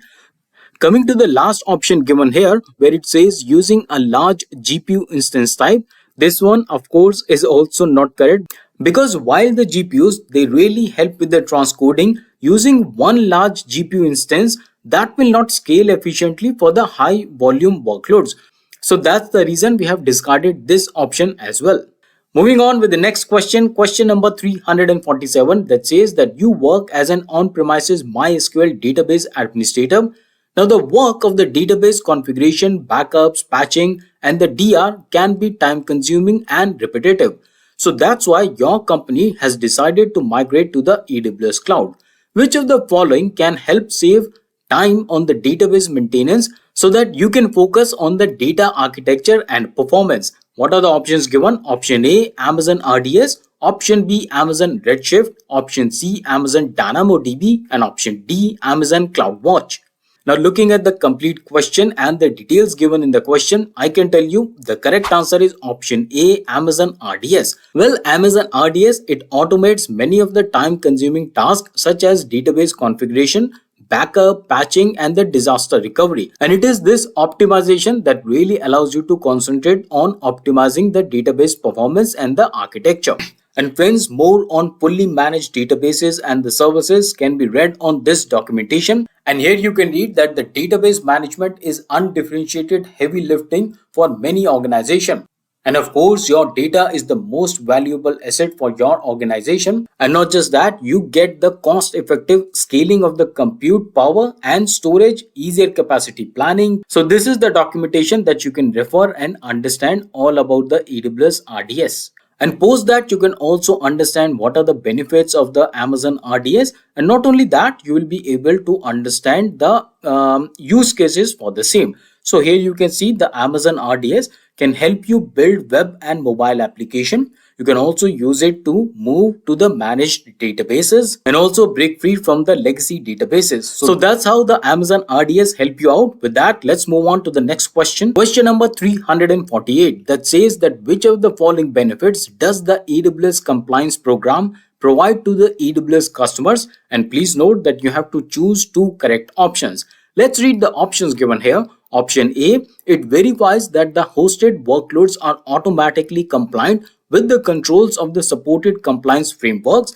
Then we have option B, AWS is responsible for the maintenance of the common compliance framework documentation. Option C, it ensures the use of compliance frameworks that are being used by other cloud providers. And option D, it will adopt new compliance frameworks as they become relevant to the customer's workload. And lastly, option E, it ensures customers that AWS is maintaining physical security and data protection. Now the options are really confusing. Let me give you the correct answer first. So here it comes. First of all, we have option B and then we have option E as the correct answer. Let me give you some more explanation here.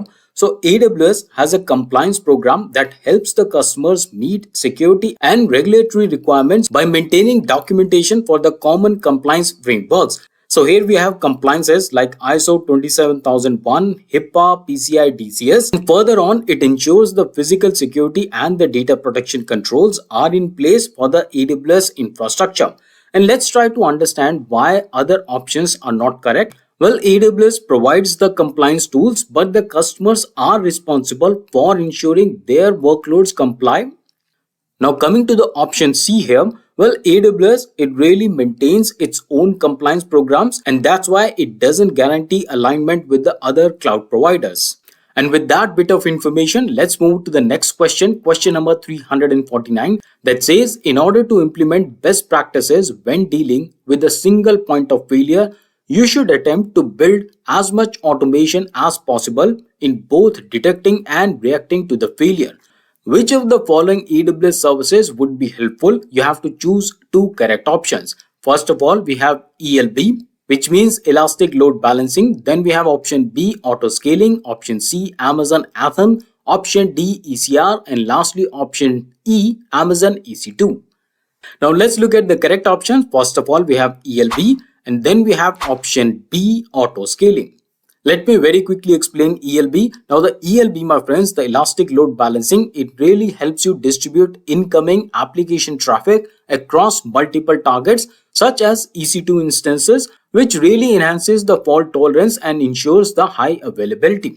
What about the auto scaling? See, auto scaling automatically adjusts the number of EC2 instances in response to the changing demands, and this ensures that your application has the right amount of capacity to handle the load and recover from the failures. These will work together to detect and react to the failures, maintaining the resilience and availability of your applications. Let's move on to the next question, question number 350, that says a company's web application currently has light dependencies on underlying components. So when one of the component fails, the entire application fails. Now this is certainly not the good design. Now the question asks you, applying which AWS cloud design principle will address the current design issues. Now the options given are: implementing elasticity, enable the application to scale up or scale down as demand changes. Option B, enabling several EC2 instances to run in parallel to achieve better performance.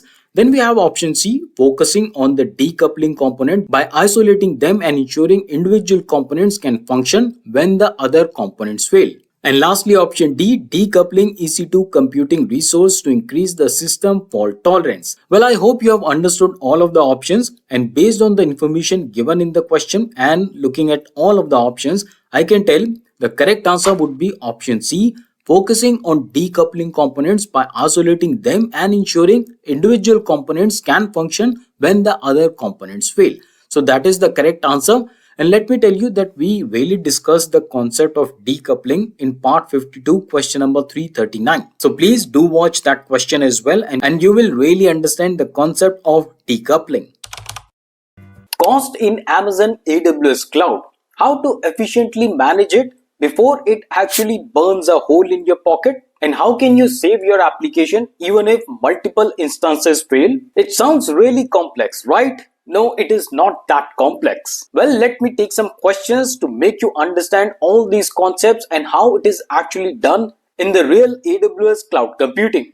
So let's begin the episode 55 with the question number 351. Now the question is asking, what does Amazon Elastic Cache provide? And your options are: in-memory caching for the read-heavy application. Option B, an eCache compatible in-memory data store.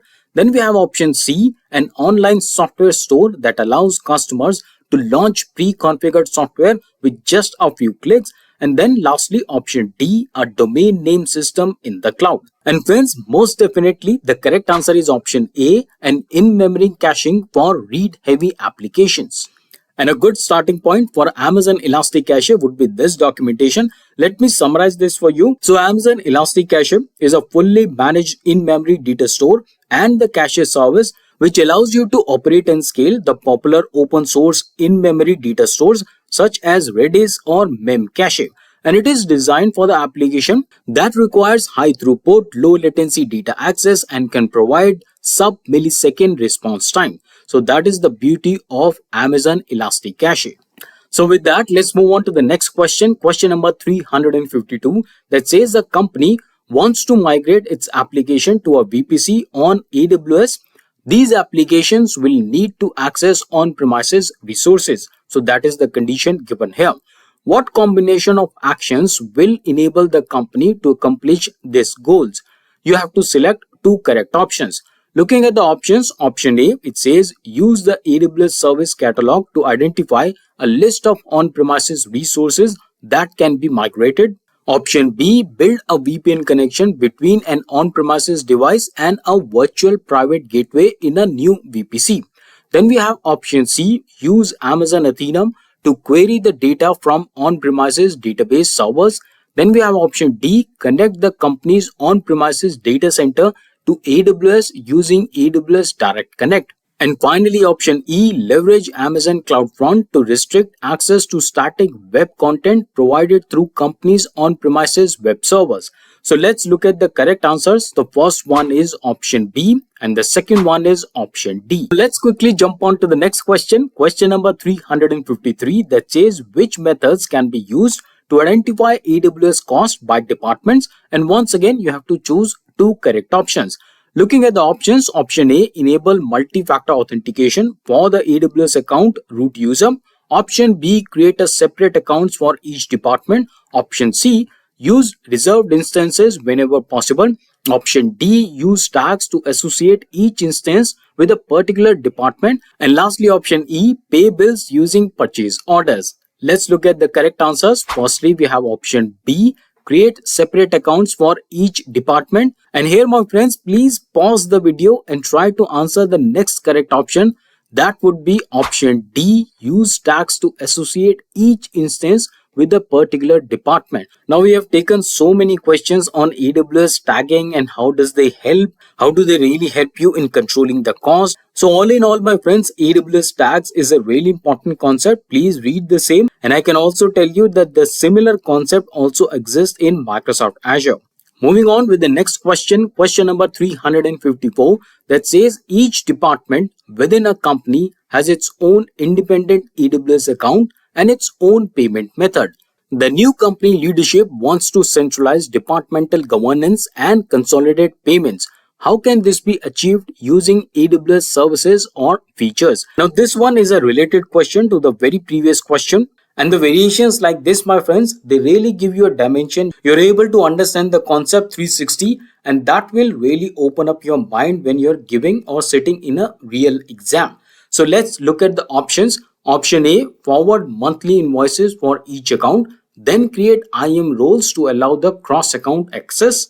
Option B, create a new AWS account, then configure the AWS organizations and invite all existing accounts to join. Then we have option C, configure AWS organizations in each of the existing accounts and then link all the accounts together. And lastly, option D, use Cost Explorer to combine costs from all accounts and then replicate IAM policies across all the accounts. So I hope you have read all the options and already have identified the correct answer. From my side, I can tell you this is option B, create a new AWS account and then configure AWS organizations and invite all the existing accounts to join. And what exactly is AWS organization? Well, AWS organizations, it allows you to manage multiple accounts centrally, enabling the consolidated billing and centralized governance, and that was the exact ask in the question as well. And this setup, it really simplifies the management and provides a single point of control for your organization's AWS environment. So that is the functionality of AWS organizations, and we have taken multiple questions on this concept in the previous parts. And with that, let's move on to the next question. Question number 355. It says that Mr. Ram is managing an e-commerce web application in AWS Cloud. Now, the application is hosted on 6 EC2 instances. One day, 3 of the instances crashed. But the really good part is that none of his customers were affected. What has Ram done correctly in this scenario? And this question will really make you learn a point or two to understand a good architecture. So let's look at the options given here. Option A, he has properly built an elastic system. Option B, he has properly built a fault tolerant system. Option C, he has properly built an encrypted system. And lastly, option D, he has properly built a scalable system. Now all the options are looking correct, very close to each other. I mean, in the sense they all are looking like a good practice. So which one is correct in this scenario? Well, it has to be option B. He has built a fault tolerant system. And why exactly I have chosen this? Because here in the question, we are talking about the instance being crashing, but still none of his customers were affected. What does that reflect? It reflects that there is a very good fault tolerance in the system or the application. So that is why option B is the right choice. And that's it, my friends. You actually made it. I think you should congratulate yourself. These were the 355 questions on the AWS Cloud Practitioner exam. And quick reminder, once again, these are not the real exam questions. These are just specifically designed to test your knowledge, give you a quick revision in a question and answer format. And in case you want to have the PDF file containing all the 355 questions with the answers, then you can use the super thanks or consider joining the membership for the channel. And friends, if this video has helped you in any way, then please consider liking this video, sharing this video, subscribe to the channel, And do not forget to press this bell icon here so that you get the timely notifications of all the videos that we bring on this channel. And soon there will be a very interesting video on AI, Gen AI, Agentic AI, and you will be able to learn all the beautiful terminologies and jargon of AI that will make you super confident when you're talking and conversating on AI, Gen AI, and all these technologies. Thanks for watching the Tech Blackboard. I wish you a good luck with the AWS Cloud Practitioner exam.